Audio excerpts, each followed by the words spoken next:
What is up, YouTube, Facebook, Twitter, Twitch, Apple, Spotify, and everyone tuned in on the Texas Sports Unfiltered app?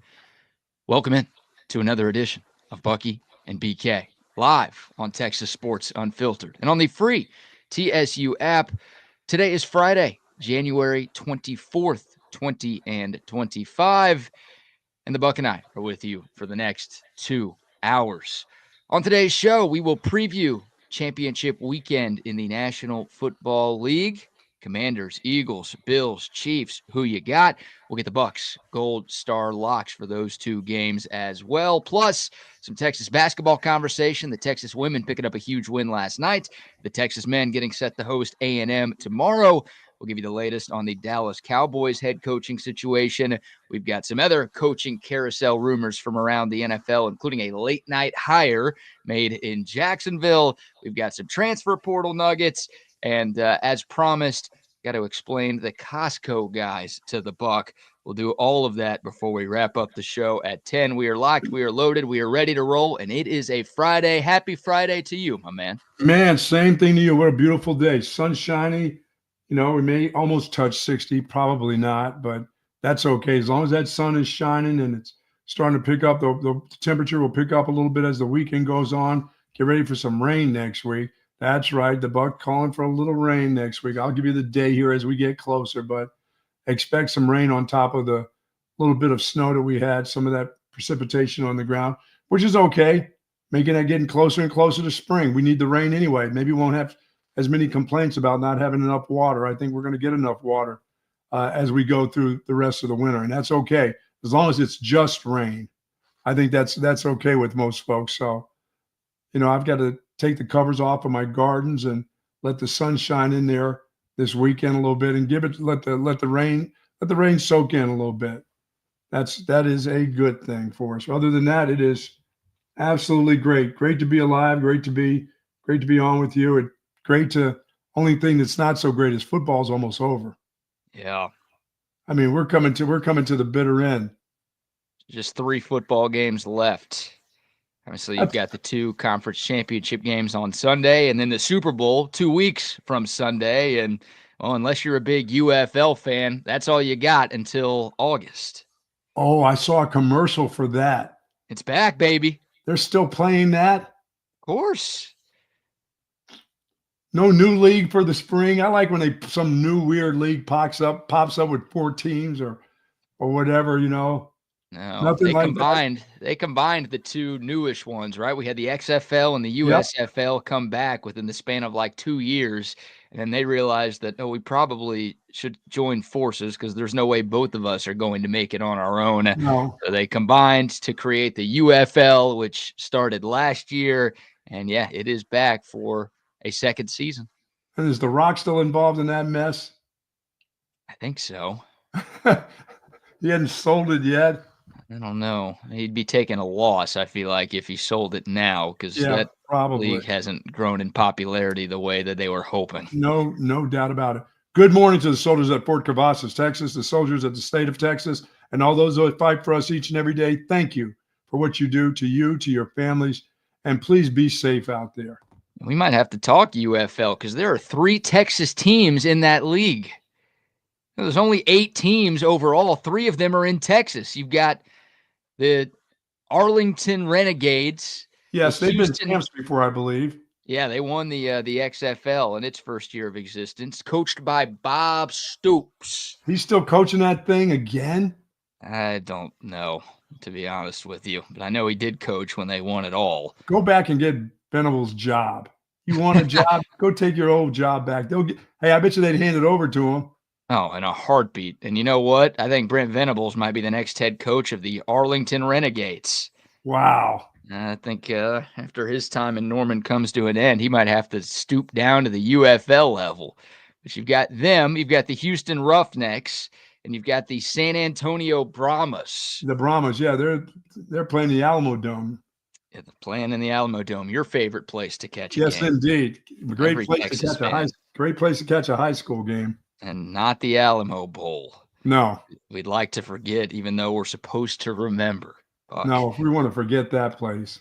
The UFL gets started in earnest here pretty soon. Looks like game 1 is going to be March 28th. So if you're craving football in the month of March, you got it with the United Football League. I'll be deep into basketball then. Yeah. The horns, the flying horns. I'm sorry. I said March 28th, which means like the very end of the NCAA tournament. You will not be into the horns at that point. Maybe the women's team. Hopefully the women's team. They will not be in the tournament at that time. No. We'll see if they're in the tournament at any time. And, tomorrow's game against Texas A&M can go a ways into determining that. Yes, it can, brother. I feel good about that. Yeah. Good about what? Good about me being right that it will determine if they make the tournament? They're going to get a win tomorrow at home. Wow, against little brother. Yeah. Who big brothered them the first matchup in College Station.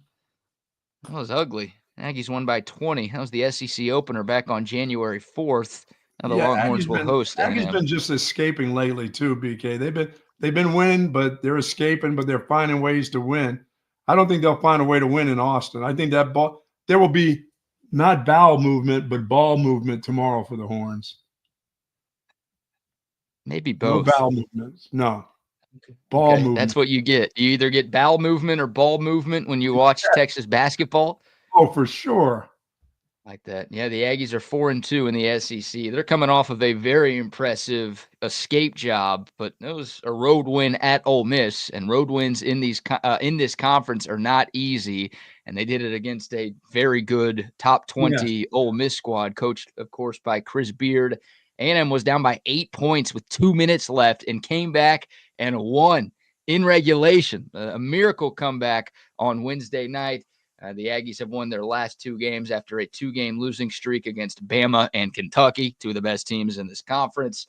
The Aggies, once again, 4-2 in SEC play, and they beat up on Texas 80-60 at Reed Arena a couple of weeks ago. So the Longhorns, they've got to change things up a little bit. And the problem with this matchup, this is a horrible matchup for Texas. Yes, it was. We said that the first time they matched up. We said it the first time they matched up, and it proved to be true. And look, the only saving grace is that you're playing A&M, and A&M finds ways to lose to Texas a lot. But A&M is the best offensive rebounding team in America, Coach.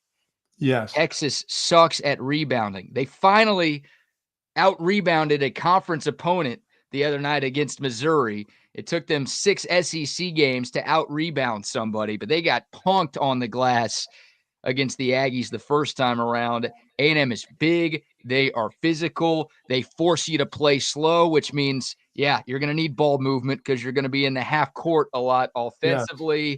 Like their defense and their rebounding are very good, and that is not what Texas needs to be facing. And their guard is well again, so that dude Taylor is back. Yeah, Wade Taylor's back and playing really well, and Zurich Phelps, the SMU transfer, who had a big game against the Horns a couple of weeks back, he's playing really, really well. Like, it's not the most talented team in America, but they're playing hard right now, and they are physical, and they make you earn everything that you get.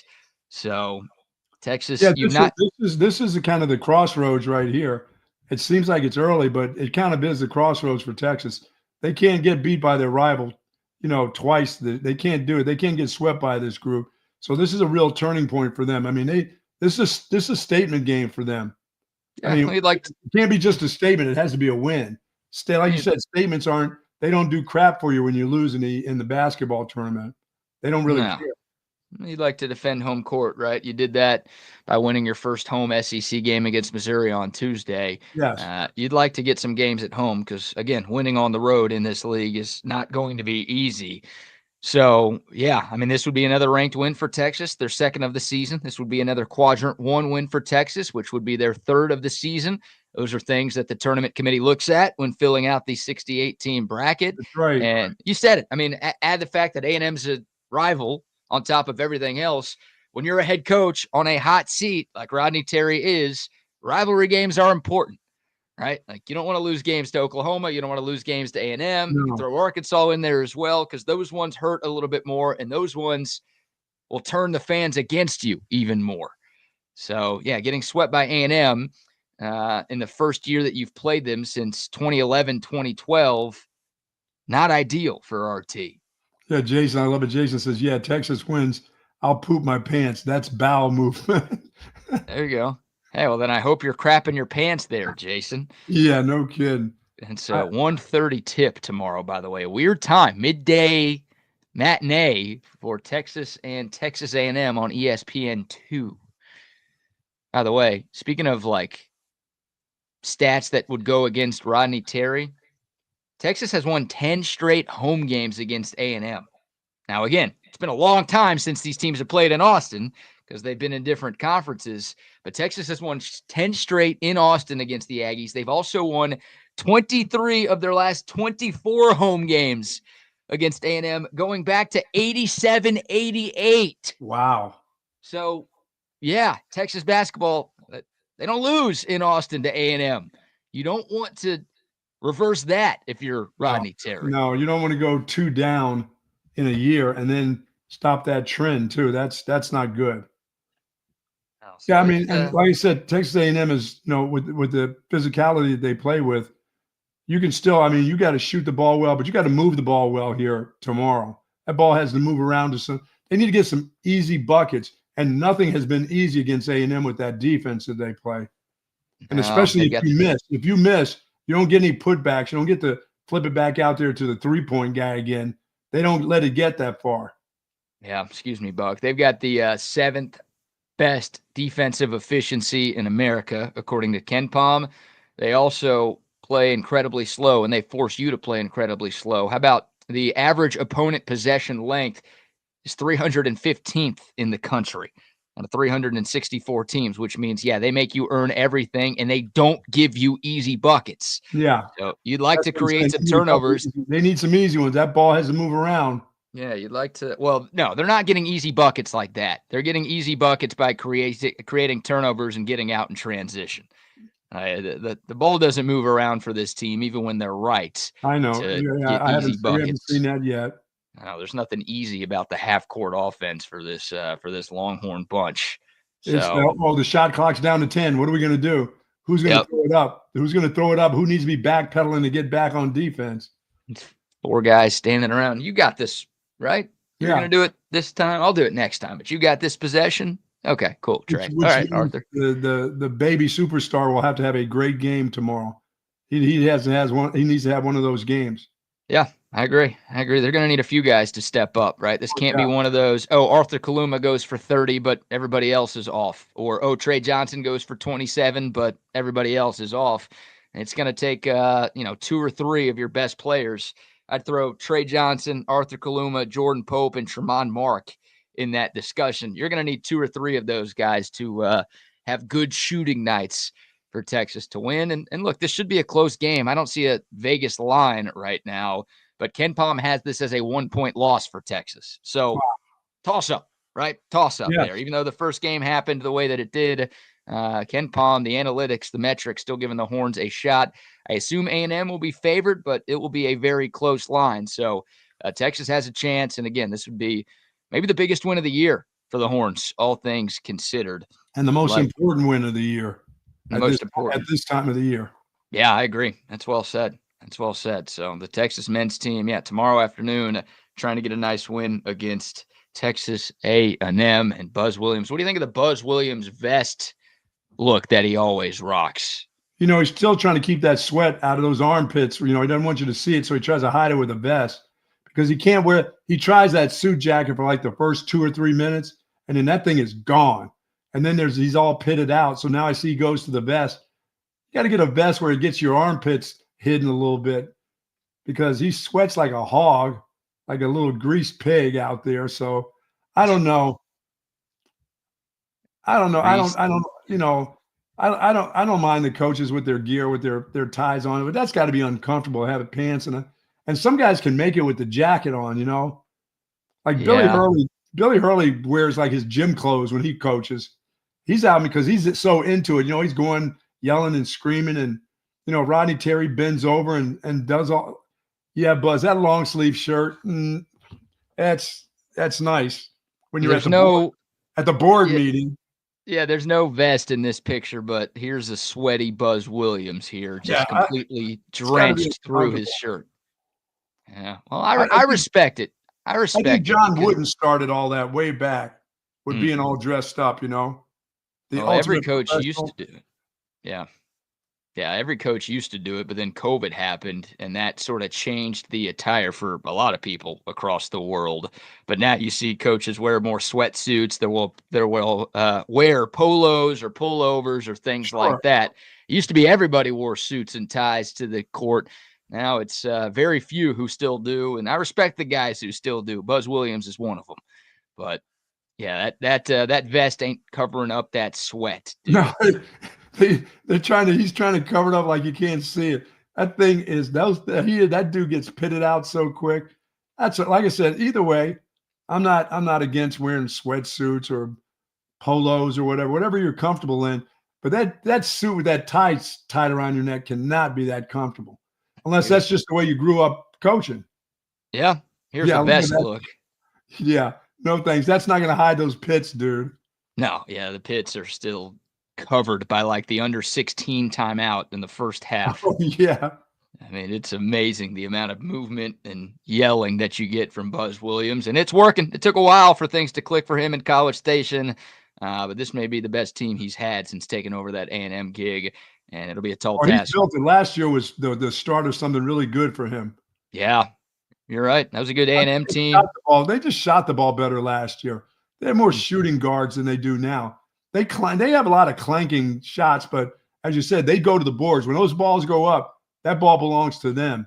You're not going to get it back on your side when you're trying to offensive rebound. But those dudes, when they miss enough that they have to go to the boards. They get offensive rebounds on 42% of their missed Man, shots. That is a ridiculous stat, and they more than doubled the number of offensive rebounds the Longhorns had back on January 4th. So look, Texas is obviously at a mismatch from a size standpoint. There's nothing they can do about that. But this is a bring your lunch pail and your hard hat to work kind of game. yeah, this is a big bodied. They have big bodied guys. It's not like they got a bunch of 7-footers, but they got some 6'8", 6'9" guys with big, broad shoulders. Plus, their guards will go. Their guard. It's not like Trey Johnson, running around and not guarding anybody. Their guys will guard you, and they will go to the. They'll go to the basket for one thing offensively, but they'll go to go for rebounds too all over the place. Yeah, Caden Shedrick's the tallest player in this game tomorrow at 6'11". So Wow. He's got to rebound like he is. He normally doesn't against worse rebounding teams. That guy Right. is a little too soft for my liking I at was going to times. say he's got to be physical tomorrow. Good luck. Yeah, but you're right. They got like some 6'7", 6'8", 6'9" dudes who are big and burly, yeah, and they're willing to go to war in the painted area. yes, they do. You better be willing to join them. Yeah, I mean that's a part of the Buzz. That's Buzz's deal right there. Is you're going to go and rebound. You are going to go to the boards. We don't hit a lot of shots, so get ready for the ones clanking off the rim. We need you there. I mean, they have their identity. And Texas, once again, we still don't know what their identity is. It's just they got a lot of hope for them. Every game is like, I hope they do this. I hope they can do that. You already know what A&M is going to do. Sure, absolutely. CB asked if the Aggies have ever gotten past the Sweet 16. They never have. Mm-mm. They never have in their history. Now, they did make it to the round of 32 last year, and they took the number 1 seed Houston Cougars to overtime, one of the best games of the tournament. Yes. A year ago, but they came up short there. But no, they have never gotten past the Sweet 16. So another reason to win this one tomorrow. I've never heard this phrase, but James says Caden is ass extra soft. Maybe there should be a period or a comma in between ass and extra. I don't know what ass extra soft is, but he's ass. I think he plays like he's afraid to get hurt. He's had so many injuries. He's afraid that any confrontation at the rim or on the floor is going to get him hurt, or we're going to see him with a heating pad on his back again. That's how he plays. That's a dude that if he thinks he's going to go to Europe and play, look out. They will destroy him. Oh, my God. I thought Caden Shedrick maybe had like the best 6 or 7 minute stretch of his season after he got posterized by that Mizzou guy on Tuesday. Well, tell him to get out there before in warm-ups and have the guy go in the layup line and dunk on him or something. Yeah, have Trey Johnson put his nuts in your face. Yeah. And then maybe we'll get a good 40 minutes from Caden Shedrick instead of just a good, 4 to 7, whatever it was. Yeah, I think the kid Pope has to play well too tomorrow. I think his shooting, I mean, they just can't be off, like I said, because they're not going to get any rebounds if they're off. If they're going to be on, he has to go ahead and take those shots. Right. He can be a volume shooter tomorrow if he's hitting. Yeah, the first game against the Aggies, Trey Johnson was 2 of 13. Jordan Pope was 4 of 9. Tremont Mark, 4 of 9. Arthur Kaluma, 4 of 8. Caden Shedrick had 0 points in 27 minutes. Turbo ass. I'm looking at now these guys are coming up with all kinds of names for a turbo ass. Yeah, it was really? A turbo ass performance pretty much by the entire squad in College Station. And it was tied at halftime. Don't forget, Texas played a good first half there and then just ran out of the gym in the second 20 minutes, outscored 43-23. So it's not like it was an assing from the jump, but they, A&M, whatever Buzz Williams said at halftime was a hell of a lot better than whatever Rodney Terry said at halftime. Because one team went one way and the other team went the other. And unfortunately, the team we root for was the team that went the other. So yeah, somebody says, I want everyone to use a stool with a simple pullover like Huggins used to. Oh. And a bottle of Jack in the middle of the group as he's talking to the players. There's a Jack. They're playing spin the bottle in there or something. Yeah, we want everybody to get DUIs driving home from the game? Huggy. I don't know if that's something we should be promoting here. No. Is Bob Huggins' behavior. Wine and Spirits promoting that with Bob Huggins. Yeah, I always loved the Bob Huggins stool. I can't believe – that guy would get so mad on the sidelines, right? I've never seen him break a stool, though. I've never seen him, crash one. I was always waiting for him to crash, but he would be in his player's face. That guy was unbelievable. I can't believe he never broke a stool on the court, on a player, on a ref, on anybody. Just sitting on it. He would be so mad. His face would get so red. You could basically see steam coming out of his ears. But that dude was mad before the game even started. He was pissed at something. Yeah, because he couldn't drink. No, he couldn't drink for 2 hours. That's why he was pissed. They didn't let him drink while he was coaching the game. So he was terrified. Oh, my goodness. That guy is a legend. He's a Hall of Famer. He is a legend. He's one of a kind. That dude's in the drinking Hall of Fame, too. No, it's a minor miracle that I think he has 3 or 4 known Deweys. That's a miracle that he only has that many. Miracle he's not killed anybody yet either. Yeah, well, he almost did. Know of. Maybe in Morgantown somewhere there's some deaths that nobody knows about that he's run over at a late night. They just don't know who hit him. Oh, that was his last arrest, right? He was at Pittsburgh, driving the street. Yeah, I think it was after a Taylor Swift concert or something like that. He was in an incredibly crowded area and was almost 3 times above the legal limit, just driving around. Yeah. With the stool in the back seat. Hopefully no stool on the driver's seat. There you go. There's that. There's your basketball talk today. Boeheim is the murderer. Yeah, Jimmy Boeheim is It was a an murderer. accident. Okay, it was an accident. Aaron Hernandez, whatever you say. Murderer. Yeah, thank you. It was on an overpass. It was slippery. Yeah, Tony Stewart also accident. Okay. Whatever you guys say. Just trying to help a pedestrian, that's all. Help him die. Yeah, right. How are you helping him by hitting him with your car? All right, Oscar Pistorius. Who else are we defending today? Poor Jim Boeheim. He's poor. He's very poor. Made millions of dollars to coach for a long time. I think he's doing okay. A million years. That guy. Every time I look at that team, I'm thinking, "Where's Boeheim at? He's not coaching Syracuse anymore." Done. How long has he been out? It hasn't been that long. Give me 4 years, 5 years. I don't even think it's been that long, honestly. Really? Yeah, I think this is year 2 without him. Wow. Maybe year 3, but yeah, he coached for a long time, man. And he would always have that random year where he would take Syracuse deep into the tournament as a 10 seed. And they weren't worth a shit either when he did. They couldn't. Yeah, and they couldn't fire him because of it. Like I got a good buddy in Houston who's a Cuse grad, and hell, half of our industry is Cuse grads. But he wanted Boeheim fired 10 years ago. But like every third or fourth year, Boeheim would go to the Elite Eight, and they couldn't get rid of him. It's like, well, he's won a championship there. He's a Hall of Fame coach there. It's like it's tough to fire that guy regardless. And then he'd make it even tougher by randomly having a deep March run. And it's like, what do you do? Dude, I mean, I used to watch them. I used to go when I was coaching. I would end up going to, when I was supposed to be recruiting, I'd be at the game, the Big East tournament at Madison Square Garden. And Boeheim was the best, man. That's when, John Thompson, Boeheim, that whole group was just, that was some fun stuff right there. Watching Earl the Pearl Washington play. He would always find some kid out of New York or one player. All he needed was one. You know that, Carmelo. All he needed was one. And he'd ride that dude right to the tournament, Yeah, that sucked. I mean, Jim I hate Syracuse basketball because, 2003, the year Boeheim won the title, they beat both of my teams in the Final Four to get there. Like, that was my dream year. As like a 10-year-old kid, I'm watching Texas and Kansas in the Final Four. They could have played in the title. I would have been like, sweet. And hopefully one of them was going to win the title, but instead Syracuse beat both of them. So I can't stand Carmelo. I can't stand Hakeem Warwick. I can't stand Jim Boeheim. I mean, all those guys are like public enemy number one for me. Ruined it.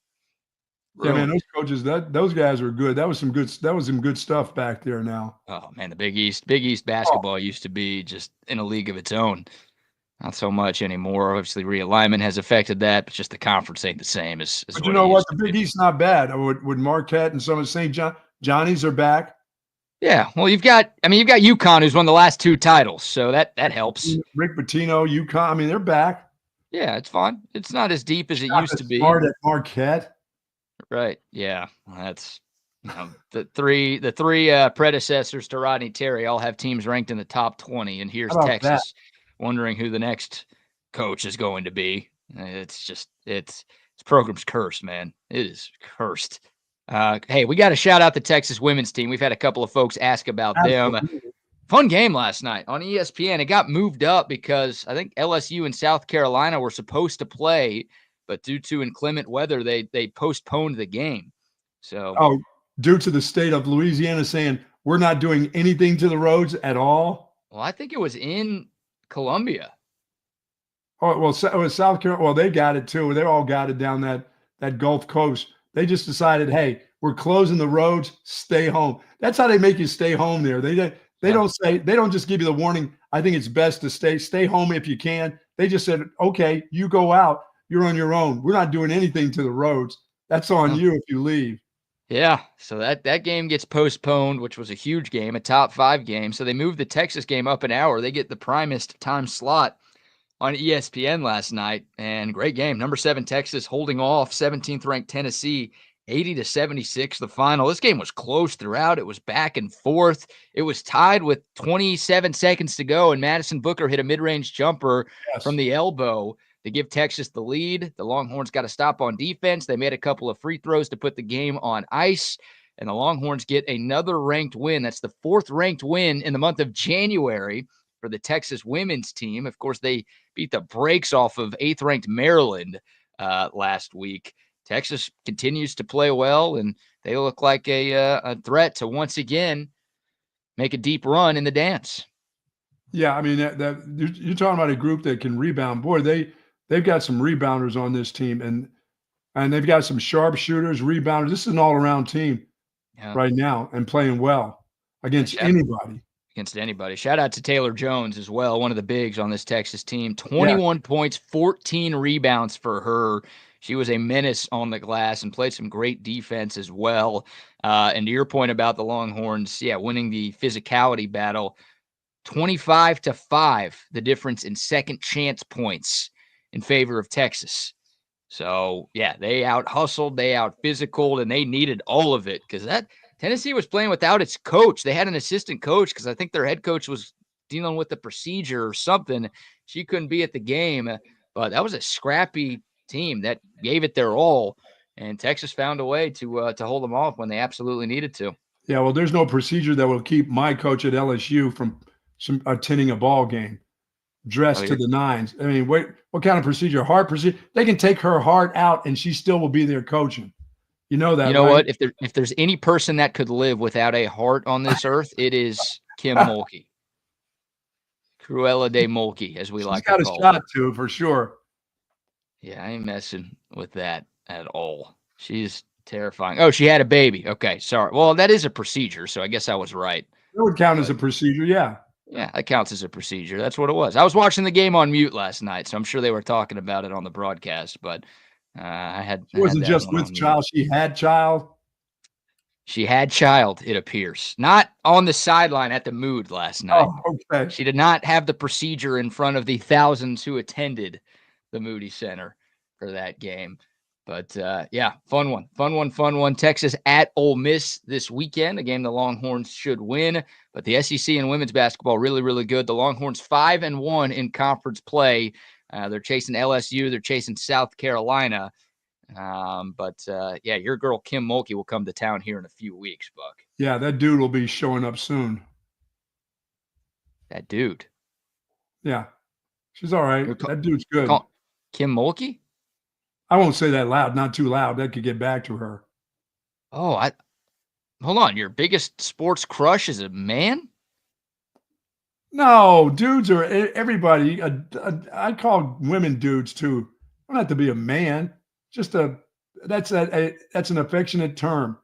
Those dudes. Please record yourself calling your wife a dude and see what she says. I call her dude all the time. Do you? Yeah, I just every once in a while, dude, where are you? Dude, where's my car, dude? Dude, where's my breakfast? So you're dude, get back in the kitchen, dude. What are you doing, dude? Why ain't my laundry done, dude? Laundry, dude. Oh, yeah, just a word. Just a word.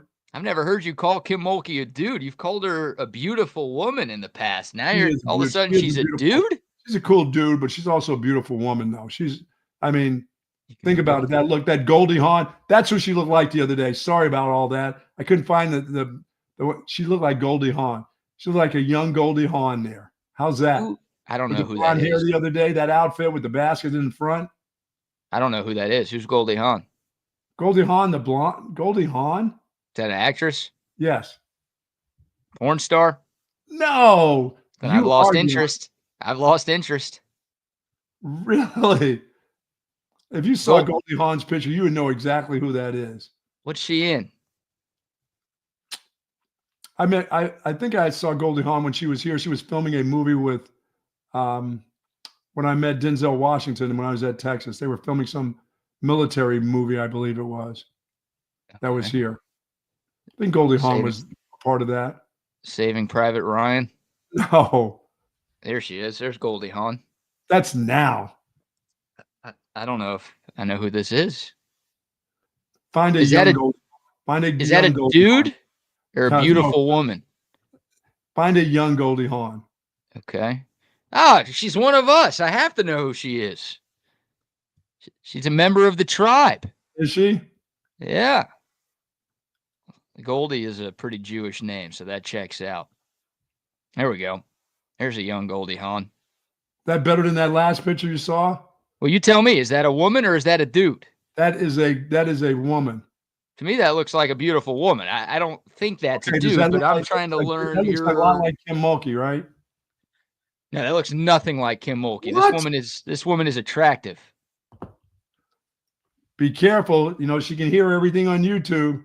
Oh, I know. I'm terrified. Look, I'm not going to that Texas LSU game because I cannot be in the same room as Kimberly Dwayne. That's not going to end well for me. Sometimes you have to get over the fear. And I tried once when she was at Baylor and I was a student at Texas. I went to one of the UT Baylor women's games and I was just uncomfortable the whole time. I was like this in my seat. Oh my God. I was like sitting back of the student section and I'm still like worried she's going to take off a heel and throw it at me. Wow. Yeah, I ain't messing with her at all. At all. Yeah, I'm excited. I got the men getting a win tomorrow. Everyone's saying I need to watch Wildcats. She's She in was a coach. That's Wildcats. right. She was. I think she was the coach. Wildcats. Was she a baseball coach or the football coach? I don't remember that one. Okay. Well, sounds like it was really good. You don't remember it. Sounds She's like it still was married really to good. Kurt Russell. I don't know. Who knows what our texters and commenters are saying this morning. Shout out to all of y'all for tuning in and for chiming in. The code of text line Thank you very much. 512-222-9328. Yeah, dudettes.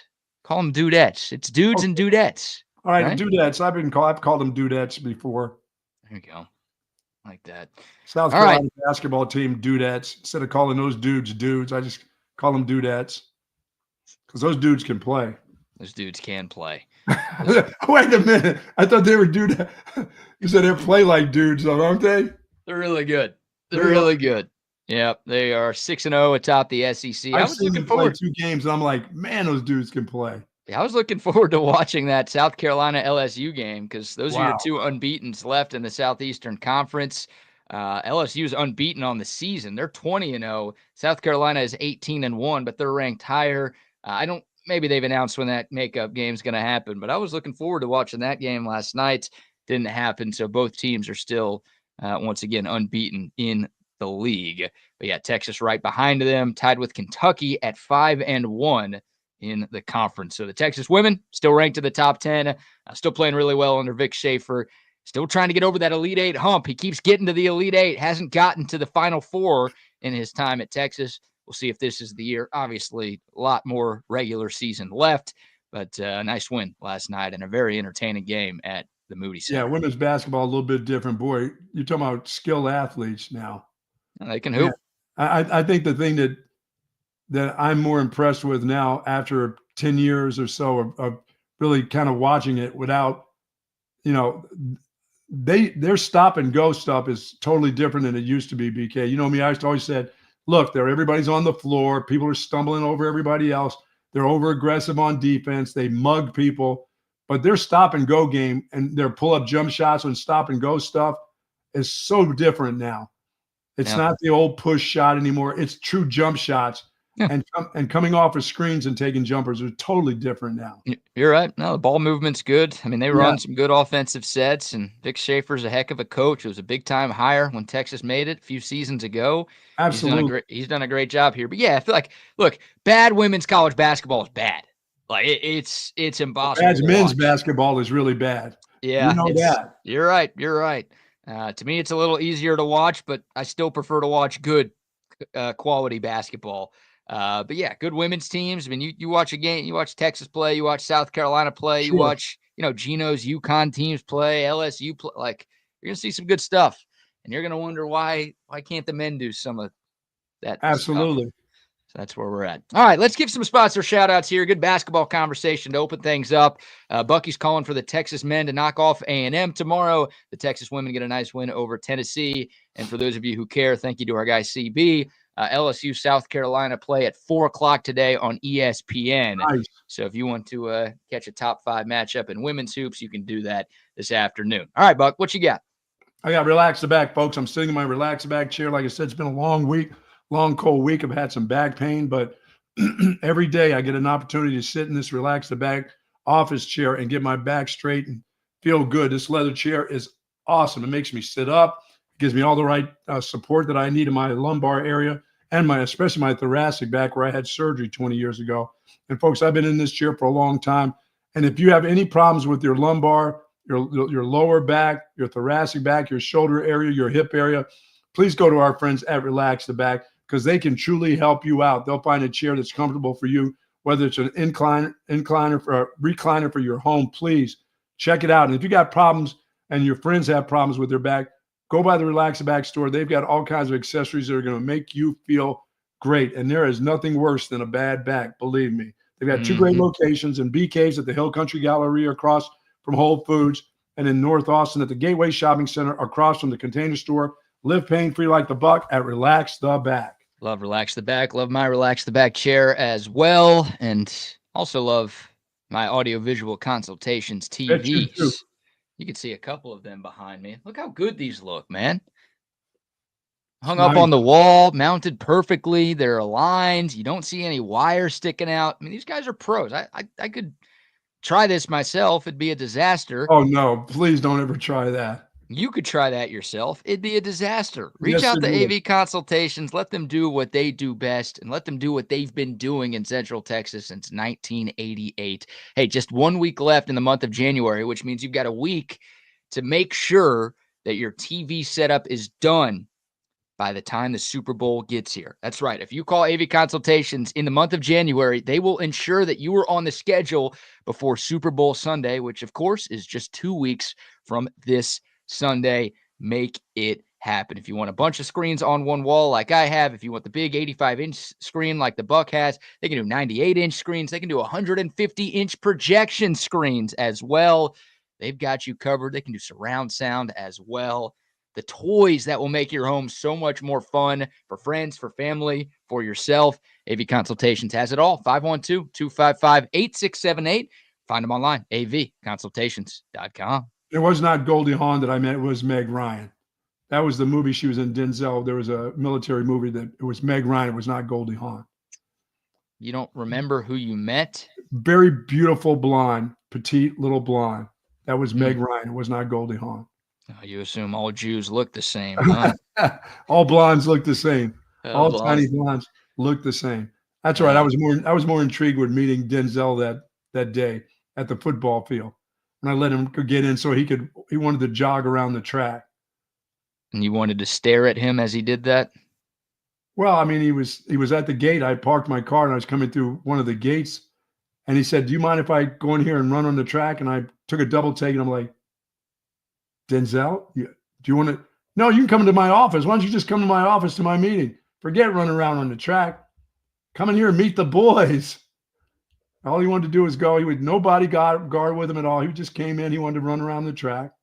They were filming that movie here in the Austin area. So sounds like you invited Denzel Washington to your office to hook up.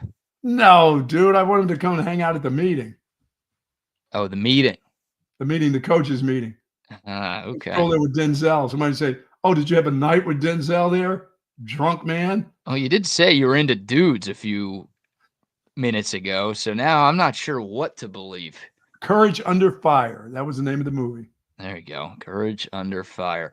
All right. Shout out AV Consultation. Shout out CentexTickets.com as well. Hey, if you want to be there for the Cotton Holdings Lone Star Showdown tomorrow between the Longhorns and the Aggies, they got tickets for you on site right now at CentexTickets.com. Don't forget to use the promo code CENTEX10.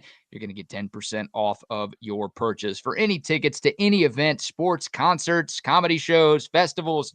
It's all there online in one place at CentexTickets.com. Very nice. All right, Buck, let's dive into a little football, shall we? Conference Championship Sunday, 2 days away. The NFC Championship will start things off. It's the Washington Commanders and the Philadelphia Eagles, an NFC East rivalry renewed. These two teams will meet for the third time this season. They split in the regular season with the home team winning each game. Of course, that's good news for Philly because the Eagles are the home team this Sunday. Philly, a 6.5-point favorite. We'll start with this game, and then we'll get to Chiefs-Bills as the AFC Championship nightcap. But what are some of the storylines that you're looking out for in the NFC title game? Well, one of the storylines came out yesterday where the defensive coordinator for the Commanders let Philadelphia know that if Jalen Hurts, on his bad knee runs, they're going to treat him like a runner, which I'm like, dude, the guy's been playing football all his life, and it is the Eagles. You don't have to send a message to them. All you did is fire them up to take your skinny quarterback when he goes down the sideline, somebody taking a 15-yarder on that dude. Because if that guy doesn't play, you got a problem. So I don't know why you needed to why did you even need to say that? Sometimes less is more. Like, speak less. They understand the game. The NFL guys understand what's at stake. You're getting to the Super Bowl. Philadelphia already knows that Jalen Hurts is going to get hit by the Commanders. You didn't have to tell. Your defensive coordinator doesn't have to come out publicly and say, well, here's how we're going to treat him. He's not going to get like the Patrick Mahomes treatment. Patrick Mahomes understands what's going to happen in the game with him too. They're going to hit him like they always hit him. And he's going to run like he always runs. So these messages that people try to send out, in the NFL it's just stupid. That's just that's just like asking them, the cheap shot artists that are the Philadelphia Eagles, to hit your guy. They'll be twisting that guy's leg in piles and doing all kinds of things. And he's not, I know he's elusive, but he's a skinny little something too, you know? I didn't see this. Was the defensive coordinator asked about if they're going to be extra physical with Jalen Hurts, or did he just kind of bring this up on his own? Kind of brought that up that, you know what, if they run him and they run, you know, some of that option stuff with him, with Saquon Barkley, they're going to treat him like he's a running back. Like you needed to tell him that. You needed to tell Philadelphia that. I think that's understood. I mean, you're trying to get to the Super Bowl. There's a lot of extra stuff that's going to go on now in this game.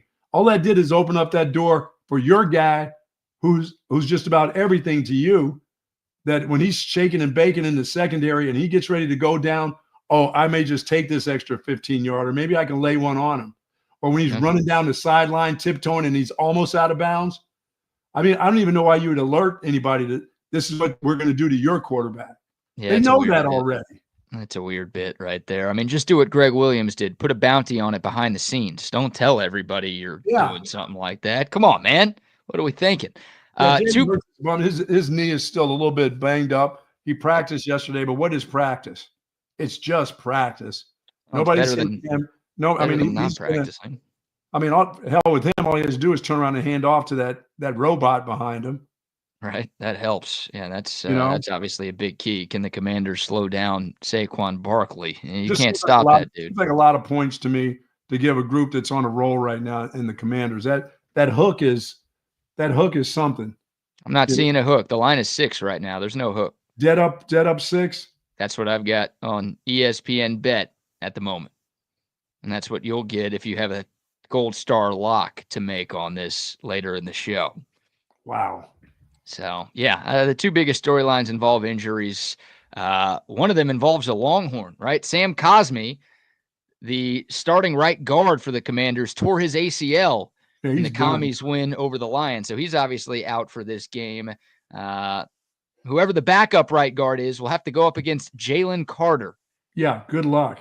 And Jalen Carter is a monster, and he might be the biggest reason why Philly beat the Rams, because he made 2 huge plays on 3rd and 4th down on that Rams final possession in the divisional round game last week. Like, Jalen Carter could not be blocked in the most critical of moments, and that's a big part of why Philly was able to escape the Rams comeback. Jalen Carter going up against some backup right guard, not ideal for the Commies. Yeah, but for me, it's more that and the fact that the cornerback from Philadelphia, that's the problem too. That guy has played, the rookie has played so well this year, and I don't know what he's going to be like. I guess they're trying to play him, but they're probably going to say he's good to go. But boy, he got hurt last week too. Yeah, it sounds like he's trending to play, but how effective will Quinyon Mitchell be? You're right. He's been one of the better corners in the league this year. Yes, he has.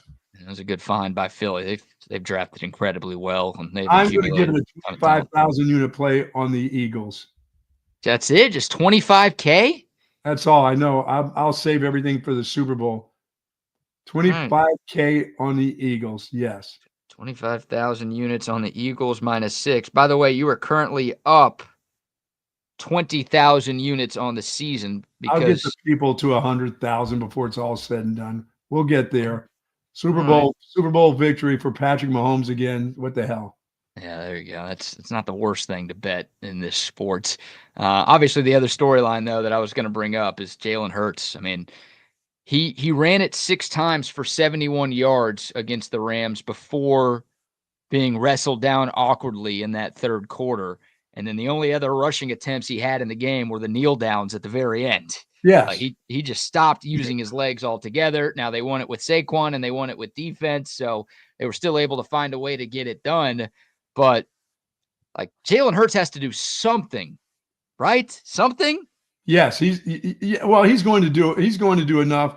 I mean, they talk about him not being able to throw the ball down the field or whatever, but that run game is going to. They're going to have guys close to the line of scrimmage because they've given up an awful lot of yardage in the 2 meetings that they've had against each other. I mean, is it like 130 or something like that? 130, 140. What they can't give up is 250. then it doesn't, No, but they can't give up close to 250. no, oh no, if they give up 250, it's a cakewalk for Philadelphia. They give up like 150 to Saquon, I think they're in trouble. Forget 250, and you're going to be very happy with your 1,000-unit play because. Well, I think they feel like they can give up 120 yards to that dude on the ground. Yeah, I do too. That's different than 250, right? Look, they gave up 150 in the win. I remember when we carries. talk about if you can't give up 100 yards to anybody. Well, Saquon's different, dude. Saquon is different. For some guys, it's 100. For that guy, it might be 150, and it's really 150 with a quarterback who's banged up. Yes. Like, it's 100 if, like, okay, the Bills can't give up 100 yards to Isaiah Pacheco because the Chiefs have Patrick Mahomes. Yes. Right? The Chiefs can't give up 100 to James Cook because the Bills have Josh Allen. It's different when Jalen Hurts is the quarterback and he's playing with a bum knee. So I think, the conversation changes based on what you have around you. And Saquon's in a league of his own right now at running and that back. offensive line is in a league of their own too. Yeah, they're playing really well. The Commies are going to have to win up front some, and they're going to need Jaden Daniels to put together another all-world performance like he did in Detroit. Now, a little different because you're playing in a dome, and that Lions defense was incredibly banged up. Still, 45 against anybody on the road in the playoffs. Yes. Very impressive, but this Eagles defense is loaded with talent. The weather's going to be a bit of a factor this weekend. That crowd's going to be nuts. A rookie possibly getting his team to the Super Bowl. No, it's going down as one of the best rookie seasons a quarterback has ever had. And we just saw one last year with the Texans. Yeah. We just, we're going from one year to the next with these young quarterbacks. You're right. And CJ Stroud was amazing. The numbers were great, but he didn't make it this far, right? He made it to round 2, but the Texans lost to the Ravens in the divisional round last season. Obviously, Jaden Daniels got his team to the conference championship in his first season. It's pretty remarkable what he's been able to do so far. So should be fun, man. I'm rooting for the Commies. I don't like rooting for either of these teams. I'm rooting for the Commanders. Random stat. This is the 5th NFC Championship game between NFC East teams. The first time since 1986. Man. So it's been a while. Last time the Giants won the NFC Championship game in 1986. They went on to win the Super Bowl. So we'll see if the winner of this game finds a way to win the Lombardi Trophy as well. But, I'm excited for this one. I'm hoping Jaden Daniels can pull it off. He's going to have to be. I'm more of a Commanders cheerleader than I would be an Eagles. I'm not a Philadelphia, only really root for the 76ers. This is a tough route for me to root for the Eagles for sure. So, yeah. I think the Commies are going to have to be aggressive. They were the best 4th down team in the league during the regular season. Oh, Dan Quinn doesn't give a rat's ass. He's going to go for it a bunch of times in this game. With that quarterback, oh, yeah. I think you have to. The only thing with them is that if you make a mistake against this Philadelphia secondary is pretty good. The linebackers can run. The run game for the Commanders isn't bad. They've kind of come on with their run game a little bit too. So it's not just the quarterback that's escaping. Their run game is not that bad. But going against this Philly defensive line and the Philly offensive line is going to be key. And like you said, Jaden Daniels is going to have to play an incredible game in this one to get them by. Yeah, the Commanders' running game has not been great in these playoffs. I mean, it really has been a one-man show. Like, I just pull up the stats right now. Brian Robinson, who is the number 1 tailback for the Commanders, has 93 yards in 2 games. Not averaging 93. He's got 93 yards on 3.7 That's not going to work against Philly. Yards per carry. Yeah. So he had a solid regular season, but the Commanders haven't gotten a ton from their run game so far in the playoffs, and you'd like to take some of the pressure off of the young quarterback in that atmosphere against a Vic Fangio defense, and that hire's been amazing for the Eagles, right? Vic Fangio, one of the best defensive minds in the sport. He has completely turned that Eagles defense around in a very short amount of time. He's going to pose all sorts of challenges to Mr. Daniels. So yeah, Jaden Daniels gets rid of the ball so quick too. I mean, he's got a quick arm. He lets that thing go when he makes a decision, and he's got such a great job doing such a good job as a rookie, pre-reading what he sees and letting that thing go. I mean, his decision making has been unbelievable. It has been. So we'll see. Commanders at Eagles. That's at 2:00 on Sunday. That is on Fox. And then you've got Nance and Romo on the call for CBS. You're going to get Mahomes and Allen one more time. It's the 4th time these two have met in the playoffs. It'll be the 9th time that they've met over the course of their careers. Josh Allen has had the better of Mahomes in the regular season, 4-1 against Patrick Mahomes. But in the playoffs, everybody knows Mahomes 3-0 against Allen and the Bills. Buck, is this finally the year where Buffalo can get over the Kansas City hump in the postseason? This is as good as Buffalo has run the football with their running game to help out their quarterback. No, it's not going to happen. It's not going to happen. To convince yourself. The running game for Kansas City has just been kind of but in this game, it'll probably show up, and we'll think it's all about Patrick Mahomes. It'll end up being about them and what they get done on the ground. They'll have some nice key runs. They'll have some trick plays that'll get over on Buffalo, and we'll be talking about Josh Allen. He got close again, but I want to pick the Bills, but I can't pick not in Kansas City. Yeah, not in the early evening, 5:30. No. Yeah, Buffalo did beat Kansas City this season, but of course that game was in Buffalo where the Bills were undefeated in the regular season and obviously won their 2 home playoff games as well.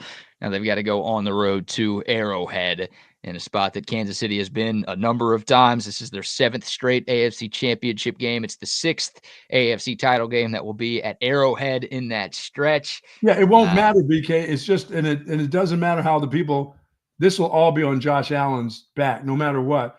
The run game, the defense, it's all going to come down to him. He's the guy who has to take them over the top. He's the guy who's got to get rid of that monster on the other side. And that guy is, no matter how crappy Kansas City wins, they know how to win now. This is when they really know how to win. Field goal, your guy Buckner get in the kitchen or whatever guy. I mean, this is where they make all their field goals. They make all their 2-point conversions. They'll sack the quarterback. They'll have key plays. They won't make goofy mistakes. And this is where Mahomes scares me, because this is where that guy takes off. The linebackers for Buffalo, they got all their guys back right now, but they like to turn their backs and run down the field so Patrick Mahomes can't throw it. But this is where he always takes off and runs, where the guy ends up with like 60 yards of rushing, And I'm like, yeah, how is that guy getting away with running down the field? And if you come near him, look out for the flag. I don't care where it is. If he slides or if he runs out of bounds and you put a glove on him, it's at home. Flags are going to be flying. Oh, yeah. And Mahomes will be flopping. Oh, yeah. You're going to get the calls. Oh, yeah. Yeah, like Mahomes was asked about that. That became a big story earlier in the week. Somebody asked Mahomes, do you think he gets preferential treatment from the officials? And what's he supposed to say? Oh, yeah. Like, I slip those guys a $100 before every game, or I give them free insurance from Jake from State Farm, and they take care of me. It's like, of course he said no. And everyone's like, how could you say that? Like, of course he says no, but we know what we see. You're supposed to you're at home. Hey, if you want a home call, get home field advantage. You want the calls, then you can bitch about it. If you get home field advantage, should have been in Buffalo then. You know what I'm saying? Too bad. He's going to get the calls. Yeah. Well, as much as everybody says it's even, no. Home field advantage. That's what nobody says it's even with the Chiefs, right? No, okay. Well, it's home field advantage. They're the defending 2-time Super Bowl champs. Start beating them and getting the games at your place. Yeah, and do enough to where the refs can't be a factor, right? That's what you would like to do. Like I said, here's where he runs, and when he gets hit, he does the extra dramatics, the double rollover twist, my ankle, my knee, my back, and they start throwing flags and they start taking care of him. So then he gets hit in the pocket, and you look and you're like, that wasn't much. Or they push him to the ground, they throw a flag. I mean, this is how you get to be the way he is. Win 2 Super Bowls. Well, he's got 3. So yeah, well, okay, win 3 and then try to get 3 in a row. So that's how you get those kind of advantages. Well, people's argument against that would be they can't win a Super Bowl if the Chiefs are getting every single call. Just letting you know what the people would say to that sentiment. I'm sure there are some Texans fans who agree with that as well. They got screwed last week. No doubt about that. I don't know if they win that game without those 2 roughing the passer calls, but Chiefs scored 10 points on those 2 drives, and the Texans lost the game by, 11 or 9 after that safety. They lost by 9. Those Look 10 out for points. look out for the bundle of Ruski. Yeah, way to go, Jason. Ruski dude tomorrow. Bundle Ruski. On Sunday. It's going to happen. There's going to be a bundle of Ruski in there. I don't even know what that means. Trick play. They're going to do something silly. Okay. And then it's going to look like, how did that happen? You're going to go, how does that happen to NFL guys? It only happens to Texas on 4th downs. How does this happen to guys who get paid all this cash? Well, you're calling a fake punt for the Chiefs? Oh, they're doing something. It's a fake something's going to happen here. Okay. Yeah. I think Buffalo might need to be the team that does that, right? Yeah, I don't see them too tricky. I think they feel like they can run the ball. I don't know why they would feel like they can run the ball against the Chiefs, against those monsters on their defense. I'm looking at the box score from Week 11 when these 2 teams played. Once again, Buffalo won at 30-21 in a game at Highmark Stadium in Orchard Park. And Josh Allen led the Bills 12 carries with 55 yards. None of the running backs really did anything. I mean, James Cook had 9 carries for 20 yards. Did have 2 touchdowns in that game, but it was like goal line punching it in. It wasn't, he busted free for a couple of long runs. His longest run in that game was 6 yards. So the good news for the Bills is, hey, Joe Mixon and the Texans were able to run the ball pretty well last week, like surprisingly well. And they controlled the time of possession. They kept Mahomes and that Chiefs offense on the sideline for large periods of time. Think of that drive the Texans had at the start of the second half where they had the ball for 10 minutes plus and scored a touchdown. If you're Buffalo and you can put together something like that, goes without saying that's going to help your chances of winning because you keep Mahomes and Kelsey and the rest of the State Farm boys on the sideline. Yeah, I'll be interested to see which guy outrushes the other at the quarterback position. Oh, well, Allen's going to outrush Mahomes. I mean, Mahomes might take off and run a little bit, but Mahomes isn't going to have 12 carries like Allen had in the first matchup. No, but he'll have 6 to 8 of them in this game, I believe. Yeah. We'll see. We'll see if that's needed. I would go under that number, but I think he will run, and I think his legs will need to be a factor at some point in this game. Does Pacheco become the Pacheco of old in this game? Because I haven't seen – there's nothing that tells me that he's back to what we saw of him, Super Bowl or even before the Super Bowl during the course of that season. I just don't see that explosion that you see from him. Doesn't seem so explosive yet. No, Kareem Hunt might be not healed up, or he just hadn't played enough. Right. Yeah, Kareem Hunt might be RB1 for the Chiefs this weekend. Yeah. We'll see. We will see. But I love it when these 2 teams play. I know a lot of fans are tired of seeing these games because it feels like we get Mahomes and Allen just about every year in the playoffs, but they've given us some classics. Of course, the best game being the 2021 divisional round game where the Bills took a 36-33 lead with 13 seconds left in Kansas City. There's no way. Somehow, some way, the Chiefs drive into field goal. That horns prevent. Yeah, somehow, some way, the Chiefs get into field goal range. They tie it up. They win the coin toss. They win in overtime. That game spearheaded the overtime rule change that we've got in the NFL because people were pissed that Buffalo didn't get a chance in that extra period. My response to that was, you were up with 13 seconds left, idiots. Win the game. Win the game. All right, I'm going to go ahead and put that 50,000 unit play on Kansas City because I don't even see a field goal yet. Are we still in the 2-point line deal? It's 2. I think I'll take the Chefs. Okay, 50,000 units on the Chefs -2. So you're calling for both favorites to win and cover. I'm a favorite guy. And for the second time in 3 years, we'll get a Chiefs-Eagles Super Bowl. Ugh. Yeah. Wouldn't you like to see the Commanders and the Bills play? That'd be different. I would not. I'm a Chiefs fan, so I would not like to see the Bills win, but I would like to see the Commanders win. And I think most of the country, though, wants to see the Commanders and the Bills win.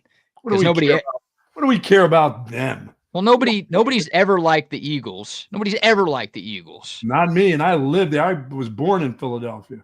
And people are tired of the Chiefs. So you get new blood if you get the Commanders and the Bills.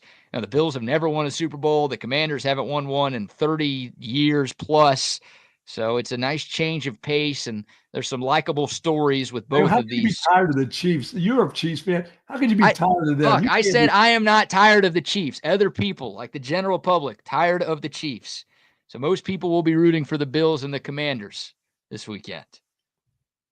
I want to see excellent football and how do they do it? How do they get that done year after year at the highest level? How do they do that? No one's ever won 3 straight. Kansas City 2 wins away from making history, making more Yeah, I history. don't care if they win another one after this. I'd love to see this 3 in a row. Yeah. One of these deals that's never been done. I think that's awesome. Yeah, I agree with you. Most people don't. Because if they do win this, they will win the Super Bowl. Yeah, I think you're right. I'm taking the Bills on Sunday. I'm taking Bills, Eagles as your 2 winners. I think this is the time. Kansas City's been just skating by this year. They haven't scored more than 30 points in a game all season. That offense has been too inconsistent.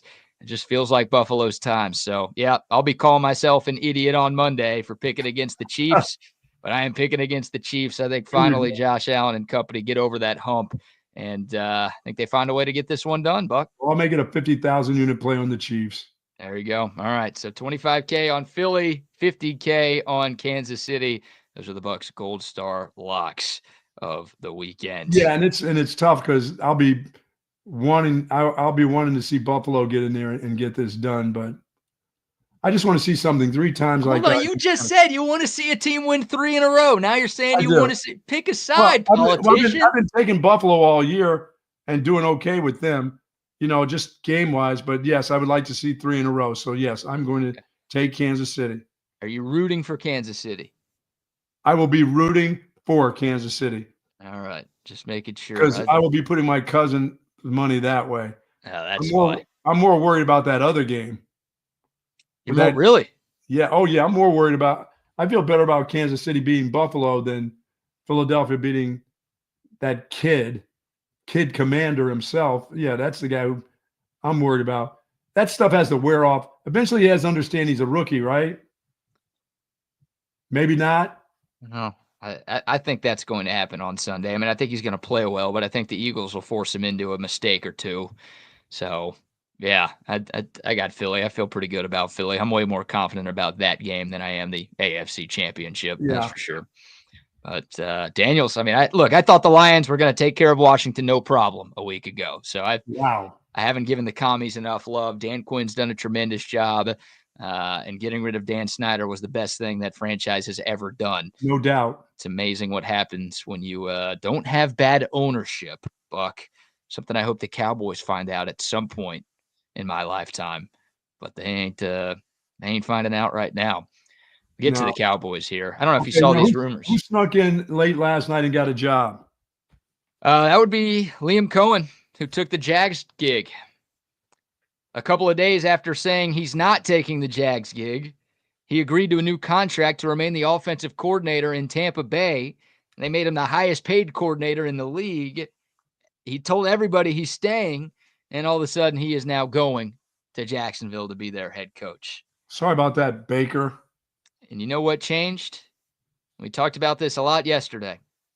They fired the GM. They fired Trent Baalke, who sucks, and everybody knows he sucks, and nobody wants to work with him. And for some reason, Jacksonville didn't fire him at the start of the offseason. And Shad Khan, their owner, finally realized, we're not going to be able to get a good head coaching candidate because nobody likes the guy he's going to have to work with. Right. And Shad Khan, to his credit, was like, nope, we got to get rid of Baalke. And they bring in Liam Cohen. Liam Cohen's like, nope. And then he changed his mind after that move was made. So they've got their guy. There you go. Second straight year, the Bucs offensive coordinator gets a head coaching gig. People think Baker Mayfield's like a Make-A-Wish kid, apparently. It's like, Baker Mayfield's a former #1 overall pick, and he just needed to get out of Cleveland and Carolina to have success, just like every other quarterback throughout the history of time. And it's like, everybody who can make Baker look half decent is getting a head coaching gig. It's crazy. Yeah, I keep seeing more and more that Shedeur Sanders is going to end up with the Giants. So I got to believe that Dion, his dad, is telling people he ain't going to Cleveland, y'all. That ain't going to happen. You guys need to start making some deals and making some moves, but he's not coming there. He's not going to the graveyard of quarterbacks. Yeah, I don't blame him for not wanting to go there. I do think it's a bad bit when a family or a player is like, Yeah, I'm not going to a certain spot. Like, that's pretty pathetic, if you ask me. yeah. But You've been playing all your life to get to be a professional NFL quarterback, and you got an opportunity to go anywhere, and you say no, they suck. it, Well, it they worked. suck. That's why they're getting a chance to get you, so they won't suck. Yeah, exactly. And shouldn't you be confident? Like, I remember there were reports that Joe Burrow was like going to consider turning down the Bengals when the Bengals had the #1 pick in the 2020 draft. People were like, "Oh, the Bengals are so dysfunctional, and Joe Burrow and his family are going to say that we're not going to go there." And yeah, he went there, and look what happened. Like, he's helped turn that franchise around. He was Yeah, confident that he was good enough to elevate that team, and he has. So to me, it's like you should be confident. You should almost be like, "Oh, none of these other Browns quarterbacks could do it. I'm going to be the guy who can actually do can it." you elevate the Cleveland Browns? Man, it's the hardest Can job you maybe in sports. can you elevate the Guardians? Why not? I mean, Kevin Stefanski's like, I don't think he's a bad offensive-minded coach. Didn't that That dude guy's been been coach of the year like twice? he's been coach of the year twice. He made Joe Flacco look really good last year. Last year. So there's I don't know if there's much worse situations in the league, but there might be worse situations in the league. Not through history, except for them and the Yeah. Bears. No, you're right. You're right. No, the Browns suck. They always have and they always will, but Yeah, still go play. Go play for the team that wants to draft you. that's what I say. Don't let your dad tell you, "Oh, you can't go." Ooh, how about this comment here, Buck, from Sylvia? You want to read this one for the people? It says, "I live at 1505 Bradford Drive, Greenwood, Missouri. I'm short, a little overweight, white, brown hair. The race doesn't matter. Only came on Saturday and Sunday. What's that? At 1,800 hours. 1800 hours to 20. I need D. What? I need D? Like D nuts? These nuts. Is that someone on our line? Yeah, that's someone on our YouTube chat this morning inviting you to come over this weekend. No can do. Come on, this girl needs D. You're not going to give it to her? No, got see this thing on my finger? I got rings on my fingers and bells on my toes, and that can't happen. You don't think your wife would understand? You're just helping out a little overweight short girl in Missouri? No, my wife's pretty understanding. She wouldn't understand that one. That's a tough sell. I could try, but I got a feeling that's going to be a definite no. How about that? I mean, But does it hurt to try? you get a full address too. You know exactly where to go to make this happen. Does that person live in Missouri? And if it happens to be their fat little girlfriend's too bad. You know, they haven't got the roads cleared up yet either. Short, No. little overweight, white, brown hair. The race doesn't matter. Means both of us are eligible here. No. Only come on Saturday and Sunday between 6 and 8 o'clock p.m. I need D. Wow. And there's somebody in your town? Why is she on an Austin-based YouTube radio show? You know what it was? It was me yesterday taking off my shirt. I am sorry to you people. I'm sorry what I've done to you people now after yesterday. I didn't mean it. It was very casual. I wasn't trying to threaten anybody by my physique. I didn't mean to do that yesterday. I'm sorry that that's what I've done all of a sudden. I apologize. Our guy Ben on the Coda text line says he thought you were a man of the people. I can't.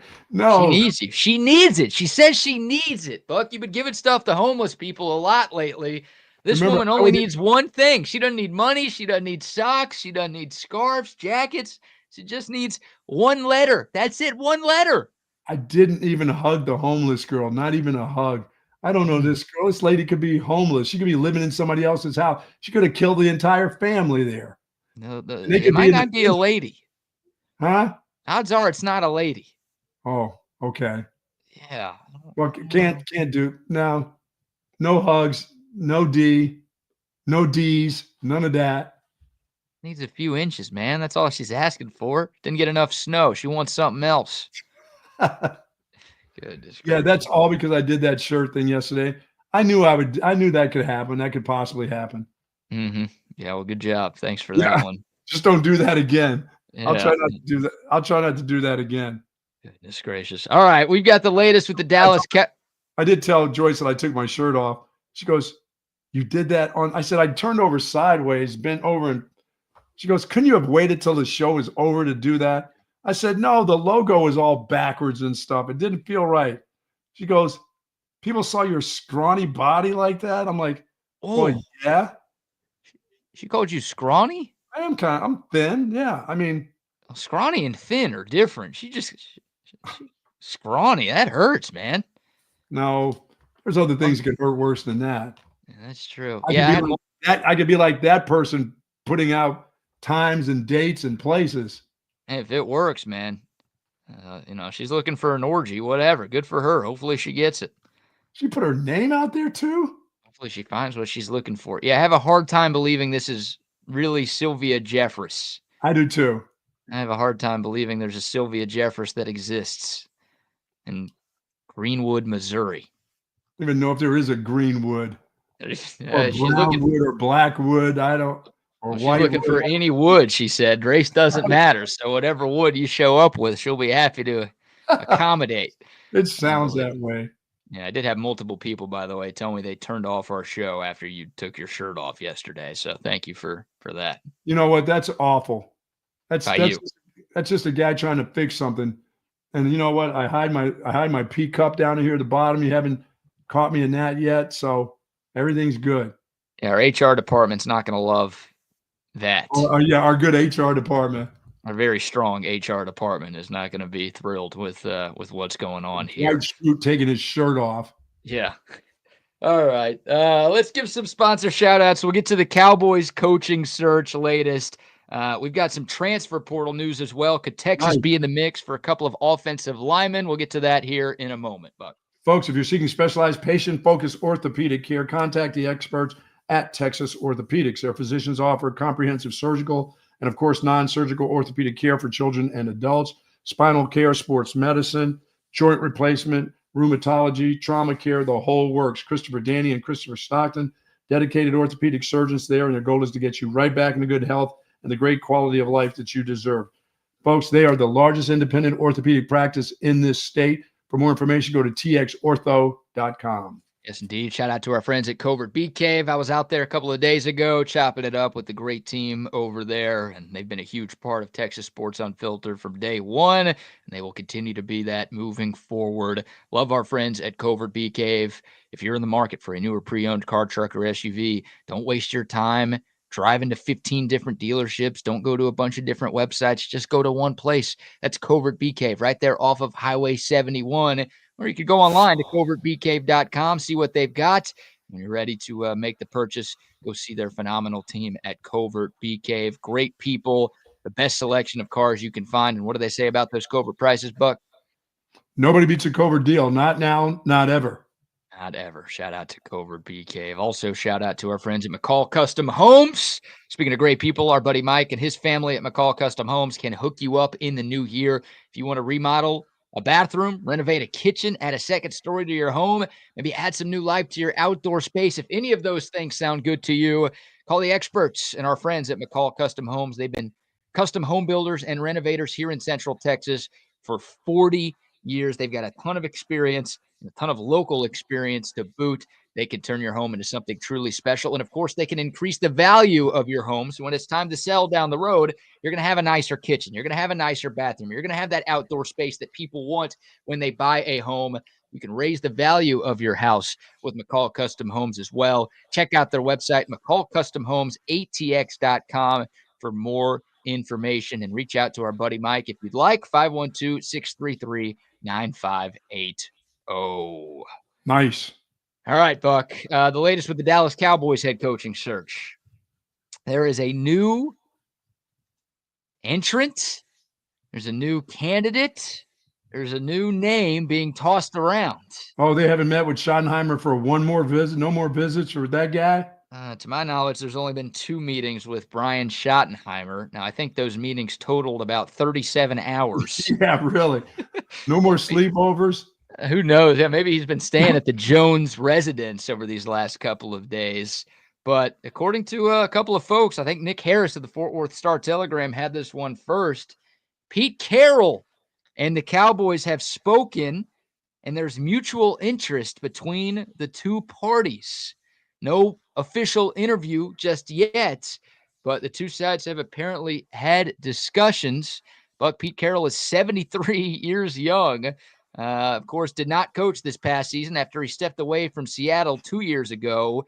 Your thoughts on Pete Carroll potentially coming to Big D? Nothing wrong with that. Super Bowl winner, hell yeah, bring him in. If he's really interested in coaching again, bring him on down, I would say.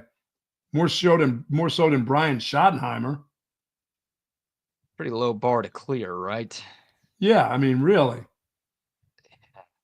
Pete Carroll, I mean, like you said. But that guy is a young 73. And a year off, a year away from football. I don't know what that does. And I don't know if Pete Carroll had been doing anything, or did he truly, like the smart guys, just say, I don't want to talk about it. I'm going away from football. I'm not doing any broadcasting. I don't need to be giving you insight into games. I think I'll go hang out with my grandkids or my kids or my family and get away. And now it's time to come back to it for a couple of years. He was an advisor. He was an advisor for the Seahawks this year. So he stayed in Seattle. I don't know exactly what he did. I don't know what that means, but he did have a role in football with the Seahawks this year. Yeah, he walked around the office saying hello to all the secretaries and all the dudes and saying, hey, you guys have a nice day. I'll see you. I got to punch out. I'm going for lunch. I won't be back after lunch. That's what he did. Just putting in like 2 hours a day. Oh, yeah, going in and saying hello and then disappearing. I doubt he even went in every day, right? I bet he was like there on an as-needed basis. If the new coach wanted some help, then, hey, call Pete. He's got you. Yeah, I mean, hey, Pete, there's some stuff at the car dealership we need to have done. Can you just drive by there and say hello to the people? Yeah, I'll do that on my way home from lunch. Pete Carroll, man, 73 years of age. Buck, you're 4 years younger than that. Could you imagine being an NFL head coach right now at your age? No. Like the energy and the time that you have to commit for that gig? No, that. I mean, he's grown up in it. He's been doing it for an awful long time. And if he's had conversations, that means he misses the game. That means he's got the energy to do it. If he gets in contact with them and says, I'm ready to go, then you got to believe that guy is ready to go, that he misses football and he wants to be around it. Because when he's in it, he's really in it. So, and he's won a Super Bowl. Like I said, these guys won a Super Bowl. The guy's been a part of football all his life. And he has the energy for it. Or he would, if you're gone for a year like that and you don't have it, he'd just say no. And nobody's going to talk you into, hey, come back, you can do it. No, he's letting you know that he can do it. So I would say, hell yeah, bring in Pete Carroll if he wants that job. You said it. He's kind of a young 73, right? And yeah. He still runs around on the sideline. He still jumps around and pumps his fist. Like, he still had a lot of energy during his last year as a head coach. And honestly, he looks pretty young too. Like, if he didn't have that gray hair, if he had like black or brown hair, he'd look a lot younger than he actually is. So maybe he's got the energy that is required. But how long would he actually coach? Like 3 years at the most, till he's 75. Is that what you want to do if you're the Cowboys? You just want to bring in a coach for 3 years and know that's as long as you're going to get him? If that guy could get you into the playoffs and winning more than one playoff game, I know what your goal is. Your goal is to – I mean, hell, that guy's almost as old as Jerry. Yeah. Yeah, he is. I would still say, yeah. I mean, I would – you'd rather see Pete Carroll on the sideline and the people that he could gather more so than Brian Schottenheimer is going to gather all the folks that are still at Dallas. They'll all still be coaching there. They still may be coaching there anyway, no matter who it is. Jerry's going to say which assistant you keep anyway, probably. Well, that's the thing, because Brian Schottenheimer was Pete Carroll's offensive coordinator for 3 years in Seattle. He's there from 2018 to 2020. Well, he ain't going anywhere. It's pretty funny. Like, Pete Carroll could prevent Brian Schottenheimer from getting the job, Or, like you said, it could be Pete Carroll's the head coach, Brian Schottenheimer's the offensive coordinator kind of thing. And they just run that back in Seattle, which, oh, by the way, those were the worst years of Russell Wilson Seahawks career when the Pete Carroll and Brian Schottenheimer duo were calling the shots up there. Yeah, but Schottenheimer knows Dak Prescott, and Dak Prescott's not going anywhere. They've been together, and they've had some pretty successful offensive seasons. Right? Yeah, I guess. And Schottenheimer's been there the last 3 years. The last 2 as the offensive coordinator. I mean, this year was dog crap before Dak got hurt. This was like Dak's worst season of his career before he got injured. So I don't know if I'm going to give Schotty too much credit for anything good Dak's done. I'm more focused on what we saw from him this year, where he looked not anywhere close to worthy of the big contract extension he signed right before the season. So I'll be honest with you, Buck. I would rather have Schottenheimer than Pete Carroll as the Cowboys head coach. Okay. They found a candidate that I like less than Schottenheimer, but it's only because of the stat that I always bring up. So, and now since Pete Carroll's dealing with the Raiders too. Pete's dealing with the Raiders too. Yeah, it sounds like he's ready to coach again. That's all. This must have dropped. This must have dropped this morning, Chris. I missed this. I haven't been checking Twitter during the day, so maybe this is a new development, because everything I saw about Pete Carroll to the Cowboys happened last night. But yeah, 5 minutes ago, Ian Rappaport and Adam Schefter saying that the Raiders are turning their attention to Pete Carroll in hopes that he'll be their next head coach. So maybe he won't be an option for the Cowboys. Yeah, that doesn't do much for me because they don't even have a quarterback there. Boy, yeah, that's like the Cowboys are win now type of team. As funny as that might sound, considering they haven't won jack in 3 decades, but they've got enough in place to where if they make a couple of right moves, if they can be in the mix a season to go, the Raiders that's a rebuild. Well, that's a job that you're going to, like you said, how many years he's going to coach? Yeah, he's going to coach 2 for the next guy, because you generally only last 2 there no matter who you are. So they probably think he's a better rebuilder than they've had lately, because they know that's exactly what they're going to do. They're going to rebuild. God, I wonder if this like expedites the Cowboys here. I wonder if we get a little bidding war for Pete Carroll, or if the Cowboys are just like, we're good, you can have them. We'll stick with Schottenheimer or Kellen Moore. They're still waiting for Kellen Moore. That's still your prediction? Yeah. Okay. I'm still going. And you're not excited about that either. No, I'm not. I'm more excited about it than Brian Schottenheimer, but I'm not very excited about Kellen Moore or Pete Carroll or really any of these guys that are being ballyhooed about. I think I'd almost like Dion over these dudes right now. At least you're getting somebody outside the box who maybe can upset the apple cart a little bit, you know? Yeah, none of those guys are going to upset anything. They're just going to be puppets to Jerry. Yeah, I think Pete Carroll would potentially, but again, he's only there for a couple of years, and I would like the Cowboys to win a Super Bowl, and I don't think Pete Carroll's that guy. I don't know if any of these guys are that guy. So there you go. We'll see. Maybe we'll get something that drops before we get off the air at 10 o'clock. But Adam Schefter and Ian Rappaport both saying that the Raiders and Pete Carroll are trying to work something out for him to be the next head coach in Vegas.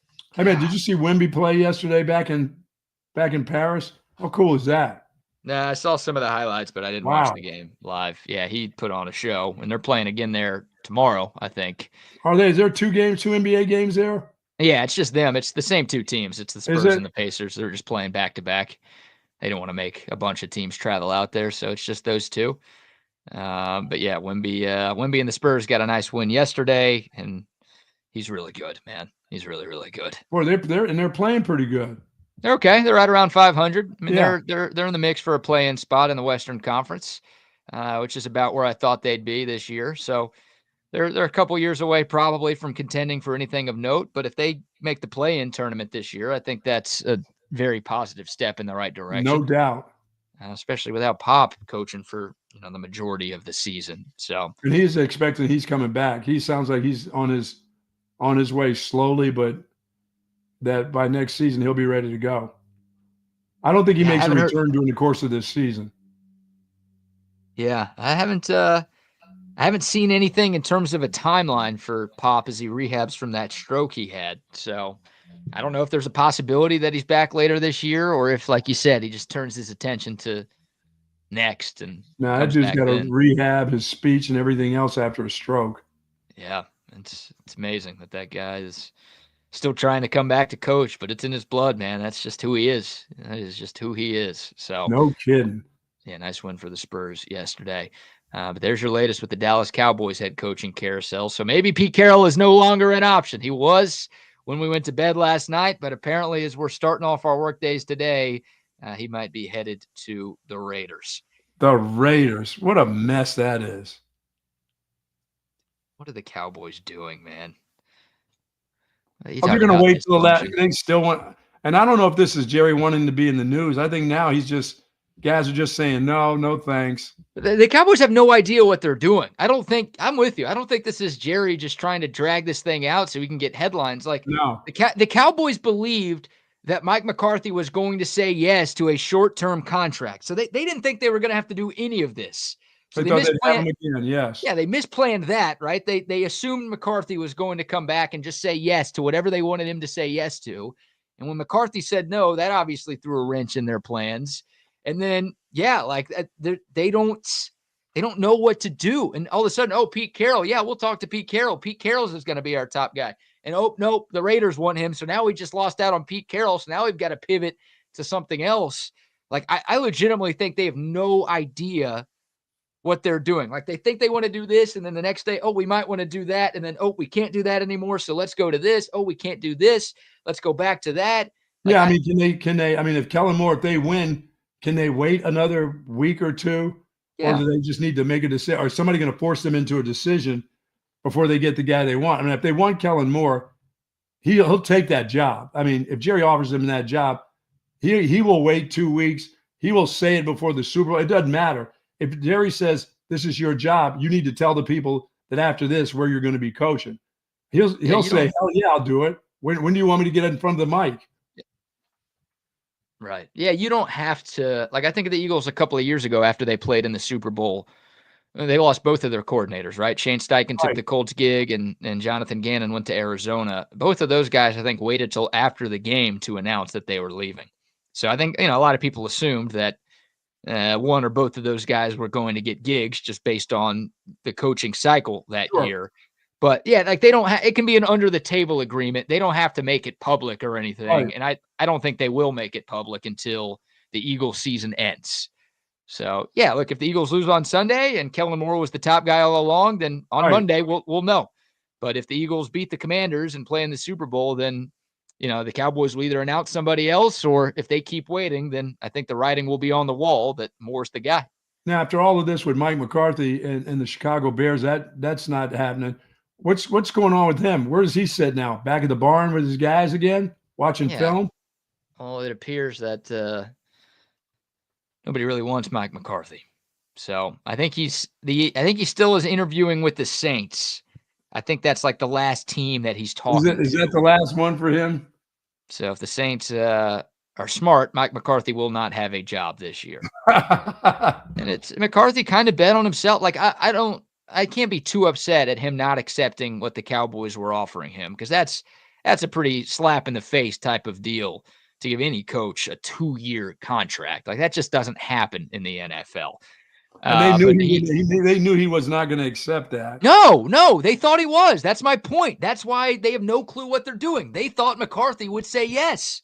They were 100%, and insiders and people I've talked to say that that's what they believed.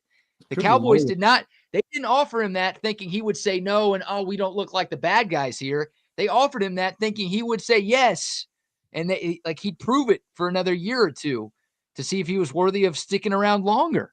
No, the Cowboys effed that up, and McCarthy kind of bet on himself by leaving, thinking maybe he could get another gig, and he might not get one, but he didn't want to deal with that bullshit anymore in Dallas, and I don't blame him.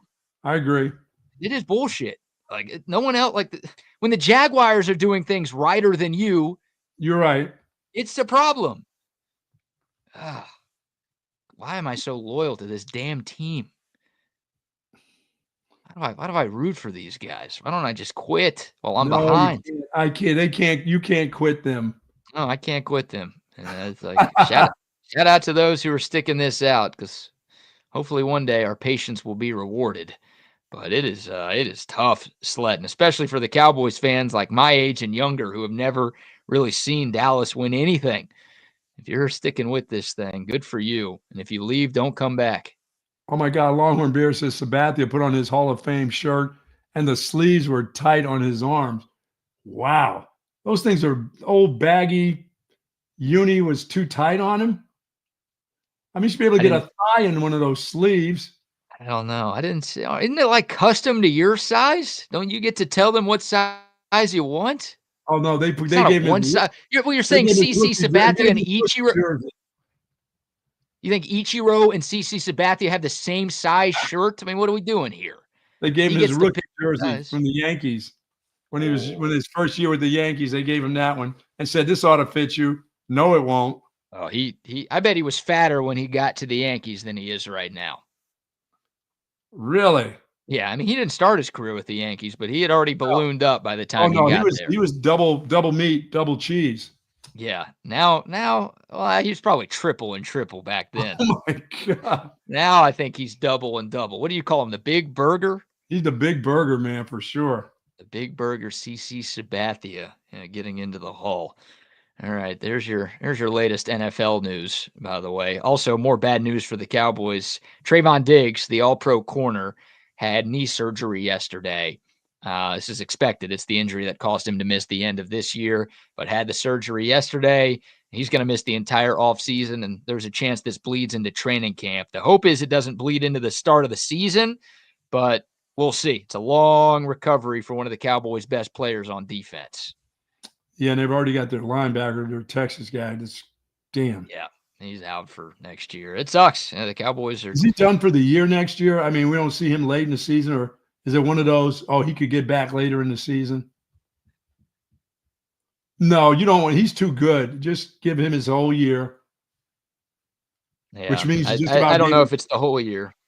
Just about 2 years. It wasn't as bad as they had thought. It wasn't as bad as they had thought in real time, but he's going to miss a good chunk at minimum of the 2025 campaign. So, yeah, I mean, Trayvon Diggs and DeMarvion Overshown are two of the Cowboys' best players, and they're a roster that's bereft of talent as it is. They've got a lot of holes even when those guys are on the field. And they got to pay Micah Parsons, and we got to go through that saga here shortly. Oh yeah, get ready for that. No, just get it done now. Get it over with. Come on. Get that dude what he needs to get so that you're not in the news, so that you're not swinging this thing through the summer. You know you want it. You know you want to be known through the summer. You want the Cowboys to be talked about in the summer. So you're right. They're going to string it along when they can get it. Hey, they can get it done, BK, in May, and it's over with. But they wanted to go through June, July, right, before camp. They literally waited until the first day of the regular season to announce the Dak deal. So anything is possible with the Dallas Cowboys. Anything is possible. No, this is going to be drama-free. What? Drama-free? Yeah, the Micah Parsons deal ought to be drama-free. There shouldn't be any drama.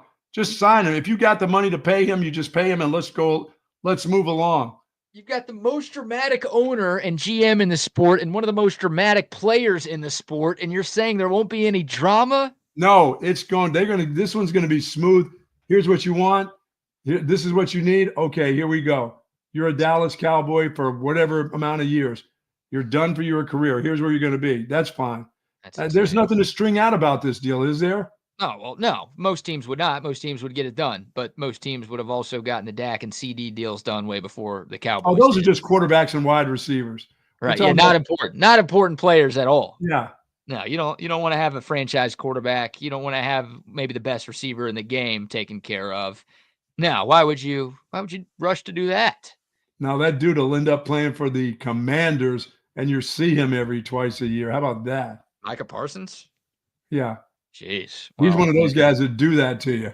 Well, if the Cowboys don't want to sign Micah long-term, they should trade him this offseason because, you'll get a first-round pick and a second-round pick back for him. Or 2 firsts. Maybe 2 firsts. Yeah, I don't know. But, I mean, he's that good. I think, Chip always says the Cowboys should trade Micah Parsons, and I think that's, idiotic. I love Chip. But, You trade Micah Parsons looking for draft picks to draft Micah Parsons. Yes. Like, why would you trade a guy who's one of the best players in football at like one of the most premium positions in the sport, and he's young? Like, you want that guy. You want that Micah guy's Parsons. still really, really, really good. Yeah. So I don't know why you would trade like one of the few good things that you have, once again, at a premium position in the prime of his career, when if you trade him, what's your biggest need going to be? Edge. You trade Micah Parsons, all of a sudden you need an edge rusher. Why? And then you'll go through the next 5 years looking for one. Looking for the next Micah Parsons. So I don't get that logic. But if the Cowboys decide they don't want to pay Micah, because remember, Jerry and Steven say, oh, we can't pay Dak, CD, and Micah all this money. It's like every other team does that. Why can't you, idiots? Figure it out. If they actually are true to that, then they should move them while they can. Well, hell yeah. Moving for like 6 players. Yeah, get the Herschel Walker deal. Oh, a big deal. I mean, that would have to be a big deal. This guy's in the prime of his career. Yeah, it would have to be. Oh my goodness. For the next 3 or 4 years, that guy's still going to be something special. You don't give that guy away and say, hey, give me a first and a second, and that's it. Oh, no. You're going to give me 2 firsts and a couple seconds, and then we can talk. But if you're trying to get something for him, just get it. Don't play around with him. Don't lead him around like, no. Oh, we're thinking about we'll sign you the day before the season starts. They don't want to do that. They want to get this. They want that guy not talking about how they suck and this guy is no good and we don't practice and this is what they want that guy to be happy. Pay him his money and move along. And you wonder if Micah Parsons all you're going to do is look for the next guy like him, but it'll take you 4 or 5 years to find that guy. Right. And Micah Parsons. You may never find him. Micah Parsons could hold out, right? He's going into his last year of his rookie contract. It's that 5th-year club option. And he might say, I'm not going to play unless I get a new deal. This deal is getting done. This deal is getting done this year. He's not going into his last year without a contract. This is one of those, you get this done and you don't get it in July. You get it in April, May, or whatever it is, and pay the guy, and you don't need the hassle. If you got the money, forget the hassle. This is one hassle I don't think they need. By the way, the breaking news, it is official. Pete Carroll and the Raiders have reached agreement on a 3-year deal with a team option for year 4. So Pete Carroll is back in the game, and the Dallas Cowboys will have to find somebody else. Old Pete Carroll, he's going to call on Joe Biden to be his offensive coordinator, and the Olds will be the Olds will get together. Oh my God! What type of coordinator do you think Joey Buckets would be? How about that? You know the Olds. My goodness. President Biden and Pete Carroll on the same staff in Vegas. In Vegas. I don't even have a thought. I'm not speechless very often, but I got nothing to say to that. What a twist that would be. 73 years old. 73 years young. That's a young guy. I guess so. I mean, I'm 30 and I don't have that type of energy. It's 73. And he's going to do 3 more years. That's making me want to get back in the game. I'm feeling it now. Took my shirt off yesterday. I'm in shape. I'm ready. You talk to Sark, see if he's got a gig for you. There is a job posting available for an assistant coach for the University of Texas right now. Oh, what is that? Is that mind reader or what is that for? I think, well, it doesn't say what it is, but speaking of Chip Brown, he's reporting that it's for an assistant defensive line coach. And the Longhorns talked to somebody on Ohio State staff that might be trying to poach from the champs. There you go. Which I'm not opposed to doing that. I mean, I think of Ohio State's defensive line this year, and it was pretty freaking good. Yes. So, Sark can do that. But you can apply. It's a public university, so they have to post the jobs. No, it's out there right now. Send in your resume, Buck. Never coached defense before. Never. Well, it doesn't say defense on the posting. It just says assistant coach. So you've been one of those. I've been one of those a long time. There you go. Come on, Pete Carroll. Huh? Hey, come on, Pete. Hey, you have a connect to Pete. Talk to him. See if you can get on his staff. Pretty old, man. Pretty old. I'm assembling the olds. It's different from being a gardener to doing that again. Running around chasing guys, yelling at them. And those guys yell back at you. And that level, God. huh? Pete Carroll has hired Dick Van Dyke to be his defensive coordinator At at the age of 99. There you go. More coming in from Adam Schefter. Clint Eastwood coaching receivers. Wow, great job. Oh my gosh! It says he wanted to hire Jimmy Carter, but unfortunately, He passed away. Yes. Yeah, they were having conversations before Pete took the gig, and it's not going to. Oh my God, Gene Hackman might be. He's going to be D-line coach for Gene. Oh there you go. Groundbreaking. I guess we've seen female assistant coaches before, but we've never seen a female running backs coach. It appears Jane Fonda is going to be coaching tailbacks at the age of 87. My goodness. What a staff that Pete is putting together at the gathering retirement home. Hey, he likes experienced people around him. Yeah, I hope you don't want to go to Denny's for breakfast anytime soon. There won't be any seats. Yeah, he'll be calling in Russell Wilson now to be their quarterback here shortly. Oh, no. Honestly, I could see it. Like, they've got to get a young guy, but if they want a gap bridger, that's a term, then there's Russ. There's Russ, because he'll be out of Pittsburgh. Yeah, the Raiders are fascinating. They've got their coach, but they screwed up their draft pick. I think they're picking 6th or 7th, so they either have to trade up for a quarterback or they've got to – yeah, or they just, wait till day 2 or day 3 and bring in a veteran. You can't take Quinn Ewers that high, as much as I love Quinn Ewers. Like, you can't take him or Dart or Milroe or any of those guys that high. That'll get you fired right away, Pete. Yeah, that's true. Well, you only got 2 years there anyway. Remember, they don't keep them for more than about a year and a half there, no matter what they do. You're right. It is a 3-year deal, which most coaches don't sign, but Pete Carroll being in his 70s is like, that's all you're getting. Yeah, and he said, that's all I can afford to give to you. Yeah, I might die at Allegiant Stadium here, so we'll hope we can make it through these first 3, and then we can go from there. No, Nancy Pelosi was not available to be a part of the staff. Sorry. How about the AFC West, by the way? Talk about coaches. Andy Reid, Sean Payton, Pete Carroll, and Jim Harbaugh. Nice. Like, there's no division in football that has more proven coaches than that one does. You got to combine 20 conference championship appearances and 8 Super Bowl appearances there. Man. 3 of those 4 have won Super Bowls. Harbaugh has not, but he got there. That's some experience and some dudes. They are some dudes, aren't they? Nope. Stevie Wonder, apparently the kicking coach. How would that work? Stevie Wonder must have been Bert Auburn's kicking coach this past year. Jeff Banks wasn't doing it. He hired Stevie to help with that shit. Does Bert come back again? Does he have another year of eligibility here? Yeah. By my account, look, I think it's something that we'll see in the spring. I think there will be an open competition. Sure, of between course. Bert Auburn and Will Stone and whoever else is on campus, I guess. Whatever soccer player can come out there and kick a football, yeah. I think if Bert Auburn loses that competition, then he'll hit the portal post-spring and just go play his last year somewhere else. Wow. I don't know about Will Stone. I mean, Will Stone's been the kickoff guy, and he's been cool being the kickoff guy. So maybe he sticks around if he loses it, or maybe he's like, I think I can be a starting kicker elsewhere, so I'm going to bolt. I don't know. Yeah, the Cowboys can get somebody for their kicker. They can get some draft picks for that kicker, couldn't they? Oh, my God. Well, I don't know. Do you want to trade your best player? Oh, my God. Brandon Aubrey is without question the best player on the Cowboys. And CD Lamb, I get it. I get it. But, like, if you're just talking about the best player and you're taking the position out of it, Brandon Aubrey is the most valuable player. It would be the kicker, yes. No, he's not the most valuable player, but he is the best player, like, relative to his position in football. No question. Man. I know.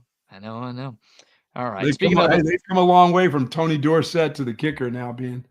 I mean, this is Roger Staubach, Randy White, the kicker. Hey, man, Brandon Aubrey's a legend, all right? Like, that guy's – like, it's way too early in his career to put him in, not Cooperstown, in Canton, but the way he's trajecting right now, to make up a word, he'll be there at some point. Come on, man. All right, we'll take your thoughts. Go to text line 512-222-9328. Who else is going to be on Pete Carroll's staff in Vegas? You could send those texts in. Oh, my God. That would be pretty hilarious. Joe Biden and Jane Fonda end up working there. And so We'll take your Hey, thoughts. Mac The needs a YouTube. job. Who? Mac. You're right. Mac doesn't. Mac's too young. He couldn't hang in there. Oh, he's way too young for those guys. He's a youngster. You're right. I think Mac is 72 and Pete Carroll's 73. So they're look. I think if Mac Brown got offered a major head coaching job in college football, he would take it. There's none open right now, so it's not going to happen. But like I think if Mac had his way, he would still be coaching for another couple of years. You don't think he was just kind of peeing in the wind on this last year with Carolina? He really wanted to stick around. He thought that he didn't really think that they were going to keep him. I don't know. I mean, he wanted to stay. They fired him. Like this wasn't a like I'm going to retire kind of thing. This is you got to go, Mac. Thanks for what you've done here in both of your stays. Yeah. Hey, thanks for what you've done here twice. But you've got to go. Wow.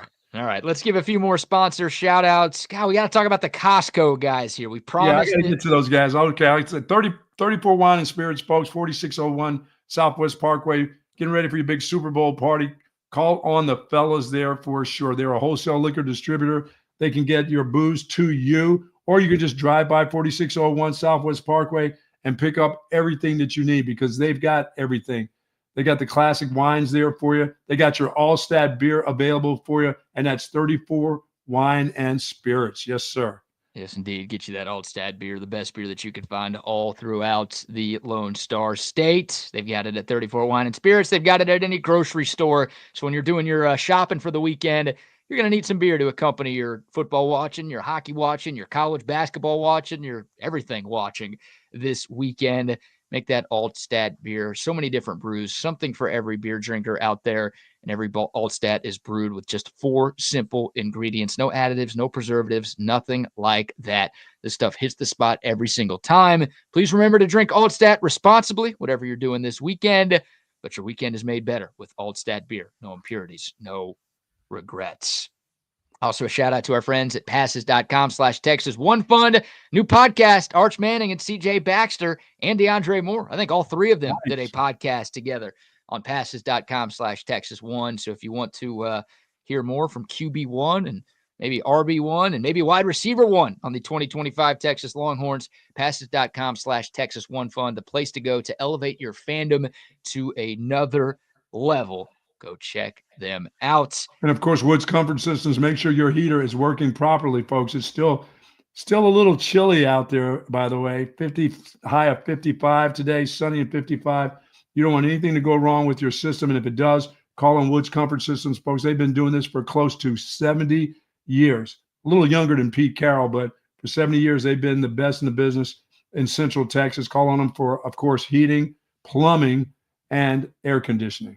Yes, indeed. Yes, indeed. And shout out to Sue Patrick as well. I don't know if we've talked about Jay and his crew. Jay, what's up, buddy? This morning. We're all rocking our Sue Patrick gear today. And I put my stuff, Jay, I had this shirt on yesterday, and when I was wearing it, I wore it upside down. So I thought I'd take it, and now I've got women calling me from different parts of the world now. After they saw the physique, they were thinking, hey, you can get it done one more time, old man. You got our girl Sylvia chiming in from Missouri today, trying to get a little piece of the buck. Wow. But they've got everything that you want. 5222 Burnett Road. Get on over there. They got everything that you need, of course. Don't bring up Sylvia anymore. Please, that's not for real. That's fake. Love Sue Patrick. SuePatrick.com for all your information. Yes. Almost baseball season, almost UT baseball season. They're going to have all the caps. Yeah, less than a month away from first pitch. Here we go. Very excited. Texas, I think, opens things up in Arlington. Then they'll play a weekend series in Vegas and then plenty of games at the Dish. But you need your gear all season long. You say Vegas? Vegas, baby? Vegas, How baby. Is that Vegas. Off the wall?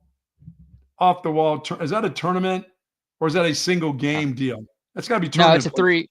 Yeah, it's like 6 teams. They kind of round robin against each other over the course of Friday, Saturday, Sunday.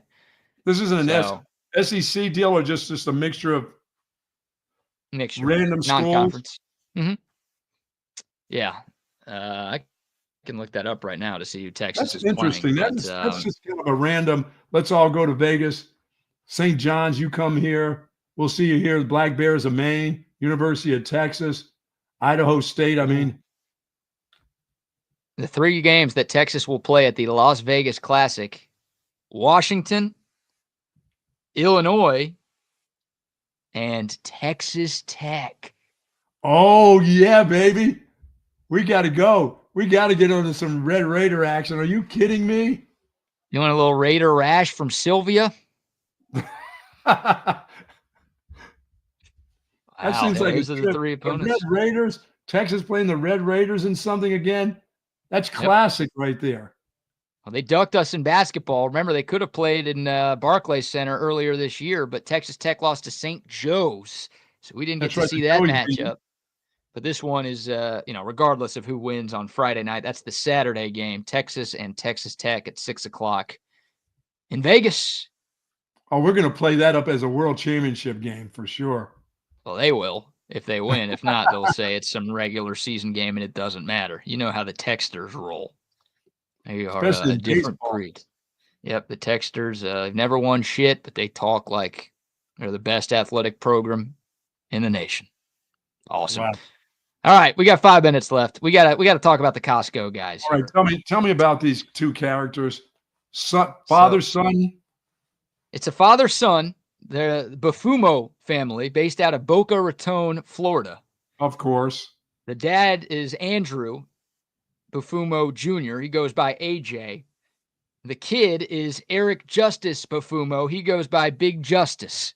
So it's AJ and Big Justice, and collectively they are known as the Costco guys. They found popularity on TikTok and YouTube late 2023, early 2024, and most of their videos take place at Costco. Remember, we were talking about Costco for a long time yesterday. Yes. And that's what spearheaded this conversation. These guys have more than 2 million followers on TikTok right now. They've got 1 million plus on YouTube.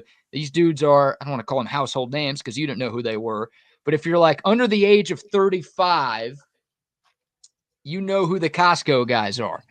And if you're a parent with a teenage kid, if you care about your kids, that's mean. If you pay attention to what your kids are watching on social media, you've heard of the Costco. You would stop them right away. Right away. So here's the first Costco video these guys ever posted that kind of started their rise to fandom, and then I'll explain what's happening here. We're Costco guys. Of course we go shopping while eating a chicken bake. We're Costco guys. Of course we have to try the new double chunk chocolate cookie. We're Costco guys. Of course we have to try out the furniture. We're Costco guys. Of course we work out with the tires. So that's like 20 seconds of the whole video lasted like a minute and a half of that. These guys going around Costco and just calling themselves the Costco guys and saying they do all of this weird Costco stuff. All right? Are there any up-to-date things that they do instead of that silly shit? Well, there's more. So people started following them for that. And they love the chicken bake and they love the double chunk chocolate cookie. So the little kid is Big Justice. The dad is AJ. They've got this thing called the boom or doom meter. Okay. Okay. If something's good, it gets booms. If something's bad, it gets dooms. So here's another video to kind of show you how this works. We got 5 double chunk chocolate cookies. We're going to eat them and rank them on the boom meter. 5 big boom, boom, boom, boom, boom, boom.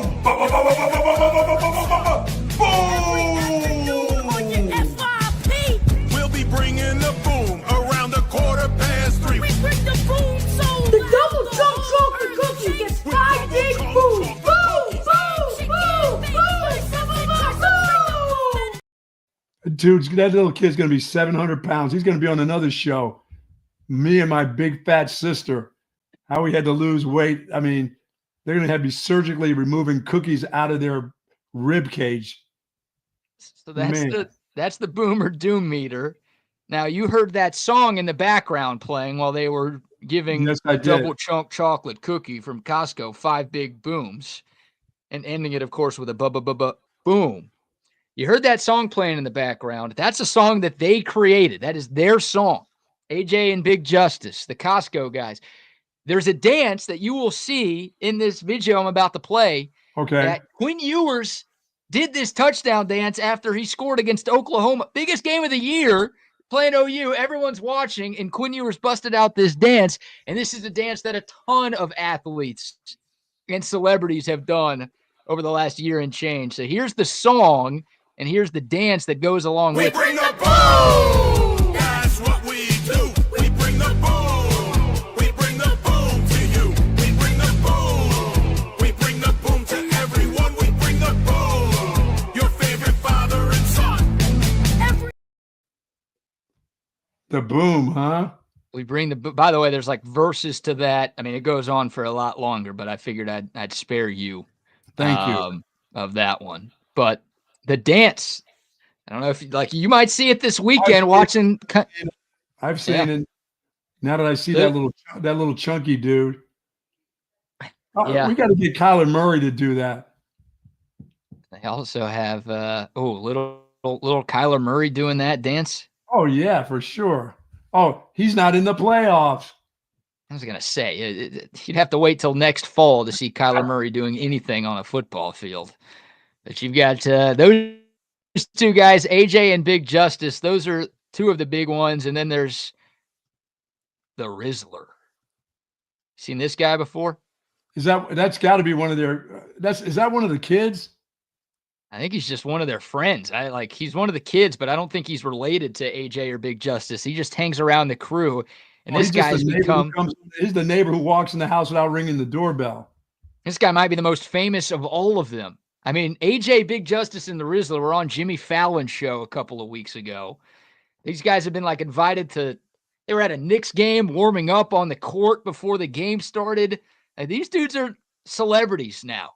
His father and son and the Rizzler and a few others, the Costco guys. Wow. That's one of the big social media trends. Can you tell me where we are in society now? No, I can't. No, there's no explanation. Where are we at in society today? Yeah, I mean, where are we? I don't know. I have no answer to that question. There's worse stuff that goes on, but if you think that stuff is ridiculous, I don't know how I can argue against it because it is ridiculous. But and I get yelled at about eating cookies and losing a toe or an ankle or something. Wow. Well, if you had 2 million followers and you were bringing in the kind of money those guys were bringing in, I don't think you'd get yelled at anymore. Problem is, you didn't get the chicken bake or the double chunk chocolate cookie. Oh my gosh. That's your issue, man. You didn't do it. I don't even take anything from the kiosk. That still won't do it. You said you were going to go to Costco yesterday and hang out with the people. Did you do it? No. I said by the springtime when the weather turns and everybody, is ready for the United Nations luncheon, the luncheon affair, then boom, I'll be there. So I asked my wife if she would film that. She goes, "You're not going to do something like that." I said, "No, I like to be around the people. I just haven't had the nerve to sit there and actually eat at one of those little picnic tables." I said, "I'm going to." TSU gets bring the boom to Sylvia. Bring the boom to Sylvia up there in Greenwood, Missouri, huh?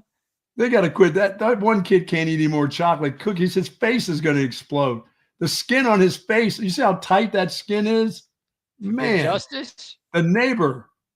Or wait, Big Justice? Oh, the Rizzler? Yeah, the Rizzler's big. The Rizzler is very big. And he also has the Riz face. He's got his own face. He's got his own thing that he does that people know him for. It's amazing. Yeah, fame is a bitch, man. It really is. Keep it. Fame is a bitch. Here's two bitches joining us right now. It's Wags and Double R. What's up, bitch? That was mean. Happy Friday, bitches. Apparently, look what's going on, boys. Friday. Any thoughts on? Then called me a bitch. Any thoughts on the Costco guys? I've never heard of these kids. Yeah, don't leave the dad out. The dad's a part of that gang. It's the dad is the one. Look, I feel like the dad kind of got roped into this, right? This probably turned into him taking the kids to a Costco trip, and then it also, you know what? Let's make mom mad, and this is the result. No, this is all the dad. This is the dad.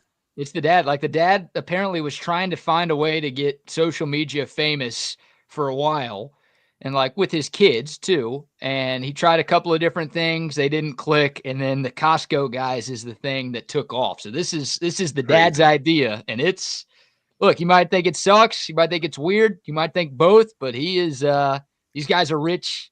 He's all hell now. He's famous like the condom lady. They've gotten rich from doing this? Yeah. Dude, they've got over 2 million followers on TikTok and 1 million plus on YouTube. These guys are rich. Yeah. Who's their sponsors? Costco? They don't need them. I mean, probably. Costco their sponsor? That's all they need is Costco. Wags, if you have a certain number of followers, these apps pay you because they throw ads on their videos. So that's like I forgot about that. Yes. Yeah. Yeah. And see, this is why over the weekend when you saw that Tic Tac was going to be closed down or whatever the case was right there, why people were going ape shit. I mean, because it's like that's like their job. I was telling Wags the other day, I saw on TV where this lady said, if I really have to, I'll have to get a 9-to-5 job. I'm like, what? You're going to have to go to work? Oh, my God. I saw a video of a woman getting deported with $780 headphones and $300 nails, and she was upset. So, I mean, I'd be upset too, but I mean, you'd think that you want to apply for a citizenship test before, or a citizenship place before you go out and get all this nails and shit. Yeah. Wags, I don't know. Don't get me. I'm on one, guys. Don't get me down a path right now. It's Friday, man. I've been on one for a couple of days. On a heater, have you? Yeah, a little bit. Go to Costco. Go to the UN luncheon with me. The UN luncheon. Hey, guys, y'all were talking about when I sent y'all that thing about Stevie Wonder with the Raiders. I really hope that Las Vegas. I hope Las Vegas is ready. I hope all those convenience stores and all those little shops, man, because the run on chewing gum that's going to be going on in Vegas, because Pete Carroll, I mean, that dude can chew some gum. I swear that dude could chew through barbed wire. So I hope they're going to have plenty of Wrigley's on hand for that guy.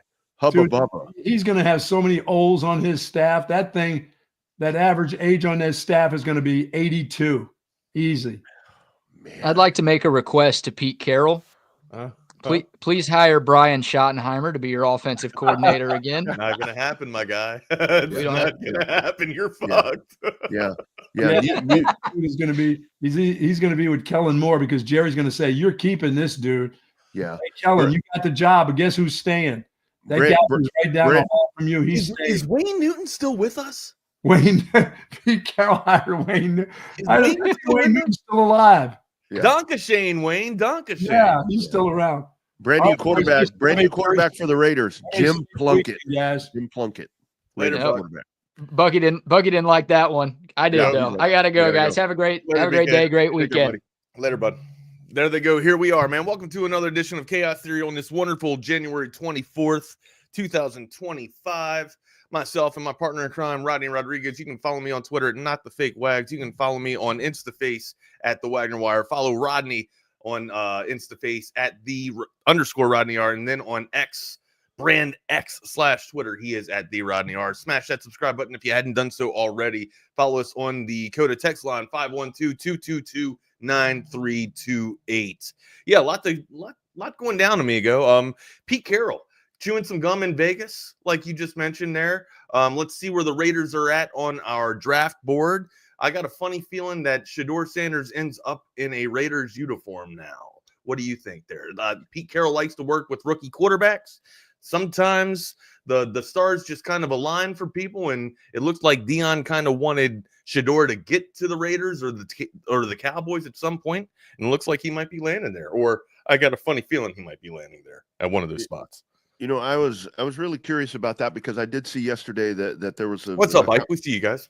That there was a conversation yesterday with Pete Carroll and Jerry Jones. And again, I'm not surprised the way that this shifted. But as I was sitting here thinking, I really thought that maybe the Schottenheimer thing would work out, where if Schottenheimer as the OC with Pete Carroll there, I mean, yeah, talk about the lack of success that they had in Seattle. But I thought, okay, maybe right there, Pete can kind of groom this dude, you know, to be a head coach.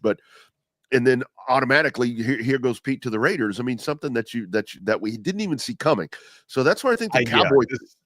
I mean, I didn't know anybody. No, and this is where I think the Cowboy thing. The Cowboy thing is going to take another turn. I mean, Kellen Moore is kind of the one to me. If Kellen Moore gets bounced this week, if Philadelphia loses, I think that's when things are really going to take shape. If Philadelphia loses and Jerry doesn't hire Kellen Moore and he's still sitting there dicking around with maybe I mean, what else is out there left, right? Like, I feel like there hasn't been an announcement or there hasn't been a move yet because that is the piece. Is it right? Like, yeah. I mean, I'm sure, like, we're deducing it, but once I believe, I believe in your crystal ball, amigo. Once this happens and goes down, let's say the Commanders win on Sunday, right? Yeah. What do you think's going to happen? There's going to be maybe there's a prolonged wait for it until the Super Bowl so he could steal the headline. Kellen's coming home. Kellen's going to come home and he's going to bring the Cowboys to the next Super Bowl run. Yeah, I mean, I could definitely see that as a marquee headline for Jerry. But yeah, it just all the stars are kind of aligning, right? Like the announcement hasn't been made yet because it's probably Kellen Moore. Yeah, I mean, I was giving BK some shit. Like, I don't Schottenheimer. I mean, sure, but I think it's Kellen Moore, man. I would think so. And what I'm curious to see is once that happens, I mean, if that is going to be the case, I mean, are you going to keep? I mean, because we've watched Jerry do this before, where he's gone out and hired the coordinator before he ever hires a head coach. I mean, is that going to be one of the things where Schottenheimer's going to stay, Mike Zimmer's going to stay? When's the last time he did that? He didn't do that with McCarthy, did he? That was with the Garrett thing. That was with Garrett, where he brought in Garrett as the OC, and then he hired Baby Bum to be the head coach, Wade Phillips to be the head coach. So that, and you saw how that shook out, where it kind of was a plan in place right there for Garrett to become the head coach, and that move was eventually made. So I the Schottenheimer thing. I mean, Schottenheimer at one time was a hot commodity, but that kind of has fallen off the face of the earth at this point, and he's just kind of done his job there. So I don't know. And like you said, I really hope for Cowboy fans and just for the stability, just for the mindset of the Dallas Cowboys, if Philadelphia gets knocked out Sunday night, I hope that if you're going to hire Kellen Moore, just hire him. Don't sit here and fuck around for another 3 months, 4 months. Just make the move. Make the move. But that's asking a lot. Now you say that though, but you really think that's Jerry's way? I know. Well, of course. I mean, seriously, man. Yeah. No, I know. I mean, they're going to sit here, and the Dion thing is still there. I mean, that's still kind of floating around. I mean, what's Dion going to do? I mean, I think Dion stays in Colorado. That's what I think. I think so too. Yeah, I think so too. And you know what? The Cowboys, they brought in Rich Bisaccia yesterday. I mean, that guy was, a special teams coach. They lost Bones. Bones left. So I think Jerry's kind of already assembling his staff right here. And then at some point, he'll just drop in the pizza man, Kellen Moore, the pizza boy, as the head coach, and he'll be the next puppet. And boom, we move on, and it's heartbreak for the next till Jerry's gone. Let me. Can we do some game theory here? Mm-hmm. Okay. Now I know that Liam Cohen has kind of answered the call, reneged the call, and then answered the call again. Right. We'll get into that. But so real quick on that, I think basically that was a leverage, right? Like Jacksonville might have offered him a head coaching spot for a certain amount of coin. Cool. I love the position, but I mean, do I really want to go to Jacksonville and throw it all away? What else do you have for compensation? Okay. Yeah. Goes back to Tampa Bay, and hey, here's what they offered me. What can you guys give me as an offense coordinator? Let's see, if we can get this bag right, or else I'm gonna walk. Okay, well, don't do that, Liam. Let's make this happen, man. Let's hopefully have a great rekindling, and you get to come back as the offense coordinator. Numbers didn't add up, didn't match up. Maybe Jacksonville threw him, even a bigger bag, and he's just like, all right, fine. This is exactly what I need. This is the compensation that I need, not just to come to Jacksonville, but to live in Jacksonville too. Sure. All right, here we go. Sucks because I had Bucky, or all the people that had Bucky Irving. You had a great rookie season. Now it's unknown if it's going to happen the same way as last year. But you'll have a new offense coordinator. Hopefully you guys can pick up right where they left off with some Bucky Irving stock, if you will. But anyways, yeah, Liam Cohen is now the head coach for the Jacksonville Jaguars. I think honestly, when we talk all the time about all of the messed up organizations and everything, I think this right here is the best case of an organization being a little proactive, because I think that Liam Cohen Cohen kind of didn't want any part of that because you had Trent Baalke, right? Like, who would want to go to Jacksonville? Well, and I think the thing was Trent Baalke being the GM. Oh, and then once he got out of there, sure, Right. that's a good point too. Like once Yeah. that was done yesterday too, right? That was done. 2 days ago? Yeah, so it was Liam's like, no thanks. Baalke's out. Boom, That's a here's good the point, move. too. And I think that's where, I mean, it really kind of tells you that this is the commander in chief that the Jacksonville Jaguars really feel that's going to be able to move their franchise forward. And this does go down to like I've talked about. We're seeing it right now with the Commanders. We've seen it with the Lions and the teams right now that are still looking for coaches. I mean, the Cowboys are utterly successful when it comes to marketing, but when you look at the way the organization is run on the football side, it's kind of a shit show. The Saints is, whatever. Jacksonville has been whatever they've been as well. I would want to go to this. I don't know what it is about New Orleans. I would want to be there if I'm Cohen. Well, I mean, New Orleans is more attractive than Jacksonville, anyways, right? I mean, I would think so. As a franchise and as a city. Yeah, I mean, I would think so. That you have. I mean, at least you have. The funny thing about it is a lot of the history of the New Orleans Saints has not been that good, but since you got into the 2000s, thanks to Drew Brees and stuff, that's been turned around. And I still go back to where I think the Saints is New Orleans. I feel like the Saints have a better culture. Yeah, right? a little better history. I mean, Jacksonville has been, hot or extremely cold. I mean, there is no tradition there. I think with the Saints, I mean, what you have there, I mean, the popularity. You mentioned it yesterday. I mean, that's going to be a popular franchise regardless. They got a good fan base. I mean, they've come a long way from wearing bags over their heads back in the old days to where they're going to. What they need is they really need because Drew Brees. Drew Brees really did kind of, and Peyton too, like Sean Payton too, right? And they galvanized that city right after the hurricane went through, and I mean that was a big part of their history and a big part of their franchise histories too. And it's unfortunate that it had to center around a natural disaster, but I mean it really did. I mean, you go back and you watch some of the first game back at the Superdome after Katrina. I mean, that shit's bone chilling watching that. I mean, it'll bring you to tears unless you don't have a heart. But they kind of need that figure right there. But I still think with the Saints, I mean, it's in a very attainable division. I mean, that division's always up for grabs every year, Wags. I'm surprised that they haven't found somebody to take that job yet. I mean, Mike McCarthy's still out there. Maybe that's your guy. Maybe that's your guy. Hell, I don't know. I'm very. I wonder where Mike will actually end up. That is. I mean, Jacksonville could be a spot for Mike McCarthy. I mean, if he's that desperate to take one, but you would think. Or I would think, at least, after the stint that you had with Jerry Jones and the Cowboys, that you need maybe a little bit of a step back. And now I know Mike had a nice little hiatus before he came to the Cowboys after the Green Bay Packers. But if you have this much leaning on with Jerry Jones, maybe it's time for you to just step back and kind of, realign everything and then kind of re-gauge and kind of come back to reality and then re-enter as a fresh spot as a head coach. Man, maybe not jump at the first knee-jerk reaction, which it would be Jacksonville at this point, or maybe it's still even New Orleans like we just mentioned out there. I think New Orleans is a better fit for Mike McCarthy clearly than Jacksonville. That's just a mess. And I've never been that great of a fan of Mike McCarthy's coaching style, but I do think that he could have some success with a young quarterback or Derek Carr in New Orleans. Yeah, I think he's got some pieces. He's got some pieces to work with in New Orleans. Yeah. I mean, I thought that Chicago may have been a good spot for him, before the Ben Johnson move. That's where I kind of thought it was going to land. I didn't think that Ben Johnson was going to go to Chicago. I thought McCarthy would end up in Chicago. Ben Johnson would be retained in Detroit. So would Glenn. I thought Detroit was going to make enough splash with their cash that nobody would be leaving. But yeah, you want to talk about that window, right? That the proverbial window.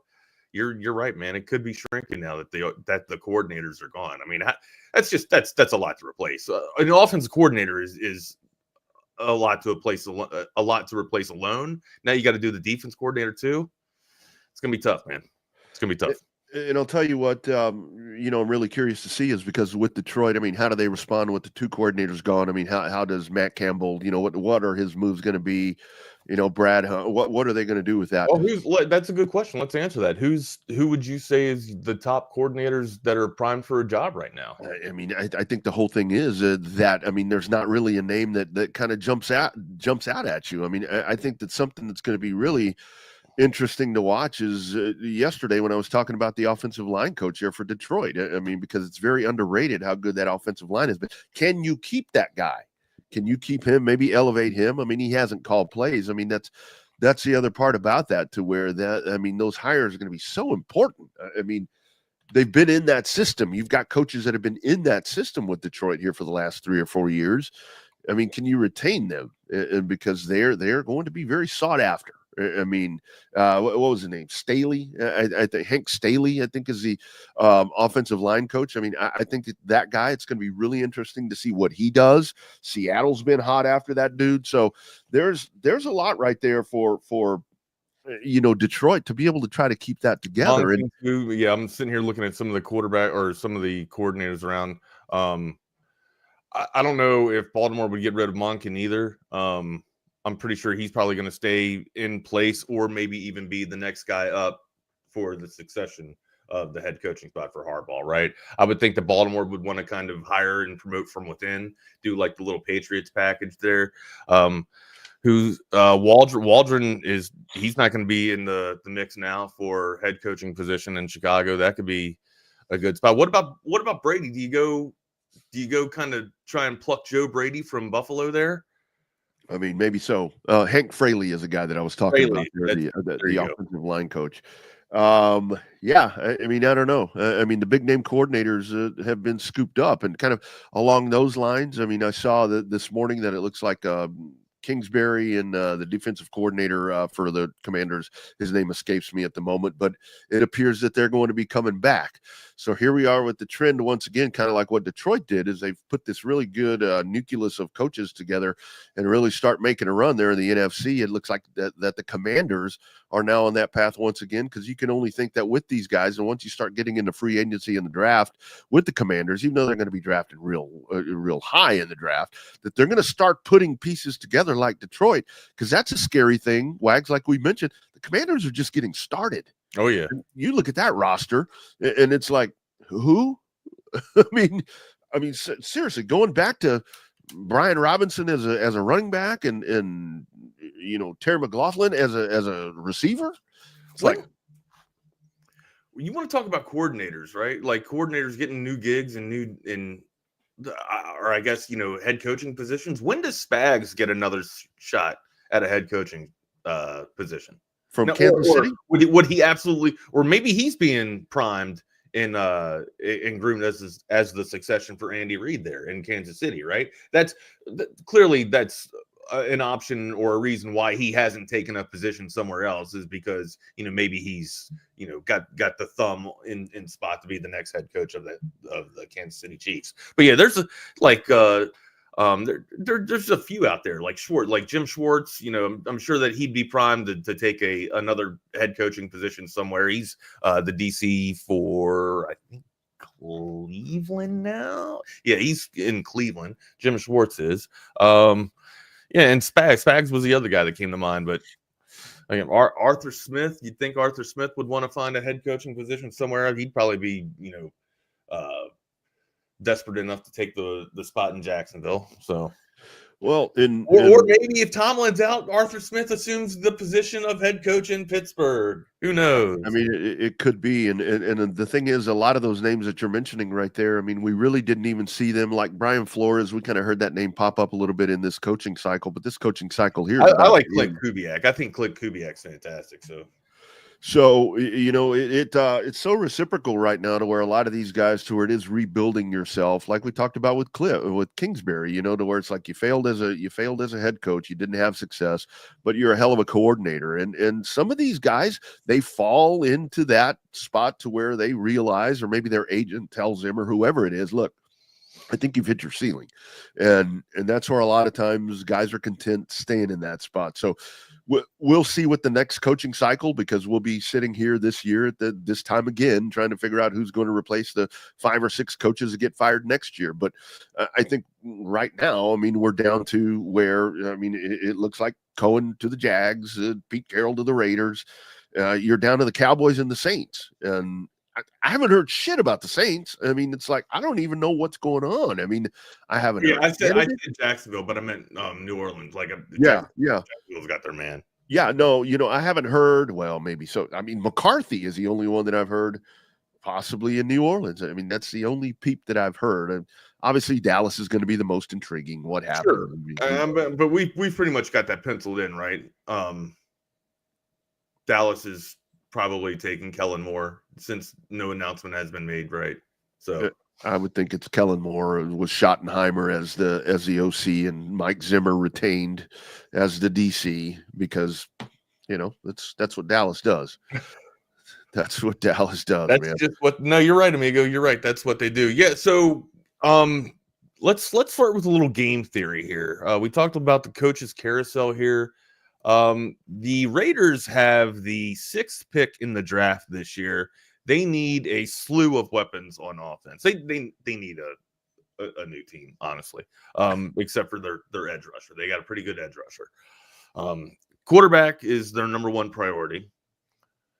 What could they do, or potentially what could they offer up to get 2 spots or maybe even 4 spots up if they are looking to get to the number 1 spot overall, 5 spots up rather? Does Tennessee salvage everything with Will Levis and go after Shedeur Sanders or Cam Ward? That's my first question to you. Oh man, Tennessee. I don't know why I still happen to think that there could be something there for Will Levis. I don't know what the new system is going to be. I think that guy can do the job, Wags. But okay. So if you're you're now the GM of the Tennessee Titans. All right. Congratulations. You've been promoted. You made it. I appreciate that. You're welcome. You deserve it. You went through detainment. You endured. You deserve it. Okay. I've been through a lot. You have, dude. All right. So you believe that Will Levis has the tools. He's just not surrounded with some of the talent that he needs, right? Yeah. That's kind of where that's what you're alluding to. Yeah. All right. Raiders give you a call. All right. Hey, we want number 1. We want the first spot. What's it going to take? Are you willing to make that pick? Are you willing to make that drop to gain some draft lottery and draft capital and who knows, maybe add some more pieces to Will Levis? Or are you pulling a trigger and going after Shedeur Sanders and blowing the whole Will Levis mayonnaise bus up? I really think at number 1, I think they'll just try to get Travis Hunter. I mean, get Travis Hunter in there, man. So you're on board with Travis Hunter as number 1 overall, not Shedeur Sanders?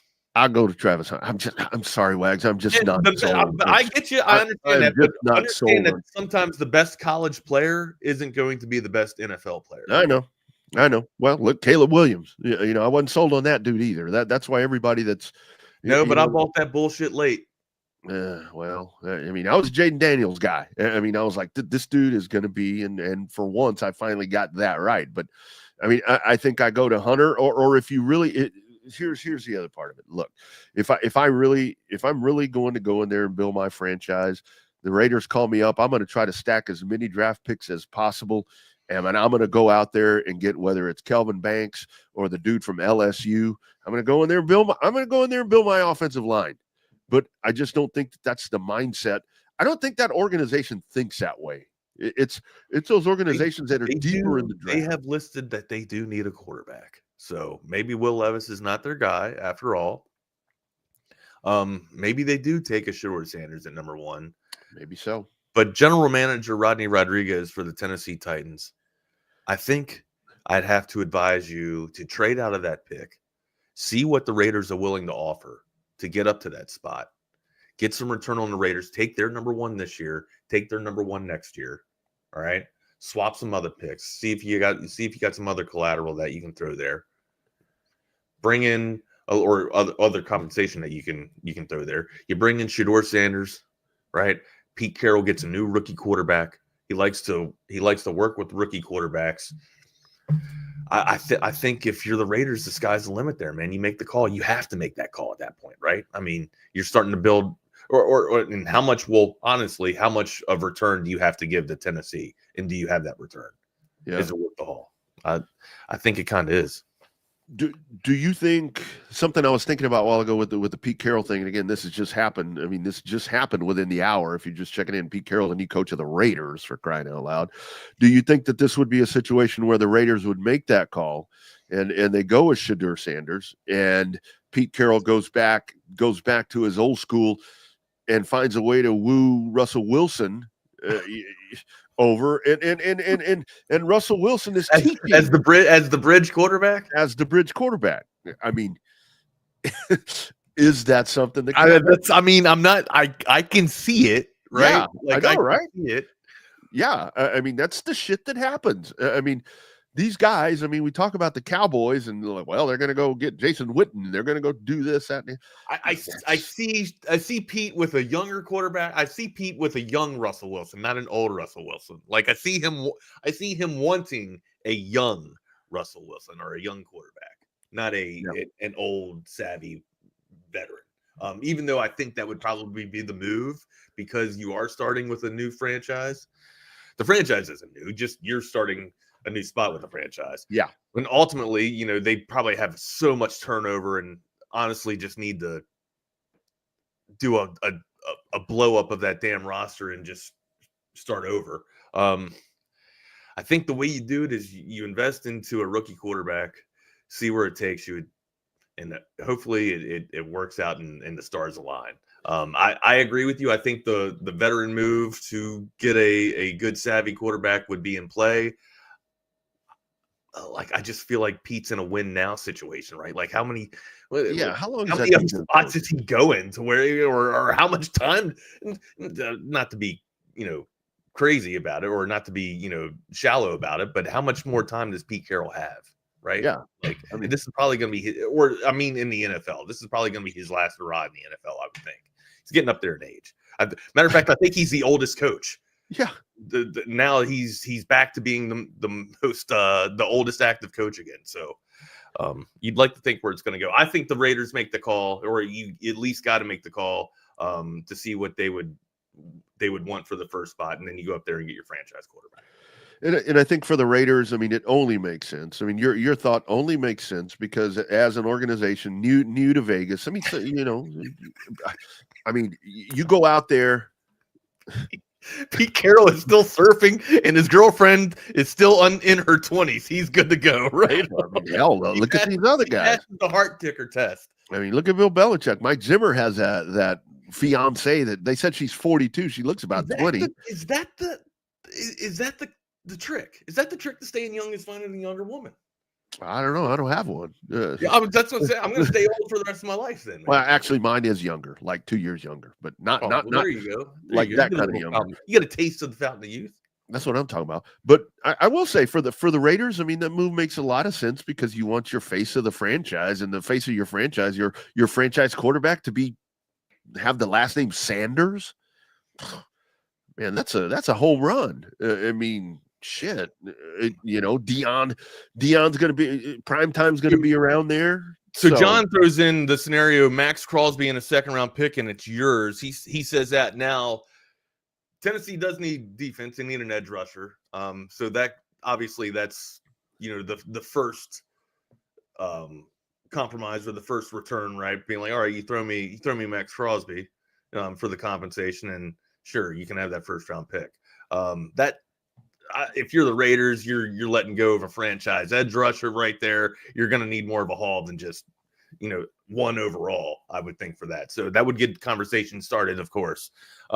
Cleveland too. Cleveland's they are in the run for a quarterback as well. Now, do they wait and let Cam Ward fall to them, or do they make the move and jump up, one spot and say, hey, we want Shedeur Sanders over Cam Ward?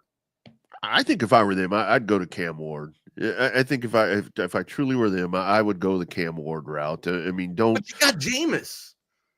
You got famous Jameis eating some wins. Yeah, well, and that kind of goes back to the bridge thing. I mean, if you're going to have Jameis around, who's Jameis? Who can Jameis mentor better? Shedeur Sanders or Cam Ward? I'm sorry to always bring that up. I mean, I think that's so important right there when you get these guys that come in to have a trusty veteran right there, and a veteran, and it takes a special kind of guy to have somebody come in and know that guy's going to take your job. You know, it's like when you have a regular job and this young dude gets hired and you're like, that motherfucker's going to replace my ass. Or could motivate you to play some of your best football yet, a la Sam Darnold. A la Sam Darnold. Boom. So that's, and that name comes up also. I mean, with Minnesota, with all these teams that we're talking about with the Raiders, I mean, the Raiders, if you could woo Sam Darnold over, all this going to cost you money. Well, I mean, big problem now. Let's be real. He's getting franchise tagged and staying in Minnesota. That's the move for Minnesota, right? Like after the season that Sam Darnold gave you on a very cheap dime, you're trying to retain him for even, another season of a cheap dime, right? Yeah. You know the name, when we start talking about quarterbacks that are out there, the name that, I mean, we haven't even brought him up in so long, but he's just out there floating around that may end up in one of these spots. Kirk Cousins. I mean, that dude's got all the money in the world. I mean, he's the king of getting contracts. Which one of these teams that is in a quarterback oblivion? Well, I got to see Kirk Cousins' contract. Was it only? It's not a 1-year deal for. Oh, I think he would sign on like the minimum, right? But Atlanta would have to release the contract. I don't think it's a 1-year deal, right? Kirk Cousins' deal was not a 1-year deal. I thought that was already done. I thought that he would be free and clear. I may be wrong. They did not. Atlanta did not release Kirk Cousins. Okay. So I still think that guy floating around out there, drop him in Tennessee, as a bridge. Well, I don't know about the Raiders. I think the Raiders, if they go get Shedeur Sanders, they're going to expect that dude to start day one. That they are going to insert. Now, Raiders do need a wide receiver. They need a defensive back too. So they could just wait and see if Hunter falls to the Raiders. Now, look, Jacksonville clearly could pick up or scoop up Travis Hunter right there at 5, right before the Raiders. So if you're the Raiders, you'd think the pieces that you are coveting, you're going to have to jump up from 6 to go get them anyway. So whether it be Shedeur Sanders or Travis Hunter. Now, Who knows? Maybe those two are two talents that they're not targeting. I don't know why not. They're some of the best prospects in the draft right now. And the Raiders need a quarterback and a defensive back as well. So, or what, if Travis Hunter's trying to play that double, that double game to where he's playing both sides of the ball, then yeah, he could, maybe, be a big value for the Raiders there and being, wide receiver and a defensive back for him because they do need both. Man, it's a scary thought, him even trying to do that, but then trying to do that for somebody like the Raiders. It's like if he went to Kansas City, be like, oh, he can do it. Right. That's one thing, because you're setting yourself up for success, right? But you want to talk about putting it all on you with this franchise? Yeah, man. You're testing your might is in your rookie year, that's for sure. And Jacksonville for Travis Hunter, I mean, that does make sense. I mean, because you still got, Trevor Lawrence is still there. You've got that dude. Maybe you'd add that guy as a weapon right there in some schemes to where you would utilize him over on the offensive side, and he'd be a cornerback. I don't know. When's the draft? April 25th or something like that. So it's about to get really interesting here. 24th. Man, I wish we still did that draft thing like we used to do at Pluckers. That was fun. We don't want to throw that. I still could be in play here. We just got to give him a talking to. That's all. Yeah. New England needs an offensive tackle, needs interior line and wide receiver. Seems like they're kind of content with their quarterback there. These are just some of the needs that New England has. If the Giants don't take Kellen Banks at 3, you bet your ass that the Patriots are probably taking Banks at 4. And going to be absolutely happy with that pick. I think, don't get me wrong, I think the skill set of Shedeur Sanders is pretty much the only Sunday talent. I'm not a believer in Cam Ward, right? I think Travis Hunter will have a decent career in the NFL, not a two-way player, but if he elects to go with being a defensive back, he's probably going to be one of the better defensive backs to play the game. Goes with wide receiver, he's probably going to be, run-of-the-mill wide receiver, but he's going to make more money. We kind of talked about a little bit about that. But I don't think that he is the best player in the draft. He might have been the best college football player, sure, right? Bar none. The best player in the draft for me this year is Kellen Banks. I think I've made that proclamation wholeheartedly here. If the Giants do not take Kellen Banks, they're absolutely going to miss. And then the Patriots will scoop Kellen Banks up at 4. I guarantee it. Yeah, in my opinion, the most impactful player in this draft is not one of the specialty guys. I mean, because the running back from Boise State, I think that guy can do some really good stuff. I think that he can have a good 3 or 4 years before he gets beat up, because we're watching running backs come to the forefront again. So wherever he goes, whether it's Dallas or wherever, I think that he's going to get used a lot. As he should, because he's a really good running back. But you go back and you look at like Abdul Carter, you mentioned Kelvin Banks right there. You've got all of these guys. McMillan, he's a specialty guy, but there's a lot of these guys to where with Shedeur Sanders and Hunter and these guys, I don't think that those are the guys. They're going to draw a lot of attention, and they're going to be the big names that end up wherever they end up.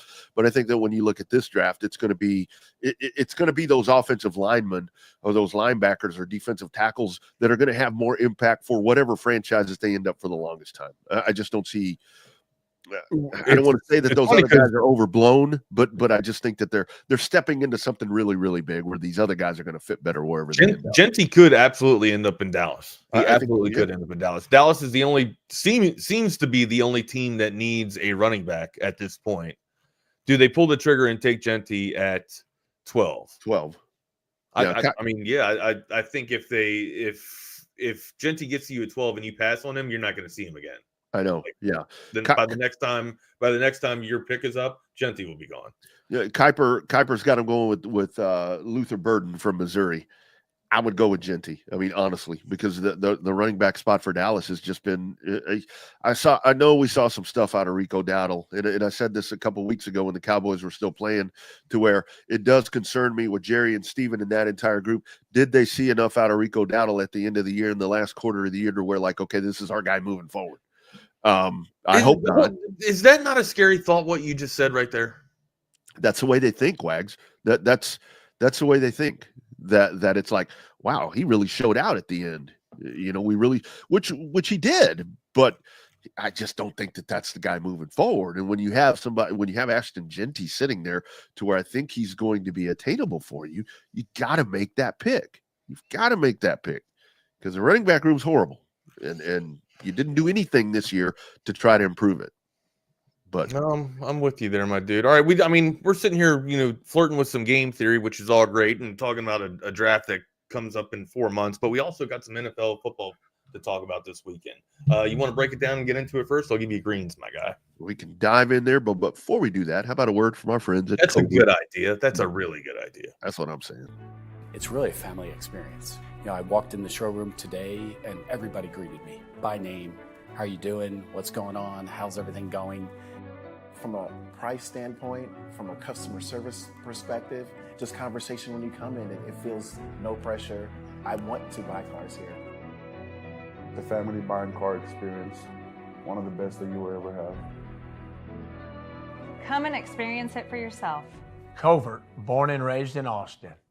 That's right. Nobody beats a Covert deal. Not now, not ever. Texas men in action against Texas A&M. Texas women win last night in a really, really good basketball game there with Madison Booker once again leading the way. If you would like to maybe converse with those athletes, there's one place to do it. It's passes.com. Pass is a content creator company. The Texas One Fund has partnered up with them, giving Texas fans behind-the-scenes access to your favorite teams and players that you are absolutely not going to find anywhere else. Of course, you've heard of the Texas One Fund, and you know what they're doing for the University of Texas. Now you can donate to that Texas One Fund and get something back in return. Tailgate parties, memorabilia, VIP experiences, really, really cool stuff. And you're not just donating to the future of Longhorn athletics, you're also getting access to memorabilia and experiences that no one else can get. Head over to passes.com/Texas One Fund to sign up. Get closer to the game than ever before. Do it today. Passes.com/Texas One Fund. Elevate that fandom with passes.com. Hey, do we got a line on Aggies and A&M? I think Texas is favored. I know that's absolutely crazy. Do we have a line on that? No, I haven't. Now Texas is at home at the Mood, and they've been playing some better basketball as of late, but this is wrong. If it's what I'm seeing right here, I don't have a line on it, but I'm just seeing the matchup predictor here, and it's got 57% chance for the Longhorns to win over 43% of the Aggies. I think the intern that is doing the website for ESPN got this shit wrong. There's just no. I mean, that's incredible. That's an incredible compliment to the Longhorns right there. But I got to believe that is the wrong values up on the page there. But yeah, set to take place at the Moody Center at 1:30 on Saturday. The Longhorn men's basketball team will be in action to take on the Texas A&M Aggies. Now, this was a close contest the last time. Longhorns, fought and clawed their way to cover for this thing, because that's what they've been. Or actually, no, I'm sorry, they actually did not cover for the stint when they went out to College Station. But that's when they started playing a little bit better basketball into the conference after that loss. But yeah, even if it's at the Mood, I'm calling, if that's how it stands right now, if that's legit, if that's accurate, what ESPN has up, I'm calling wrong team favored. Texas A&M over Texas on Saturday, unfortunately. Yeah, man, I think you're right. I mean, we did. Great defense the other night from the Texas basketball team, and I mean, is that going to be your MO to making a run right here? I think is going to be the question. But in that first matchup, are you going to get that every day from? Are you going to get that every night from Shedrick? That's right. That's is he going to win 50-50 balls? Is he going to be inserting his his beast mode on the floor, on top of everybody, all the other bigs? No. Unfortunately, not. I would love for it to happen. I'd will it to happen, but I don't see it. Is he going to out rebound everybody, or are we going to get second chance opportunities? Not like that. No. And that's where, that first meeting at Reed Arena, I mean, yeah, you were, but I mean, the second half, I mean, A&M put that thing into a different gear, and I suspect that's what could happen tomorrow. Maybe I'm wrong, but it's definitely going to have to be defense driven. And I mean, like you're saying, Wags, I just don't see that's going to happen. It's going to have to happen all the time. I mean, it's going to have to happen more often than not. I mean, you'll have those shooting spurts where Texas on the offensive side, but I mean, you're going to see a good matchup. You're going to see Johnson versus Phelps. So sure. That's a pretty good matchup. But yeah, again, if the Longhorns want a shot at this, all cogs are going to have to fire at all cylinders, and Kaluma and Johnson are going to have to, be in a bag of at least 15 and 20, and hopefully Kaluma can get a double-double. That would help out tremendously. So yeah, it's going to have to be. I mean, I'm not going to sit here and say you're going to have perfect games, but you're going to have well executed games. Actually, I said Johnson versus Phelps. Mark will probably get the assignment on Phelps tonight or on Saturday. I would think. Yeah. Probably good Mark on Phelps. Yeah, good call. Yeah, so that's Saturday at 1:30. The women win once again 80-76. Madison Booker with 26. Those ladies, man, ladies ain't messing around. That's a special group right there that Vic Schaefer's put together. Get yourself out and support those ladies. Hell, I saw McConaughey at the game last night, for crying out loud. Well, why not? He's the minister of culture, right? That's what I was going to say. I saw not just on the men's side. You got to go to the women's side too. I saw folks saying, "Hey, look who's here." I'm like, "Well, hell, he should be there." I mean, he says he's the whatever minister of culture, baby. Damn right, damn well better be there. Hell, that's the team. That's the team he needs to be supporting, for crying out loud. When we talk about the tournament, winners show up to the women's volleyball and to the swimming. There you go. That's exactly right. Yeah, you need to go to the swimming. What's that called? The Commander's Cup. Yeah. Oh, the governor. No, what the hell's that damn thing? You know what? We can never. No, the Commander's Cup was on base. No, it's called. The damn. I know. We'll get it. We'll come up with it. But it's where you file all the titles and all the national championships. From your institution and from your school. We'll come up with it at the end of it. Let's get into some football though. We got some NFL football to break down. Go ahead. You got greens, Rodney. An NFC classic here. The Washington Commanders, and what concerns me is Washington. I mean, Jaden Daniels. I mean, it's so Director's Cup. Thank you, Rob. What concerns me for the Washington Commanders is the fact that our man Sam Cosmi, I think right guard for the Commanders, he's going to be out. I think he tore an ACL, and that's going to be a very important piece off of the offensive line right there, because I think Did he tear that last game? Yeah, against Detroit. I think if you're the Commanders, I don't think that you want the bulk of your running game to be Jaden Daniels, and I struggle to say that I think the Commanders are going to have trouble running the ball tomorrow, because I think Philadelphia is going to bring everything at them. I mean, whether Brian Robinson, whether Austin Eckler, I mean, I don't know which one of those guys. It's going to take one of those dudes to be able to establish a running game, because I don't want Jaden Daniels doing that. I'm a Redskin fan. Well, he doesn't. Usually it is Eckler and Robinson, man. Jaden Daniels doesn't sit there and lead with his legs first. But I think that threat is where they could try to get the Vic or whatever his name, defensive coordinator's defense off base is with that threat right there. So I don't know, man. I'm a little concerned here. I'm concerned for the Commanders. All right. Well, for the Commanders, I mean, first and foremost, you got to keep Saquon Barkley and the Eagles offense off the field as much as possible, right? And you do that by establishing the run and kind of controlling the line of scrimmage there with time of possession. That's the number one goal, right? To kind of, I guess, throw off your run if you're, Cliff Kingsbury here. But what's he do? He likes to get his quarterback on the edge and get him in action. So we'll see if they go with the RPO route. But I'm feeling a lot of Brian Thomas tomorrow. So, and again, we haven't seen much Eckler either this year. Maybe that could sprinkle in with the run game to keep Philadelphia off balanced here. The Commanders still got a shot, even though Sam Cosmi went down. I believe they still have a shot, even with on the ground and pound, and then clearly what they're able to work with the magic through the arsenal or the air attack that they have there with Jaden Daniels.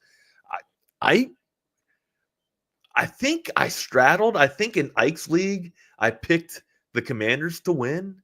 And then I also, because I know I spread on DK, I played a little bit of the Philadelphia sprinkle. But I think I took the Commanders in Ike's Pick'em League. So I'm straddling a little bit here. The line 6 right now, this could be a wrong team favored on the road in Lincoln Financial. I'm telling you, amigo, it's a special year for the Commanders. I'm trying to leave emotion out of this. I really am. You're the emotional guru here, right? Yeah. I'm trying to leave emotion out with this and lead with the numbers and the stats. I know 6 points is a lot. Wrong team favored. Washington Commanders win. It's kind of the football team has kind of been that one that I thought would get to this point. I mean, I really did think that they were going to do something special, but I just think that the running game, I mean, with Saquon Barkley, that is like a game changer for Philadelphia. I mean, kind of what I envision here is we get to the half and we're still pretty tight right there. Maybe the Commanders even actually lead at the half by a touchdown or a field goal. Are you big on Philadelphia's passing game though right now? No, I think they're right? I think they're just going to do it on the ground, man. I think that between Saquon and Jay, Jalen Hurts kind of banged up, but I mean, I just think that Saquon Barkley right now is just dude's in a world of his own right now, man. Well, he's got one hell of a line, amigo. Yeah, I think he'll take this game over tomorrow, probably just past the midway of the third quarter, and I'm not going to say that Philadelphia is going to cruise to a win, but I think they win by 10, 13 points. But it's going to be close. I mean, I think it's going to be close. And I think that the defense is going to force Jaden Daniels into maybe slipping into maybe a rookie mistake or two, maybe a late pick or something like that's going to, shut down what the Commanders may be able to. I hope I'm wrong, dude. I don't think you probably aren't, because Philadelphia does have one of the best takeaway defenses in the NFL. Yeah. They get after the quarterback as well. I think they're top 5. They might even be top 3 in sacks this year as well. So it's a tough feat for Washington, that's for sure. But they were one of the top passing teams in the league this year too. So I think they were right behind. Let me check. Actually, No, I thought they were right behind Detroit, but they're actually right behind Baltimore there. They're third in the league in terms of top offense. And then in passing, they're right behind Detroit with 283 per game. So you'd like to think that is in favor of Washington, but if you are like you where do you go against your grain, right? Because you have to kind of run the ball to keep Saquon Barkley and the Philadelphia Eagles offense off the field. Like I'm more afraid of Washington's arsenal and passing attack than I am of Philadelphia when they have AJ Brown and Devonta Smith. So yeah, and with those guys, I mean, with those guys on the outside for Philadelphia, I mean, what did Washington do extremely good or extremely well last week? I mean, they caused turnovers. Right. I mean, with that Detroit offense, I mean, they made them turn the ball over 5 times. So that right there is the other kind of the X factor that's going to go in there. If they can win the takeaway, if they can win the takeaway battle and get an explosive play or two. No, we're talking about postseason stats. Yeah, postseason. Yeah, they've been really good. They've been really good at that. So I don't know, man. I don't want Philadelphia to win. Quite frankly, I don't want Philadelphia and Kansas City because, come on, give me something different. But I don't know. Now that AFC game, I mean, that's a whole different discussion we can have here in just a second. But I think that I just don't think that the Commanders are going to be able to. The line's 6. Line 6. What do you got? I think Philadelphia wins by 10. Oh my God. I really think Philadelphia wins by 10, man. All right, I'm saying wrong team favored. Washington shocks Philadelphia and Lincoln Financial. Hey, I hope you're right. I mean, because I would it's been a while since we've seen Washington in the not just in the Super Bowl, but in the playoffs, let alone, right? I don't know, maybe football's just better with Washington there. I'm sure you Dallas Cowboy fans would. Yeah, I'm like, I don't want either one of these. Even as a Giants fan, it almost seems sacrilegious. But it's funny to see 2 NFC East teams duking it out to get to the Super Bowl here to represent the NFC. It's weird. And Dallas and two of the more prominent franchises are sitting here watching and with a debacle of a franchise at the moment. Isn't that the weird thing where you go back and you look at the beginning? Well, no, it kind of points to ownership, honestly. If you want to talk about being 100% real, let's talk about Mr. Mara and Mr. Jones here, because you're bullshitting with your GMs and it's showing on the field too. Yeah. Where's Dan Snyder? He ain't around here anymore.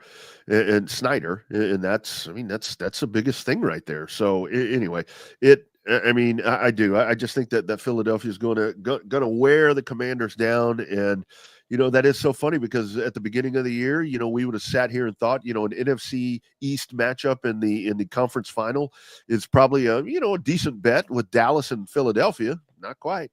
I was getting ready to say that I thought I had the Commanders, finishing pretty strong this year. I did have them over the Eagles, but I picked Dallas to repeat and win the NFC East to break the trend for the first time in I think 20 years to have a repeat division leader here in the NFC East.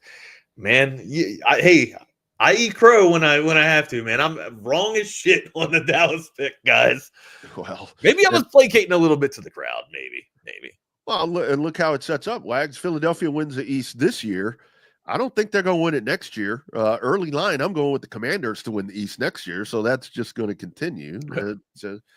I don't know, man, but this is going to be a fun football game, and I do think it's going to be close. I do think that it's going to be close, and until the end. It's just going to be Philadelphia's going to assert themselves.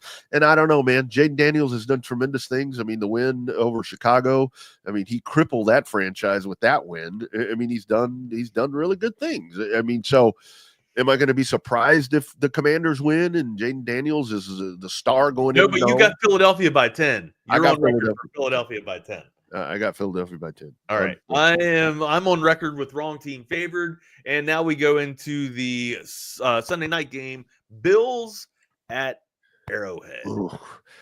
Seemingly, it's almost like the playoffs always go through Chiefs Kingdom and Arrowhead. And, if Buffalo, if you want to right the ship any better way and want to say, everything was thrown at us, the toughest difficulty out there, maybe even add a little bit. You had to take on Baltimore. You beat a MVP led Lamar Jackson Baltimore team with a complimentary Derrick Henry running back or running attack. You beat them or I wouldn't say pretty handily. It only came down to the last 2-point conversion essentially.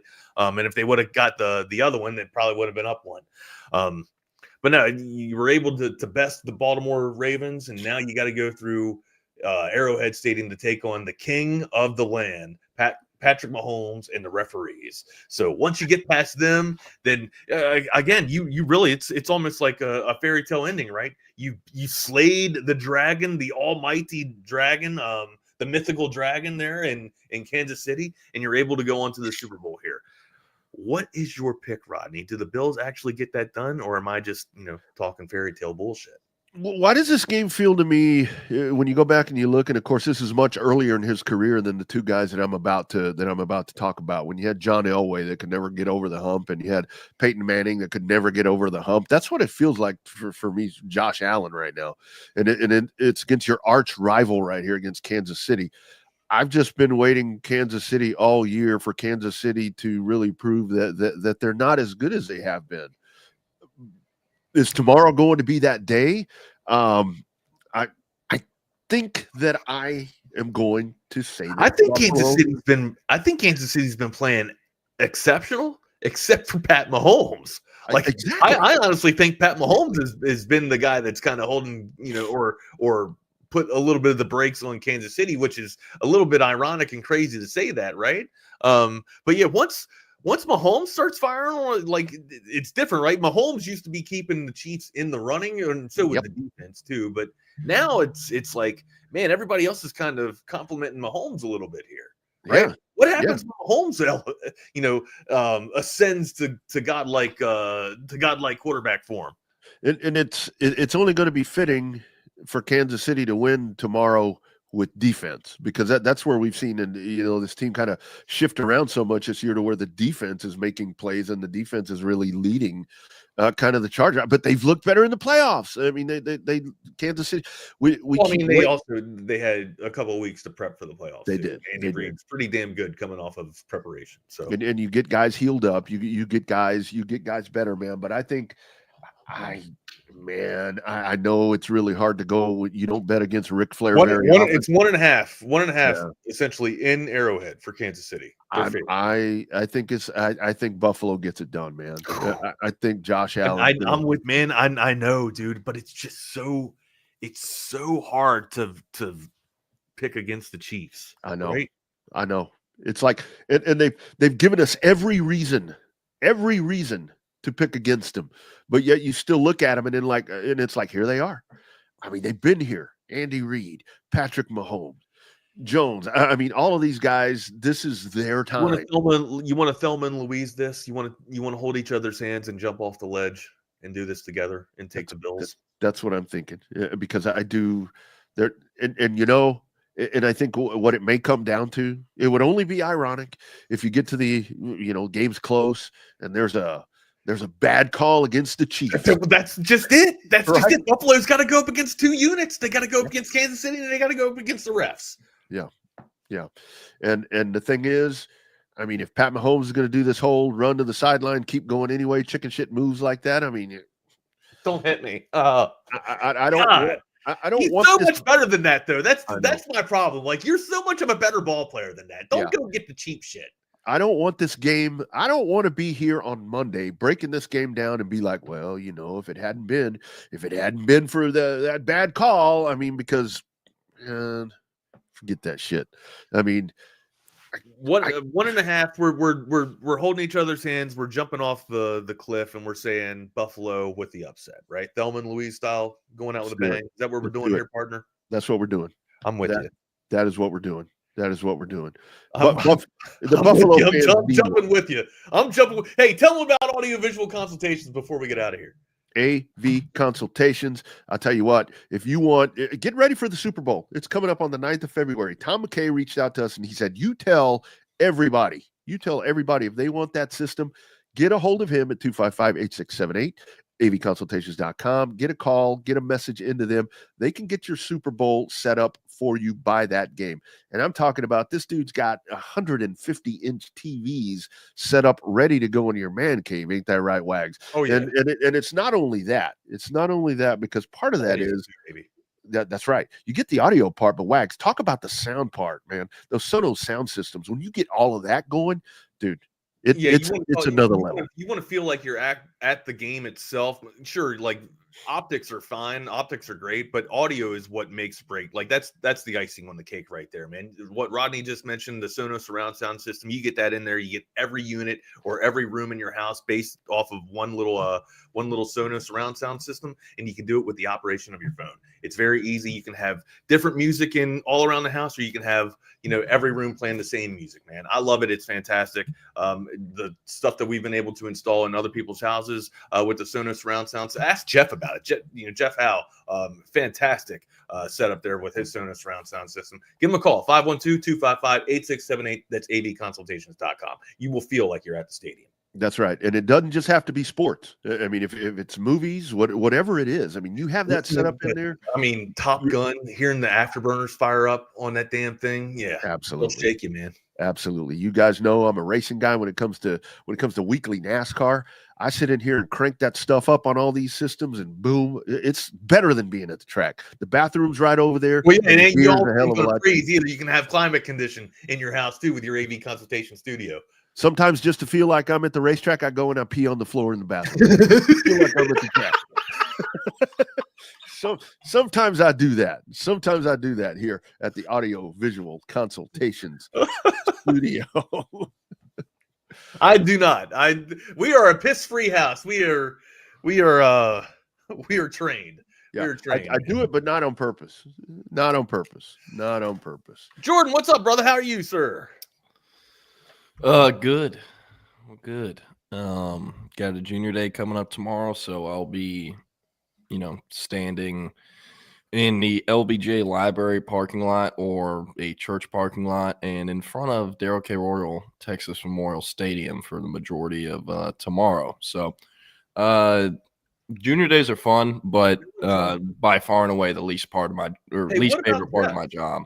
There's nothing more like what's the word here? Nothing sucks more than part of your job being when a bus pulls up, you have to take photos of 15 to 18-year-olds and their parents getting off the bus. It's just it's a weird deal. Like whenever I'm with friends or I meet people or I'm with my girlfriend's friends or something and they're like, what do you do for work? That part never comes up. I take pictures of kids. Yeah. So the whole concept of it is I know Jeff's no longer with us, but still, I love Jeff, and Jeff's got a great surround sound system. So make sure everybody, hits him up regardless, even though he's not here anymore. So. Well, it's like Jordan said yesterday. He's still with us on Earth, but Jeff's always family, man. Ain't no doubt about that. All of our family. Jordan, I saw that you asked if you needed one of us to stick around, man. Were you able to find? Oh, okay. I see. Yeah. I see the co-host in the backstage right now. But yeah, I had to get out of here. I got a little bit of a doctor's appointment here. When you get up in my age, Jordan, you're gonna have to start making these frequent trips to the doctor to make sure everything's okay. Yep. Not looking forward to it. Not looking forward to it. Yep. You don't have the jelly finger thing coming up, do you? No Moon River right now. I've done that. It ain't that bad. Good sleeping. Rodney enjoys it. Rodney prefers it, actually. He asks for 2 fingers. They told me to go back in November. I think I'm going to probably try to go back in March. I mean, it was just so good. All right. Hank, welcome to the show. Hopefully you get a little bit of a jelly roll instead of that jelly finger there. But Jordan, you guys have a great weekend, man. Texas Hoops on Saturday, taking on Texas A&M. Hopefully we can get one at the Mood. Hook them. We'll see. Y'all be good. Yes, sir. So we are rocking and rolling 11 to 12. Not it's only an hour, kind of an unnamed show, I should say. Temporarily working on thank you, Jake Bayless. For those on audio only, Jake Bayless has commented to open up the show like we do on all Friday mornings. They fucked up against all odds. We made it to Friday. It's unbelievable. But But for the next hour, I'm joined by Hank South of Horns 24/7. Joined Horns 24/7 with me about a year and a half ago in early June of 2023. Prior to that, covered Alabama recruiting for 24/7 Sports for about 8.5 years. Texas alum and Austin native, also a Austin Westlake alum, and one of the best dudes in the industry on the beat, or just a dude in general. So excited to be rocking and rolling with him today. We'll be breaking down the junior day, a few other notable topics coming up this weekend with Texas recruiting. And as far as the show going forward, likely going to be 11 to 12. We'll have a few different co-hosts next week. Those should not end up being the full-time guys, but when I have an update, I can give y'all more information. I will give y'all more information. So,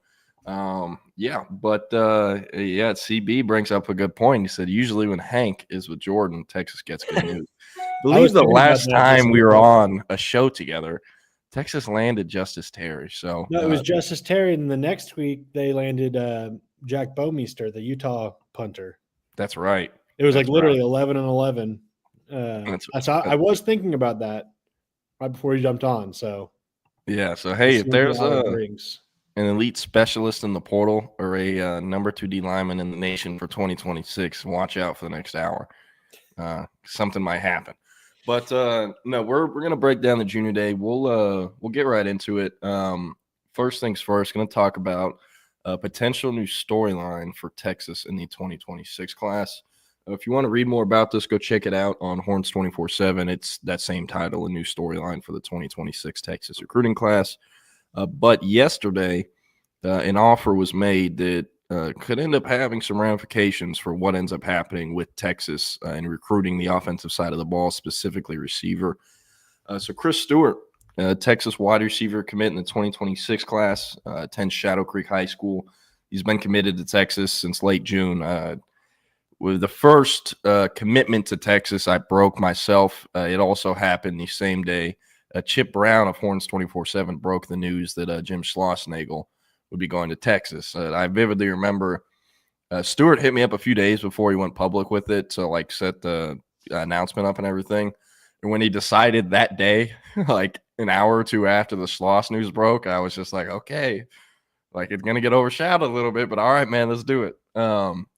Long story short, since then, he's taken visits to Texas. He's been on campus in Texas 6 total times.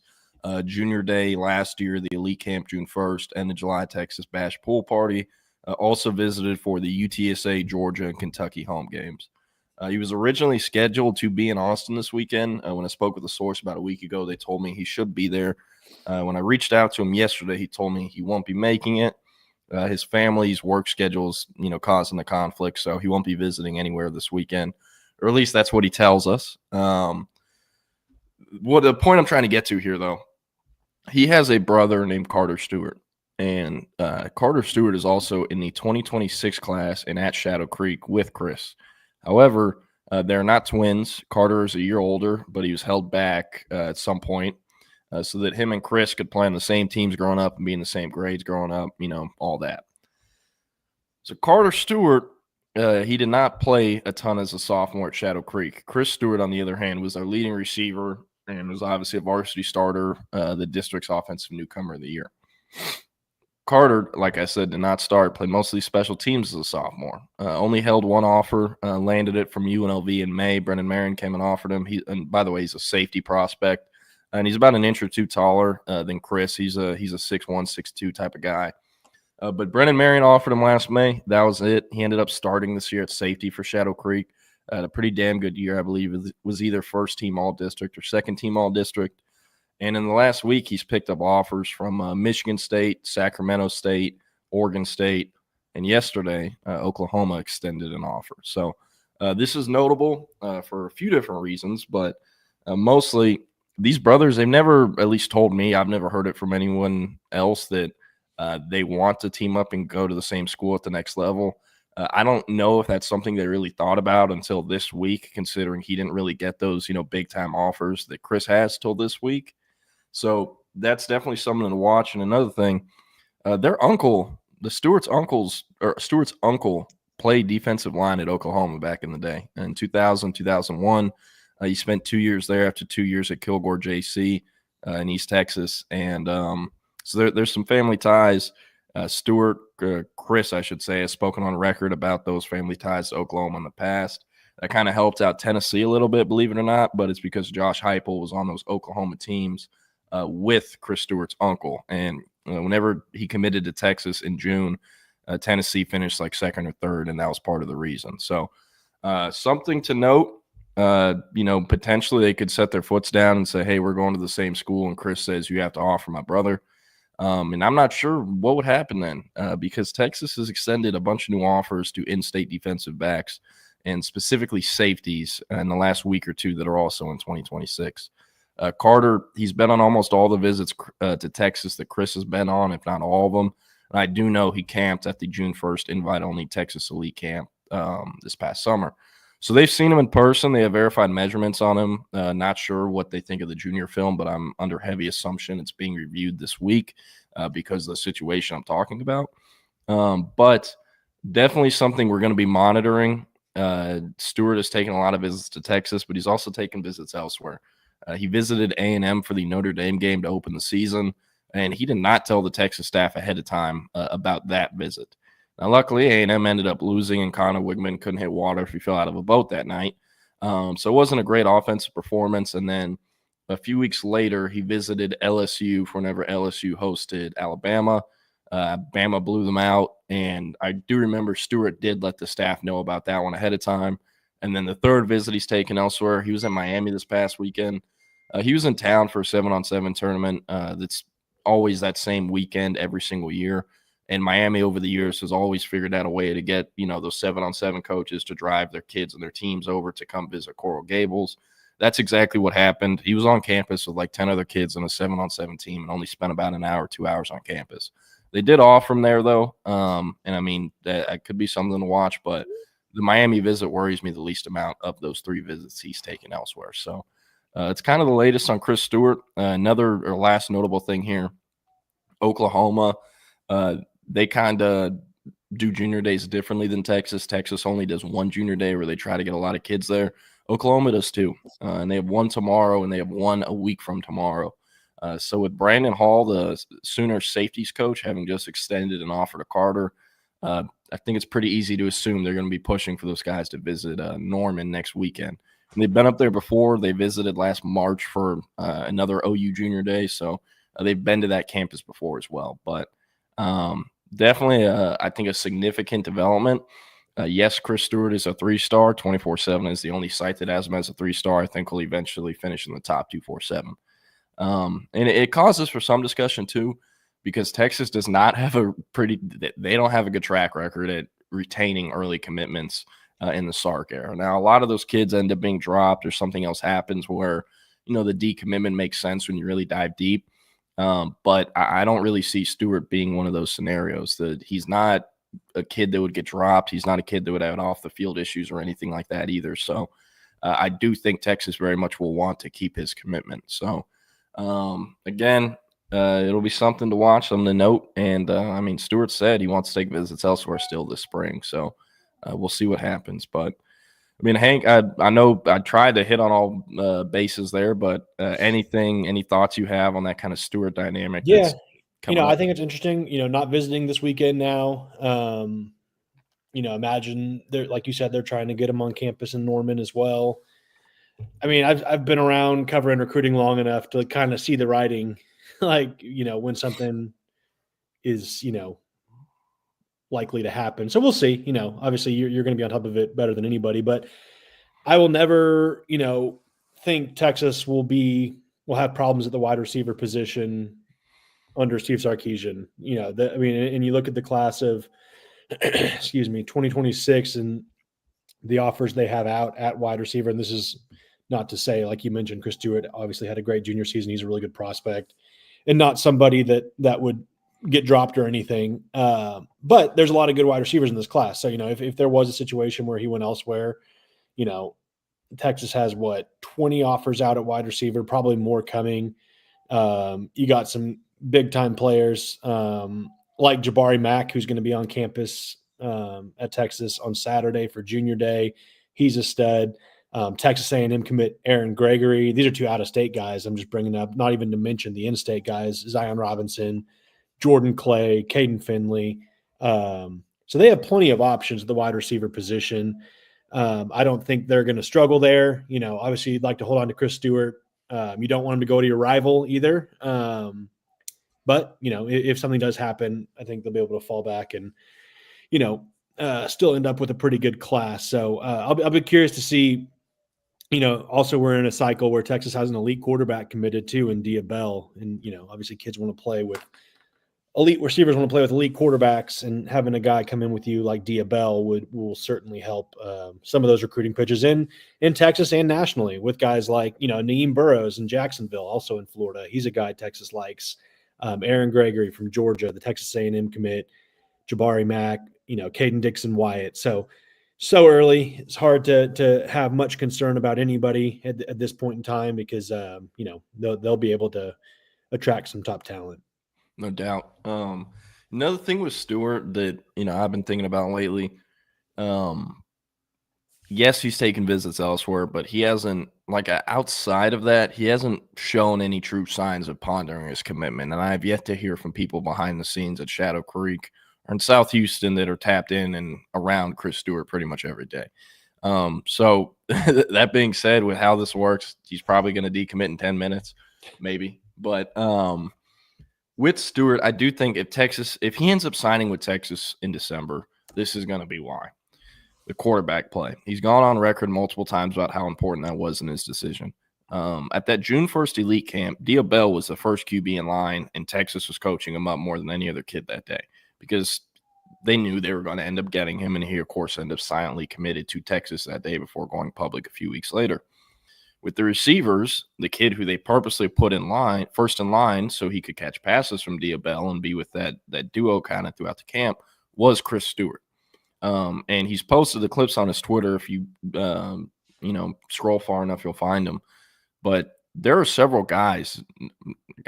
There's several guys that were guarding him in these videos that either got offered that day or getting recruited by Texas or ended up at Texas. There's 4 or 5 clips, and 2 of those he is running past Zealous Hicks. He is a dude. I think Texas very much thinks he's a dude and is better than his ranking is. And also, he has a background of actually catching passes from Dia Bell. He knows what that'll be like. And I know they play Xbox together. They're in communication a fair amount. And Chris Stewart has done a bit of peer recruiting, not nearly as much as Dia, but he's done a bit as well. So I do think QB, if he ends up signing with Texas in December, QB is going to be one of those reasons, and also proximity. He spoke on record at least 3 or 4 times about how important it was for him wanting to stay close to home. And the reason he always gave was because of his family. I am not aware of what exactly it is, the situation, but he wants to be close to his family. So I do think that limits the potential flip contenders to schools in the region. Now, obviously, if him and his brother team up and they decide they're going to the same school no matter what, and Texas doesn't want to pursue his brother, then this could change. But if you look at the schools in the region, Oklahoma has to win 8 games next year. Their coaches are fired. They do not really have a QB lined up of the future, I would say. Their 2026 kid is good, but he committed to Seth Luttrell. He's not a Ben Arbuckle guy, and they might end up changing who the QB is in 2026. And then at LSU, they're in a similar boat. They also have to win 8 games to keep their jobs next year. And yes, Cortez Hankton's great. And the 3 guys up for NFL Offensive Rookie of the Year are all LSU Tigers. 2 of them are receivers. But I definitely think that the hot seat in Baton Rouge and in Norman is going to hurt those schools' chances. He obviously does have the family ties to Oklahoma, too, and they now offered his brother.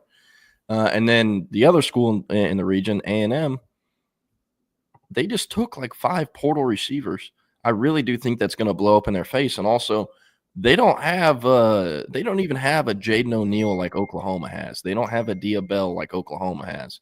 And who's the QB of their future? Because I do think Jacob Zeno is the starter this year, and Marcel Reed, I guess, could be the guy after that. But what has Marcel Reed shown so far that has wide receivers just salivating to catch passes from him? Not much. And at LSU, you could say the same thing. After Nussmeier, they don't have a guy. So, or at least a top-tier elite guy like an Arch Manning or a John Mateer or, whomever. So I think Texas, if he does end up staying in the region, is going to have a great shot to keep him. It could obviously broaden to a national recruitment once the out-of-state schools figure out that these two kids are related and that they could end up getting a really good receiver along with a pretty good safety. So a lot that could happen here, but again, I know I keep saying it. This is going to be something we're tracking. Stewart's very talented, and Texas will want to keep him. So, yeah. And then I'm going to roll it over to some offer candidates attending junior day. We have about, I feel like, somewhere between 40, 50 names on our list. A few 2027s that are impressive. And in a story I just put out about an hour ago on Horns 24/7, go check it out, breaking down those 4 offer candidates. One of them is a 2026 backer, Calvin Thomas out of Cy Ranch, 6'3", 210 pounds. Reminds me a lot of Jonathan Cunningham. More of a – I'm going to turn my ringer off. Sorry, give me one sec. More of a he's like Cunningham in the fact that he's pretty high-hipped, which usually is something you don't really notice till they're in person, but I feel like his hips were so high it stood out on film to me. And then the film obviously checks the boxes. Another thing, a fun thing about Calvin Thomas, he's a hurdler. Runs the 110 and 300 hurdles for Cy Ranch. Don't have times off the top of my head, but they're relatively good for a kid who is 6'3", 210 pounds. I not trying to take anything away from Jonathan Cunningham, but I watched his junior year highlights, and I'm like, this kid is better than Jonathan Cunningham was as a junior. And, that's part of what we talked about in the last few weeks. Texas is going to need to sign a good 2026 linebacker class. They wanted 3 to 4 last year and only ended up with 2. And one of those guys is currently 185 pounds and can't play year 1. So might have 3. We'll see what happens with AJ Tuatelli. That is true. Forgot about that. But really like Calvin Thomas. I don't think there's any way he doesn't leave with an offer.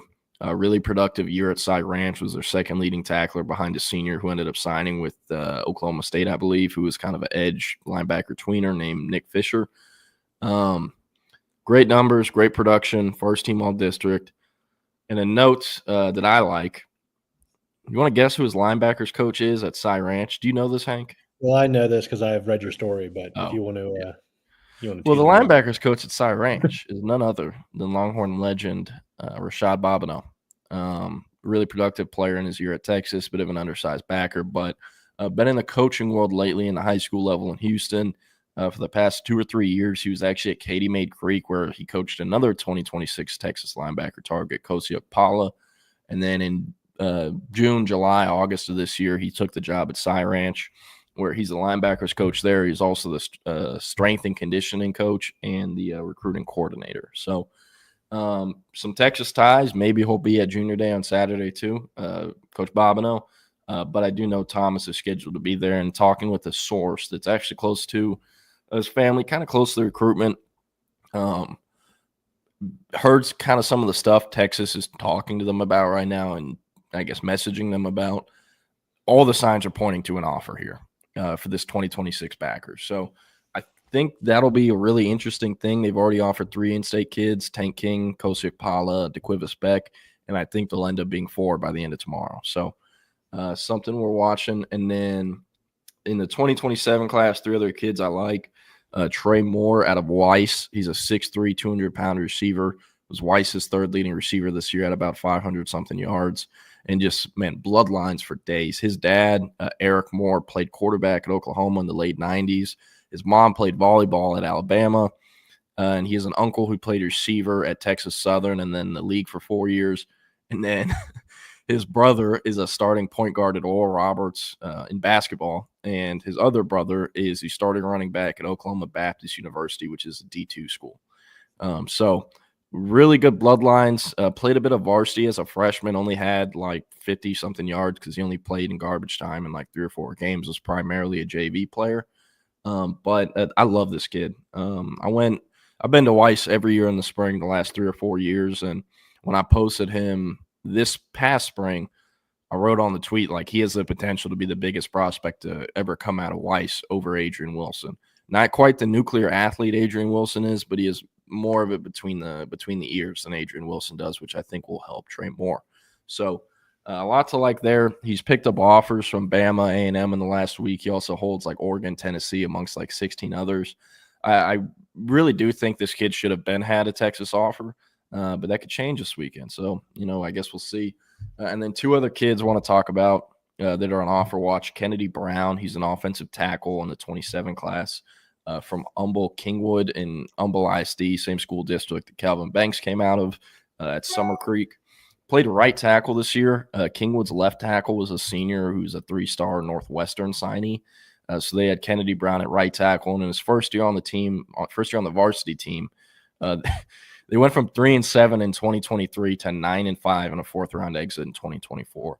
This kid is 6'5", 285. He self-reports a 7'5" wingspan, which is ridiculous. I hit up someone that has his measurements to be like, hey, there's no way this is legit. And I was told the actual number is 7'3", which is still incredibly impressive. So I think he's a walking offer. He already holds offers from like Michigan, A&M, Bama, Tennessee. He has a lot of the big ones. Visited Texas for the Georgia game in Austin on October 19th, but has not been back since until tomorrow. So I think he'll leave with an offer tomorrow. I think he's a walking offer. And as far as projection for him goes, he's going to move over to left tackle and projects, I think, well enough to play left tackle in college. And then the last kid, Adrian Redmond out of Lake Dallas, about 10 minutes from here, actually. Really, really like this kid in the 2027 class. Interior D lineman, about 6'4", 290, 300 pounds, somewhere in there. Saw him play earlier this season versus Frisco Panther Creek and Jalen Lawton and Donovan Webb. Probably the best game I attended this season. It went into quadruple overtime.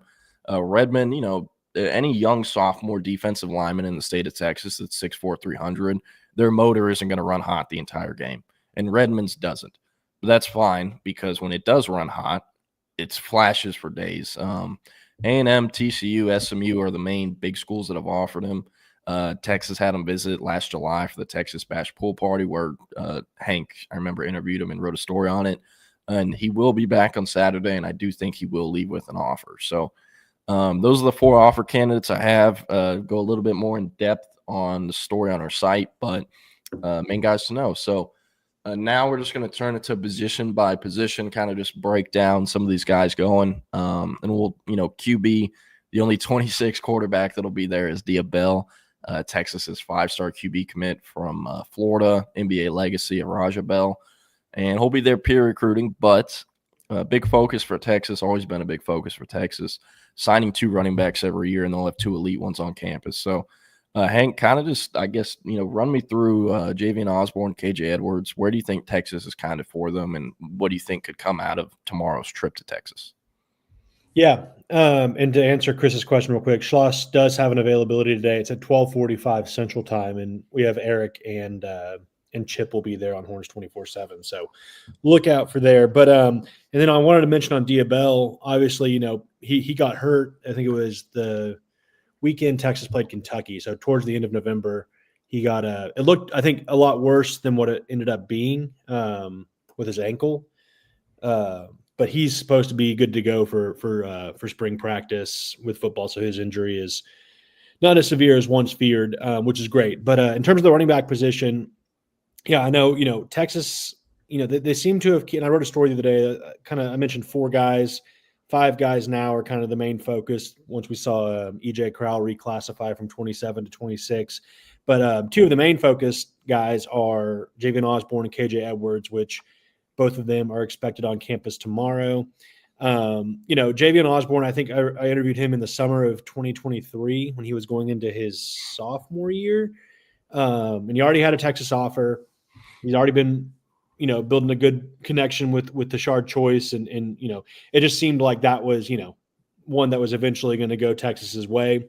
In that time since, I don't think Texas has hurt its chances at all with him. I think, if anything, they bettered them. But at the same time, he has schools like Michigan, Georgia, plenty of others that are trying to get him as well. And I know there was even some confidence, looking at the Michigan side of things in terms of where they stood for him coming out of the fall. We'll see where that's at, when we talk to him after the visit tomorrow. But Sark did see him this week. Choice went in home with him. So, they're obviously still pushing pedal to the metal for Javian Osborne. I still have my crystal ball prediction on Texas. I still think he's going to end up at Texas, but he's enjoying the recruiting process as he should. He was at Georgia last week and Texas this weekend. I'm not sure where he's going next weekend, but I'm sure he'll go somewhere. And then KJ Edwards, another stud, obviously coming off his state championship season, had over 1,700 yards rushing, 30 touchdowns, I think almost 400 yards receiving. Just stud back that, has always been very high on Texas. I think, you always kind of just thought, if Texas wants him, he's the kind of kid that was probably going to end up at Texas. But he has a lot of other schools that want him. I think the two that have kind of stayed in the most consistency with him are Texas and Baylor. And obviously he has a great relationship with the Baylor running backs coach as well, but he's been to Texas a bunch. I think he went to at least 2 games this year. I think, I know I saw him at the Georgia game. And then he was at junior day last year. And I remember he was at June 1st elite camp. Don't think he made it to the July pool party though. Yeah. He's at Texas a lot. But a guy that, I think, if they're pushing for him, I have a hard time envisioning him going somewhere else, but crazier things have happened. Obviously, those 2 guys are top targets. EJ Crowell's now in the mix. I know Texas loves him. I know there's a lot of confidence with him and probably ending up at Alabama when all is said and done. He's from Alabama.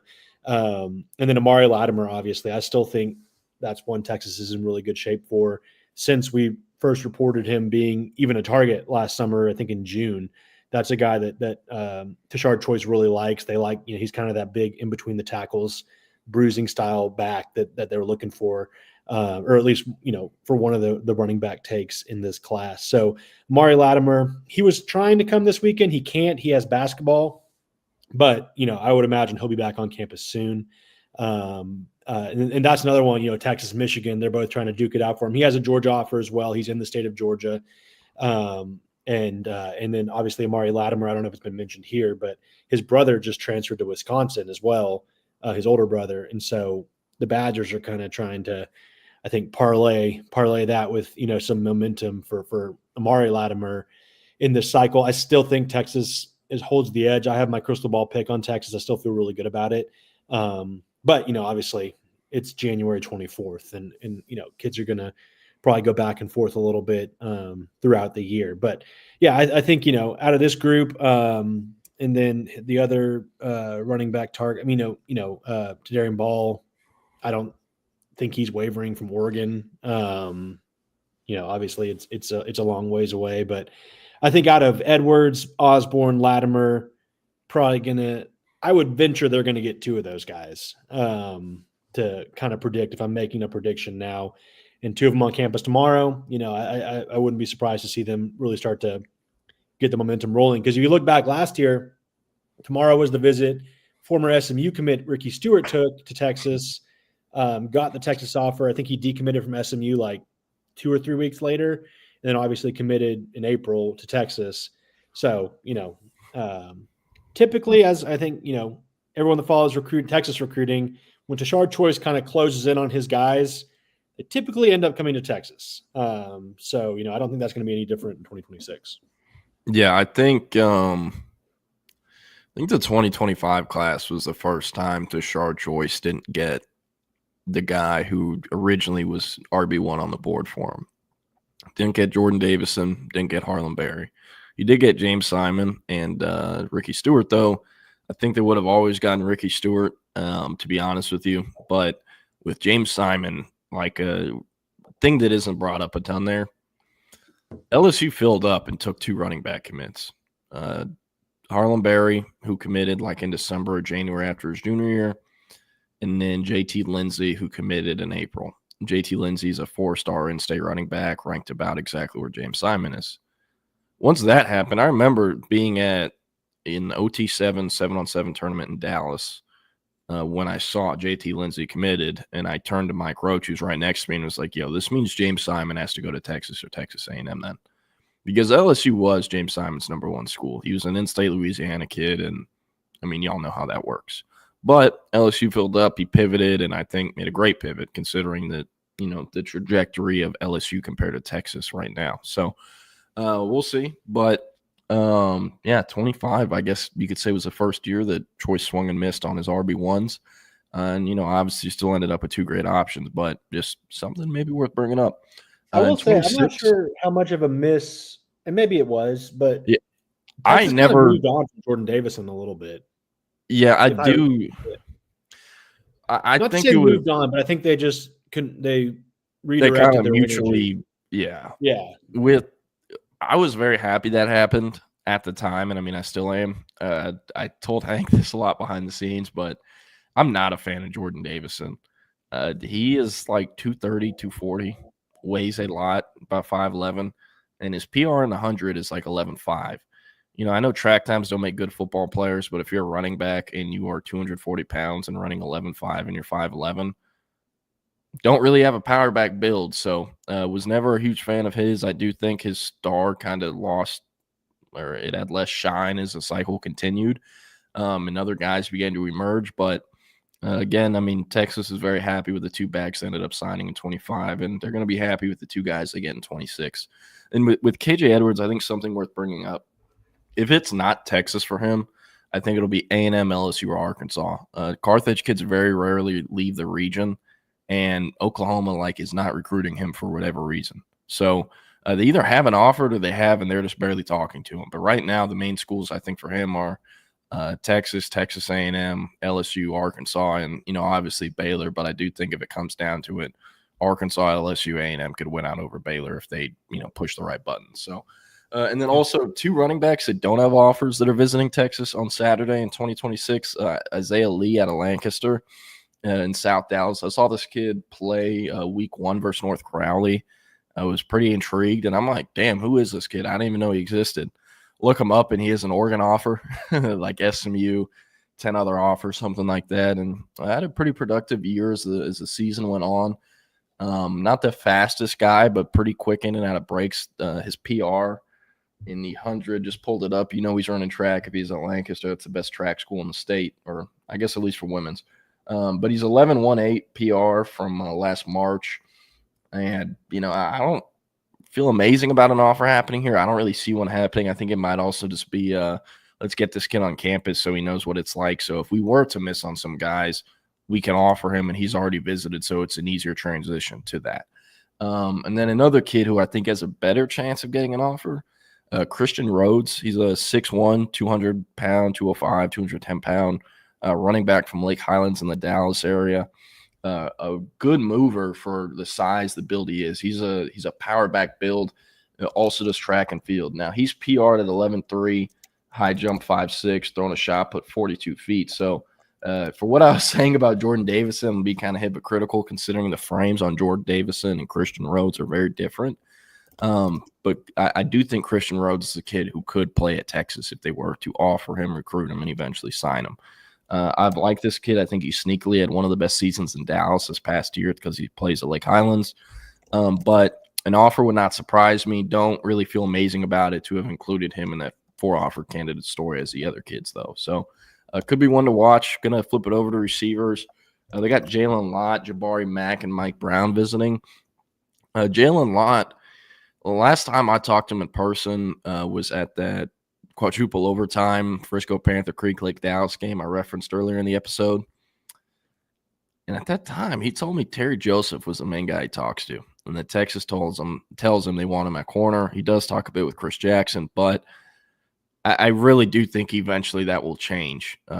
He's gone on record multiple times saying, I'm playing receiver in college. I want to play receiver in college. And every school is recruiting him to play receiver in college except Texas. Now, Texas has, the legacy ties. His father ran track, played football at Texas. His mother played basketball at Texas. And he has a sister running track or playing basketball at UNLV and a sister running track at USC. So USC is kind of one of the schools sneaky in the mix. Oklahoma's in there. A&M's in there. Oregon. It's a who's who for him. He's a top 50 prospect in the country that is a power 4 prospect, corner, or receiver. So, again, pretty much every school is recruiting him at receiver except Texas, or at least Texas as of a few months ago. But I do think that'll eventually change. So that's why he's in our receiver category. I really do think Texas Legacy's home too. Sorry to interrupt you. Yeah. No, I was saying I do think we have a crystal ball in for him for Texas, but unless Texas really F's this up some way, I think he's going to end up at Texas. And they could F it up by continuing to recruit him at DB. I think, he's not going to make a decision anytime soon. So they have 5-6 months to change that. But this is a kid who, like, there is no good reason this kid should not end up at Texas as a receiver, in my opinion. So, yeah. And then Jabari Mack from Destrehan, Louisiana, same high school, same town that Terry Joseph grew up in, came out of. And it's kind of been, I guess, his primary recruiter a little bit with Chris Jackson, even though he is a receiver prospect.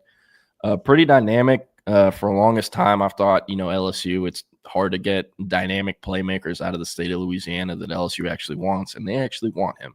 He's the top receiver in that state. And I mean, he can do everything you need a receiver to do.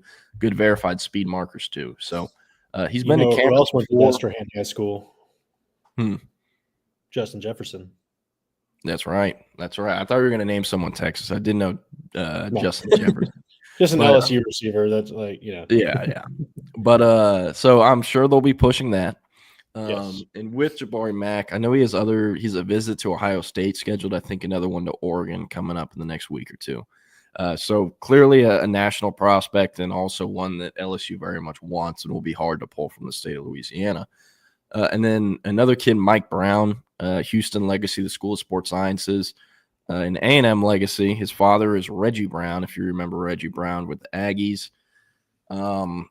His father originally grew up in Austin, went to Reagan, so there are ties to Austin here with family, but obviously with his dad being an A&M legacy, it's kind of a unique situation.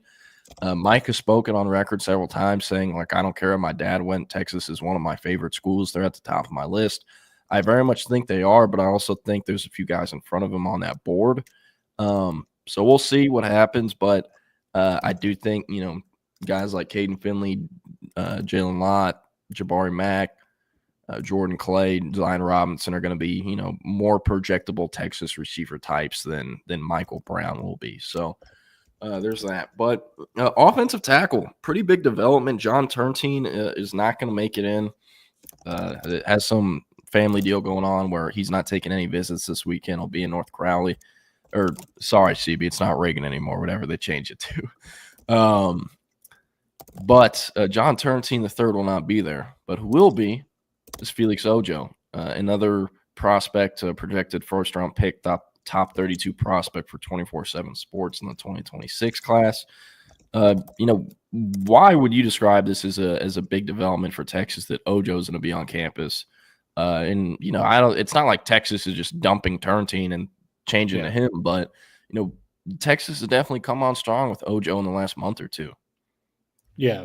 No, it's a huge deal. I mean, I think he's probably the one Navy All-American Bowl underclassman participant that's he's one of the guys that's created the most buzz for himself, I think, having participated in that game as a junior. But yeah, he camped last June. I remember at the elite camp, he got the offer. I think at the time, he said, Texas was a dream school or whatever for him. And from that point on, Texas has just kind of quietly been there, and he's quietly built his name up more and more and more. But I don't think there's any hidden meaning to, him visiting and Turntine not. I think I texted with Turntine yesterday, and he was, they want to get back down to campus as soon as possible. Maybe they make it next weekend for an unofficial visit or something, but also not a kid that's not familiar with Texas. I mean, I feel like every time we're covering a recruiting event, Turntine has been there. It was actually funny. The pool party last summer, I don't know if you were still there. He got dropped off late from the pool party and was leaving with his mom. And we were all waiting in the cars to do our last interviews. And we got out and kind of we're like, hey. And I think we scared his mom because she didn't know that there was reporters there to interview them. And I think we freaked her out a little bit, but quickly, he knows who we are. That was John Turntine, right? Yeah, I think most people from the market had already left because it was later in the day. So I think it was us two and CJ just being like, "Oh no, hey, we're reporters." I mean, it didn't help. I got out of the car and was just like, "Hey," and yeah. I mean, it was kind of it was like office building parking lot. It was getting a little darker. So yeah, that was a stressful day. I remember we were talking to Braylon Womack, interviewing him together. because we were the only people that were there to grab him. Everyone else had left already, and he was the last car in the parking lot. We had a pretty good idea it was him because the car had a Mississippi license plate. That's where he's from. And he's a 5-star, #1 safety. Hank and I are interviewing him, and Josiah Sharma posts he's flipped to Texas because Texas dropped a bag. And Hank and I have to be like, all right, man, good talking to you. But, yeah, we have a story. I think you kept interviewing him when I was like, hey, I'm going to step away for a second. Yeah, but he was cool, and he's not going to end up at Texas now. Once they got Jonah Williams, I think that screwed their chances with him. But he put out a top 4 a couple weeks ago, and Texas isn't in it. So there's that. But going to talk about another big offensive tackle, Max Wright. This is a kid who crystal balled to Texas last summer. Since then, he's picked up a lot of big-time offers. Texas was the first one. But, again, since then he's picked up Michigan, I think A&M, I think Oklahoma maybe. A few different ones that are, you could refer to as big-time Power 4. So some ties to Oklahoma State with his family. They're from the state of Oklahoma, and a lot of them went to, OSU. But Texas has been at the top of his list. So, anything you can give us? Yeah, I wrote or we have a preview kind of coming out breaking down all the position groups. But, I get the feeling that as long, I'm assuming Texas is ready to, wants to take his commitment. You can't assume in recruiting, but they offered him at the pool party last summer. You look at his Twitter page, he still has that offer pinned. At the time, it was like no doubt in his mind that, Texas was his #1 school. Still think that's probably pretty heavily the case. So it feels like with Max Wright, it's only a matter of like when and not if you ask me. But again, there was offensive linemen we thought, last year that would eventually end up in the class that, Texas kind of moved off of. I'm not saying that's happening with him. They're hosting him for Junior Day tomorrow. But, I think, assuming Texas pushes there, that he's going to end up playing at Texas. And, he just played his first season. His high school is completely drawing a blank on Melissa. He transferred in from Plano West, I think. It was either East or West. He transferred in midseason for whatever reason and couldn't play the rest of his sophomore year. Yeah. I don't know who in his circle thought it was a good idea to transfer midseason. Like, there's no way you were ever going to be able to play. Yeah. But he's, giant kid, 6'8". I think that's like verified too. I could verify that by telling you, like standing next to him, he's for sure he's like 6'7" or 6'8". No doubt. Big kid, certainly, big human. But no, I think, I'll be curious to see what he says tomorrow. I would imagine he's still going to say Texas is his leader. He hasn't been shy about that. As some kids that, you kind of know Texas is leading. They'll be like, oh, everyone's the same, but like he's pretty clear that that's where things have stood for him. Yeah. But, like you said, he's getting those new offers. I'm sure he'll get more. But I think Texas is in good shape there, if you ask me. Yeah, usually offensive tackles or, just O-linemen in general, unless it's like a situation like Fasusi where it's, I think, a very, very, very intense recruitment that Texas is trying to flip them out, especially towards the end. Like, O-linemen will have their heart on their sleeve, and you can read their feelings most of the time and have a good idea of where they're going. Like, they're the least drama out of any position group in football 9 times out of 10. Yeah. And there's an O-line trainer I know I was talked to when I've interviewed him a few times in the past about his kids' Texas recruiting, and he always mentions, like, I love working with O-linemen more than any other group because, like, they're the most, like they're still kids. Like, they're not trying to go get NIL bags or, run some dumbass route with some dumbass stem or whatever. Like, they're just big fat kids kind of, and their recruitments are usually a lot more straightforward for the most part. So, yeah, but gonna kind of try to speed around just because we only got about 10 minutes. IOL group, Zayden Krempin, he wants to play tackle in college, plays left tackle at Prosper. He can play any position on the offensive line, all 5. I don't think Texas has given him a clear-cut idea of what they want him to play, but in my eyes, he's 1,000% a guard or a center at the next level. So that could have an effect on what ends up happening with that recruitment, but I do know that, like, I'm heavily under the assumption Texas is top 3 for him at the very minimum right now, if not the leader. Another kid, Drew Evers, the younger brother of former Oklahoma quarterback signing Nick Evers, who I believe transferred to UConn and then Wisconsin, or maybe OU to Wisconsin to UConn. I'm not sure. But originally was a tackle prospect, stopped growing a little bit. So he's now, capped out, I guess, at 6'4" height-wise. he's very much a guard prospect. Texas has seen him twice in the last week. Coach Flood, believe Coach Sark stopped by to see him, and then a day or two later, Coach Milwee stopped by to go see him at Flower Mound High School. So definitely a name to know. He was one of the first kids Texas offered in the 26 class. He's visited a ton of campuses because of his brother's recruitment, but I mean, he's been to Texas at least 4 or 5 times already. And then Nick Robertson out of Klein High. He's a jumbo guard, 6'4", 300 plus, probably about 330, 340 right now. A really talented kid who plays 6A level Houston metro area. He's also he's a guard in college. No ifs, ands, or buts about it. Plays a little bit of tackling in high school, but he's a guard in college. And I have thought since Texas offered him, Texas is a leader. I still think that. I don't even know who the main competition is there, most likely A&M. But could be a guy you could see join the class sooner or later, maybe even this weekend. We'll see. And then lastly, the other IOL target, Toa Katoa out of Euless Trinity in Dallas, a massive prospect, 6'5", super, super wide, about 330, 320. Very rarely will you see a kid who's 17 years old hold 300 plus pounds that well, but he does it. So he's also, no ifs, ands, or buts, a guard at the next level. He does play guard in high school, a little bit of tackle too, but mostly guard. So should have a somewhat easy transition to Texas. He is not expected to leave the region, so I'm thinking Toa Katoa's recruitment is going to be OU, Texas, Texas A&M, and maybe SMU, TCU. Very close to this family. Again, he will not leave the region, or at least I definitely do not expect that. So that's the O-line group. And then on the D-line, Jamion Winfield, it'll be his first visit on campus. Arguably the most important prospect in the entire state for Texas this year. He's an elite defensive lineman, 6'4", around 300 pounds. And, you know, I've talked about this a lot since going out to Under Armour Atlanta last spring. There are certain areas of the country, or there are certain body types at certain positions. There are premium body types at premium positions, like interior D-line, that only come from certain parts of the country, like the Southeast. Jamion Winfield is a great example of this. He moved from Meridian, Mississippi to Richardson. He goes to Richardson High School in Dallas this past summer. So he's not really he shouldn't really count as a Texas D lineman, but he will. He's a transplant. But I mean, man, he is impressive. I went and watched the tape yesterday from this past year.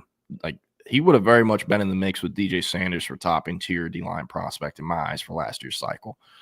He can do it all, and I mean, he is an SEC war daddy, and is very much a kid that Texas is going to be all over. They offered him a week or two ago. Coach Sark, Coach Baker, a few other Texas coaches stopped by Richardson a few days ago to go see him, and ended up getting that junior day visit scheduled. He'll be there on Saturday and is one of, if not the most important visitor. Another really important cat, Dylan Behrman, out of Monroe, Louisiana, has family in Cedar Park. He's another, I'd call him war daddy, SEC D lineman, super wide, super strong, physical, and quick off the line of scrimmage off the snap of the ball. So he's been to Texas 3-4 times already, and like I mentioned, does have family in Cedar Park. So right now, kind of early favorites, or at least the way we're looking at it, is LSU versus Texas. LSU obviously is Bo Davis, who has a phenomenal track record of development, not necessarily recruiting, but development. But like I mentioned earlier in this episode, LSU has to win 8 games next year. So could Texas go into Louisiana when it's like a weak point, transition point? I think they will. This is exactly what happened with Arch Manning and Derek Williams. They went and landed those two guys either the last year of the staff before Kelly or the first year of Kelly when they were still figuring everything out. So, and I'll add too, real quick, on Berryman, and this is just kind of almost speculative, but Chip Brown reported on Horns 24/7 that Texas interviewed Alan Clark, who's the assistant D-line coach at Ohio State, for a role on the Texas staff. He has deep ties to the state of Louisiana. I think he played drawing a blank where he played, but he's from Louisiana. He went to Grambling. Yeah, Grambling. He and from everything I've heard so far is he's an SEC recruiter. Like he's like SEC level. Louisiana is kind of his domain in terms of that. And so I commented in Chip's stories yesterday. It's like Terry Joseph obviously recruits Louisiana really well. Also, pairing him and a guy like Alan Clark, if Texas hires him, that could maybe, be what Texas needs to go in there and win some recruitments on guys like maybe Jabari Mack or Dylan Berryman. Whereas, and I still think, Dylan Berryman, I feel like his recruitment's just so easy to kind of like diagnose right now. It's going to be LSU or Texas. Like that's where he's going to go. At least how I feel. And so, yeah, we'll see if, what staff changes or, what, like you said, if LSU sucks next year, how that impacts things. Yeah, and then the edge group, Jermaine Carlton out of Temple, one of my favorite players, also one of my favorite kids. He will be there playing a basketball game tonight I was supposed to be at, but I can't make it anymore.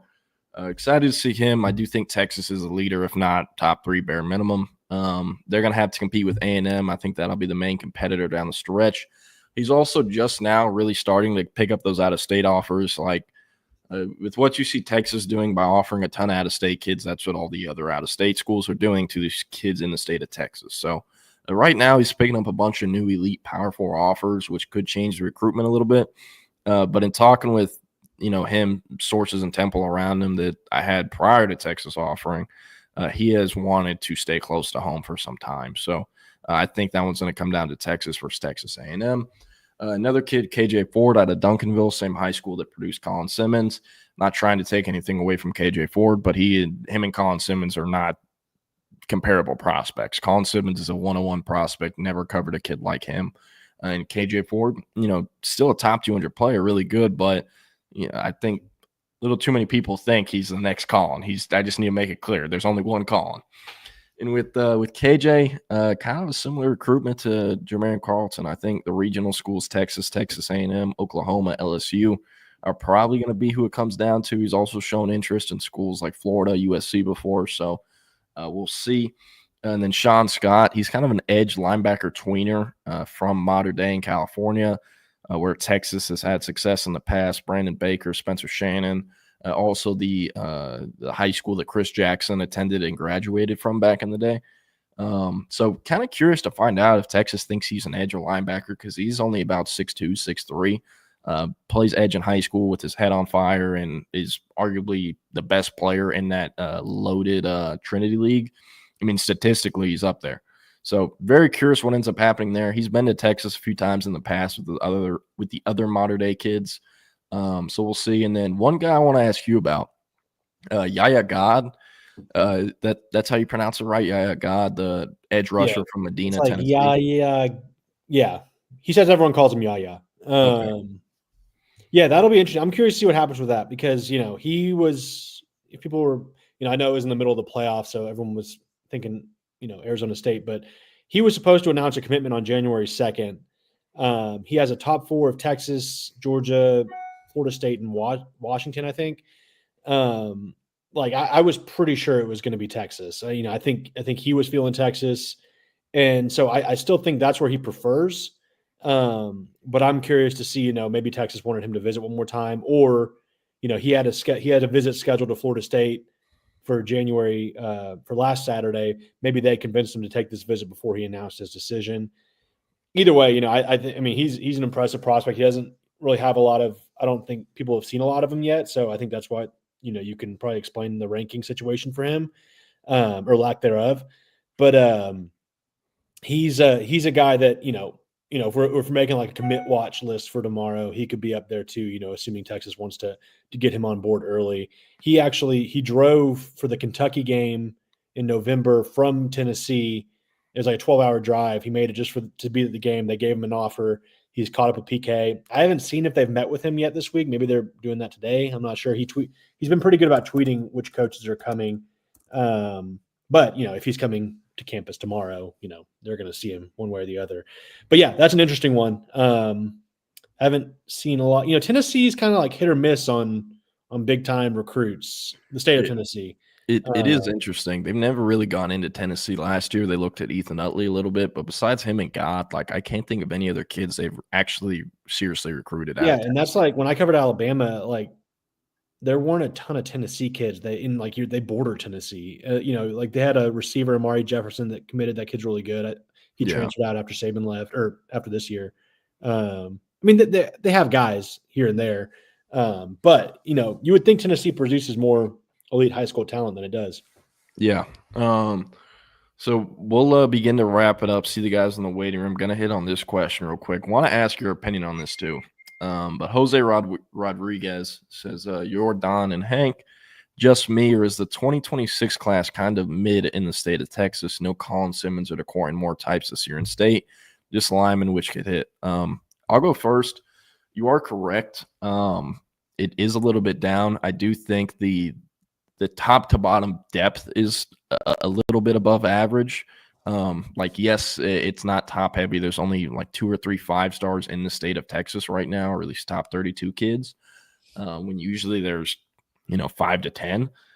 So it's not as top heavy. The truly elite, tip of the spear recruits are not in this class, I'd say. But once you go from the day 3 rounds, I should say, because rankings are draft projections. So, pick 100 to 250 or rankings 100 to 250. I do think the difference between the 100th overall prospect and 250th is a little closer than it usually is. I just think there's a lot of depth there, but the top end guys, you're right. It's also there's not, I think I wrote this last week, the 2025 class, there are very few guys, at least in state, that you can look at and go, yeah, he can play year 1, or he can compete to play year 1. 2025 had a lot of guys like that, but 26 is lacking. Think Jamarian Carlton. He's one of the top guys in the state. He's currently 232 pounds. He can't play year 1. He just can't. Other guys, Davian Gross. He's a running back playing receiver that every school is recruiting except Texas. Going to be a transition. Keyshawn Henderson. He plays an outlaw schedule at Legacy, the School of Sports Sciences, and I believe is the number 1 recruit as a QB commit to Houston, but he's the state's best receiver or safety if he decided to play that position. So a fair amount, and there's also guys like Jamarian Vincent. He's a high school quarterback that's a corner prospect, really good measurements, track times, testing, but he hasn't played a ton of corner. That's an upside developmental take, and there are more kind of upside developmental guys like Jamarian Vincent in this class, and I feel like there usually is in Texas. So it's definitely an interesting class to look at. I mean, what Texas landed this past year in 2025, the number 1 class in the country, you can kind of afford to take more of those upside developmental guys, and especially at receiver. They signed the best receiver class in America this past year. We were talking about receivers earlier, Jalen Lott. Are they going to switch to recruiting at receiver? Maybe Caden Finley. You can afford to take your time and take developmental takes in 2026 more than you can in almost every year, and it's because of the 25 class you signed. So, it is a good question, and Hank, my bad for asking. I don't know if you had anything more to add to that. No, I think that's perfect. It's hard to compare that, 2025 with the top end, Keelan Russell, Jonah Williams, DK Moore, Devin Sanchez. I mean, Collier. Every class after that, or most classes will probably be considered lesser after that. But I like, your top to bottom developmental kind of, depth is a good answer. Yep. How are we doing, boys? It's Friday. They fucked up. Let's get to Friday. They let us get to Friday, brother. They let us get there again. What are they doing? I don't know. Cole, can you break down that analysis there of Tom Brady being a better owner than Jerry? Because I know the answer, but I just want to hear it. Why are you hiring a coach on a team that went 7-10 that didn't even call plays for you when you fired the coach that had back-to-back 12-win seasons? And then you bring in Pete Carroll as a contingency plan because at least you realize, hey, if we miss out on Ben Johnson, we can hit reset in 2 years, stabilize the roster, and be in a good spot to bring in a coach that we actually want. Yeah. And it took literally one offseason for you to realize that that is a smarter ploy than anything Jerry has done in the last 15 years. Yep, and now Jerry can't hire Pete Carroll. I actually talked to a source on the Cowboys beat yesterday who told me the Pete Carroll stuff, basically what went down. Jerry and the Cowboys called Pete Carroll to be like, hey, what do you think about Schottenheimer? You coached or he coached under you. And then eventually the call turned into, hey, wait, aren't you a free agent too? And, asked the interest. Hank, you can run. I just started a text. I got you. See you guys. Yeah, Hank, appreciate you coming on, man. Thanks. But Pete Carroll's like, man, I'm a free agent too, and they started talking, having some conversations, and then the next day the Raiders hired him. So yeah, there was some speculation that it was just an agent play, but From my source, I was told there was some legitimate interest or some form of it between Pete Carroll and Jera and the Jones family. So, yeah. It's not entirely shocking. Like, honestly, if you can't land your top dude, you bringing in Pete Carroll, has experience, has worked with multiple quarterbacks, has been able to stabilize rosters and get really solid play with an adequate overall personnel. It's not a terrible plan. The problem is that your initial phone call is, hey, Brian Schottenheimer, what do you think of this? Like, dude, do you not read the room? Two-time Super Bowl champion, also multiple Coach of the Year recipient. Dude didn't call plays on a 7-10 roster. Read the room, Jerry. Like just understand what you're doing before you go ahead and actually start a conversation. Yeah, that's fascinating. I bet part of why they maybe didn't go all in on Pete Carroll's like, oh, he's old, he's 72. Yeah. Meanwhile, the shot caller for the Cowboys is 82. So just hilarious. I swear what's going to happen is Jerry, and I've said this for a while, and Keenan's probably heard this. I believe that Jerry Jones would rather never win another Super Bowl, would rather never compete for an actual NFC Championship if it costs him the opportunity to see his ticket sales, his revenue, his ownership, his marketing, his jersey sales, his merchandising, all drop outside the top 5.